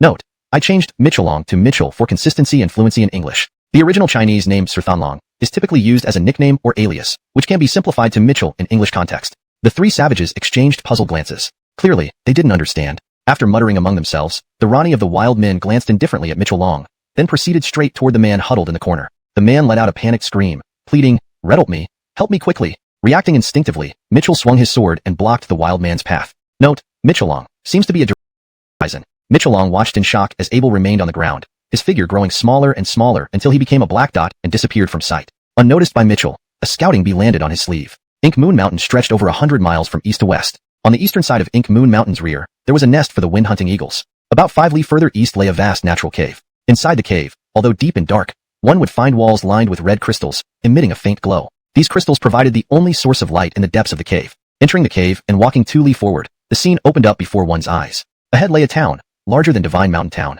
An underground town. Its inhabitants were peculiar looking, with dark red skin and no hair, yet they possessed immense strength. Redder, everyone had clear roles and responsibilities, following the commands of their king while working daily and enjoying delicious food. Yet even the most delicious food couldn't compare to the sticky cake in front of her. Little girl Julianne practically devoured half the cake, savoring every bite, but she hesitated to finish the remaining half. She wanted to keep it, eating a small piece each day. Thinking about this, Julianne felt an overwhelming sweetness. Julianne grew happier with each thought and exclaimed excitedly, drawing the attention of town guards. 2 guards intercepted Julianne, frowning as they sized up Abel and asked, Young girl, who is this? Julianne replied, Rhett's my honored guest. Rhett wants to see the king and asked me to lead him. Nonsense. You can't just see the king whenever you want. The guard scolded. How can you bring such an unknown person to the king? Julianne was startled by the guard's reprimand. She was still just a little girl. Abel stepped forward. I need to see your king. I have urgent matters to discuss. The guards were surprised to hear Abel speak clearly. You can speak our language? Abel had met several foreigners who could only babble, unable to speak coherently. Abel smiled. I bring gifts and wish to do business with your king. Rhett opened a cloth bag behind him, revealing more wrapped packages. Rhett opened another package and showed it to the guards. I have many of these cakes. The guards gaped in amazement. Abel was satisfied with their reactions. Now, can you take me to your king? Abel's cloth bag was carried by a guard as they entered the earthen fortress in the town center. In the main hall of the fortress, a tall, dark red-skinned man sat in the central seat, eyeing Abel intensely. The locals here had unusually large eyes, making them even more intimidating when glaring. A foreigner? The man was nearly 3 meters tall, mumbled. Gaston, I possess a unique ability that allows me to understand and speak various dialects. It's not surprising. Truly an amazing ability, the Gaston said appreciatively. So, you've come here to give me these cakes? Fine, I accept them. Tell me, what do you want? Red crystals? No, Abel smiled. I want to trade for some people. The Gaston frowned as he stared at Abel. Those recent intruders? Abel nodded. No way, the Gaston firmly refused. his voice causing the Earth Fortress to hum. They offended the Alexa, committing an unforgivable crime. Zoltan activated the mechanism, opening the main tomb chamber's door. As soon as the door opened, the scene before him expanded dramatically. The main tomb chamber spanned 100 paces wide and 10 paces high, its grandeur making one feel insignificant standing within it. In the center of the chamber stood a massive platform, upon which lay a pure white coffin. Surrounding the coffin were various statues of spiritual beasts, resembling guardians. Below the platform were 3 rows of thick pillars carved with intricate mountain and water patterns. Thanks to the rock beast path clearing, Zoltan had only spent half a day navigating through walls and barriers to reach the main tomb chamber. The members of the Jade Snow sect, following the dugout passage, would need at least 3 days to find this chamber. Besides, with numerous forks in the passage, finding a full gust of wind toward Abel. The red-skinned guards beside Abel were blown back several steps, but Abel remained steadfast. Abel inwardly marveled at the Gaston's power. If not for his guardian spirit, he might have been blown out of the place. Abel laughed lightly, feigning nonchalance. I can transport dozens of cartloads of such pancakes all at once. I told you, the Gaston frowned, about to explode in anger but suddenly stopped, looking bewildered. What did you say? Dozens of cartloads? That's right, Abel nodded and smiled. Dozens of cartloads, enough to feed the entire city. You're lying. The Gaston paused, shouting angrily. Where in the world can you find so many pancakes? Others might not be able to, but I can, Abel declared proudly. You may not know my identity. I am the lord of this barren mountain range. Lord? What's that? So powerful? But this world is filled with yellow earth. Where could you grow so much grain? The Gaston stared suspiciously at the Darius before him. Are you with those outsiders? The Gaston asked slowly, calming down. Not at all, Abel replied. They are my customers, and I need to ensure their safety. Customers? What's that? The Gaston pondered but couldn't figure out the relationship, so he decided to ignore it. Rhett waved his hand. If you can bring 10 cartloads of grain, I'll release them. But first, you must come with me to seek the forgiveness of the Alexa. Alexa? Did those knights really offend some so-called Alexa? Abel nodded and smiled. All right, I will apologize on their behalf to the Alexa. The Gaston gave Abel a serious look. You, young man, look quite likable. The Gaston stood up and walked out of the castle. Come, I'll take you to meet the Alexa. At the edge of the town, there was a row of stone stairs carved into the rock face. The stairs spiraled upwards along the cliff, leading to a stone cave at the top. Standing at the entrance of the cave, one could overlook the entire town from the highest point in the area. Inside the cave, red crystals lined the walls, brighter and more vibrant than those outside, emitting waves of heat. As they ventured deeper, the air grew increasingly hot, becoming more intense the further they went. After about an hour, they turned a corner, and the scene before them lit up. At the end of the cave lay a massive, 10-square zhang red crystal, glowing brightly, illuminating the entire cave. More astonishingly, inside the crystal stood a girl. Retro-long hair enveloped her body, leaving only her delicate face exposed. The Gaston bowed low before the crystal, kneeling respectfully. Alexa, I've brought an outsider to apologize to you. This is the Alexa? Abel was surprised. The girl glanced at Abel, then her eyes widened in Abel. Silence! How dare you make odd noises before the Alexa? Are you really here to apologize? Abel stared blankly at the Gaston for a moment before saying, Gaston, I respect you, but it seems they cannot communicate with the Alexa either. Are you here to apologize or cause trouble? The Gaston asked angrily. We just bow our heads and listen to the Alexa's teachings. Who can truly understand her words? We simply offer our sincerity, and we will receive her protection. Come, apologize to the Alexa. Abel's mind buzzed. So, they really are a bunch of clods. The red crystals in the underground cave were fire-fused stones, a fire elemental mineral. Living near these mineral veins for extended periods causes the body to gradually absorb fire elemental energy, gradually turning the skin bright red. These red-skinned people had lived underground for nearly 1,000 years. Their reddened skin and bald heads had become ingrained in their bloodline. From birth, they had varying degrees of ability to control fire, but they hated sunlight, which made them weak, preventing them from staying under the sun for too long. Underground, it was impossible to grow crops, especially within these mineral veins, where cultivation was extremely challenging. However, they had the Alexa. In this underground mine where nothing would grow, the Alexa's power could make seeds sprout and plants flourish. The Alexa sustained everyone. Everyone must count for. It's clear that even if tree points increase rapidly, extravagance cannot be sustained without prudent management. Despite the limited remaining tree points, Abel felt it was worth it. Absolutely worth it. Gaston furrowed his brows and sized up Abel with a suspicious gaze. How do you prove that you understand the Alexa's words? Abel thought for a moment before replying, I can ask the Alexa to spin around for you. Gaston abruptly stood up, eyes bloodshot as he glared at Abel, and raged. You dare. The Alexa is the deity of the entire tribe, and you want her to spin around for you? How could you dare to blaspheme? Startled by Gaston's reaction, Abel smiled helplessly. Then what should we do? How about making the Alexa appear above our city? Gaston pondered and said, most citizens have only heard rumors that she resides here but have never seen her. If she appeared in the sky above the city, it would certainly be a divine miracle. As he spoke, Gaston became increasingly agitated. Abel replied, let me try. Abel relayed Gaston's idea to the girl inside the red crystal. The crystal girl cursed fiercely. What are these idiots thinking? If I could leave, why would I stay here all the time? I'm trapped here, don't you get it? Abel was stunned. Trapped here? The girl retorted. What else? Do you think I love staying here? Abel asked, aren't you an elf? Abel assumed that this girl might be a unique spirit or stone spirit, nurtured overall. Uttering this, Gaston's expression grew cold. So, you're no different from those people. Abel was confused. Do you want to know where those people are now? Your friends? Gaston coldly said. Follow me, I'll show you.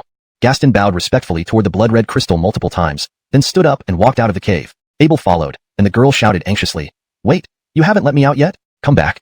Abel stopped, his expression complicated. Rhett looked back and said, "This red cudgel wants to take me somewhere. I'll come back soon." "Ready, wait, don't go, wait." The girl screamed. "Come back soon? Another soon? How long does soon mean? When my senior brother locked me in here, he also said he'd come back soon.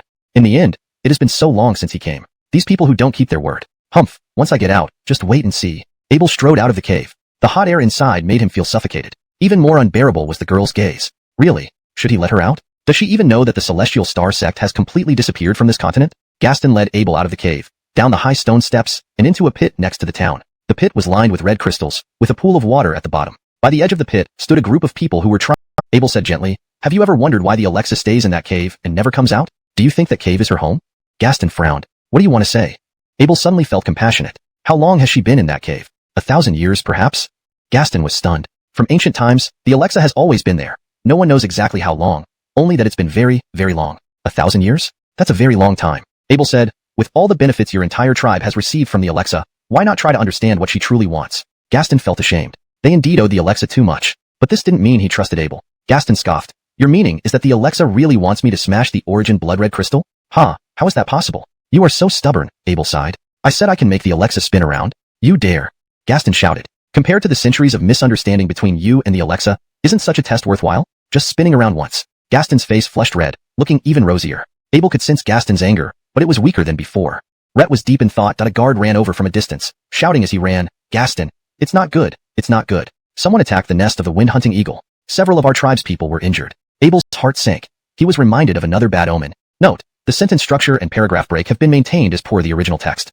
##### Chapter 166, Jareth's Strength. When Jareth caught up with the green-robed man, they were already close to the Windchaser Eagle's gathering place. However, by then, a day had already passed. Jareth informed the green-robed man and Woody that the Lord intended to use the Windchaser Eagles and wild men against them. Everyone was shocked and immediately hurried back. By the time they returned, another day had gone by. Mitchell Lang and Abel were no longer at the original location. "Mitchell Lang," Jareth exclaimed in alarm. "I told him not to trust that Lord when I left."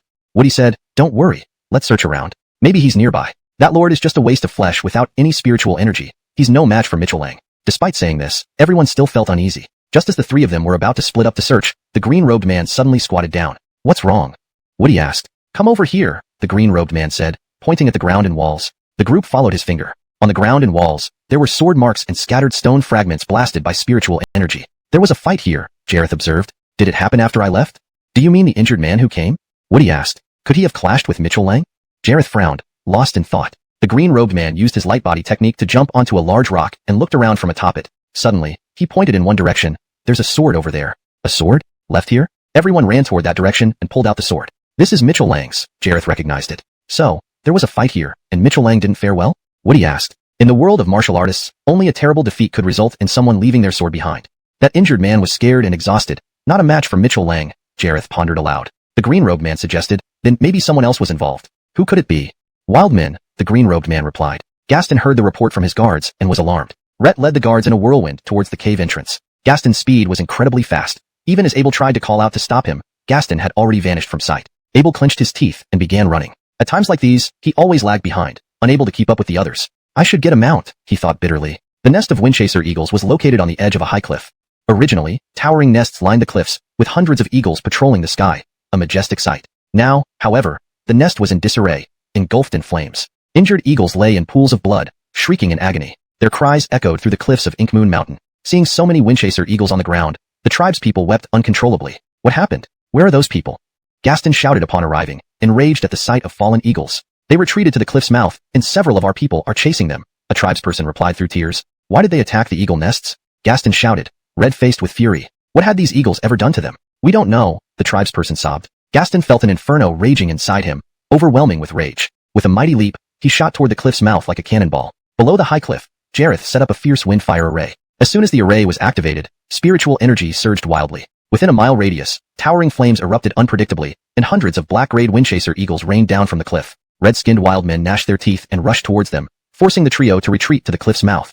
"You made too much noise," Woody complained at the cliff's mouth. "It was meant to lure their Ronnie out," Jareth explained with a hint of madness. "Today, you'll see an array capable of withstanding a rank-level expert. Jareth, the young genius of Churchilxia Peak, renowned far and wide. Yet, Even he seemed confident he could defeat a rank-level expert. People only know I'm a mid-grade black spirit honest, but I rarely show my ultimate skills, Jareth chuckled. Trey from Churchilxia Peak can boast over all Joan Palace, and there's a reason for it. 10 wild men charged forward while the green-robed man and Woody stood within the circle Jareth had previously drawn. Jareth unleashed his spiritual energy, slamming it into the ground. Suddenly, a yellow light flashed, and a pale yellow mist enveloped the area, accompanied by a whirlwind. The mist spread throughout the array. The angry wild men rushed headlong into the array, straight toward their enemies. The yellow light appeared, weighing heavily on their shoulders, making their bodies feel sluggish as if bound by invisible ropes. The thin mist covered their skin, impeding their internal spiritual energy circulation, slowing them down. They had never encountered such a situation before and were taken aback, but their anger prevented them from considering the cause. They lifted their red spears and charged forward. The more they tried to hasten their movements, the heavier the pressure became.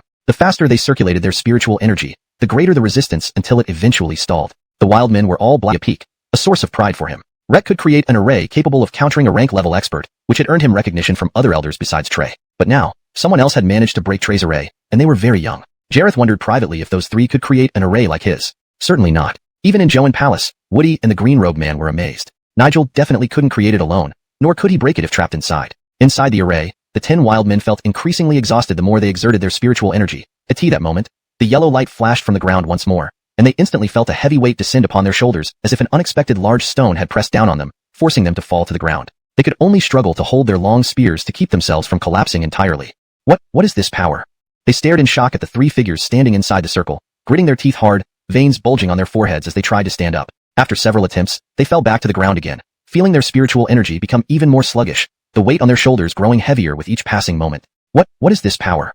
The wild men glared at them, barely managing to squeeze out a few words through clenched teeth. Who are they? From within the cliff, a dull sound suddenly echoed, accompanied by an enraged roar. The wildmen's hearts skipped a beat as they turned to see a bright red figure already standing before them. His speed was incredible, hurtling toward the center like a cannonball. Gaston, be careful. The wild men tried to shout a warning but found their bodies too weak to produce any sound. The arrival of Gaston caught everyone off guard. Rhett sped towards the center of the chaos, his presence filling the air with tension. The wild men, already struggling under the pressure of Jareth's array, were now even more panicked. Woody and the green-robed man exchanged wary glances. Even Jareth paused, his expression serious as he assessed the new threat. Gaston's arrival brought a sudden and powerful surge of energy, breaking through the array's suppressive effects momentarily. However, the array quickly adapted, and the yellow light surged once more, enveloping Gaston as well. Gaston skidded to a stop just short of the trio, his eyes narrowing as he took in the scene. The array's effects seemed to have a limited impact on him, but it was clear he was not immune to its power. You! Gaston's voice was low and menacing, his gaze locked on Jareth. What have you done here? Jareth stood his ground, unflinching. This is the power of an array. If you wish to interfere, then you will have to deal with me first. The tension between them was palpable, as both sides prepared for the inevitable clash. Chapter 167, Confusion. The Lucas moved with incredible speed, hurtling himself towards the three people at the center of the formation. A whirlwind erupted in the air, causing the pale yellow mist within the formation to recede to both sides. Rhett was like a burning meteor, crashing into the formation with tremendous force. With a deafening boom, the ground shook violently. The formation flickered several times, almost on the brink of collapse. Alfonso's eyes widened in shock. His heart raced up to his throat. Rhett had anticipated that the Lucas was powerful, but not this powerful, capable of nearly shattering the formation with a single punch. The formation stabilized after several flickers, just one step away from collapsing. Alfonso broke out in a cold sweat, forcing himself to remain calm as he pressed his hands against the ground, channeling spiritual energy. Give me a hand, he shouted anxiously. The Lucas's assault was too intense, even frightening the man in the green robe and Ushvin. Rettering this, they also quickly channeled their spiritual energy into the ground. Once the energy entered, it was sucked into a powerful vortex flowing within the formation. This vortex sustained the formation's operation by circulating energy throughout it. Enraged, the Lucas roared like a blood-red beast, striking the three inside the formation with his fists. However, he was forced back 2 steps. His fists met with thin air. Although they were right before his eyes, an invisible barrier appeared around the center of the formation, enclosing the three within. The Lucas's punches struck this barrier, which trembled violently under the impact, shimmering with waves of light. Connected to the ground, the force was directly transmitted through the earth, causing a 100-mile radius to shake with each punch. Massive boulders crumbled down the mountainside due to the vibrations. Each blow was like a dragon stirring underground, changing the landscape. Yet, those inside the formation remained untouched. Despite such overwhelming power, the three still stood intact, and the barrier did not fade. The Lucas let out a long, ear-splitting roar, releasing his spiritual energy, which gathered around his muscular body. His muscles bulged as the collected energy condensed into red lightning bolts, leaping across his arms. With all his might, the Lucas roared, a mixture of frustration and rage. His fist, like a thunderbolt, tore through the air and smashed into the barrier. A colossal boom echoed, making everyone feel as if the ancestors of the wild men almost vanished from this continent due to these harsh conditions. Fortunately, they encountered the Alexa. For millennia, the Alexa became the sole protector of their survival. Retra's mysterious abilities were revered as divine power. Calling themselves the children of the Alexa, they received her protection for centuries. However, the intrusion of outsiders disturbed their nerves. That soul-penetrating fear, the doubt about their own race, spread among the wild men. These outsiders had fair skin and long hair, either yellow or black. On closer inspection, they looked remarkably similar to the Alexa. Was there really someone who looked so much like the Alexa? Until then, they had never encountered anyone like that. When they first saw outsiders, they almost thought they were divine messengers, almost bowing to them. Ultimately, they proved to be ordinary humans. That chance encounter, though seemingly uneventful, created a deep-seated confusion and unease in the hearts of the entire clan. Why did they, the supposed descendants of the Alexa, look so different from her? And why did these outsiders resemble her? Were they not her children? Why could they have fair skin while theirs was red? Were they inferior? Did these outsiders possess a closer connection to the Alexa? The Lucas was consumed by anxiety and insomnia, unable to find answers. Rhett knelt and wept before the Alexa, pleading for insight. Yet, his limited understanding prevented him from comprehending her intentions. Despite his misgivings, he put aside his doubts. These factors shaped his cautious yet submissive attitude toward outsiders, outwardly appearing proud and dismissive. Thankfully, none could compare to the Alexa, who possessed unparalleled divine power. These outsiders were mere mortals. The Lucas stared wide-eyed at the formation before him, his heart torn apart. This pain surpassed learning that the hunt-winged eagle's nest had been destroyed. Occasionally, faint yellow light emitted from the ground, covered by the pale yellow mist, halting the flow of spiritual energy. Rhett didn't move, his gaze fixed on the three people as he sensed changes around him. Repeatedly, he asked, "Why do you have such power? Who are you?" Such power beyond common knowledge should only exist in the hands of the Alexa. What exactly were they? Yet, he would never get an answer. These three couldn't understand what he was saying. Among the outsiders, only a few servants of the mountain god could communicate clumsily with them. Over the years, only Abel had fluent conversations with them. Should I ask them? The Lucas looked at the three inside the formation, calming down. The hunt-winged eagle issued speed to flee. Run faster, that's no human. It's a monster. Daring not to look back, he charged forward with laser focus until he reached the circle's boundary. Only then did he turn to glance behind. The Lucas paid him no mind, continuing to carry his tribesmen away from the formation one by one. Dee's formation was indeed formidable, yet against the Lucas, it merely served as a defensive shell. They huddled nervously within the circle, watching the Lucas repeatedly enter the formation to lift and carry away his people. Only long after the Lucas vanished from sight did they dare step out of the formation, fleeing deeper into the great desolate mountain. Chapter 168.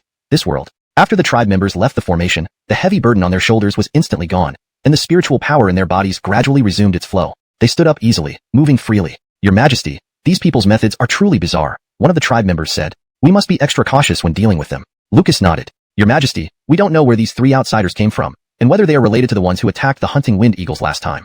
The Lucas led his tribe away from the formation and walked towards the high cliff where the hunting wind eagles resided, his voice deep. "There is someone who can answer this question." The Lucas led the tribe back to the cave entrance, where 100 hunting wind eagles lay sprawled on the ground, wailing endlessly. It was a heart-wrenching scene that tugged at the soul. Many tribesmen emerged from the caves to care for and comfort them. Abel, panting heavily, ran out from underground. Red had no spiritual power and no mount. He relied solely on his physical strength. Seeing Abel out of breath, Lucas frowned. This guy was weaker than any outsider he had previously encountered, but only he could understand their language. Lucas strode forward, lifted Abel, and sprinted back with him. Abel only heard the rushing wind in his ears. His eyes couldn't open, as if air kept pressing against his head. The speed of the wild men was simply too fast. Before long, they had already arrived at the edge of the formation. The three people within the formation had already left, but the faint yellow smoke hadn't fully dissipated yet. "Put me down!" Abel shouted loudly, feeling slightly dizzy with his stomach churning. Lucas dropped Abel into the formation without triggering it. Rhett looked at the ground puzzled. Is it a formation?" Abel recognized the formation on the ground and saw that, judging by its complexity, it wasn't a low-grade one. "Did you fight with them?" Abel asked, getting up from the ground. "Outsider, who are you people really?" Lucas stared intently at Abel, his chest heaving. Abel glanced back at Lucas, thought for a moment, and said, "They are martial artists from Qingzhou." "Martial artists from Qingzhou?" Lucas grabbed onto this lone clue and asked again, "What are Qingzhou martial artists? Why did they come here?" Abel explained, "They came here only to find mounts that could take them deeper into the Great Wasteland Mountain. I didn't expect that they would injure so many eagles." Pausing, he added, "When I came out of the cave earlier, I saw traces of a formation near the entrance. It seems they use the power of formations to hurt your hunting wind eagles." "Formations?" Lucas fixed his gaze tightly on Abel. Everything Abel mentioned was something he had never heard before and found quite puzzling. However, he had to understand it today. Abel knew that this tribe lived isolated in the caves and surely lacked knowledge of many things. Rhett pointed at the ground and said, "Look at what's drawn on the ground. That's a formation." Lucas's eyes suddenly widened as he yelled, "That strange power? Why do you outsiders possess such power? This extraordinary power wasn't supposed to belong only to the Alexa?" Abel replied, "In this world, there exist several systems of power. Human power, formation power, weapon power, and spirit beast power, among others. Formation power is just one of them. This world." Lucas's eyes widened. Power system? Despite his great strength, Lucas knew nothing about this world. Abel looked at Lucas and said, "This world is bigger than you imagine. If you want to know more about this world and where these outsiders came from, I can't tell you in detail." Lucas stared at him for a long time, then exhaled deeply. His voice became solemn. This would be best. Abel smiled. In exchange, will you release those outsiders? Lucas's eyes never left Abel. Before that, your answers need to satisfy me. Surprisingly agreeing, Abel squinted his eyes and smiled. Deal. Rhett looked at Lucas and said, to better help you understand this world, let me first take you to a place. We'll need to borrow one of your hunting wind eagles. Without saying a word, Lucas roared into the sky. The roar echoed through the cliff. Soon, a sharp cry came from the cliffside, and a hunting wind eagle with a red body flew over. This hunting wind eagle was stronger than the others, with sharp eyes like knives and talons as sharp as blades. It descended in a whirlwind, kicking up a layer of floating soil. Lucas watched Abel closely. The eagle is here. Abel nodded, about to climb onto the eagle, but then remembered something. We need to release one person first, Abel said. Lucas gazed at him darkly. Mitchell, Abel said. In the pit beneath the underground cave, Mitchell was using an iron tool to dig out the red crystals embedded in the stone walls. Below this pit was the water source for the Wildman tribe. The excessive red crystals on the stone walls were affecting the water quality, so they dispatched Pond in surprise to see Abel standing calmly there. I've come to take you out, Abel said. It's you? Mitchell's eyes widened. Rhett was surprised not only to encounter Abel here, but also that the person coming to rescue him was neither the green-robed man, Murphy, nor Alfonso, but Abel. Standing next to Abel was a tall, strong wild man nearly 3 meters high, the tallest Mitchell had ever seen. Abel whispered to the giant wild man and then pointed at Mitchell. The wild man eyed Mitchell sternly, frowning, but eventually nodded. Abel could actually speak the wildman's language? Mitchell froze. A large hunting wind eagle flew over and landed at the edge of the pit. Many of the outsiders paused their work to look over. Lucas leaped onto the eagle first. Then Abel clumsily tried to climb up, failing multiple times before Lucas pulled him up. Come on up, Abel shouted to Mitchell. I'll take you out. Take me out. Mitchell looked around at the other Qingzhou martial artists, all of whom were watching him with hopeful eyes. Those 4 words fell into their ears. Rhett can get out, someone shouted. That person said he can get him out, someone else cried out. Yes, I heard it too. Rhett did say he could get us out. Someone ran over. As long as they could leave, anything would be fine. Many outsiders rushed toward them but were blocked by the guards around, causing a bit of chaos. Let's go, Mitchell, Abel said as he saw the commotion. They are looking for you. Them? Alfonso and the others? Mitchell immediately set aside his concerns, jumping up and landing on the eagle's back. The fear of these wild men far outweighed his confusion about Abel, especially since Abel had said they were looking for him. The hunting wind eagle's back was very broad, easily accommodating 3 people. The wild man patted the eagle's back, and suddenly a whirlwind rose from the ground. The hunting wind eagle soared into the air, flapping its wings and flying toward the cave entrance. Rhett really left, that newcomer did. Someone pointed at the retreating figure of the hunting wind eagle, shouting loudly. Take me too! Take me too! Someone screamed in desperation. Mitchell watched as the figures below gradually became smaller, feeling a mix of emotions. Rhett deeply understood the agony of being irradiated by those red crystals day and night. Rhett was relieved, yet troubled for those who remained. After you leave, find the Zhou and Palace people, Abel said, and don't come back here to cause trouble. Mitchell was startled by this statement. Again? Rhett blurted out. They've been here before? They injured many eagles and members of the Wildman tribe, Abel explained. If they were truly just looking for mounts, they wouldn't have caused such a fuss. I believe they were searching for you. Mitchell realized with sudden clarity. So, you rescued me to prevent them from coming back? Abel paused for a moment, then said calmly, oh, we're not really related. But since you call me Lord, it reminded me. Abel looked down at the village beneath them and smiled. These people, no matter what, now live within my territory. You could say they're my subjects. The hunting wind eagle flew out of the cave, heading towards the great wasteland mountain. On the barren, treeless mountain, the eagle's field of vision was extremely wide. It was incredibly easy to spot several people traveling if they weren't hiding in a cave. Upon hearing the eagle's cry, the Zhou and Palace group immediately tensed. In the distance, a black dot gradually grew larger as a massive, crimson eagle flew closer. Are they here? Are they chasing us? The 3 clutched their weapons tightly, on high alert. Before the eagle arrived, they recognized the wild man on its back and their hearts sank. It's him. Their spirits plummeted. Without the erased protection, how could they possibly defend against him? Gaston of the Wild Men. Due to excessive use of spiritual power, they couldn't even perform at their usual levels. If the Gaston of the Wild Men attacked, they had no way to fight back. The 3 were visibly tense, trembling as they stared at the hunting wind eagle, their spiritual power coursing wildly through their bodies. However, the hunting wind eagle didn't stop but flew past them, dropping a figure onto the ground before veering away and continuing its flight into the sky. Mitchell? They looked at the figure on the ground in disbelief. The green-robed man looked up and saw another figure on the eagle's back. That person sat in front of the Gaston of the Wild Men, smiling down at them. The Lord of Wasteland Territory. Chapter 169. This World 2. Lord. They had never imagined that the Lord of Divine Mountain Town could regain their attention to this extent. Just a few days ago, this Lord was still their captive, traveling under their supervision. But now, they seemed to truly understand the meaning behind Hawk's words when he left. Red has connections with those savages. We can no longer handle him, the man in the green robe sighed. We underestimated him. Woody remarked, it looks like everything was premeditated. Rhett urged us into the hunting wind eagle's nest, planning for us to encounter the savages. If today he let the savages attack us, we would have had no chance of winning, the green-robed man stated seriously. Woody nodded. Rhett even brought back Mitchell, sir. His target wasn't us?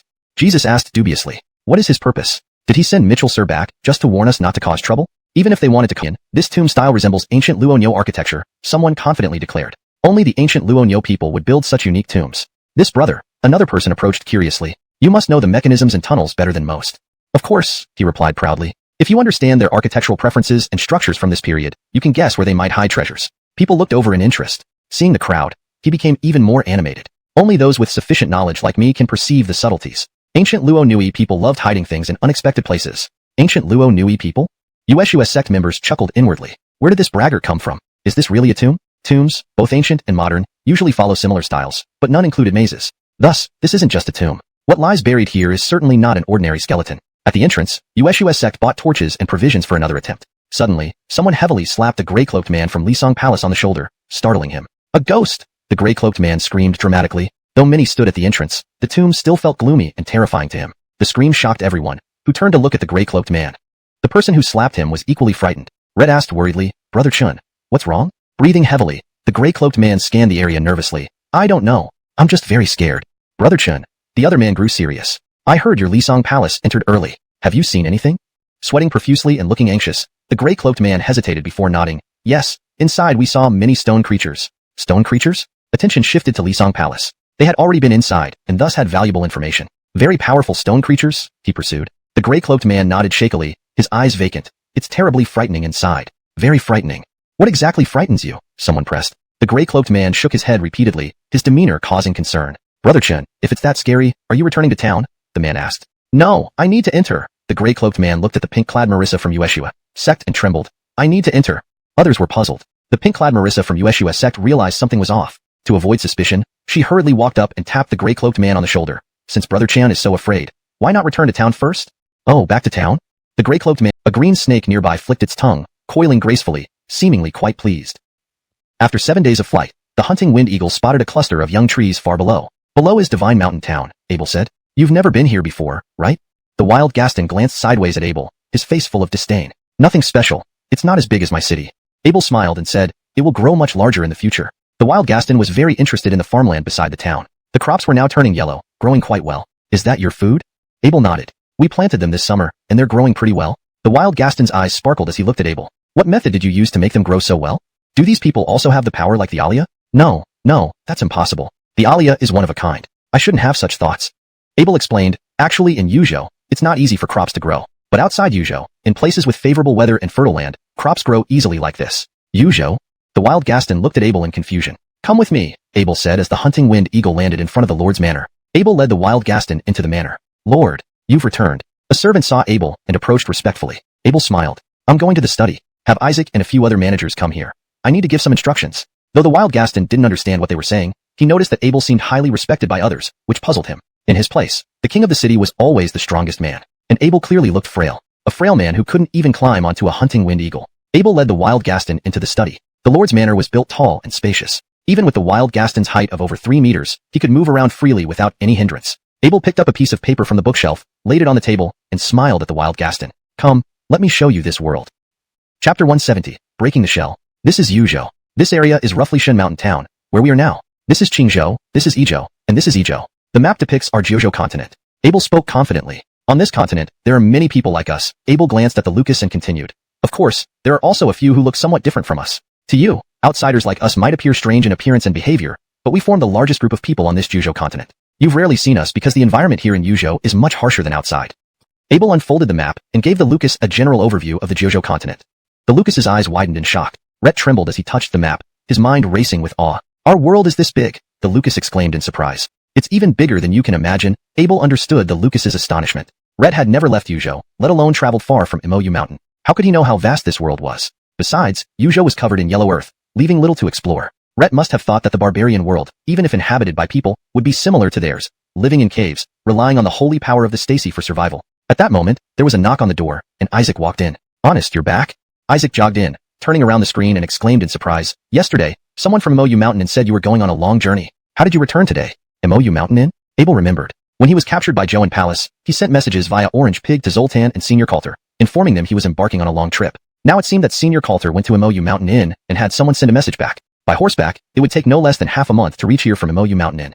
So, the messenger only arrived yesterday, while Abel returned to Shun Mountain Town today. I did indeed have someone send a message back, but I encountered some issues recently and came back earlier, Abel explained. Honest, why do you have so much food here? The Lucas's eyes sharpened. Why do you still come to our place? What is your true intention? They aren't us, Abel corrected. They aren't after food. They are after treasures. Treasures? Yes, Abel said. They mean no harm to you, but your home happens to be along their path, causing conflicts. That's why I repeatedly asked you to release them. No harm? The Lucas was puzzled. You say they just passed by, yet they attacked the hunter wind eagle's nest and offended the Stacy. Even if they didn't offend you, I owe you an apology, Abel said, because the one who told them about treasures in the wilderness was me. The Lucas stared blankly at Abel, asking, so, you're all together? Shaking his head, Abel laughed. This matter has a long story, but as the lord of this place, my stance is the same as yours. At the lord's manor entrance, Isaac had already prepared the food and medicine. Abel pointed to the supplies. If you agree, I can provide these things to you long term. The Lucas's face changed as he stepped forward and opened a burlap bag filled with white cakes. Even a knowledgeable, Earth-tier powerhouse found it difficult to swallow, visibly moved. His muscles trembled in excitement. Turning back, he looked at Abel with reddened eyes. So much? All of it? Before them stood over 50 carts. Unfamiliar with arithmetic, the Lucas saw only endless white cakes. Abel shook his head. These are just gifts. In the future, I will give you more. The Lucas drew a deep breath, incredulously touching the burlap sacks on the carts, clenching his fists tightly. Where will you get so much food for your town? After a long silence, the Lucas voiced his question. Our town has more food than we can eat, Abel smiled. The Lucas paused, looking at Abel in disbelief. Can your town make so many cakes? Abel smiled, pointing to Jiyun Mountains. Food will keep coming from that high mountain to the south. That's why I want to protect outsiders. With them, we can earn money, ensuring endless supplies of food. Abel looked seriously at the Lucas. So, this is for you, and your people too. Previously, the Lucas was still doubting when Abel spoke about this continent. Now, the stack of cakes stopped him from thinking further. His mind blanked out, watching dozens of carts being rushed towards Moyu Mountain. Swallowing hard, Abel's words echoed in his ears. Since you live in the wilderness, you're naturally its inhabitants. I told you before, I am the Lord of the wilderness. I can assure you that your people will never go hungry again. Never go hungry again. Never go hungry again. Hunter Wind Eagle soared, flying towards Moyu Mountain with dozens of bags of food, undeterred by the added weight. You mentioned understanding the Stacy's words? The Lucas started contemplating this. Rhett began trusting Abel. Your Stacy is not ordinary. Abel's expression turned serious. That's our real challenge. What do you mean? The Lucas frowned, ready to protest any unfavorable remarks about the Stacy. Abel said, I previously mentioned the 9 states of our Jojo continent. Now, let me tell you about the 5 major sects of those 9 states. The Lucas was puzzled. What are sects? Abel sighed. Come, let's talk about it slowly. The convoy transporting the grain would take over half a month to reach its destination. The Hunter Wind Eagle soared back into the cave, delivering Abel and the Lucas to the entrance of the Stacy's cavern. The Lucas's expression was somber, reflecting a deep sadness that had replaced his earlier confusion. If what Abel said about the Stacy is true, then unease gnawed at the Lucas's heart. Abel took a deep breath and entered the cave. You've been gone for quite some time indeed. A girl's voice echoed from within the red crystal as soon as they entered. Sorry, Abel offered a forced smile. There were some unexpected issues. The girl harumphed. Have you seen my senior brother lately? Abel shook his head repeatedly. The girl mumbled to herself. Could it be that the people of the Star Sect have forgotten about me? Abel replied, Stacy, perhaps things aren't as you imagine. The girl shot Abel a glare. I have a name. I'm not just Stacy. Oh, Abel nodded rapidly. May I ask for your full name then? Changed. This isn't a philosophical question, Abel insisted. Hasn't it crossed your mind that the Star Sect might vanish from this world? The girl laughed dismissively. Who asks such pointless questions? No one wants to bring their own downfall. The Star Sect has stood for 10,000 years. Why should it disappear? Abel asked seriously, but what if it does? The girl chuckled. Then those old fossils probably haven't kept up with the times. You have too many questions. Can you let me out already? If not, send my senior brother here. After a long pause, Abel said, Imogen Sr., remember the promise you made to me. Whatever happens, you must control your emotions once you're free. All right. Seeing her chance for freedom, the girl cheerfully promised, I won't throw a tantrum because I was locked up so long. In a moment, I'll tap the big guy, and you issue the order for him to break the red crystal, Abel instructed. The girl shook her head. This red hammer doesn't understand me. Try it. After I tap him, Abel removed the language spirit from his hair and tapped the Lucas's body. The Lucas's eyes widened, staring straight at the Stacy with an astonished look. The Stacy spoke to the Lucas, who murmured back a few unintelligible words. Though Abel didn't understand their conversation, he noticed the Lucas began shedding tears, his eyes filled with sorrow and raised his fists, striking the crystal's edge. A deafening boom echoed through the cave, shaking it violently. Abel lost his balance and fell on his buttocks. Golden script on the red crystal flared up as the light barrier rippled under the impact, quivering continuously. Yet, the array remained unbroken. The Lucas clenched his teeth, muscles straining as spiritual energy surged towards his fists. Red spiritual energy erupted like a fountain, blood oozing out. Suddenly, the light barrier vanished. The Lucas's fist finally smashed into the red crystal, creating a crack. The crack spread across the entire red crystal, splitting it in two. More cracks formed, quickly shattering the entire crystal surface. The girl smiled, her curved brows revealing joy like a gentle breeze and twinkling stars in the night. In the next instant, she kicked the shattered red crystal, breaking it into pieces that scattered on the ground. With a joyful shout, she darted out of the cave. She'd been confined for too long and was eager to breathe fresh air. Before locking her up, her senior brother had promised a surprise for her birthday. A surprise. What could it be? Humph. After being locked up for so long, she deserved compensation. Ordinary gifts wouldn't suffice. Chapter 171. No departure. As the Lucas watched the Alexa burst out from the blood-red crystal, he didn't have time to react before she darted off swiftly. Alexa. The Lucas quickly followed her outside. Both of them were incredibly fast and disappeared at the cave entrance in an instant. Abel hurried after them, breaking into a sprint. The Alexa rushed out of the cave and immediately saw the village just outside the confinement chamber. She exclaimed with surprise, "Oh, so these hammers live right outside the confinement room." The Lucas ran out behind her, calling out as he did, "Alexa, you've just come out. Please slow down." The Alexa paused briefly in midair, but then rapidly flew towards the cave opening. After being cooped up for so long, she was not about to stay just to listen to this red hammer's chatter. The Alexa's speed was incredible. Despite the Lucas's best efforts, he could not catch up. "Alexa, wait for me," the Lucas shouted anxiously. The Lucas leaped high and landed heavily. Unable to fly, he had to jump over buildings to avoid them. This wasted precious time. By the time he made it through the town, he had fallen far behind. Emerging from the cave, the Lucas frantically looked around, terrified that he might lose sight of the Alexa. Standing on a tall cliff, the Alexa stared blankly at the vast mountains, confusion evident on her face. All he could think about was praising the greatness of the Alexa. Seeing the Lucas's inability to answer, and observing the endless yellow earth around her, the Alexa grew increasingly agitated. It felt like something unpleasant was rising within her chest. Taking a deep breath, she roared at the Lucas, "Answer me. What exactly happened here?" Looking into the Alexa's eyes, he found them as beautiful as stars in the sky, as clear as underground springs. This was the Alexa, a living legend. Admiration swelled within him. Yet, now she was furious, demanding answers from him. The Lucas swallowed again, trembling. His fists clenched tightly as if making some difficult decision. Clenching his teeth, he responded, "Alexa, forgive me. I don't know what happened here. From as far back as I can remember, it has always been like this." His voice trembled. "From as far back as you can remember?" The Alexa asked, puzzled. "How old are you?" The Lucas answered honestly, "Alexa, I am 55 years old this year." "Nonsense." The Alexa shouted angrily. "I came to Starlight Sect when I was 9, trained there for 5 years, and before I was confined, things were not like this. If you are 55, does that mean I was confined for 55 years? St. Cathian." The Lucas's body shook even more, unsure how to respond. Had the Alexa really been confined for over 100 years? For thousands of years, the wild men had relied on the Alexa's divine power to survive. If previously he had doubts about Abel's words, now the Alexa's own words confirmed what Abel had told him. How were they supposed to face the Alexa? Frustrated by the unresponsive red hammer, the Alexa stared at the desolate landscape. She floated up once more and shouted loudly using her spiritual energy. "Honest, senior brother, Dominic, where are you?" Her voice carried far through the vast wilderness, startling many of the savage beasts who lifted their heads to look around. After lingering in the air for some time, hearing only silence, the Alexa returned to the high cliff, her expression dazed. What on earth happened? Abel emerged breathlessly from the cave, seeing the Alexa standing atop the cliff, gazing around. Rhett felt a deep sense of loss. So much had changed, people and places no longer the same. Looking back, more than a century had passed. Descending from the cliff, the Alexa fixed her gaze on Abel, asking intently, and %, you and %. Not understanding, Abel summoned the system in exchange for another level 2 linguistic ability. The Alexa frowned. What happened to Starlight Sect? Did it move? Abel remained silent for a moment, shaking his head. "Alexa, Starlight Sect hasn't moved. But all I see is yellow earth." The Alexa's eyebrows furrowed tightly. "My senior brother must be playing somewhere mischievously. Rhett wouldn't forget my birthday. I said before, if I wasn't satisfied with the gift, I wouldn't comply." Laughing through her tears, the Alexa slowly walked back into the cave. The dimness inside caused her to frown, but she took a deep breath and walked straight in. Abel and the Lucas cautiously followed behind her. On the ground inside the cave, fragments of the blood-red crystal lay scattered.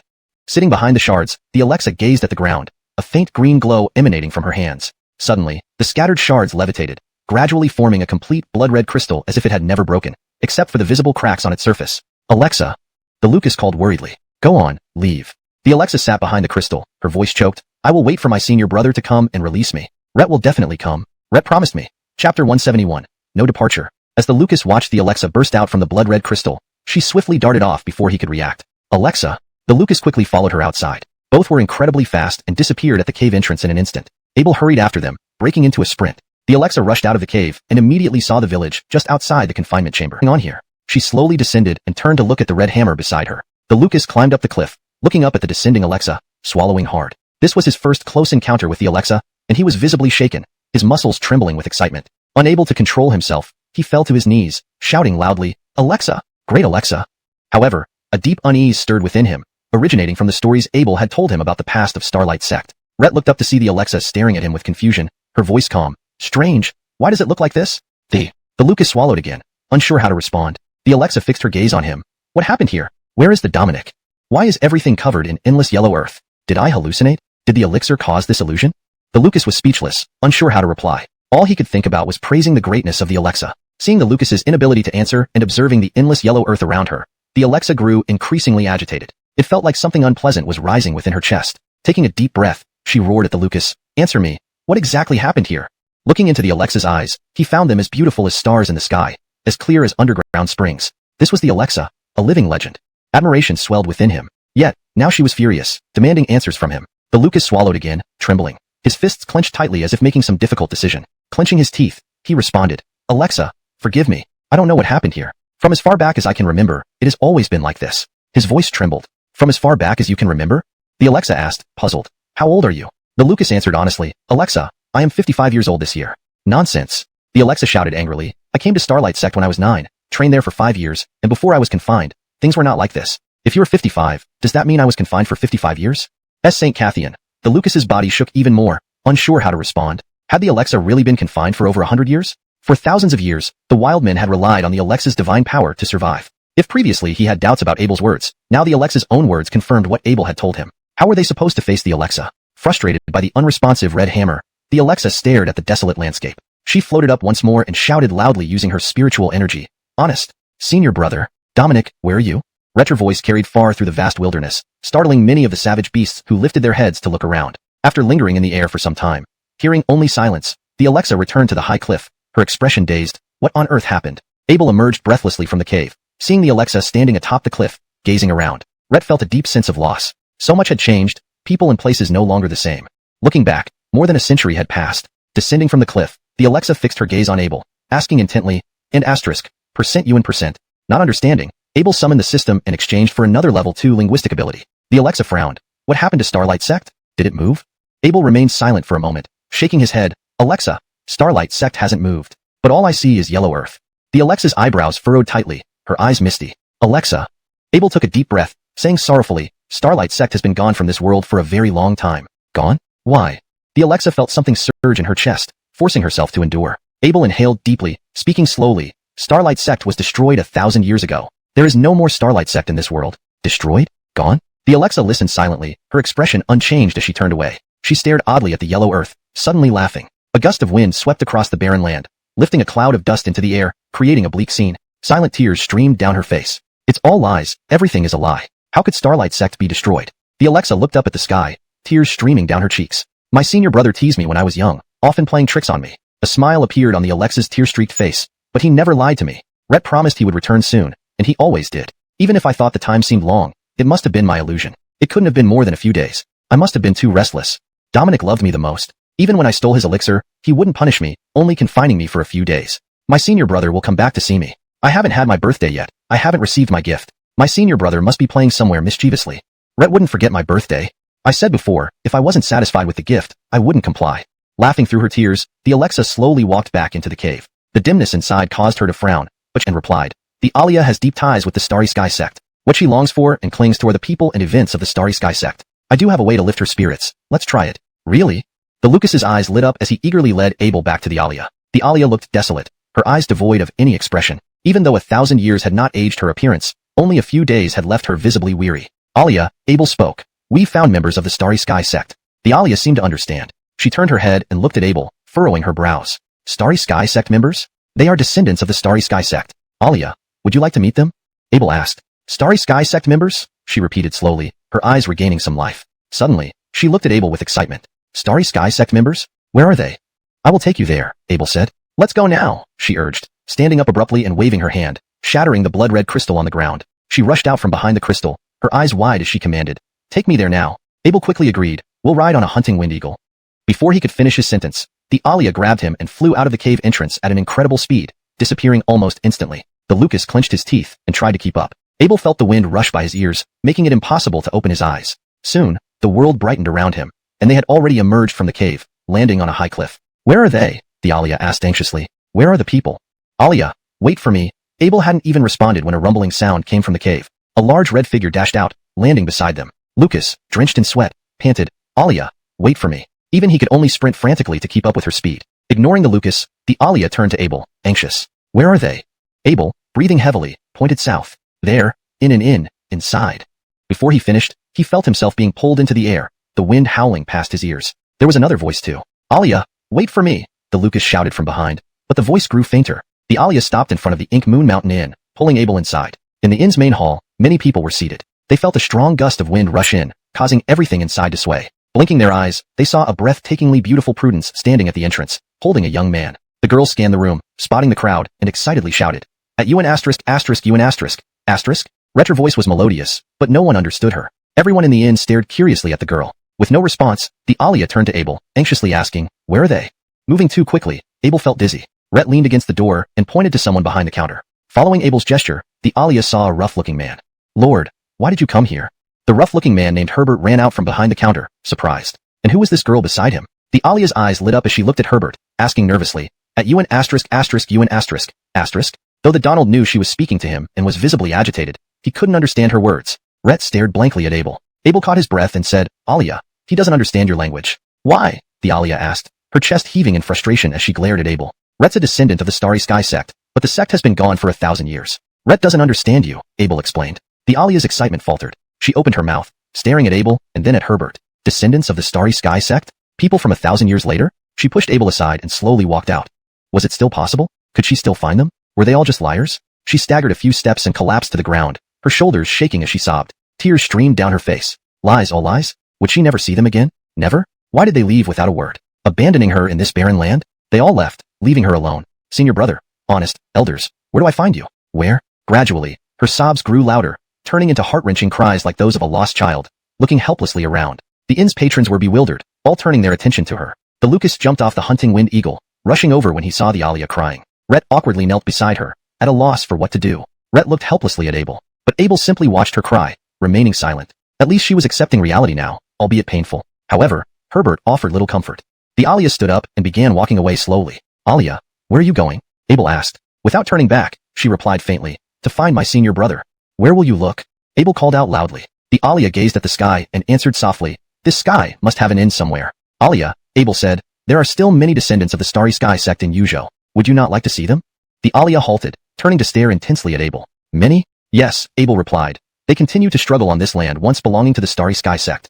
#### chapter 173, beginning to end. "Struggle?" the Stacy frowned. Abel said, "After the Star sect was destroyed, the water veins dried up and vegetation no longer grew. The descendants of the Star sect could only struggle to survive." The Stacy gazed intently at Abel and asked, "What exactly happened here? Why is this place covered in barren yellow earth?" Abel shook his head and replied, "I don't know much about it. The records and books do not mention the Star sect, so most people are unaware of its history." The Stacy looked at Abel fixedly. "Do you know where the descendants of the Star sect are now?" Abel said, "Some live in the Divine Mountain Town, while many others are scattered across Yuzhou." "The Divine Mountain Town you mentioned, where is it?" the Stacy asked. "This place is southeast from here. There's a town called Divine Mountain Town." "That's my town," Abel replied. "Your town?" The Stacy slowly floated closer and asked, "What's your name?" "My name is Abel," he replied. The Stacy remarked, "It seems only you can understand what I'm saying." Abel explained, "The language you speak dates back 1,000 years. Nowadays, no one understands it. I can only communicate with you using my spirit object." Rhett then pulled out a pink strand of hair from his head and handed it to the Stacy. "This is a language spirit." The Stacy took the strand of hair and commented, "It's truly a remarkable thing." When she spoke these words, she was already using the language of the 9 realms. Abel said, "A gift for the Stacy." The Stacy gave the language spirit a casual glance, then turned her head and beckoned the rough-looking man, asking, "What's your name?" "Oh, my name is Herbert." The Aiden walked over. "This girl isn't simple at all. She can float in the air.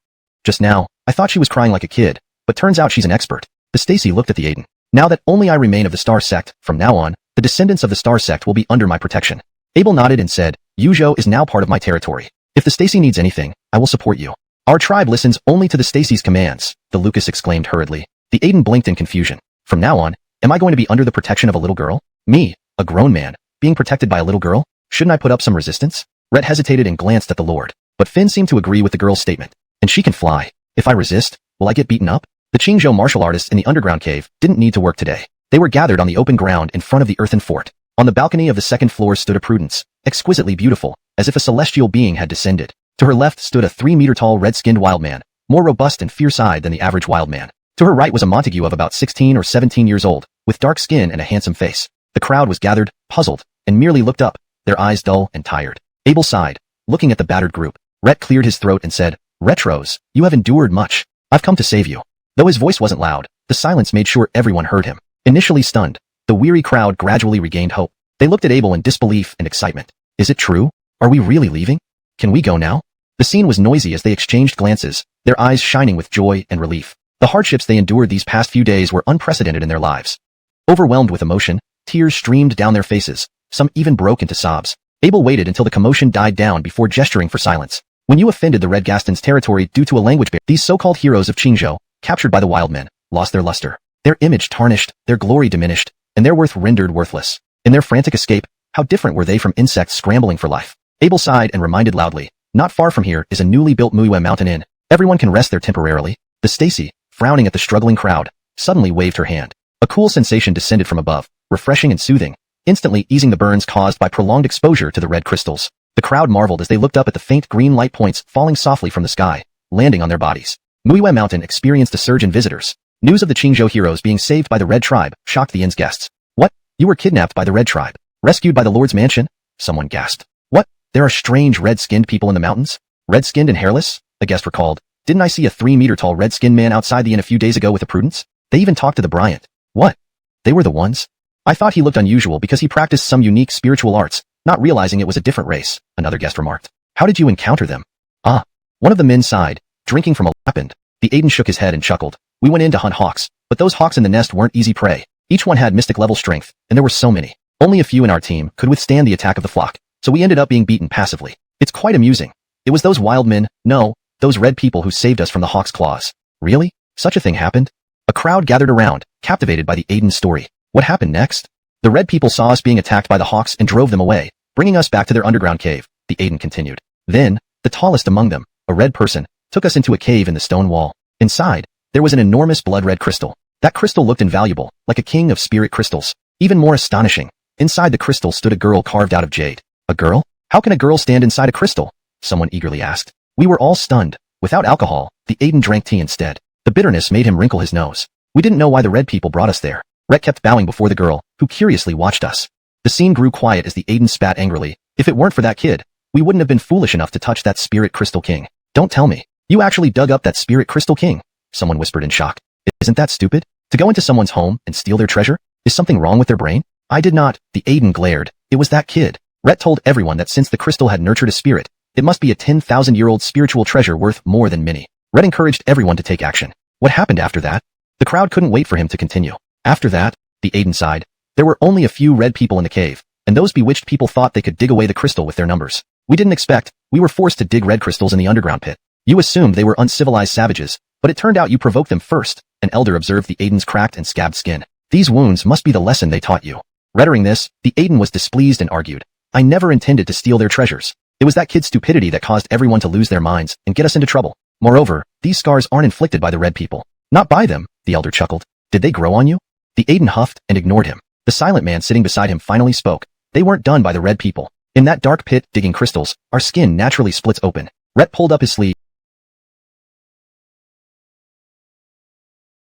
They had lived with the Alexa for nearly 1,000 years, and yet could never guess her intentions concerning the blood-red crystals. Now he was still talking about sensing the Alexa's intentions. Even he felt ashamed. Slightly puzzled, Abel asked, Gaston logically, your ancestors should not be too far removed in time from those of Star Sect. As indigenous people, why can't you understand the Alexa?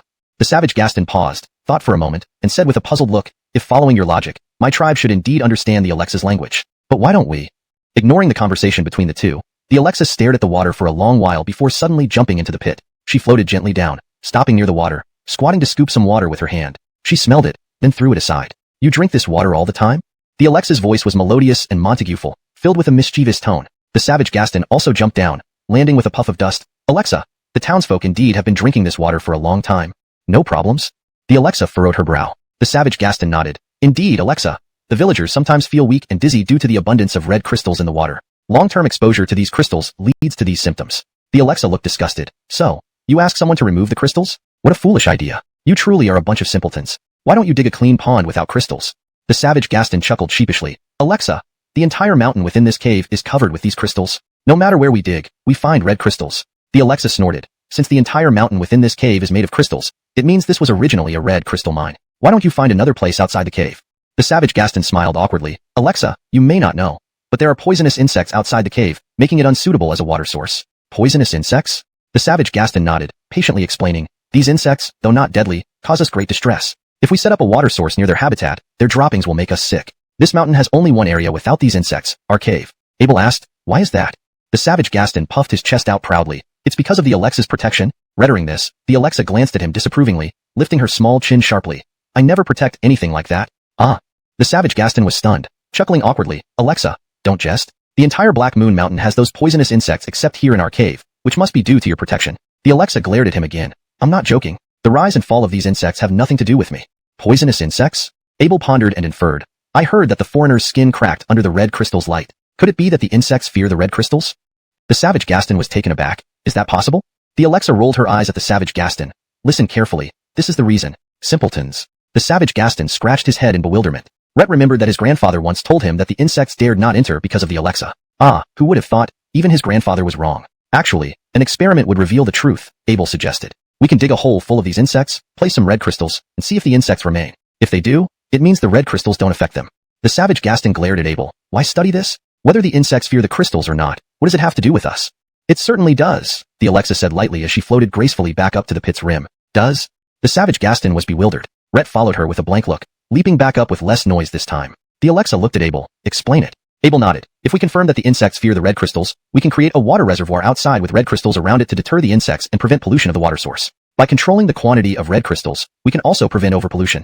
The savage Gaston pondered Abel's words, finally understanding. His eyes lit up in admiration. Ah, now I see. Truly, Alexa, you were wise. The Alexa sighed. Simpletons.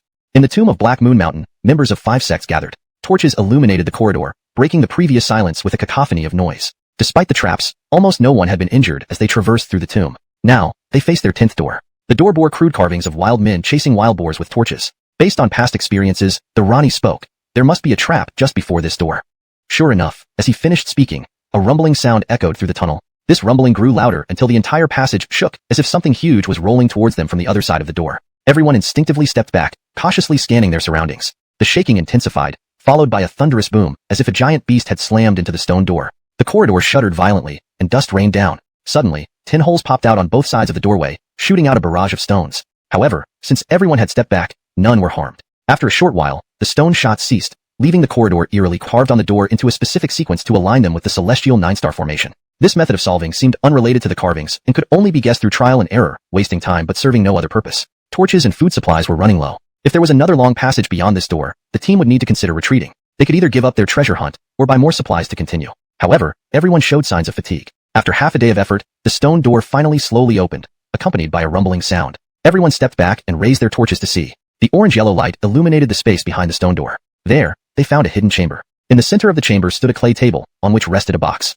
At the sight of the box, everyone's hearts skipped a beat. Finally, they had found the treasure. In their excitement, they hurried forward. But as soon as their feet moved, the ground lit up. Someone shouted abruptly, "Be careful, it's an array." An array? The Rani turned pale. Quickly, step back. It's a trap, he yelled frantically. The initially excited group was now panicked, pushing and shoving as they retreated. Phew. Outside the chamber, the Rani wiped sweat from his forehead and said, "We almost fell for it. Now it makes sense. All the previous traps were duds, designed to lower our guard. The real danger is here."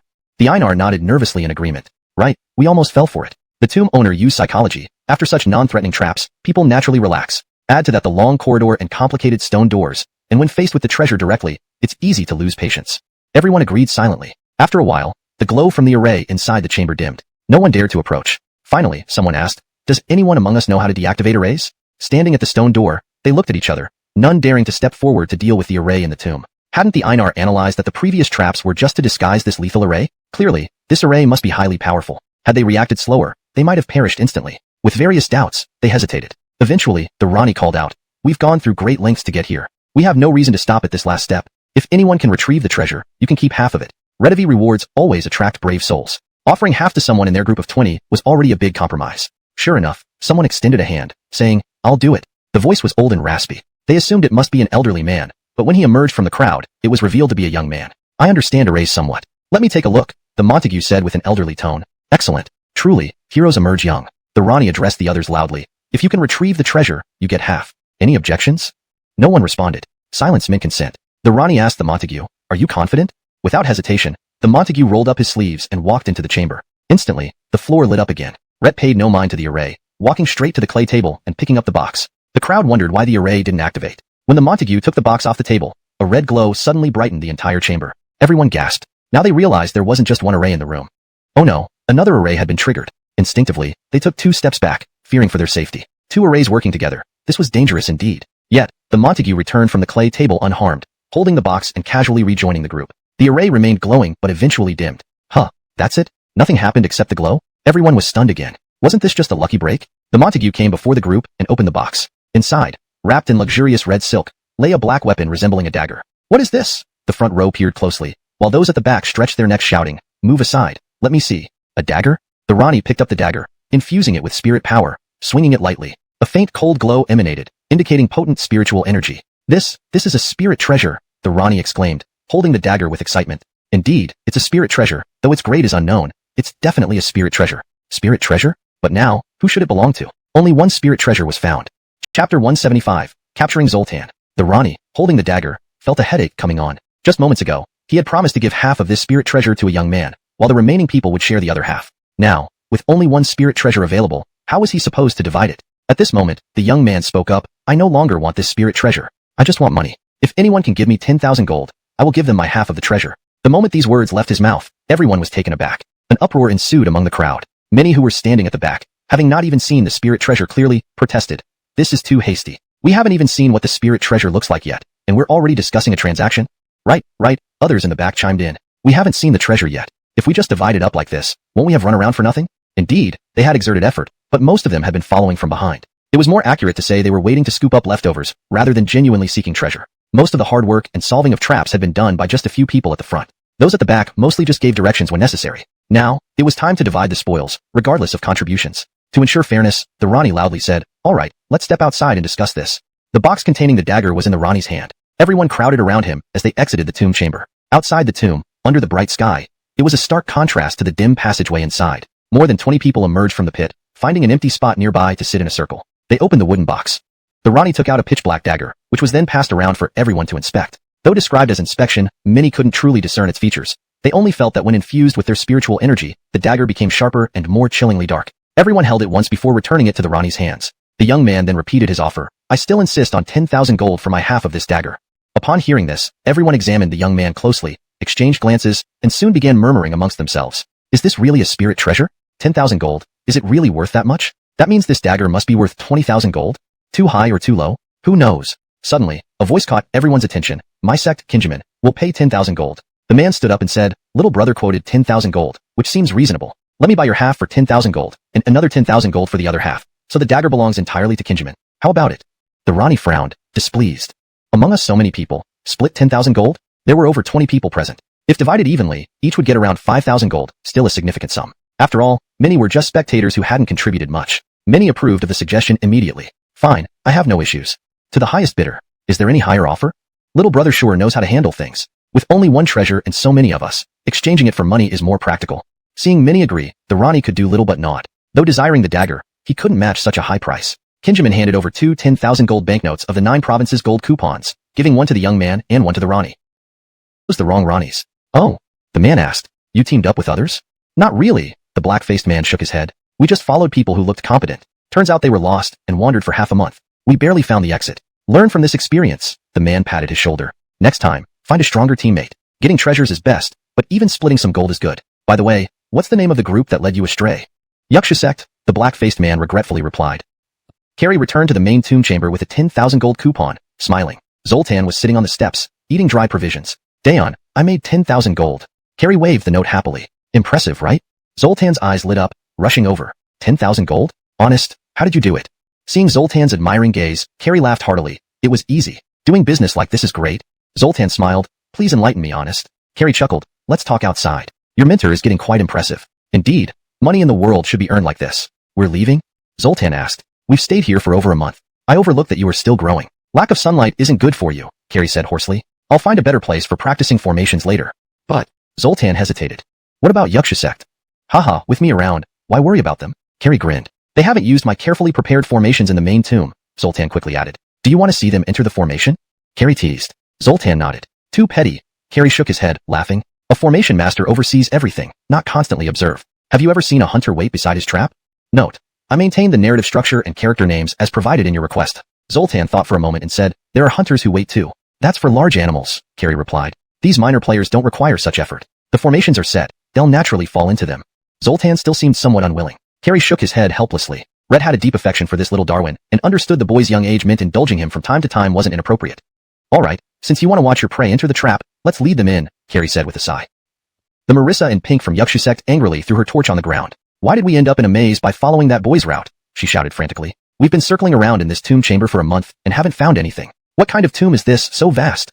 Asked the Marissa in green. Our Ronnie anticipated it wouldn't be easy, which is why he sent us to investigate, the pink-clad Marissa said fiercely. But I didn't expect we'd waste so much time here. In fact, when we captured Zoltan initially, we should have taken him straight to the Ronnie, avoiding all this trouble, the Marissa in green remarked. The pink-clad Marissa glared at her, snapping, now you're playing Monday morning quarterback. Who knew he'd escape?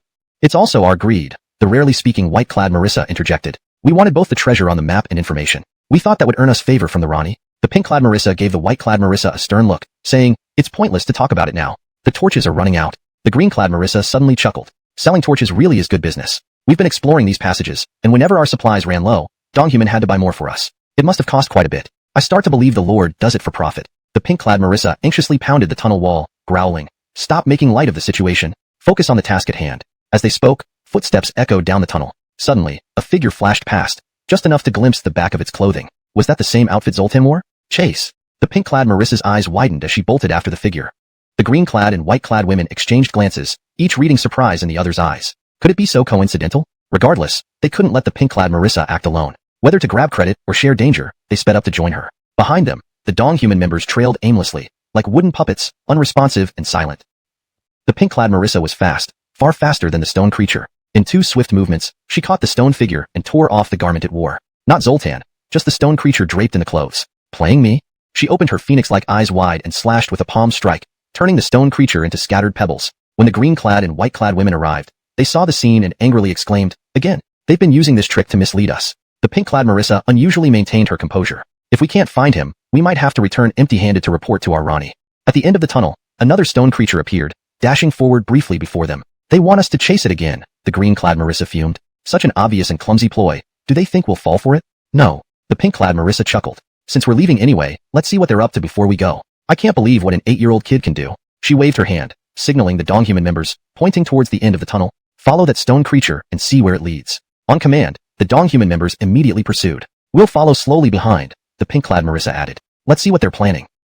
The Donghuman members chased until they reached the main tomb entrance, where a blue light suddenly shimmered from the ground, activating the formation. The glazed-over Donghuman members snapped to attention, instantly regaining their senses. Who am I? Where am I? Wow, that light is blinding. How did I get here? My head feels like it's been hit. They looked at each other, bewildered. You were under hypnosis, a voice called from within the open main tomb door. Standing on a platform inside was an 8-year-old boy. Zoltan loudly announced, the ones who hypnotized you were the women from Kyushu sect. The Donghuman men recognized Zoltan, surprised. Before entering the maze, Kyushu sect only hinted subtly at the Donghuman people, making them compliant with their orders. Inside the maze, Kyushu sect made Donghuman search for exits and test traps, leading to resistance. So Kyushu sect fully hypnotized them. They recognized Zoltan because of their pre-hypnosis memories. You entered a tranquil retard formation, which has calming and strengthening effects, Zoltan continued. So, you've broken free from their control. Donghuman pondered, feeling increasingly clear-headed. Is Zoltan telling the truth? Yes, we gradually became obedient to Kyushu sect after entering the passage. It seems this formation rescued us. Meanwhile, the Kyushu sect women saw the blue light but stood still, not knowing what it triggered. Yet they heard Zoltan's voice clearly. A tranquil retard formation.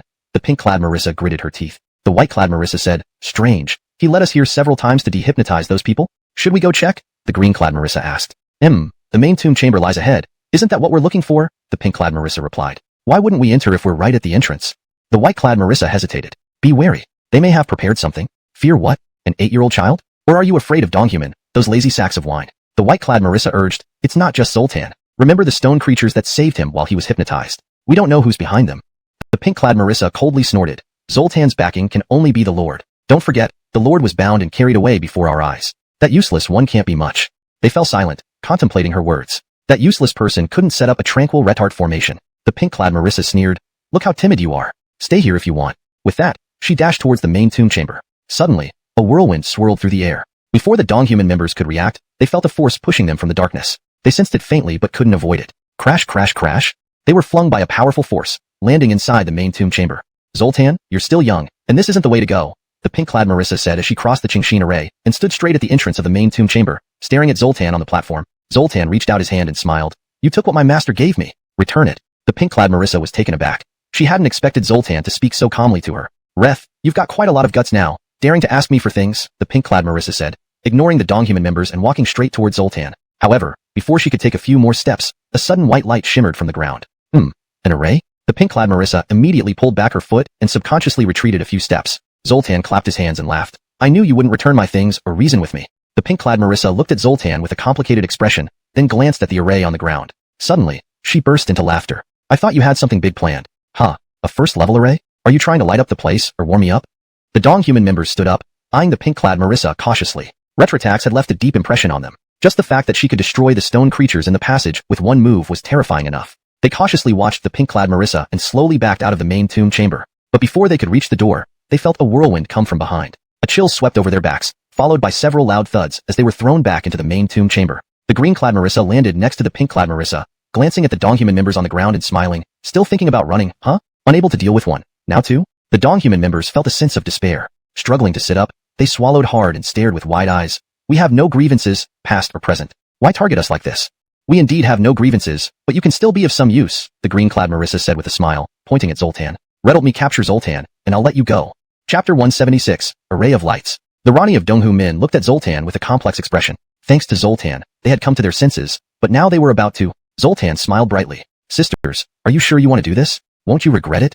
Seeing that Zoltan showed no fear, the green-robed Marissa was astonished. She suspected he must have some ace up his sleeve and felt uncertain. Unwilling to act rashly, she shouted at her Donghua Min followers. Quickly, seize him. The Rani of Donghua Min hesitated for a moment, then stood up, bowed to Zoltan, and said, Please forgive me. Zoltan nodded calmly and smiled. Oh, alright, come on then.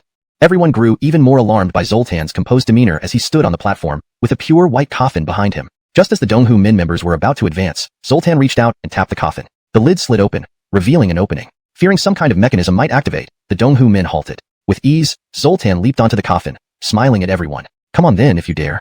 Ret then jumped into the opening and vanished from view. The pink-robed Marissa from Kyushu Min felt anxious and stepped forward to pursue him but was firmly held back by the green-robed Marissa who shouted, Hurry, catch him. Compared to Zoltan, the danger posed by Kyushu Min was much greater. Without discussing the power of the tomb's mechanisms, the swordsmen of Kyushu Min could behead someone instantly. Suppressing their fear, the Donghua Min members rushed towards the platform, never seen such a large-scale array formation. Without hesitation, the two women brandished their swords, releasing spiritual energy. Two sword strikes simultaneously targeted the main chamber door. At this point, escaping was the priority. Under the attack, the door shattered explosively. However, what lay beyond sent shivers down their spines. The corridor leading out was alight with various colored lights. Yellow lighted arrays burst simultaneously, sending dust billowing throughout the passage and main chamber. Red lights flickered, temperature soared. Suddenly, a whirlwind swept through the passageway. The ground shook violently. Both women screamed and sprinted down the passageway, avoiding falling debris amid the brilliance. Inside the coffin, a staircase led to a secret chamber. Listening to the commotion, Zoltan remarked, The array has been activated. They fell for it. Donghua Min members bowed. Thank you for your help. After entering the coffin, Zoltan had informed them about the traps set outside. They stayed silent in the secret chamber to avoid Kyushu Min. Now, we should be grateful, they thanked. You're truly remarkable. We will always be ready to assist you. Zoltan chuckled lightly, exchanged pleasantries with them. As the chaos outside subsided, a Montague next to Zoltan knocked on the wall, triggering a hidden exit. Let's go, the Montague rasped. We need to leave. Donghua Min marveled at the hidden mechanism. You follow us out, Zoltan instructed. They filed through the gap. The tunnel wasn't narrow. After a short walk, they climbed a set of stairs and emerged under daylight. They had exited the tomb chamber near Mou Mountain. Nighttime, at the Wild Men's cave outside Mou Mountain, Gaston Wildman ordered his tribe to dig a hole for the red crystal to deter venomous insects, which proved effective. So, we have a solution for the water pit issue, Abel grinned. The wild men agreed. Digging another pit for water, adding small amounts of red crystals to keep bugs away without affecting the water quality. It's brilliant. Gaston Wildman grinned. Only the great sage could devise such a plan. Abel sighed inwardly. This idea came from her. She glanced at Gaston Wildman, noting how flattery seemed to work wonders. Under the moonlight, Abel's face bore a satisfied smile. Tomorrow, let's visit your town, Abel suggested, having seen the joy among townspeople recently. Over several days, white cakes from Shanshan Town arrived at Mou Mountain. Abel organized deliveries into the caves. Gaston Wildman distributed them immediately, turning the underground city festive. This is the power of food, Abel mused. Yes, thanks to the great sage's wise guidance, Gaston Wildman praised, his face perpetually flushed. Abel nodded. I'm responsible for them, so I'll think of them. The Star Sect? Abel was momentarily stunned, but eventually nodded. Humph, to dare cause trouble for us. The Stacy snorted coldly. Fine, let's meet them tomorrow. The Stacy was somewhat surprised, then showed a thoughtful expression. Are they here to challenge us at Star Sect? Rettering this, Abel hesitated for a moment, but finally nodded. Humph, daring to challenge us? The Stacy snorted coldly and said, Fine, let's meet them head-on tomorrow. Abel said, but now I've learned that an evil sect has infiltrated. I'm worried about potential trouble, so I need to go and check it out. An evil sect? The Alexa raised an eyebrow, with a look as if she was ready to take charge for Abel. Redder to cause a scene? Clearly, the Alexa had some misconceptions about the concept of an evil sect. Alexa, when I say evil sect, I don't mean they're here to cause a scene. Rather, it refers to a group of people who have done many bad things in the Donghua, Abel explained after some thought, aiming for a simple and clear definition. The Alexa looked surprised, then wore an expression of deep thought. Are they here to cause trouble for our star sect? Uttering this, Abel paused, but eventually nodded.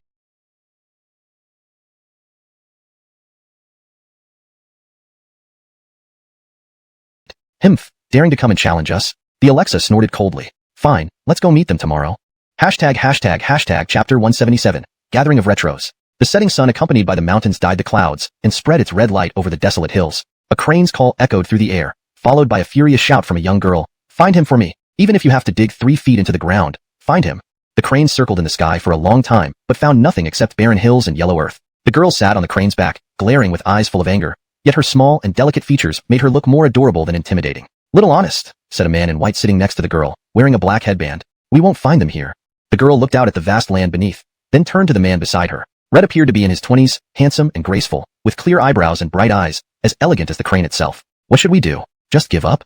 The girl flailed her arms and legs in frustration. The man smiled gently and said, if we want to find them, we must search underground. We can't see them from the sky. The girl hesitated, then retorted, I will never go back to that pitch-black place again. The man chuckled and patted the crane's back. The crane let out a call and began descending toward the foot of the mountain. Bard, tell me, can we just let this go? The girl grumbled. The man replied calmly, of course not. They bullied our little honest, so we can't let it go like this. But since we can't find them now, we'll have to put their affairs on hold for now. The girl huffed and fell silent. At the foot of the mountain, a group of people had gathered. Seeing the crane descend from the sky, they all looked up in surprise. Is that someone from the Yenha sect? Hawk of Joan Palace murmured, looking dazed. If the Yenha sect is here, could it be that news of the 10,000 bones has reached Yangzhou? One of Hawk's Darwins whispered. Hawk frowned deeply, saying nothing. Nearby, several other groups were also standing by. They were heroes from Qingzhou, mountain god dovers, and members of the Firescale sect. The crane landed, and the girl and the man dismounted, curiously inspecting the gathered crowd. The girl yawned and asked, shouldn't there be more people arriving?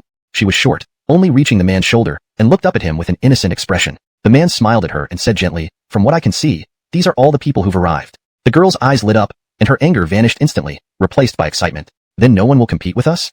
The man smiled helplessly. Little honest, don't underestimate the heroes of the world. The girl glanced at him, puzzled. Bard, if you fought them, would you lose? The man shook his head and smiled. Unlikely. Why are you being modest then? The girl rolled her eyes. Everyone present had sharp senses and heard every word of their conversation. One of the Qingzhou heroes commented, that man has excellent bearing. I wonder where he's from.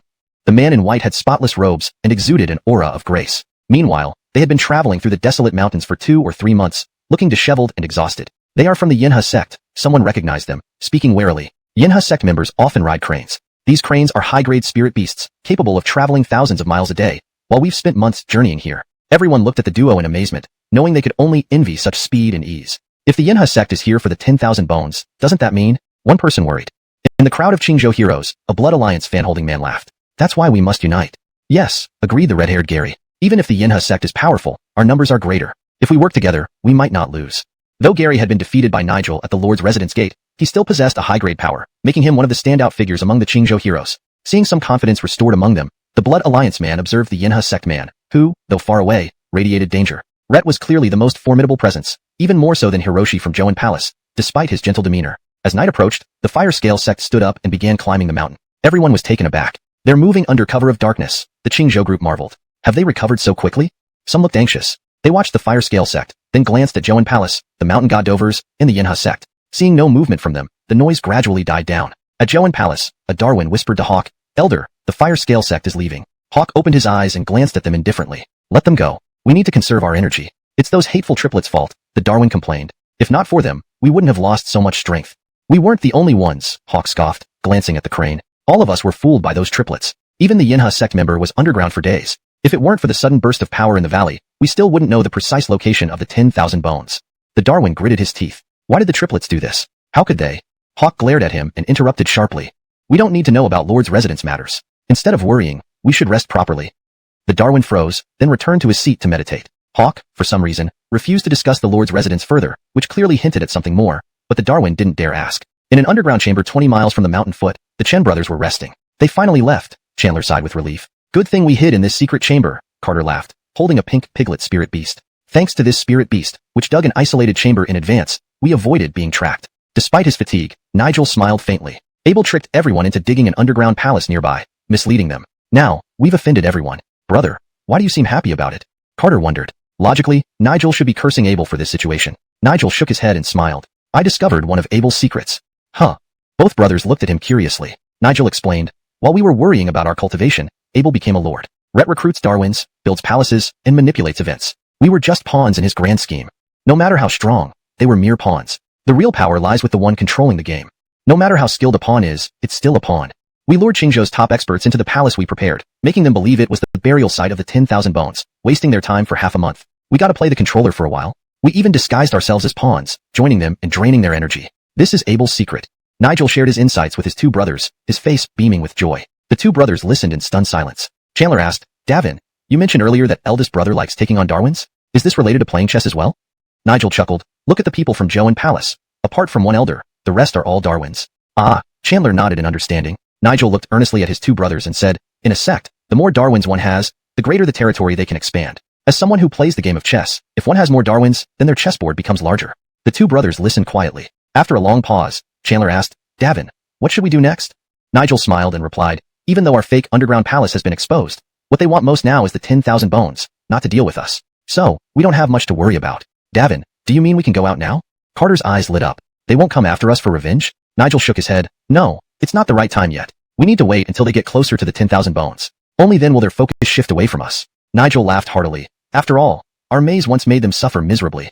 Hashtag chapter 178. Entering the valley. The underground palace dug by Nigel was far inferior to the tomb chambers in Mou Mountain. Navigating through such an underground palace was truly arduous. The tunnels were not only narrow but also winding and twisted, with numerous branches. In some places, one couldn't even stand up and had to crouch or crawl to pass through. Despite this, the group had explored more than half of the passages. The allure of many, myriad bones was simply too great. There was no kind old man selling torches, so they had to rely on their spiritual energy to light their way. Due to the winding nature of the tunnels, the light did not reach far ahead. Besides the exhaustion from using their spiritual energy, the lack of ventilation in the confined space made many people feel dizzy and short of breath after spending a long time in the underground palace. However, they still spent half a month exploring the underground palace. Such was the power of treasure. Until they discovered that the entire underground palace was a fake. All their frustrations accumulated, forming a force powerful enough to lift the entire underground palace upside down. Shortly after, an intense surge of spiritual energy and prepare themselves. The next morning, a celestial crane call pierced the sky, flying towards the mountains. Seeing this, the heroes from Qingzhou hurriedly packed their belongings and started climbing the mountain, followed by the mountain deity's attendant and the people from Joan Palace. 5 days later, the three brothers emerged from underground. Carter laughed. Davin, among those knights-errant, our Chun family's reputation is probably louder than the Lord's Manor in Shan Mountain Town. Chandler complained. What use is this reputation? We're like rats on the street. This matter will eventually reach Donghua Mountain. When someone comes looking for us, won't we be causing trouble for Donghua Mountain? Nigel said, I remember you two saying that preventing Minnie from emerging was a good deed. Chandler nodded. Minnie is an evil entity. Its emergence would bring misfortune. We used these methods to exhaust the martial heroes, yet failed to stop them from finding Minnie. In the future, people will say that we used such despicable means because we wanted the treasure. Carter shrugged nonchalantly. Then let's tell everyone our true intentions first. I heard Isaac learn how to fabricate stories somewhere. Let him promote our cause. Chandler rolled his eyes at Carter. Letting Isaac make up stories, aren't you afraid it will ruin your image as Perry Carter? Carter shrugged again, grinning. Or we can hire storytellers from the story pavilions to clear our names. Eldest brother has earned a lot of money in Shan Mountain Town. If we pay them enough, they'll work hard. These clues were enough to confirm it was us who dug the false passages. Nigel asked, is that all? Chandler thought carefully and nodded, yes. Nigel said, so, what should we do? Carter suddenly exclaimed, oh, so the solution is to take Minnie and put it in our underground palace. Chandler and Nigel were speechless. Carter's eyes gleamed with excitement. This way, our underground palace becomes the real one. No one can say it's fake anymore. Chandler looked conflicted. Arnie, this method seems rather impractical. Chandler was being diplomatic. To obtain Minnie? So many heroes have yet to succeed. Carter's ambition was too great. Nigel gave Carter an exasperated look, paused, and said, let's go and take a look. As for the underground palace issue, it was because they suspected something and tried to confront us. Our guilt made us flee, leading them to believe it was our doing. Regardless, going back now felt too humiliating. In the mountains, there was a valley from which that intense spiritual energy originated. Outside the valley, it was barren yellow earth, but inside, there was a small wetland and a patch of greenery. A stream flowed from the mountain body, forming a small lake within the valley. By the lakeside, there was grassy land and shade, with a couple of wild animals running around. Seeing this water source, the heroes from Qingzhou rejoiced. But as they approached, they stopped in shock. By the lake, several people lay sprawled out. What happened? Why are the Hualongmen people lying here? The group hesitated, looking around. Could it be because of this lake? Be careful, there might be traps or mechanisms here. As they were observing, the red-haired Gary leaped to the side of the Hualongmen members, checking on them. They are alive, breathing, he exclaimed in surprise, turning to speak to the group. Suddenly, a shadow appeared underwater. Someone shouted, Howren, be careful. The shadow leaped out of the water almost simultaneously, its mouth wide open, rushing toward Gary. Sensing the danger, Gary flipped backward, narrowly avoiding the large mouth. Rhett glanced back and froze in shock. The figure behind him was not a beast but a flower, a huge morning glory big enough to fit 2 people. Gary had not yet landed when the flower spewed a mouthful of pollen. The The pollen shot nearly 30 meters, hitting Gary. Upon landing, he looked dazed and unsteady, swaying after a few steps before collapsing on the ground as his knees buckled. The group was greatly alarmed, now realizing that the flower which emerged from the water was to blame. They stared in shock as the flower was severed at its stem by a sudden flash of sword light. A celestial crane slowly descended from the sky. The flower has been keeping me waiting here all night. Thank you for luring it out, the man on the crane's back said, giving a polite bow and smiling gently. The young girl on his back gave the man an annoyed look, puffing her cheeks and complaining. You could have handled it alone. Why did you wait for them? The man smiled calmly. This flower is called drunken vine. Underwater, it's not just the flower but also its tough branches and vines that need to be dealt with. It's very tenacious. We can ensure our safety, but it would affect the crane. Rhett bowed again and said, I must take my leave first. Hope to see you again soon. Without waiting for a response, he patted the crane's back. Understanding, the crane dove into the water headfirst, leaving behind a dumbfounded crowd. They came swiftly and left swiftly. Near the lake, the red-haired Gary still lay unconscious. Finally, someone regained their composure and shouted loudly, they went underwater. Could it be they already know Minnie is in the water? This shout brought everyone back to reality. Yes, it must be so. Let's follow those two quickly. The crowd became excited. Several people, unable to wait, leaped into the lake without hesitation. Hawk of Joe and Palace stopped walking, frowning and muttering. Drunken vine? His Darwin asked curiously, honest, is there something wrong? Hawk explained, typically, drunken vines don't cause physical harm. They only stupefy nearby animals or plants, or use their vines to fling intruders away, preventing them from advancing. They have a very strong territorial instinct. The Darwin asked, puzzled, honest, what's wrong with that? Hawk replied, these kinds of spirits are usually set up to prevent outsiders from mistakenly entering sacred areas. In earlier years, Joe and Palace cultivated several seedlings, but they didn't grow and died. Drunken vines are extremely fragile in their juvenile form but become incredibly robust when mature. They are very rare. Due to their difficulty in cultivation, only extremely powerful sects can possess them. Also, because they lack substantive offensive capabilities, they are usually used internally within sects to prevent Darwins from accidentally entering dangerous areas, rather than to defend against enemies. Seeing the heroes from Qingzhou all diving into the water to explore, the Darwin grew anxious. Honest, should we go in too? Hawk shook his head lightly, staring intently at the lake. Not long after the heroes from Qingzhou plunged into the lake, the water churned again. Many adventurers frantically surfaced. There's something in the water, they shouted, swimming hastily towards the shore in panic. Hashtag chapter 179, sealing technique. If the intoxicated flora is harmed, other spirit creatures will appear to protect it. Hawk murmured, looks like my guess was correct. What's that? A Darwin asked, looking at the lake surface. The people from Qingzhou hurriedly climbed ashore as the lake water churned violently. Silver scales shimmered under the sunlight. It's the silver-scaled fong fish, someone identified and shouted aloud. Silver-scaled fong fish, a profound-grade spirit beast. Large patches of silver scales rose to the surface, causing everyone to scramble towards the shore in panic. They couldn't dare enter the water. Rev, with such skills, you still want to eye the treasure? The mountain god attendant mocked the people from Qingzhou. You can't even handle a bunch of small animals and still call yourselves heroes? The people from Qingzhou were drenched and looked disheveled. Some clothes were torn by the silver-scaled fong fish. They were already furious, and hearing the mountain god attendant's sarcasm only exacerbated their anger. Someone retorted, small animals? You think your big talk won't get you tongue-tied? Those are profound-grade spirit beasts, silver-scaled fong fish. Profound grade. If it were just one profound-grade spirit beast, they wouldn't be scared. But a whole lake full of them left them no choice but to retreat. The mountain god attendant sked. Just a group of low-tier profound-grade spirit beasts, and you're already hesitating. Rev, who gave you the courage to come here to find treasures in the Great Wasteland Mountains? My advice, you might as well turn back early and get a good night's rest. His undisguised ridicule infuriated everyone. One person yelled, stop putting on airs. If you have the guts, show us by getting into the water. Don't just boast. Exactly. Others echoed. You're all just putting on airs. I bet you don't even have the guts to get into the water, someone sneered. The mountain god attendant smiled disdainfully. The Ronnie turned around and called, Rock. A man with a bandaged head stepped forward from the mountain god attendant's group. Yes, Ronnie. Show these country bumpkins what you're made of, the Ronnie instructed. Yes. The man glanced at those who had spoken, raising his chin provocatively. Then, a whirlwind swept through as he instantly channeled his spiritual energy, reciting an incantation. His voice, wrapped in threads of spiritual power, spread out in the air like a net. The melody vibrated slowly, striking the air. The spiritual energy in the air seemed to respond and started to resonate with the rhythm. The man drew circles with his hands as he walked on the grass in front of the lake, enclosing the invisible yet tangible web in a circle. Rhett continued to walk around the circle. As he moved, a whirlwind gradually formed inside the circle, growing larger until it became solid. Outside the circle, there was no wind felt at all, creating a barrier that separated the two worlds within and outside the circle. Everyone watched in astonishment as this man named Rock performed the spell. They had never seen such impressive spiritual technique before. The whirlwind grew stronger and thicker, lifting dirt and sand into the sky. Yet outside the circle, nothing could be felt. As the whirlwind reached its peak speed, the man suddenly shouted, gathering spiritual energy in his hands and pressing it forcefully into the ground. A loud roar erupted from within the circle, causing ripples in the seemingly transparent wall around it. At the center of the whirlwind, two yellow lights appeared, filled with viciousness.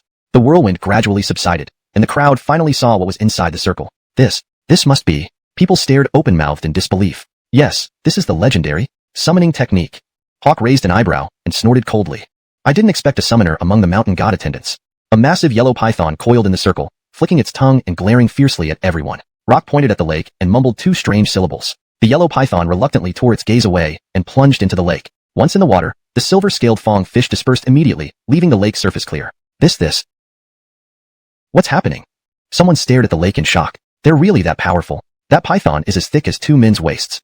The silver-scaled fong fish are profound-grade spirit beasts, yet this python made them retreat. The mountain god attendants Ronnie approached and took out a ceramic bottle, giving Rock a pill to consume. Thank you, Elder, Rock said, visibly fatigued. You've done enough, the Ronnie coldly replied. Qingzhou has more pride than strength. Showing them our power will keep them from overestimating themselves and trying to snatch our treasure. The yellow python wreaked havoc in the lake, driving away most of the silver-scaled fong fish, either devoured or chased into corners. The mountain god attendant lifted his chin, looking arrogantly at the crowd. Are you convinced, or not? No one responded. The scene dead silent. Hawk of Joan Palace chuckled. All right, since someone has cleared the way for us, let's go. Rhett led the way toward the lake, preparing to dive in. Rock, feeling slighted, moved to stop him. The Ronnie held him back and hissed, don't move. What? Rock was confused. Elder, they? The Ronnie narrowed his eyes, watching Hawk closely. If you don't want the yellow-eyed python to die right now, don't provoke that old man from Joan Palace. Rock was stunned. I told you to release the yellow-eyed python to intimidate the ragtag group from Qingzhou. The Ronnie watched Joan Palace intently. We should avoid that old man and the person riding the immortal crane. Are they that strong? One of the attendants asked. That immortal crane seems to be only a mid-rank profound-grade spirit beast, not particularly powerful. We just need to show our strength and instill caution, the Ronnie explained slowly. Now that we've found clues about 10,000 bones, we shouldn't recklessly confront dangerous characters. We aim to be the bird of prey, not the mantis. The attendants nodded in agreement. The mountain god attendants followed Joan Palace into the water, while the Qingzhou warriors trailed behind. The lake bottom was vast, much larger than it appeared from above, expanding as they descended deeper. Ripples shimmered overhead, growing darker as they sank deeper. Though unable to breathe underwater, this group of spirit masters could rely on spiritual energy for extended periods and even speak. The yellow-eyed python swam past them, chasing away the silver-scaled fong fish. When it passed the Qingzhou group, their bodies tensed, fearing it might turn and bite them. It was a mid-rank profound-grade spirit beast, after all. However, the yellow-eyed python dared not approach the Joan Palace group, circling only around the Qingzhou and mountain god attendants. Gradually, they reached the lake bottom where a platform stood in the center. On the platform stood a green stone stele, emitting a faint blue glow illuminating the surrounding water. The platform's ripples shimmered faintly blue. Despite being submerged for a long time, no moss or algae grew on the stele, only slight cracks marred its otherwise smooth surface. Words carved into the stele had faded somewhat. Around the platform stood 32 spirit beast statues carved from black obsidian, each chained together in a circle. Eris water stele.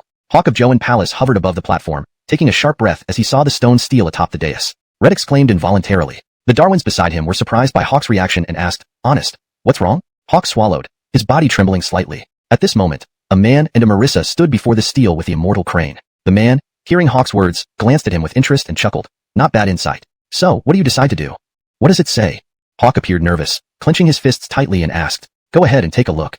The man led the Marissa out of the platform, floating in the water, watching them with a smile. Hawk landed before the stele, the light from the Eris water stele casting shadows on his fluctuating expression. Rhett's skin one of the legendary 5 suppression formations, the water burial sealing technique. What? The Darwins widened their eyes, their faces turning pale instantly. But, isn't that the formation used to seal the demonic fiend Yanni? A Darwin stuttered, visibly shaken. In the past few centuries, the water burial sealing technique has only appeared once. Hawk tightened his fists, his voice hoarse. Ordinary people never get such treatment. Water burial sealing technique. Using the Eris water stele as the base, 32 formations as boundaries, buried in water, sealed forever. So, it means there's someone like the demonic fiend Yanni sealed beneath? The Darwin shivered uncontrollably, suddenly desperate to leave. Hawk remained silent, his expression heavy. Though they couldn't understand the words on the Eris water stele, it didn't affect his judgment. Such a seal was truly terrifying. Back then, the demonic fiend Yanni single-handedly brought the great sect Kation Zone to its knees. Releasing such an entity, who among those present could survive? The mountain god attendant walked around the stele, puzzled. What exactly does this say? The immortal crane girl couldn't help but laugh. Well, another bumpkin caught live. The mountain god attendant glared but dared not retort much. They descended the platform, examining the 32 spirit beast statues surrounding it. Clearly, they hadn't recognized this formation. Similarly, no one from Qingzhou could decipher the words on the stele. Everyone exchanged bewildered looks, unsure how to proceed. Let's go, the Joe said. There's no point staying here. The immortal crane girl nodded disappointedly. Apparently, even they weren't willing to face whatever was sealed within. Just then, a discordant voice came from above. Let me try. I know how to activate it. All eyes turned upward. 3 figures emerged from the lake surface. A young girl, a red-skinned giant, and the Shenshan Town Ronnie? Did he really have the guts to come back? The translation aims to stay faithful to the original content while ensuring a natural flow in English, maintaining the style and structure of the Chinese text. Chapter 180. Myriad Bones Not Redder. Before Abel and his 2 companions could reach the stone stele, a crowd immediately pounced on them, angrily shouting, Abel, You dare to come here? What a great lord. Your brothers dug a fake tomb for us, deceiving so many people. How do we settle this account? Someone, unable to contain their anger, looked at Abel with red eyes, wishing to swallow him whole. Upon hearing these words, the experiences of the past half-month immediately resurfaced for the others, their hatred welling up and fermenting into a raging fire within them. They surrounded Abel, looking at him with cold smiles. Abel, no matter what kind of lord you are, today you must give us an explanation. Someone clenched their fists, ready to teach Abel a lesson. With so many people here, Abel couldn't escape now that he had entered. The Alexa furrowed her brow and asked, "Are these the evil sect members you mentioned? Let's just let a kill handle it. One hand will be enough to clear them all away." No, no, no. Abel waved his hands frantically to stop her. Don't act rashly. They're just ordinary knights. Not act? The Alexa was puzzled. But if they surround us like this, how can we proceed without clearing them away? Abel hastily pulled the Alexa behind him and said, "Let me talk to them." The crowd approached menacingly, and Abel shouted at the top of his lungs, "Why say such things? I came here to help you solve the mechanism, not to add trouble." Behind Abel stood the Lucas. Thankfully, he used his spiritual energy to push water away from around Abel and the Alexa, allowing Abel to breathe and speak. "To solve the mechanism?" someone retorted angrily. "Your brothers also said that, claiming to have researched day and night, finally discovering a secret passage to the underground palace." Humph. Another person ground out through clenched teeth. "Turns out your family uses the same tricks. So many heroes from the martial world were deceived by your Chin family, crawling all over the tomb, miserable and in despair. This cannot be tolerated." The crowd's condemnation grew louder, filling the lake with noise. "Enough chatter. Grab him first and beat him up." Someone gathered spiritual energy in their hand, ready to lunge at Abel. Wait. Just as everyone was about to attack, a loud voice interrupted. The scene froze instantly. The Roy swam forward, blocking the front and staring intently at Abel. "You say you can open the mechanism?" The writing on the stone steel was beyond his understanding. Abel nodded. "You can read the text on the steel?" The attendant's face changed abruptly, demanding an answer. Abel replied, "Though I haven't seen the steel yet, I'm 80% sure I can understand it." "How can a young man like you understand what none of us could?" the attendant questioned skeptically. "I've been well-read since childhood and have broad knowledge. Plus, my two friends are also highly capable. If I can't decipher it, they can," Abel answered. The attendant narrowed his eyes, staring coldly at Abel. "If that's the case, then please take a look."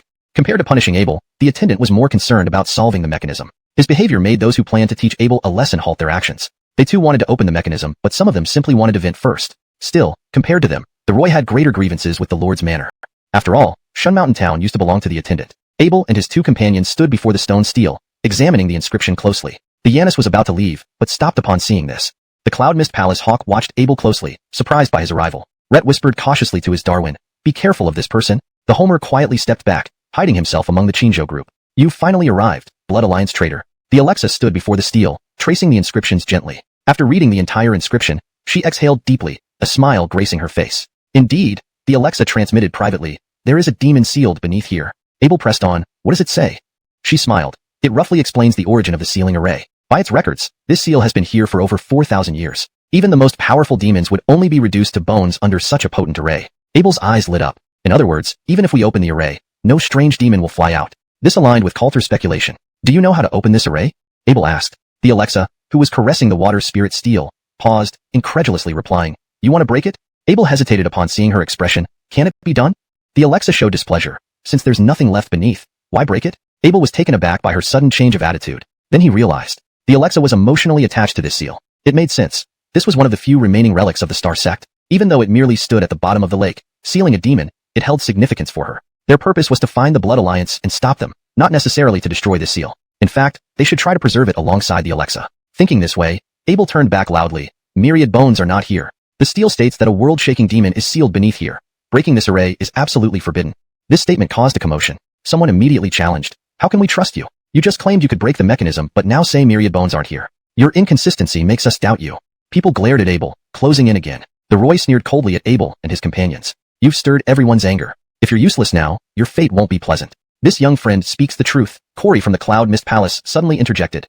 "This is indeed a seal for imprisoning a demon." As the crowd prepared to act, they were stunned, turning towards Hawk. "The Corey of Cloud Mist Palace, you are an elder of a prestigious sect," someone loudly accused. "Not the myriad bones?" Even the people from Yinha sect said the same. So, earlier when the Yinha sect members and those from Joan Palace saw the steel, they decided not to explore further, drifting away for this very reason. "We've been tricked." Someone glared at Abel fiercely, snarling, "There's no myriad bones here." "Abel, you deceived everyone. Why does this keep coming back to me?" Abel immediately countered, "Let's stick to facts. I never said the myriad bones were here.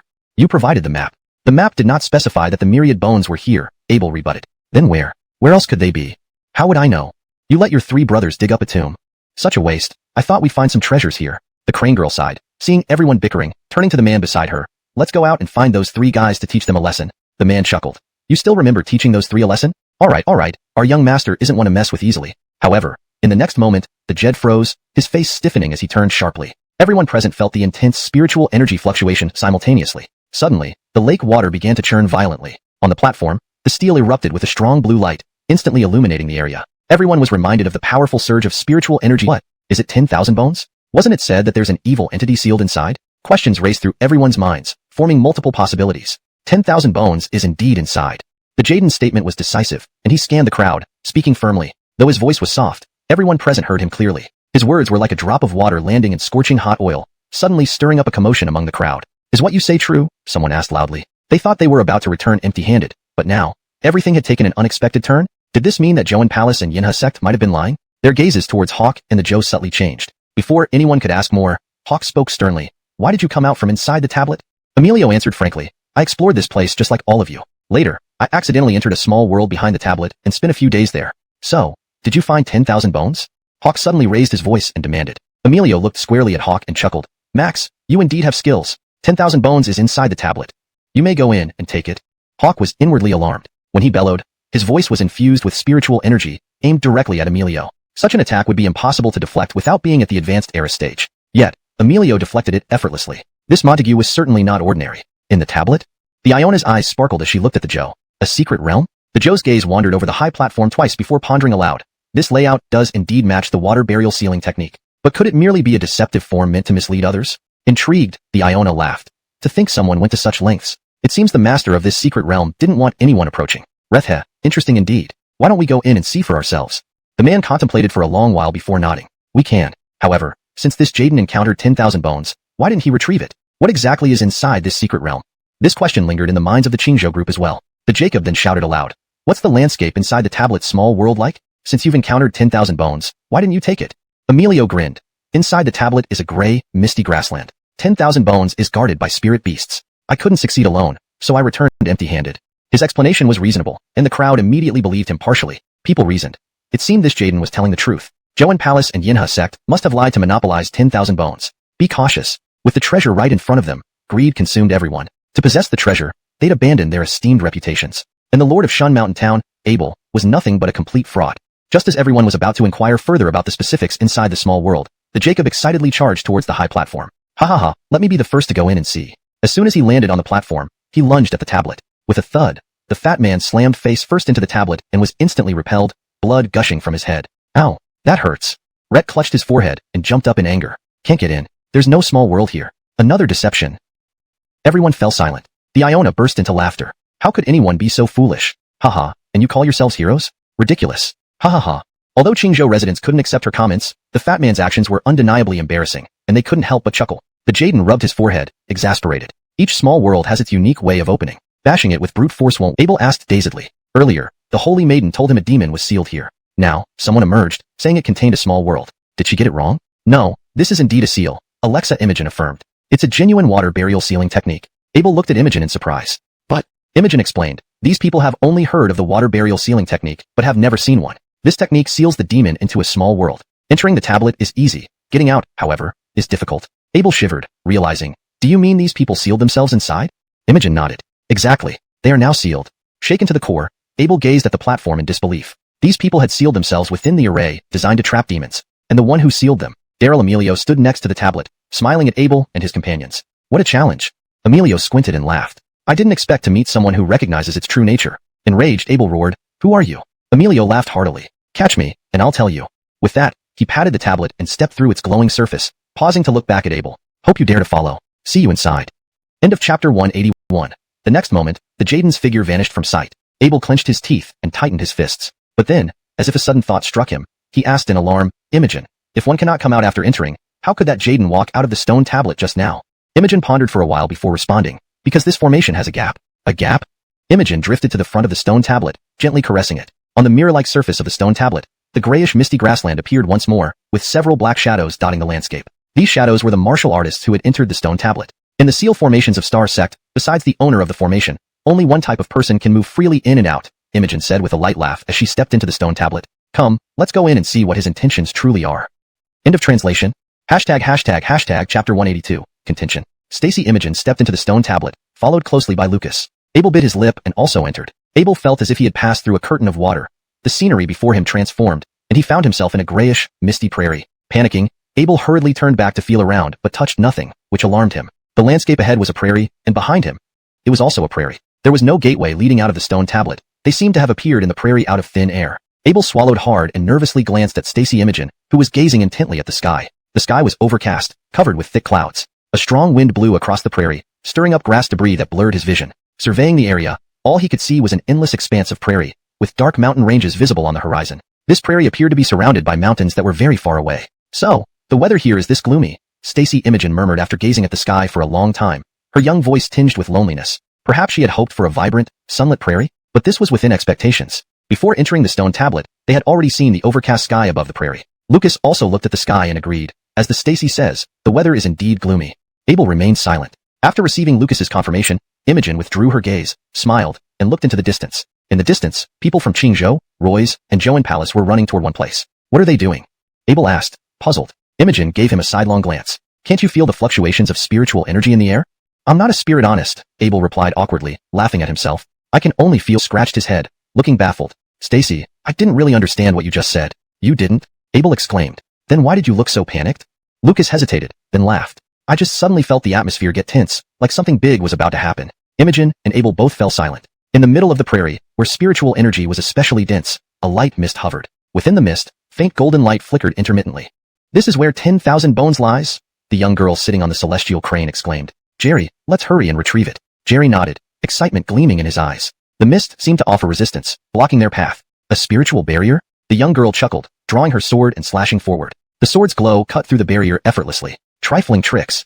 She laughed, slashing again and shattering the barrier. When I left, I said there are few who can challenge me and few formations that can trap me. Humph. Yet those stubborn elders wouldn't let me train outside. The elders have the parry's best interests at heart, Jerry responded gently. 50 meters beyond the mist stood a stone table holding a suit of golden armor, shimmering brightly. The young girl rejoiced, urging the crane forward. Quick, it's right in front of us. This must be the legendary secret treasure of 10,000 bones? Suddenly, accompanied by a thunderous roar, a green figure shot out from the side, rushing toward the girl at incredible speed. The figure was so fast it left only an afterimage. Startled, Jerry instantly drew his sword and blocked the green figure's charge. A sharp metallic sound rang out as the sword clashed with the figure. Jerry felt a tremendous force shake his arm, almost losing his grip on the sword. Trouble, Rhett thought. But the green figure did not stop, crashing forcefully into the celestial crane. The crane coughed blood and plummeted to the ground, sending Jerry and the girl flying. Before hitting the ground, Jerry grabbed the girl's collar and threw her away while unleashing a torrent of spiritual power into his sword. The sword hummed and glowed blindingly white. The white light illuminated the prairie, piercing through the overcast sky.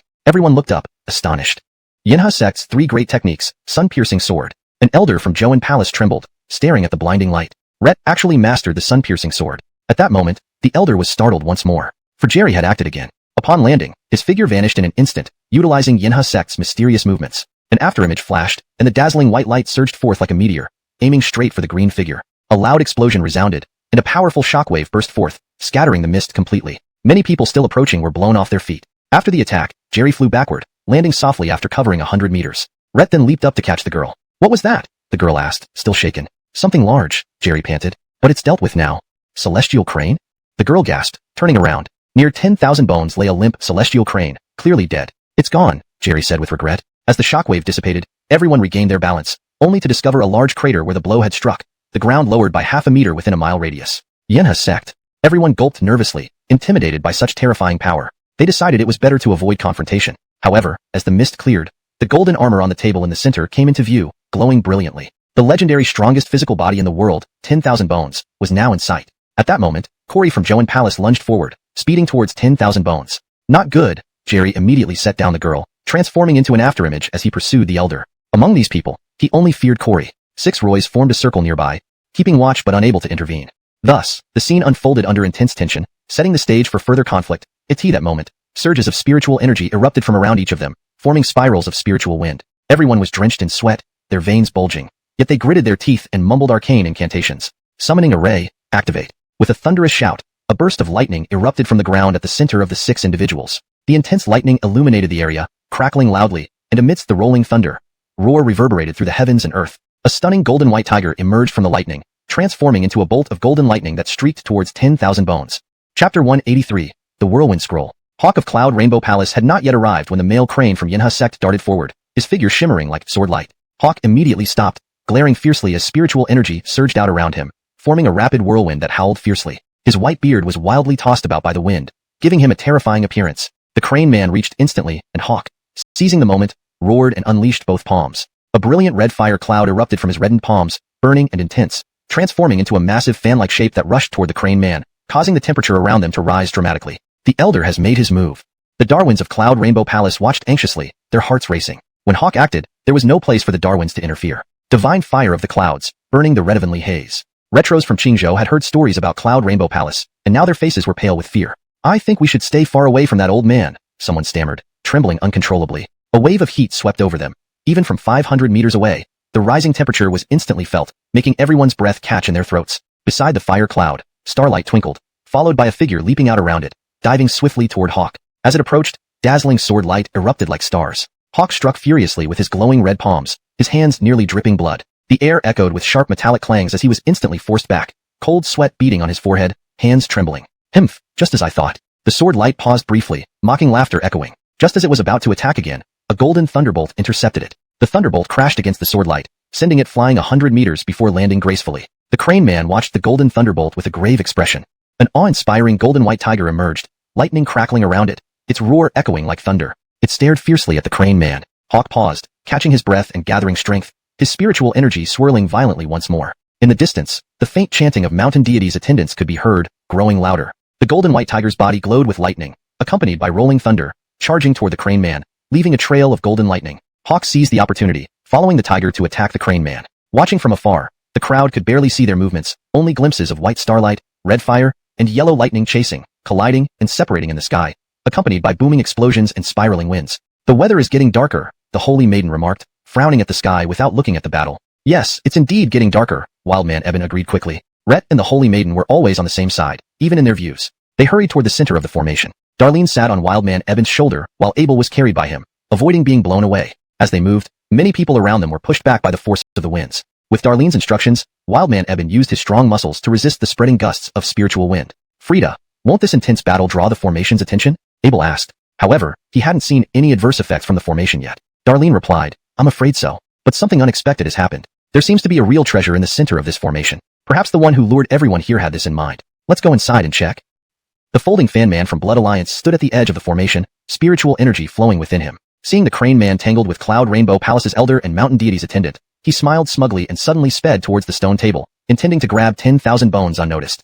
But as he reached out, a whirlwind erupted from the table, pushing his hand away. A spirit barrier? With a snap, he opened his fan, which turned into a sharp blade, easily cutting through the barrier. The barrier vanished, and the folding fan man reached out, only for the stone table to emit a thunderous boom, sending a fierce whirlwind skyward. This whirlwind was powerful, flinging him 50 meters away. Still mid-air, he slashed at the whirlwind with his fan, but it proved ineffective, swallowed by the wind. The whirlwind grew larger and more violent. The folding fan man retreated, watching the expanding whirlwind warily. Soon it swelled into a massive tornado, devouring everything around it. Roaring sounds echoed within the whirlwind, and the ground trembled. The battle abruptly ceased as all three participants stared at the tornado, unsure of what was happening. Had the formation changed again? Wildman Eben looked up at the tornado, wary, but Darlene patted his bald head, saying, keep moving. Reach the edge of the tornado and turn right. Wildman Eben hesitated, instinctively knowing the tornado was dangerous. Even slightly closer, he could feel the destructive power of the whirlwind. Yet the holy maiden instructed him to continue. Rhett hesitated for a moment, then gritted his teeth and moved forward, not using any spiritual energy to protect himself.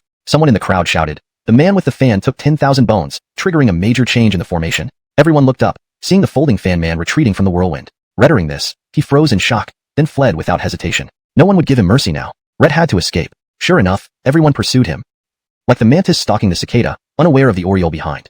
Thinking oneself to be the oriole, one might just be another mantis. Amusing, truly amusing. The Jaden laughed mockingly at the chasing crowd and quietly entered the whirlwind. The whirlwind was immensely powerful, yet it wasn't a spiritual technique but a precise formation, and an imperfect one at that. Only a few knew of its flaw. Unfortunately, he was one of them. Who else could claim 10,000 bones? Those fools couldn't even enter the whirlwind, let alone navigate it. Following a specific path, the Jaden calmly walked into the whirlwind. Though the whirlwind was fast and dense, a gap would appear at certain moments. At the moment the gap appeared, the Jaden jumped in the next instant, it closed as if it had never been. Entering through the gap, he found himself surrounded by another layer of whirlwind. The point where two whirlwinds met left only a narrow opening, with harsh winds stinging his skin. Finding the gap, he stood still for a moment, timed it perfectly, and stepped through. Just as the Jaden stepped in, a gap instantly opened in the inner layer of the whirlwind. The Jaden, barely containing his excitement, crossed through 10 layers of whirlwinds, and entered the deepest part. Inside the 10 layers of tornadoes, the wind finally ceased. Before him lay an area scattered with 10 enormous, dimly glowing green circles. Each circle contained the shadow of a fierce giant beast slowly materializing. The moment the Jaden set foot inside, the beasts within the light spots simultaneously opened their eyes and stared at him intensely. Although he knew they wouldn't attack, the Jaden still broke out in cold sweat, standing stiffly, too scared to move. Only after the beasts closed their eyes did the Jaden let out a sigh of relief and continue forward. Passing through a layer of green light curtain, behind it was the stone table. It looked exactly like the description in historical records. On this stone table, the golden armor was none other than 10,000 bones. If he were alone, he couldn't take away 10,000 bones, for breaking the spiritual energy barrier without using any spiritual power was impossible. But if he used spiritual power, it would trigger the formation into even more violent reactions. The more one used spiritual power to destroy the formation, the more vicious the formation became, making the user the prime target. The 10 giant beasts outside the light curtain were prepared for those with outstanding spiritual powers. Ordinary people who possessed no spiritual power could pass through without being attacked. To obtain 10,000 bones, one must have someone else draw the formation's attention while he, as an ordinary person without spiritual power, quietly sneaked in and took it. Ultimately, 10,000 bones belonged to the smart ones. The Jaden strutted confidently into the light curtain. However, the next moment, he froze as if he had seen a ghost, dumbfounded and staring blankly ahead. How is this possible? 10,000 bones on the stone table glowed with a brilliant golden light. The golden light shimmered dazzlingly. Yet beside the stone table, 3 people were already seated. Abel and the others sat ungainly on the ground eating dry rations, crumbs scattered everywhere. Seeing the Jaden come in, Abel grinned and said, "Oh, you're here. We've been waiting for you. Want some?" Chapter 184. Not from the Lord's Manor. The ebony, 10,000 bones, lay on the stone table, radiating with a golden luster. However, the Jaden did not dare to take another step forward. Rhett stared at Abel and his companions, suspicion evident in his eyes. "How did you get in here?"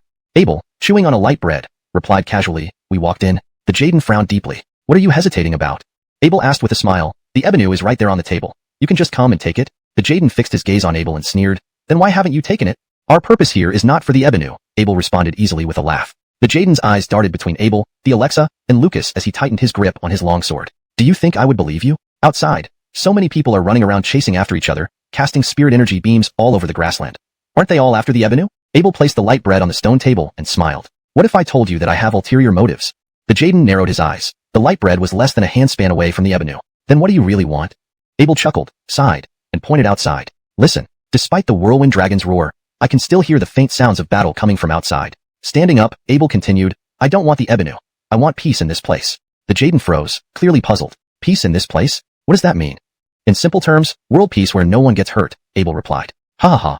The Jaden laughed mockingly. "World peace? Are you joking? Nowadays, who still uses such reasons to evade responsibility? You won't be able to justify your actions like this." Abel wiped his mouth. "Whether or not you believe me, my position demands that I do this." The Jaden clearly did not believe him. "Your position? What position?" Abel smiled. "Those heroes from Qingzhou know me. Do you know why? You're famous?" The Jaden looked at Abel in shock and suspicion, wondering if he was an important figure from a major sect. "Not exactly very famous," Abel chuckled, brushing off crumbs. "It's just that the maps they have were all made and sold by me. That's how I got a bit of fame." "You're Abel?"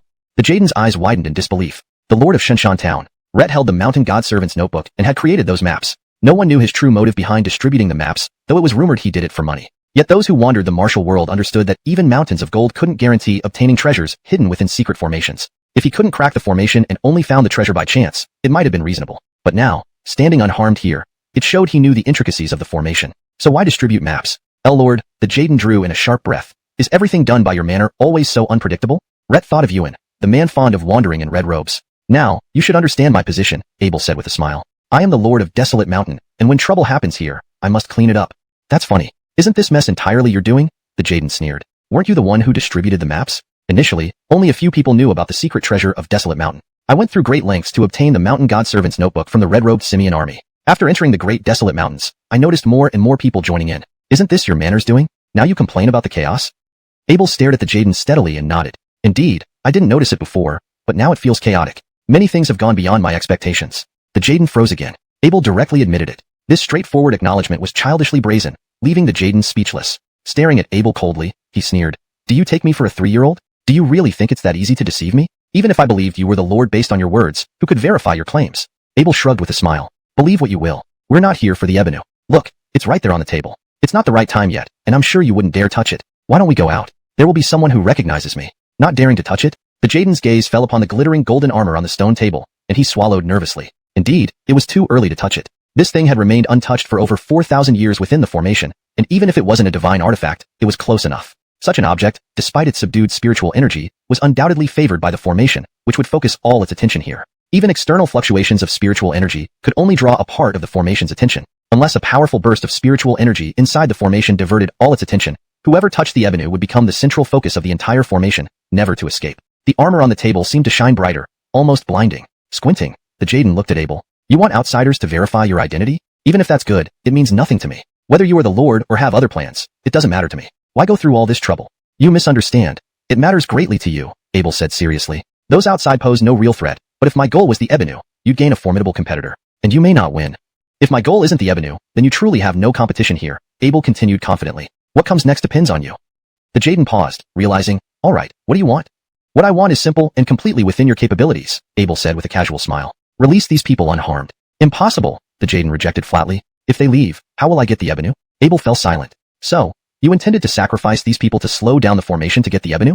The Alexa Imogen stood up, her voice like a delicate wind chime, but now filled with anger. The Jaden froze. Being scolded by a young girl was not a pleasant experience, especially one who appeared to be just a child. His expression turned cold. There are many people who could lecture me, but it's not your turn. The manor has no right? Imogen stepped forward, raising her voice sharply. Do you remember what the guardians of Star Sect need to do? The Jaden's body jerked as he gaped at Imogen in shock, as if seeing a ghost. Who are you? How do you know? His body trembled involuntarily, and he screamed as if haunted. You're lying. You aren't from the manor. Chapter 185. The legacy still exists? Star Sect, this name that disappeared 1,000 years ago and has never been mentioned by anyone since. Except for the eldest members of the 5 major sects, who else would know about it? The Lord's Manor? What a joke. This newly emerged town manager. Would they even know what Star Sect is? Moreover, who are you people? The Jaden's face showed panic, no longer calm and composed as before, his voice sharp. What do you want? Abel looked astonished and said, so, he really is a descendant of Star Sect. However, unlike others, he did not live in the Great Wasteland Mountains. Kira looked at the Jaden with pride and declared, I am a Darwin under Elder Spirit Flower of Star Sect. Kira, a Star Sect Darwin? Elder Spirit Flower? Every word from Kira was hard for the Jaden to digest. It felt like each word was hammering into his heart. Rhett was stunned. After a long pause, he suddenly widened his eyes in excitement and said absent-mindedly, could it be that the legacy of Star Sect still exists in this world? Kira stared straight at the Jaden, chased after the Blood Alliance fan-carrying man, but he was blocked by the White Crane Man and the Cloudy Sky Palace Elder. A golden white tiger roared and blocked his escape route. 10,000 bones is not on me. The fan-carrying man defended himself. You're chasing the wrong person. Why did this whirlwind suddenly appear then? Cloudy Sky Palace Corey stared at him seriously. How would I know? The fan-carrying man said anxiously. I was pushed out by the whirlwind before I could even touch 10,000 bones. Is that so? The White Crane Man said. If such a coincidence can happen, it wouldn't be strange. But if someone just happened to believe your words, that would be odd. The fan-carrying man was speechless. The White Crane Man was also speechless. They exchanged looks, and the fan-carrying man roared defiantly. Is there no trust left between people? The White Crane Man was speechless. Cloudy Sky Palace Corey was speechless. The Golden White Tiger was speechless. It might not be so, young man. I believe you. I trust you. Corey raised an eyebrow and suddenly put on a stern but kind expression. Really? The fan-carrying man immediately said. Indeed, the Corey of Cloudy Sky Palace understands justice and principles. You're jumping to conclusions too soon, the White Crane Man said. Rhett believes you've taken 10,000 bones, so hand it over to avoid unnecessary trouble. Rhett didn't mean it that way. The fan-carrying man coldly snorted. Rhett's more straightforward than you. Is that so? The White Crane Man laughed. Then why hasn't he moved out of the way? The fan-carrying man paused, glanced at Corey, and then smiled cunningly. I didn't expect Derivation River Sect to be so good at sowing discord. Corey isn't blocking me. He's guarding against you, fearing you'll harm me. Is that so? The White Crane Man laughed oddly. And you believe that reason? That's how it is. Corey stepped aside decisively, clearing the path. If he wants to leave, I won't stop him. See? The fan-carrying man grinned triumphantly. My guess was right.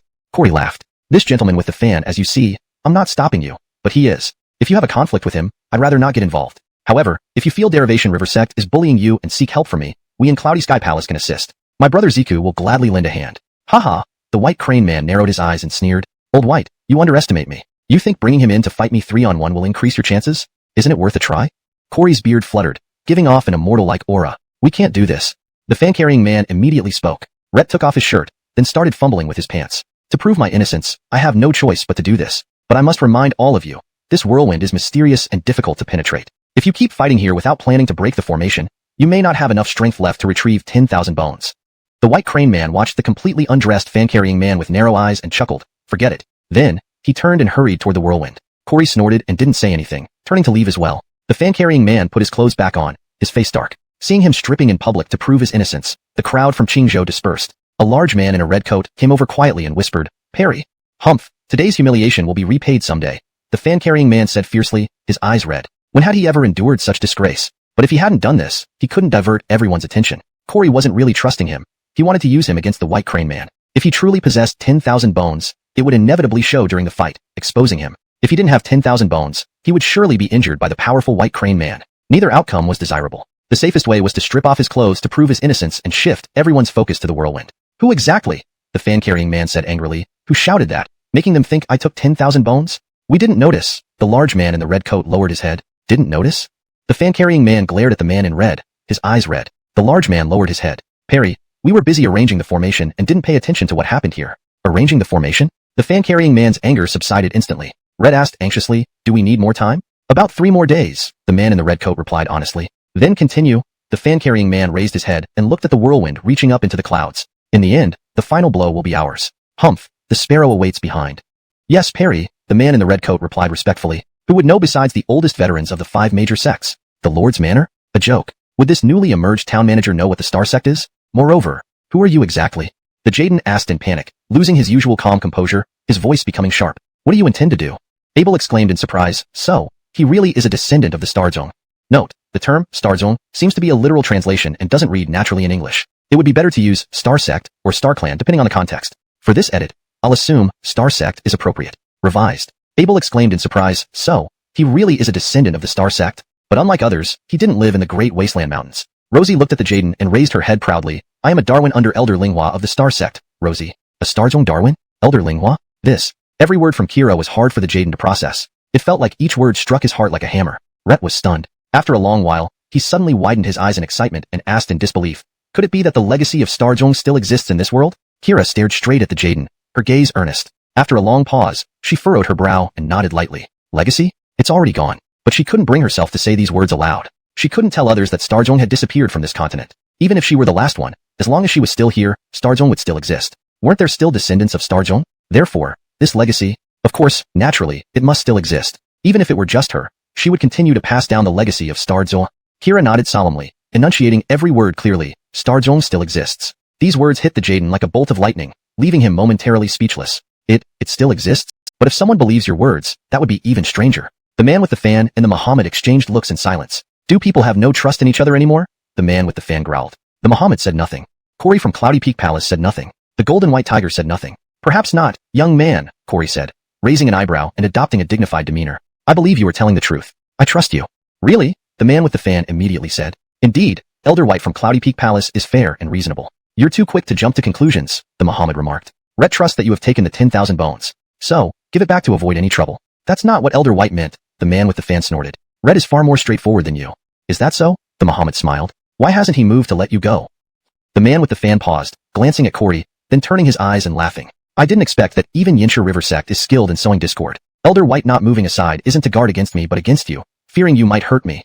Is that so? The Muhammad laughed strangely. Do you really believe such reasoning? Of course, Corey stepped aside, offering a path forward. If he wishes to leave, I won't stop him. See? The man with the fan smiled triumphantly. I guessed right. Corey chuckled. Young sir with the fan, you see, I don't stop you, but he does. This is your feud, and I don't wish to interfere. But if you feel oppressed by Yinsha River Sect and seek my help, we at Cloudy Peak Palace will assist. My companion, Brother White Tiger, will gladly lend a hand. Huh. The Muhammad narrowed his eyes, sneering. Old White, you underestimate me too much. You think bringing him in to fight me 3 against 1 increases your chances? Corey's beard fluttered, maintaining a sage-like appearance. How else would we know? That's not acceptable, the man with the fan said immediately. Rhett removed his upper clothing and fumbled with his pants. To prove my innocence, I have no choice. But I must remind everyone that this whirlwind is perplexing. If you only focus on fighting without planning to break the formation, you may not have the strength left to take the 10,000 bones. The Muhammad looked at the naked man with the fan, smiling. Very well. Then he turned around and headed toward the whirlwind. Corey grunted, saying nothing, and turned to leave. The man with the fan dressed himself, looking grim. The crowd saw the man with the fan proving his innocence in public and gradually dispersed. Aiden in a red vest approached quietly. Perry. Humph. Today's humiliation I will repay tenfold. The man with the fan said fiercely, his eyes bloodshot. When had he ever suffered such an insult? But if he didn't do this, he couldn't divert everyone's attention. Corey wasn't truly trusting him. He wanted to use him against the Muhammad. If he had the 10,000 bones, it would surely be revealed during the fight. If he hadn't obtained it, he would likely be injured by the powerful Muhammad. Neither scenario was desirable for the man with the fan. The safest way was to strip off his clothes to prove his innocence and redirect everyone's attention to the whirlwind. Who was it? The man with the fan said angrily, his eyes bloodshot. Who shouted that, making them think I took the 10,000 bones? We didn't notice. The man in the red vest hung his head. Didn't notice? The man with the fan's eyes blazed red, staring at the man in the red vest. We were always busy setting up the formation and didn't pay attention here, the man in the red vest said, bowing his head. Formation setup? The man with the fan's anger subsided. Red asked anxiously, how much longer? About 3 more days, the man in the red vest answered honestly. Continue setting up. The man with the fan raised his head, looking at the whirlwind connecting to the clouds. Our final move will decide the outcome. Humph, waiting in the wings. Yes, Perry, the man in the red vest responded. Each word from Rosie was hard for the Jaden to digest, striking his heart like hammer blows. Rhett stood there stunned. After a long pause, he suddenly widened his eyes in excitement, almost disbelief. Could it be that the legacy of Star Sect still exists in this world? Rosie stared directly at the Jaden, her gaze serious. After a while, she furrowed her brows and nodded lightly. Legacy? It was already gone. However, she couldn't bring herself to say these words aloud. She couldn't speak them, nor could she tell others that the Starzong had vanished from this continent. For consistency and clarity, it should be Star Sect or Star Clan. I will assume Star Sect for this context. Nor could she tell others that the Star Sect had vanished from this continent. Even if only one person remained from Star Sect, it still existed. Were there not still so many descendants of the Star Sect? Thus, the legacy. Of course, naturally, it must exist. Even if she were alone, she would continue the legacy of Star Sect. Note, Starzong should be Star Sect to maintain consistency and natural fluency in English. Rosie nodded solemnly, enunciating each word clearly. Star Sect still exists. This translation ensures that the meaning of the original text is accurately conveyed while maintaining natural fluency in English. It also keeps consistency in terminology and style. These words struck the Jaden like a thunderbolt, leaving him momentarily stunned. It still exists? The Jaden looked at Rosie with excitement. It still exists? Rosie nodded affirmatively. So then, you? The Jaden swallowed nervously, cautiously asking. Rosie stared intently at the Jaden for a long while before finally saying, I am now the one closest to the legacy of the Star Sect in this world. Despite his excitement, the Jaden didn't lose his reasoning. His body trembled as he asked cautiously, how can you prove it? Rosie responded, how do you want me to prove it? Shall we play a game of chess? The Jaden replied. Agreed, Rosie nodded.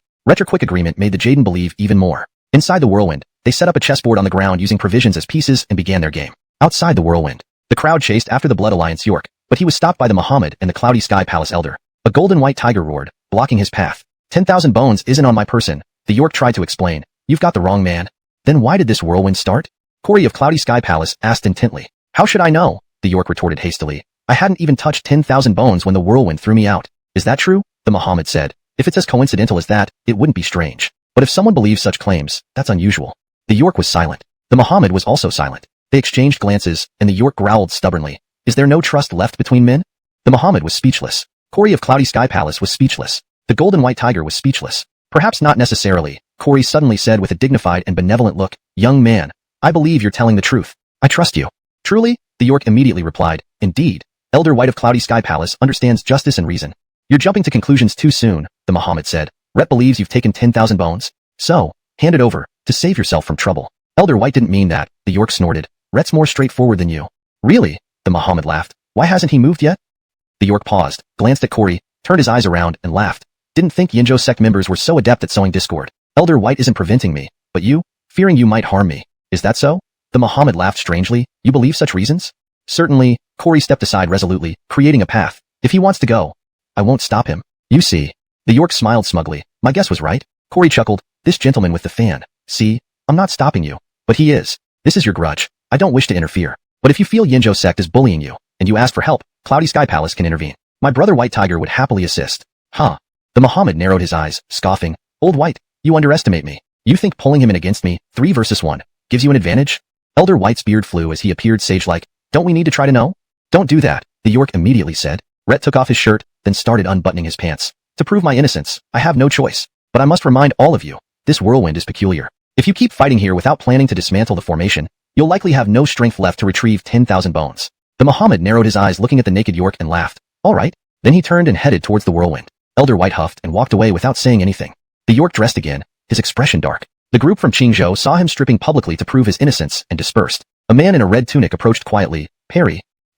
Today's humiliation, I will repay someday, the York said with red eyes. When had he ever endured such humiliation? But not doing so wouldn't divert attention. Elder White didn't truly trust him but wanted to use him against the Muhammad. If he truly had obtained 10,000 bones, it would reveal itself during the fight, known by everyone. If he hadn't obtained it, he'd surely be injured by the powerful Muhammad. Neither outcome was what the York wanted. The safest way was to strip off his clothes to prove his innocence and shift everyone's focus to the whirlwind. Who was it?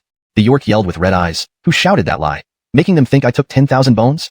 Red tunic man bowed his head. Perry, we didn't notice. Didn't notice? The York's eyes blazed, looking at red tunic man. We were busy setting up the formation, didn't pay attention here, red tunic man admitted. Setting up the formation? The York's anger dissipated, concerned. Do we need more time? About 3 days, Red Tunic Man replied honestly. Then continue working. The York looked up at the whirlwind reaching into the clouds. In the end, our final strike will be decisive. Humph. The last sparrow catches the first bird. Yes, Red Tunic Man answered. ##### Chapter 186. Need 10,000 bones. The aura within the small world seems to have changed once again. The young maiden with the crane emblem observed, lifting her head in puzzlement as she watched the whirlwind looked up at the man and asked, Jerry, do you have confidence in breaking this formation? The formation can be broken, but we lack finesse and rely only on brute force, the man replied, glancing at the elders of Joe and Palace in the distance. In terms of skill, I'm definitely no match for that old man. Red had heard that Joe and Peak and Joe and Palace specialized in formations. The maiden fell silent for a moment, then smiled suddenly. If so, why don't we let them take the lead for us? Perry, are you thinking of reaping the benefits without effort? The man gently smiled. Unfortunately, that's unlikely. Why not? The maiden argued. The people of Joe and Palace aren't foolish, the man explained. Even if they leave the formation untouched, it's better than expending all their spiritual energy to break it and then letting someone else reap the rewards. They won't give us such an opportunity.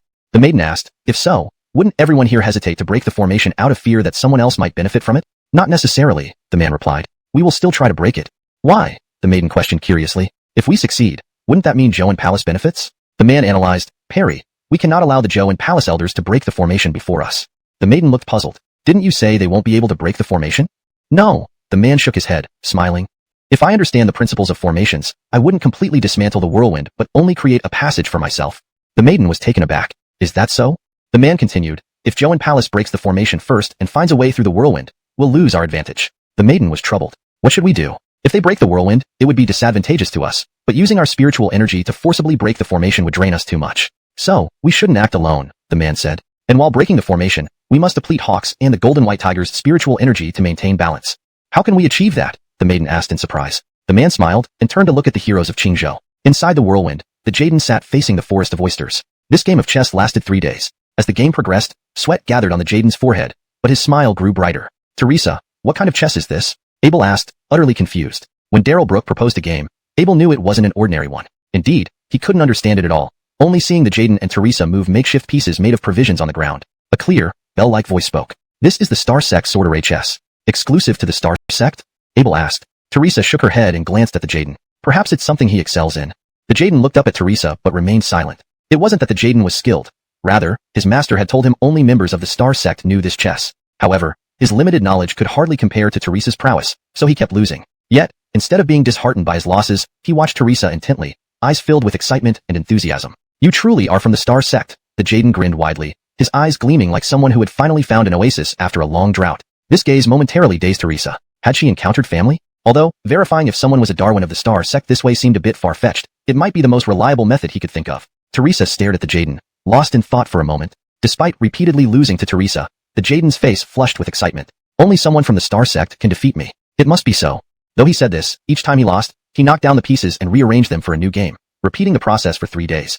Until Teresa grew impatient and stopped him. Since you've already proven you're from the Star Sect, let's cut to the chase, Teresa snapped, angrily scattering the pieces and staring straight at the Jaden. Tell me why you need 10,000 bones, long ago. Yet, in the eyes of many, it remains an extraordinary legend as the greatest sect of the ancient 9-states continent. After all, what are now the 5 prestigious major sects were merely insignificant minor factions in the eyes of the Star Sect back then. Rettering this, the Jaden's eyes reddened as he looked at the Alexa with excitement. Indeed, historical records tell us how mighty and boundless the Star Sect once was. Redovan has blessed us, for I never thought there would still be any inheritance of the Star Sect left in this world. If our clan Ronnie knew, he would surely be greatly consoled. Seeing the Jaden's emotional state, Kira felt a pang in her heart. Your enemies are very powerful?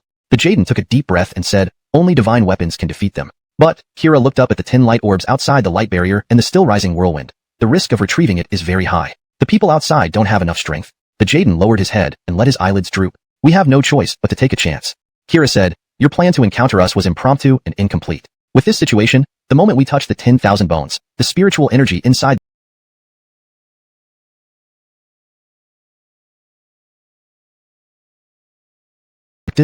everyone's eyes widened with delight. Hawk roared, try more times. Pinpoint the position. We must find a way to break the whirlwind. Yes, the Darwins responded loudly. The formation lit up again, the light beam turning sharply and crashing into another part of the whirlwind. The whirlwind shook once more, moving several meters in another direction. Are they really probing? The crane maiden asked, gazing at the formation. Probing for the weakest points in the whirlwind? With such brute force? The crane man frowned. Did we overestimate their formation skills, or is this whirlwind too challenging for them?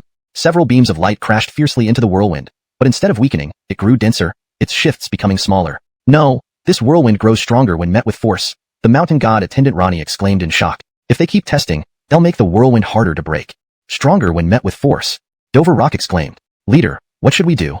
The simplest method is to attack once with a force exceeding the whirlwind's tolerance, breaking it immediately, the mountain god attendant Ronnie said. However, Rhett turned to the Crane Man and Hawk. If they used the full strength of the golden white tiger, it would eventually tire the tiger, leaving others to reap the benefits. The formation continued to probe the whirlwind relentlessly. Few noticed that, when the large formation lit up for the 5th time, a small formation beside it also illuminated. The small formation's light was much weaker, blending seamlessly with the larger one. But both the Crane Man and the mountain god attendant noticed. Faint smoke rose from the small formation, drifting beside Hawk and following him to the edge of the whirlwind. Hawk stood by the formation boundary for quite some time, no one knowing what he intended. Suddenly, Hawk leaped into the whirlwind and vanished from sight. What? Rhett went in?